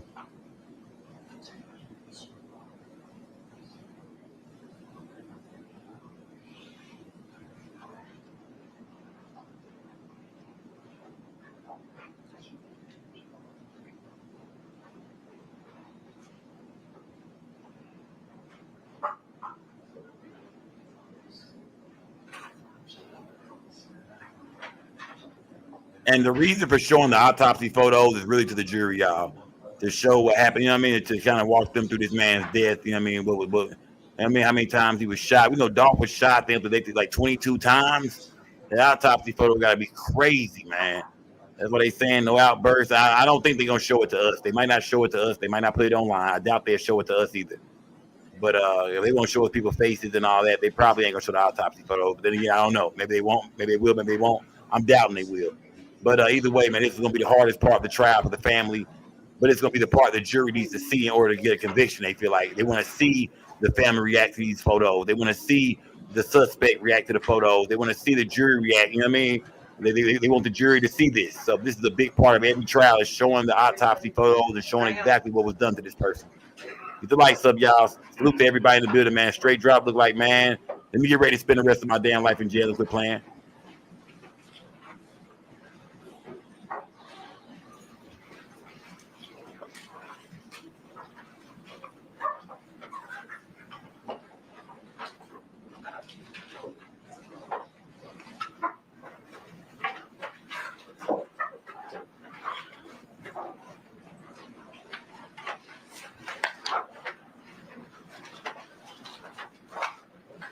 State, call your next witness. State calls Dr. Julia Scantleberry.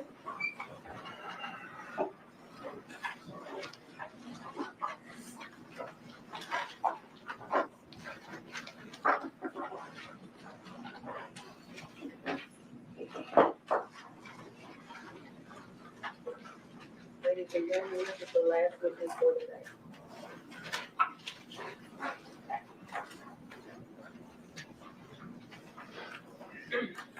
This is the last witness of the day, y'all. This is the last witness of the day. Get the lights up, gang.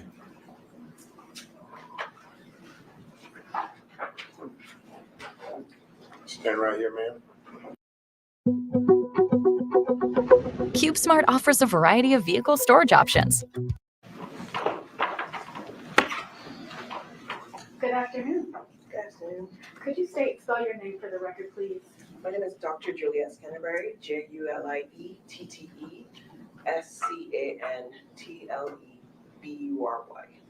I'm sorry. Can you say that slower? Okay, Juliette, JulietTTE, Scantlebury, SCANTLEBURY. Thank you. Dr. Scanterbury, where are you currently employed? At West Tennessee Regional Forensic Center. Okay, what's your position?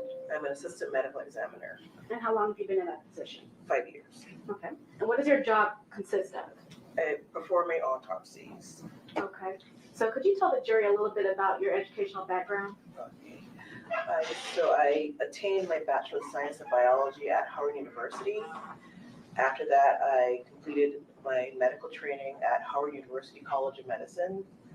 I did an anatomic and clinical pathology residency at Washington University in St. Louis. And then I did some forensic pathology fellowships at St. Louis University. Okay. And are you board certified? I am. And are you a licensed physician in Tennessee? I am. Okay. So my next question is, what exactly is forensic pathology? It is a specialized branch of medicine that uses medical legal approach to death and disease. Okay. And what does a forensic pathologist do? So they perform autopsies to determine cause and manner of death in certain cases based on the jurisdiction. Okay. Can you tell us what is an autopsy? An autopsy is basically an external and internal examination of a deceased person, and you do a basic overview of the external, noting any trauma, medical disease, or any findings like tattoos or scars, and then internal examination to note if there's any injury or medical disease, and with all of that, determine what caused the death of a person. Okay. So what are the different stages of an autopsy? So it kind of starts with the investigation, and with the investigation determine what level of autopsy needs to be performed. And first stage would be reviewing materials. The next stage is determining if x-rays or anything needs to be done. And then external examination, once the body is undressed and photographed, the doctor will take external view of the body, noting any demographic information like hair color, eye color, if there are teeth, there are tattoos, scars, then note any medical intervention, if they were having IVs, and also any medical disease, if they had any changes on their bodies, and then trauma is assessed externally. Okay. Have you ever performed an autopsy? I have. About how many would you say? Over 2,000. Okay. So could you explain to the jury exactly what does cause of death mean? So cause of death is the immediate reason that led to a person no longer living. So it's more what occurred in the body that led to death. So if you were shot, it might lead to exsanguination, you losing blood, and that would lead to your death. So it's basically what started the chain of events that led to somebody dying. Is that different from manner of death? It is. How is it different? So the manner of death informs what happens to the cause of death. So manner of death is circumstances around those causes. So if it's something that happened naturally, that your body did all of it, that's natural. If it's something at the hands of another, it might be considered a homicide. If it's something that is happened in the course of doing something else, but it wasn't intentional to cause a death, it might be accident. And have you ever testified about your findings in court before about an autopsy? I have. Okay. Have you ever been qualified as an expert witness in the courts of this county or any other county? I have. Okay. And how many times about that? I think 4 times in Shelby County and a little bit more than that in outside counties in Tennessee. and in St. Louis City and some St. Louis counties. Okay. Or Missouri counties, I should say. Your Honor, I now tender Dr. Scantlebury as an expert in forensic pathology and ask that she be allowed to state her opinions as to a reasonable degree of certainty, medical certainty. We would stipulate as to our expertise and have no objection. Thank you. I qualify Dr. Scantlebury as a expert in the area of forensic pathology. Thank you, Your Honor. So, Dr. Scantlebury, I now want to ask you about a specific autopsy. Autopsy number 20212619 for an Adolph Thornton Jr. Did you perform this autopsy? I did. Do you recall when the autopsy was performed? On November 18th, 2021. And did you make a report as to your findings and conclusions as a result of the autopsy of Mr. Thornton? I did. Okay. I want to pass you a document.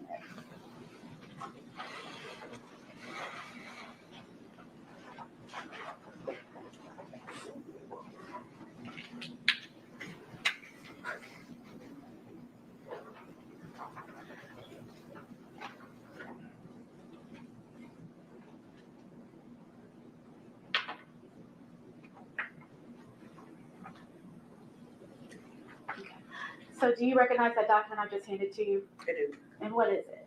It is my autopsy report and some supporting documents. Is that your signature down at the bottom? It is. Okay. Your Honor, I would like to have the autopsy report entered into evidence and marked as the next numbered exhibit. No objection. This is a multi-page document entitled Office of the Medical Examiner, West Tennessee Regional Forensic Center. Name of decedent Adolph Robert Thornton Jr. With the state number 21-79-4134. We'll mark this as exhibit 27.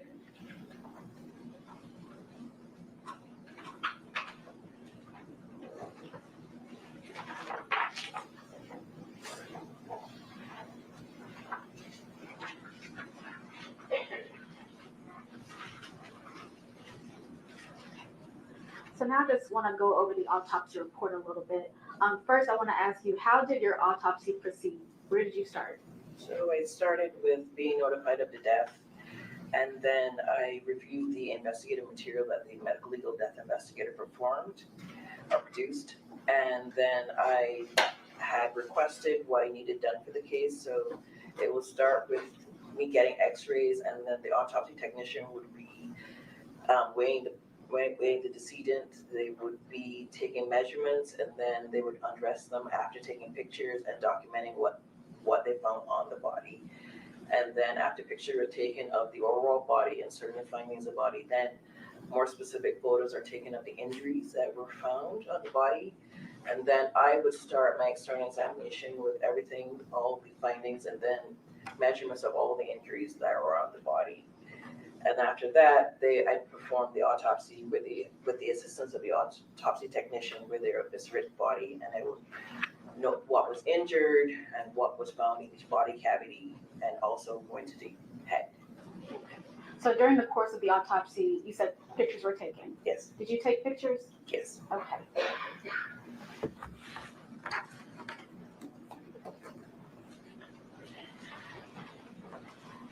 I'm actually going to hand these to you one by one.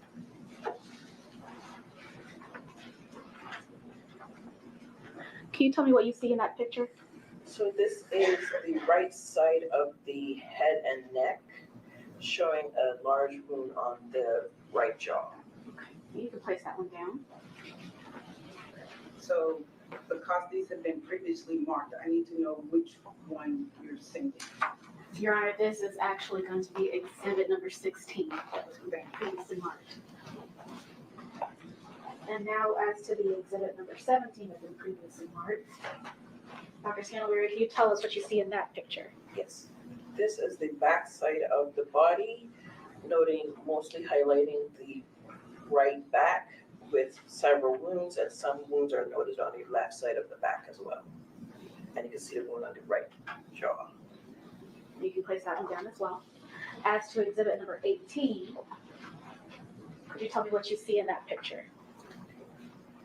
So this is the front side of the body, highlighting the left side, and it shows some gunshot wounds here. Okay, you can place that one down. And as to exhibit number 19, what do you see in that picture? So this shows the right wrist and hand and a little bit of the forearm, and it shows some gunshot wounds. This one mostly highlights a wound at the right wrist. Okay. And this is exhibit number 20. Could you tell us what you see in that picture? So this is a wound of the left forearm right here, and it shows a gunshot wound of the left forearm. And exhibit number 21. What is shown in that picture?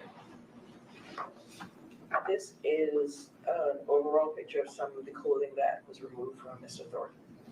Okay, you can place that one down. And exhibit number 22, is this also some of the clothing? Yes. This is a shirt. It has some markers that indicate where some defects in the clothing were found. Is that the front or the back of the shirt? I'm not certain, but it looks like the back. Okay. And you can place that one down as well. And exhibit number 23, what do you see in that picture? So this is the front of a shirt, and it also has some markers indicating where some hole defects were found. Okay, you can place that one down. And exhibit 24. This is an undershirt with markers showing where defects were found. Okay, you can place that down. And exhibit 25. This is overall of some property that was found on Mr. Thornton. It has money, some jewelry, some cards, and a condom. Okay, place that one down. And exhibit 26. What is shown in that one? This is an overall view of bullet fragments from the right jaw that were recovered. Okay, you can place that one down. Your Honor, we are asking that those photos that have been previously marked be entered into evidence. We'll mark exhibits, we'll enter into evidence exhibits 16 through 26 that have been previously marked and identified by this witness into evidence. Have you not done it already? And if I could have those pictures back. Your Honor, may I have permission to publish to the jury? Judge, may we be briefly approach? You may.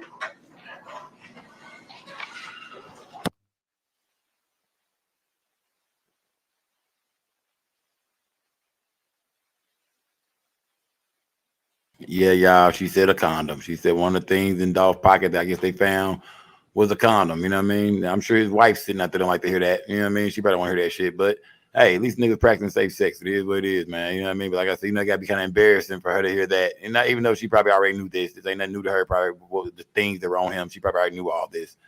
But to hear it in court, you're just going like, oh shit, this shit. Get the likes up, gang. Salute to everybody in the building, man. Yeah, at least the nigga practicing safe sex at the end of the day, man. But I'm sure his wife is probably like, that's the part she didn't want to hear about. That's the shit she didn't want to hear again. Shout out to everybody in the building. Get the likes up, y'all. Hit the cash app. Dr. Steelberry, can you hear me again? I can. Okay. If you could just project your voice loud, and if you can't hear me, let me know. Ms. Williams, I'm gonna ask you to do the same, please. Absolutely, Judge. Okay.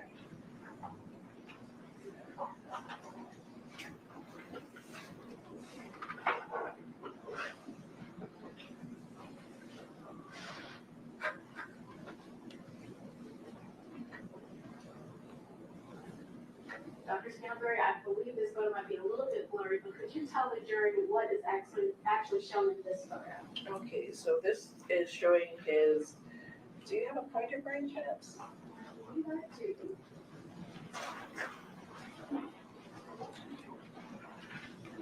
Yes. Just press and hold that first button at the top. Thank you. All right, so to orient everyone,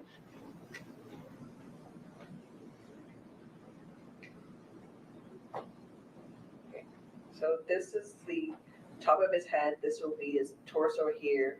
This is the right side of the body, his ear. And this large defect here is a gunshot wound on the right jaw. And this is, well, can't really see it that well. This is the placard with scale and case number indicating which case it belongs to. So for this wound, did the bullet or bullets hit anything as it passed through the body? It did. Okay, what exactly did it hit? It struck the skeletal muscle and it caused a lot of fractures to the mandible, the lower jaw, and it caused fracturing around the gums where the teeth are located in the lower jaw. And your medical opinion, would this wound be catastrophic or fatal? Potentially. Okay, move on to the next one. And just for the record, Your Honor, I am going in order of the exhibits. Thank you. This is exhibit number 17.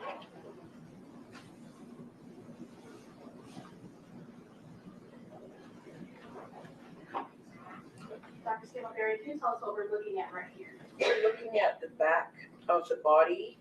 The head is here. The head is here, and his feet would be down here. This is his right arm. This is his left arm, and you can see this area here, there, and they're not so great. Some over here and another there. Those are gunshot entrance wounds. Entrance wounds. Yes. So for the torso or this area, how many entrance wounds did you calculate? For the torso, 8. Okay. Were there any exit wounds? Yes. Okay. How many exit wounds were there? 4. Was that near the back of the torso or the front of the torso? Front of the torso. Okay. And did any of these bullets hit any vital organs as they passed through the body? They did. And what did it hit? It hit the right lung, liver, the thoracic aorta, which is a major blood vessel that supplies blood to the whole body, small intestine, several ribs, and some vertebrae. And could those wounds be potentially fatal in this instance? Yes. And if I could ask about the trajectory of the bullets as it passed through the torso, what directions were they coming from? So for these wounds of the torso, they had a very mixed pattern, but most of them, the general track is forward. Okay. So it came through the back to the front. Yes. Okay. All right. Moving on to the next one.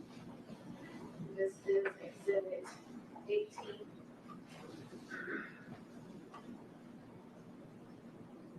Could you tell us what we're looking at? This is the front of the body, mostly the left. This is his left arm here, his head is here, and his lower body would be here. And it can show a gunshot wound here and here. And are those exit wounds or entry wounds? Exit wounds. Okay. And how many did you say again that you calculated? 4. Okay. All right. Moving on to the next one. This is exhibit 19. Dr. Scalaberi, can you tell us what we are looking at right here? This is the right side of the body, mostly highlighting the right upper extremity. This is the forearm here, the wrist, and the hand. And it highlights a large wound, gunshot wound of the right wrist. Next one.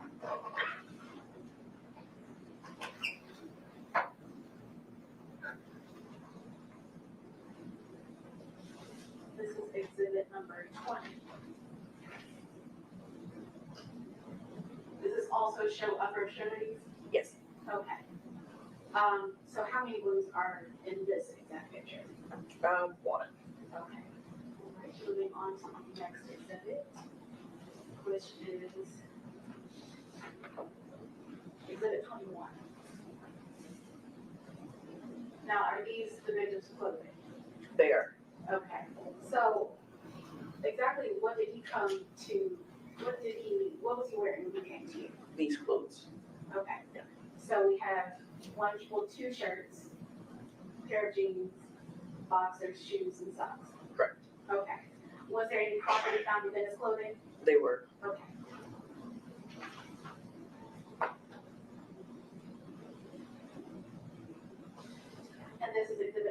22. And Dr. Stanberry, if you could just give me some clarification here. Are these white squares showing where there are holes in the clothing? Correct. Okay. Are there arrows on those white squares? They are. Okay. All right. And about how many holes in the clothing did you calculate? I did not cut those. Okay. Thank you. And the next picture is exhibit number 23. Now, it looks like the same photo, but is this the front or the back of the shirt? This is the front of the shirt. Okay, and do those white squares also indicate holes in the clothing? Correct. Okay. In exhibit 24, looks like this is an undershirt. And the same thing as the last shirt. Do those white squares indicate holes within that garment? Correct. Okay. And the next exhibit, number 25, could you tell us what we're looking at right here? So we're looking at the overall view of property that was found on or in pockets of the clothing for Mr. Thornton. Okay. Were there any weapons found within his clothing? I don't recall. Okay. What was that response? I don't recall.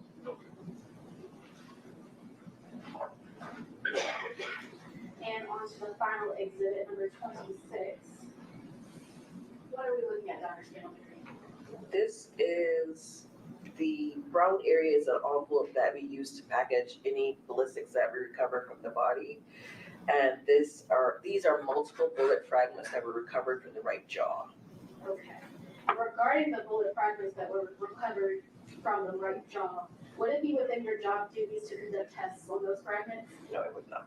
Okay. And do you happen to know whether or not the murder weapons were recovered in this case at all?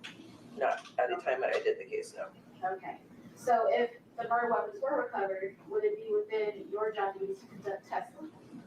It would not be. Okay. Just a couple more questions. So, Dr. Stanberry, what is a toxicology test? At the time of autopsy, we take certain fluids, usually blood, sometimes liver, and certain fluids also from the eye, and we submit it to a toxicology lab, and they run a particular test that I order, and based on the drugs that they look for in that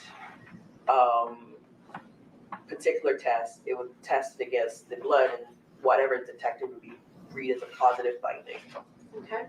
And is a toxicology test a standard part of an autopsy? Most cases, yes. Okay. And did you conduct a toxicology test for this victim? I did. And what were the results of that test? It was the active ingredient of marijuana was detected. Okay. So as to the total entry wounds to this victim, how many were there? 20. 20. Okay. How about the exit wounds? 4. Okay. And do you, in your medical opinion, were these gunshot wounds enough to cause death? They were. Okay. And within a reasonable degree of medical certainty, did you render an opinion as to the cause of this victim's death? I did. But what was the cause of that? Gunshot wounds of the head, torso, and neck. Okay. And did you render an opinion as to the manner of death? I did. And what was your opinion? Homicide. Your Honor, I will pass the witness. Mr. Evans? Thank you, Your Honor. Just have a few questions. You were asked about entry wounds and versus exit wounds, and I think you said there's 20 entry wounds and 4 exit wounds. Right. You were also asked some questions about ballistics, I think, or used the term ballistics. As far as ballistics go, within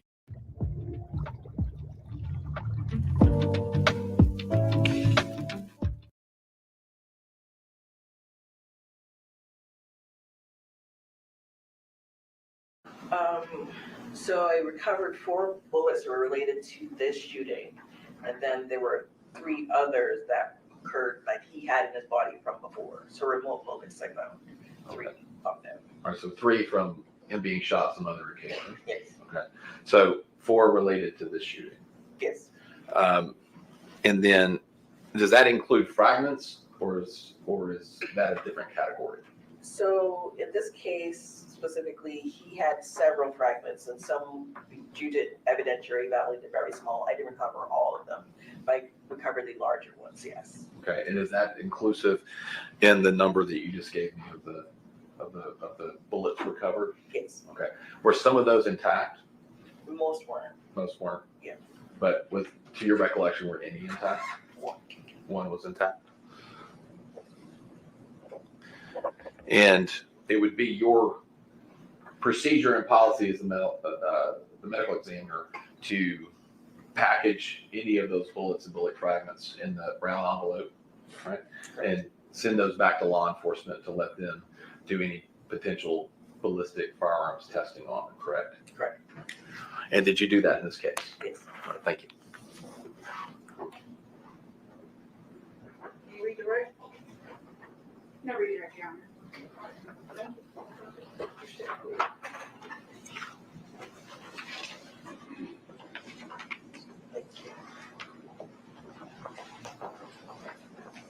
All right, ladies and gentlemen, you have heard something, you have not heard everything you're going to hear. So I ask you to go and have a good evening with dinner. Don't talk about this case. Just enjoy your evening. Eat well, sleep well, and we will see you back here in the morning at 9:30, and we'll get started. Thank you. You may adjourn the court. All rise. This honorable court stands Mike, so gang, that's gonna be it. We'll be back tomorrow at 9:30. What y'all think, gang? This is pretty much over. Look, he just slapped straight drop in the back like, good luck, brother. No, leave your notepads here. Man, what do y'all think, gang? Shout out to everybody in the building, man. How is this looking, y'all? Not so good for straight drop. Tomorrow we will proceed again. I guarantee it will be bombshells drop tomorrow, y'all. You don't want to miss tomorrow, gang. Today was explosive, man. I don't think we're gonna hear a testimony, greater than Cornelius Smith. But I think tomorrow's gonna be some brand new bombshells dropped as well. Depends on who takes the stand. I'm rolling the dice on Shundell Barnett or Jamarcus Johnson taking the stand, or maybe even Marcus Thornton. Who knows? The likes of the gang. Who knows? We need to go back on the record for anything before we. I don't think so, Judge. Go back on the record for anything. No, Your All right.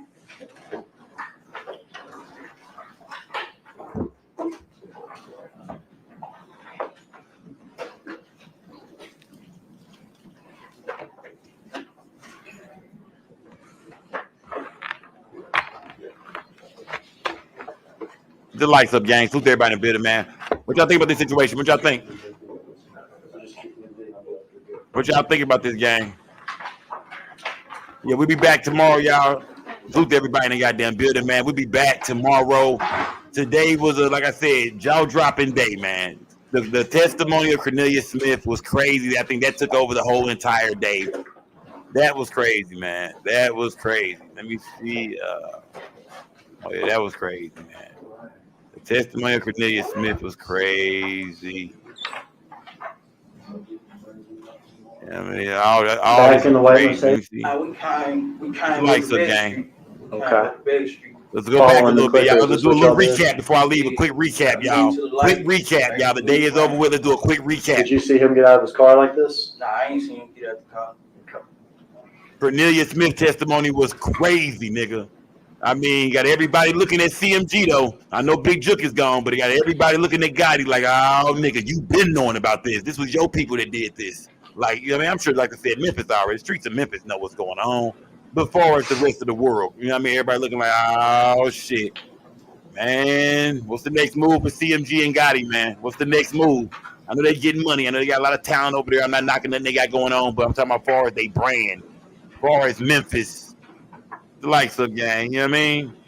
Man, they say Cornelius Smith admitted today in court that Big Jook was the one who put the hit up for the murder of Dolph. Say y'all. Sweat the one brought it to him, but it was all Jook. Stop it here. It's me.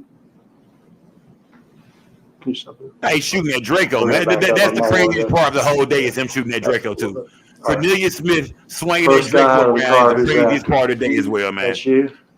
What's the one of the guns craziest do you part of have? the day is Cornelius Smith swinging that damn Draco around, man. Get the likes up, Okay, gang. that's that semi-automatic weapon. Is It's that over right? for all these niggas involved, man. Y'all, it's You over ever with, shot that gang. thing before? Justice for Dolph is being served as y'all see this. You can proceed, Irish. Look at this shit, man. These are the craziest parts of the day. Is this video right here. That's your Gap hoodie, is that right? That's you. Who are you shooting at?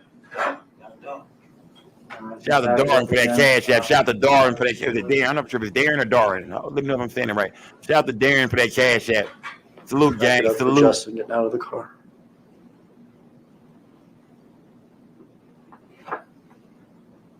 All right, who's the second person here that got out of the driver's side? No 3 shooters, y'all. All those myths in today, gang. All the stuff about somebody came out the back door. Somebody ran around back. Somebody was in Makita shooting from the inside at Dolph. All those rumors came to an end today. Makita's cookies being involved. A third shooter. Everything these bloggers told y'all came to a crashing end today. You know what I mean? Today, all the rumors came to a crashing end. No more lies. No more making up shit. No more having a new goddamn a new suspect every night. It's over, man. We know the truth now. Man, it was pretty gruesome to watch. They let that chopper go up in that thing on that boy, man. Even when he hit the ground, they continued to spray on to make sure he was making sure they got that bag, man. Cornelius was making sure he got that bag. Cornelius had already promised to buy a chick a house, or to give a chick $10,000 to help her get a house. He was already spending the money before he got it. Cornelius Smith was spending his money before he even got it, man. Able to run or get away at all? I shot through the glass, so I wasn't close up on him. I was shooting through the glass. Yeah. I was standing by the window. When he was close up on him, I was just shooting through the glass. He seen Dolph looking at the phone, near the window a little bit, just start busting through the glass and killed Dolph. Dolph hit the ground. They drop only shot about maybe 4 or 5 times, about 5 times. All right, you proceed. All right, you can stop right here. It's Dolph's brother, Marcus. Hey, bro came out not playing no game. Shout out to Marcus Thornton, man. I ain't know that nigga was in because they could have turned around and got the busting back at that boy right there. Think about it. While they right there, they could have turned. But I think Marcus seen how that nigga Cornelius was handling that Draco, and he was up to on this nigga right here. He shot Cornelius Smith, I think, twice. He got damn Cornelius Smith ass the way he was handling that goddamn Draco. Bullet hole in my sweater. See, Cornelius Smith said, nigga, man, he hit me up, yeah. So, man, crazy day, y'all. Crazy day. Cornelius Smith admits the big juke was behind all this, man. CMG juke. Damn. We waiting to see who's gonna take the stand tomorrow. Y'all, we be back at 9:30 tomorrow, gang. Remember, y'all, 9:30 tomorrow. Don't be late. 9:30 tomorrow. Everybody check in at 9:30 a.m. Y'all. We live, gang. We going live. We gonna turn up tomorrow too, gang. In what side of the car? I get on the passenger side. And Justin gets back in the driver's side. Yep, just straight drop was driving, man. God damn. Salute to everybody in the building, y'all, man. Y'all rock with a nigga all day, man. Crazy day, man. This was all crazy. I think the biggest part of the day was the confirmation, confirming that Big Juke paid for this hit on Young Dolph. That was the biggest part of the day.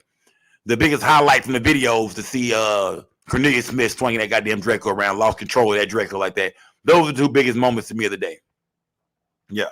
To hear Cornelius Smith's testimony, hear him walk everybody through exactly what happened. Yeah, I mean, that's crazy.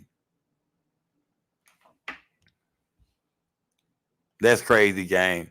Who is that pulling up at the end right there? Who is that? Who is that pulling up right there at the end? Hold on. Who is that pulling up right there?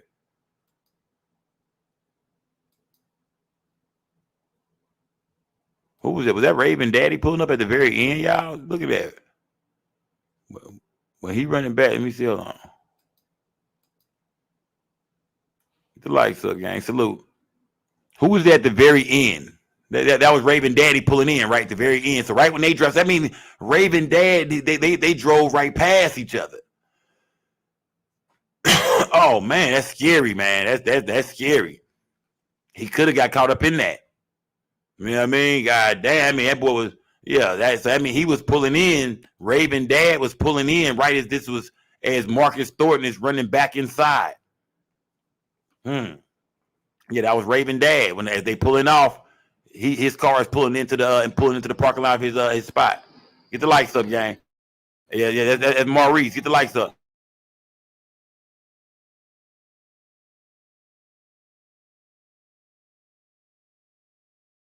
The lights up, gang. Let me see.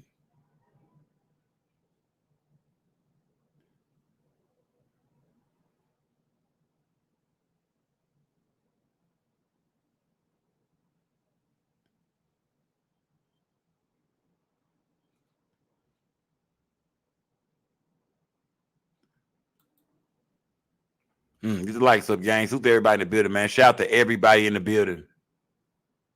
Yeah, so it's gonna be Raven Dad right there pulling in now.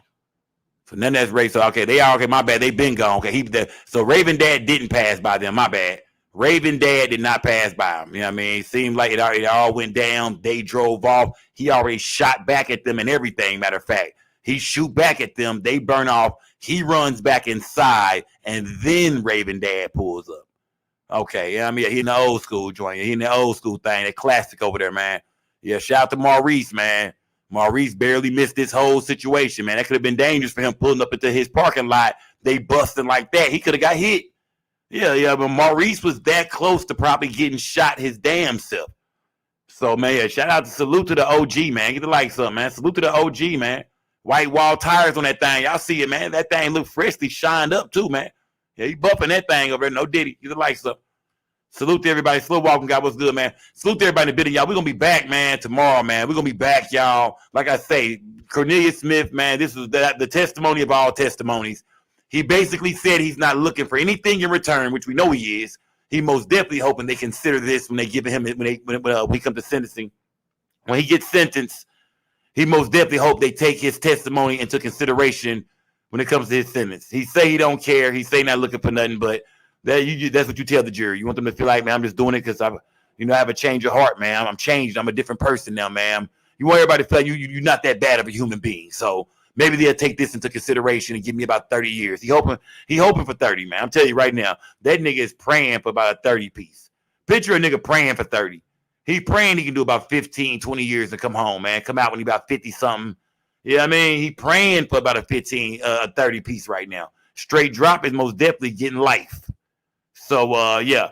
And when it comes to Govan, we got to see, because I'm confused now, because Cornelius Smith said he only started cooperating because he found out Govan was cooperating. And we all thought it was weird how Govan got a bond and shit like that, knowing niggas probably want him dead. They just kept letting him out and shit. He kept violating, Govan has been cooperating, I'm thinking now too, man.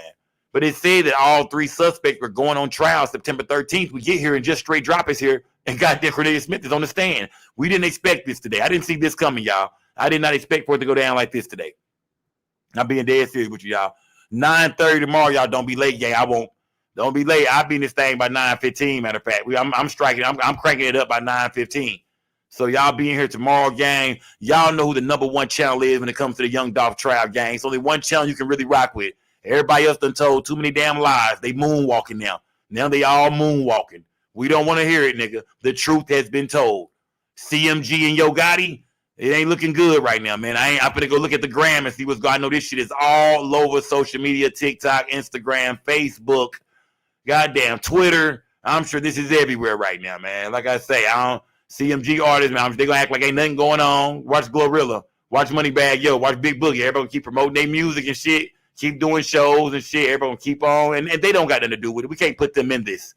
We're not putting them in this. We're just saying far as affiliation and the shit people gonna be saying in their comments, and you know the Dolph fans coming for everybody. Y'all know it's gonna be Dolphins and everybody comments from CMG. Come on, man. Gotti, his big head ass better not duck his head out the window right now. You better not come outside right now, nigga. I mean, none of that, bro. You know what I mean? They own you. Somebody gonna ask you about your brother and his involvement with the murder of young Dolph now. Did you know about it? And what was going on? Your brother didn't tell you, and man, it's gonna be rough for Gotti. But Gotti don't do interviews anyway. He a boss. He stay out the way. Gotti is, you know what I mean? You don't really see Gotti like that. He's trying to be a Jay-Z type nigga anyway, so you don't really see Gotti like that anyway. He want to be Jay-Z so bad, so you don't see Gotti like that anyway. But, man, ever since Dolph died, we really ain't seen Gotti, and now we know why. Get the likes up. Rest in peace to young Dolph, y'all. Like that gas up. Salute to everybody that's been rocking with me, y'all. 8.5 hours, y'all. One of my longest live streams ever, and we going to do this again tomorrow. We putting in overtime in it. Will I be back tonight? I don't think so. Probably not. Not for sure. I don't know. If I get the energy to do it, And I want to come back and do a recap and just let everybody chop it up tonight. We might do that maybe 9:30, 10 o'clock maybe. But I need some goddamn rest, y'all. I'm tired as hell, man. I need to eat a real meal. I need to get a little bit of rest, gang. So salute to everybody in the video. Y'all hit that cash app, gang. Donate to the channel, y'all. I'll be back. Donate to the channel, gang, because I will be back. Shout out to everybody that donated tonight, gang. I need some rest, man. I ain't gonna lie to y'all. We've been in this thing for, man, almost 9 hours. I need a meal and some rest and some more gas. You dig? So shout out to everybody in this motherfucker tonight, man. Rest in peace to Young Dolph at 9:30 tomorrow, y'all. Make sure y'all tell a friend to tell a friend. Do not go to these channels and watch it. Come over here with the real fans and the real people. Come watch it over here with us, gang. So everybody go to Just Say No to Sco. My bad. Say No to Sco TV. Share the link. Give it out to people if they don't know. Tell them, come watch the Dolph trial over here tomorrow. Shout out to everybody that's been rocking with me, man. Salute to Raven and Makita's Cookies. It's your day. It's your day, Raven. Shout out to Raven. Shout out to 901 Trick or Trey hitting the panel. Lady Beast. 901, goddamn me, who was that? 901 Skokane. I forgot who all hit the panel today. But salute to everybody hit this panel, man. Shout out to Memphis, man. Y'all, we've been doing this thing for 3 years straight. Shout out to Memphis. A lot of y'all found me from this Young Dolph story, man. So rest in peace to goddamn Dolph, man. Rest in peace to Dolph. My condolences go out to his family and his kids sitting through this courtroom that they having to go through this and relive all this. Man. Get the likes up, man. Salute to everybody that's building y'all. Donate to the channel, y'all. Until next time, y'all. I'm gone, gang. Salute to everybody, man. We'll be back. I might come back tonight. I don't know quite, gang. Might go back later on. I might do a recap or just do some comment. Might pull up tonight and just look through some things, see what the bloggers are saying, see what the entertainment game is saying. You know, it's some shit finna go. You know, it's gonna be some crazy stories coming out. So we might have to pop in later on tonight and look at all that, gang. So if I do that, it might be around like 9:30, man. It'd be like about 9:30, maybe 10. I'm gonna look into that. I might come back, gang. So you know what I mean? Make sure y'all got your notifications on, y'all. Hit the notification bell on this channel, y'all. Hit the notification bell so y'all can know when a nigga live, gang. Till next time, I'm gone, y'all. Big Skull Gang shit, man. I'm gone, y'all. I ain't gone nowhere. I'm still here. I keep saying it. I'm gone, gang.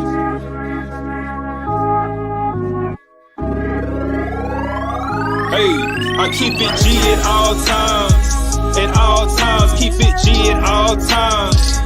I ain't lying, keep it G, that's all I know.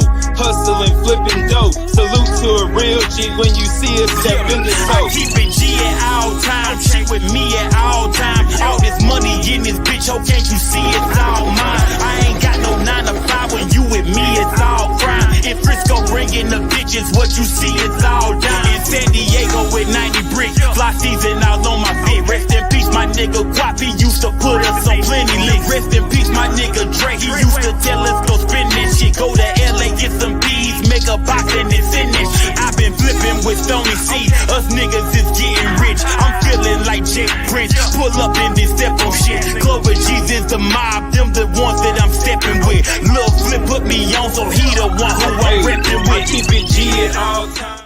Look at the whole gang, man. Look at the whole gang. I see y'all in this, man. Y'all, it's your boy Just Say No to Sco. We don't break the news, we just break the news down. It's most definitely Sco gang or no gang or don't bang. Hey, we're gonna stay real over here, man. Big Sco gang. Salute to everybody that watched this video. Make sure y'all like the video, subscribe to the channel, hit the notification bell. I do live streams all the time. It's Sco gang or no gang or don't bang. Salute to everybody. Shout out to Kendrick Gates for that cash app, man. Shout out to Kendrick Gates for that cash app, gang. Salute. Salute to Kendrick Gates for that cash app, man. Shout out to everybody donating to the channel, y'all. Salute to everybody, y'all. Like I said, we might be back tonight, turning notification bells on. If not, y'all know 9:30 tomorrow. We for sure back, y'all. We jumping right back into this situation.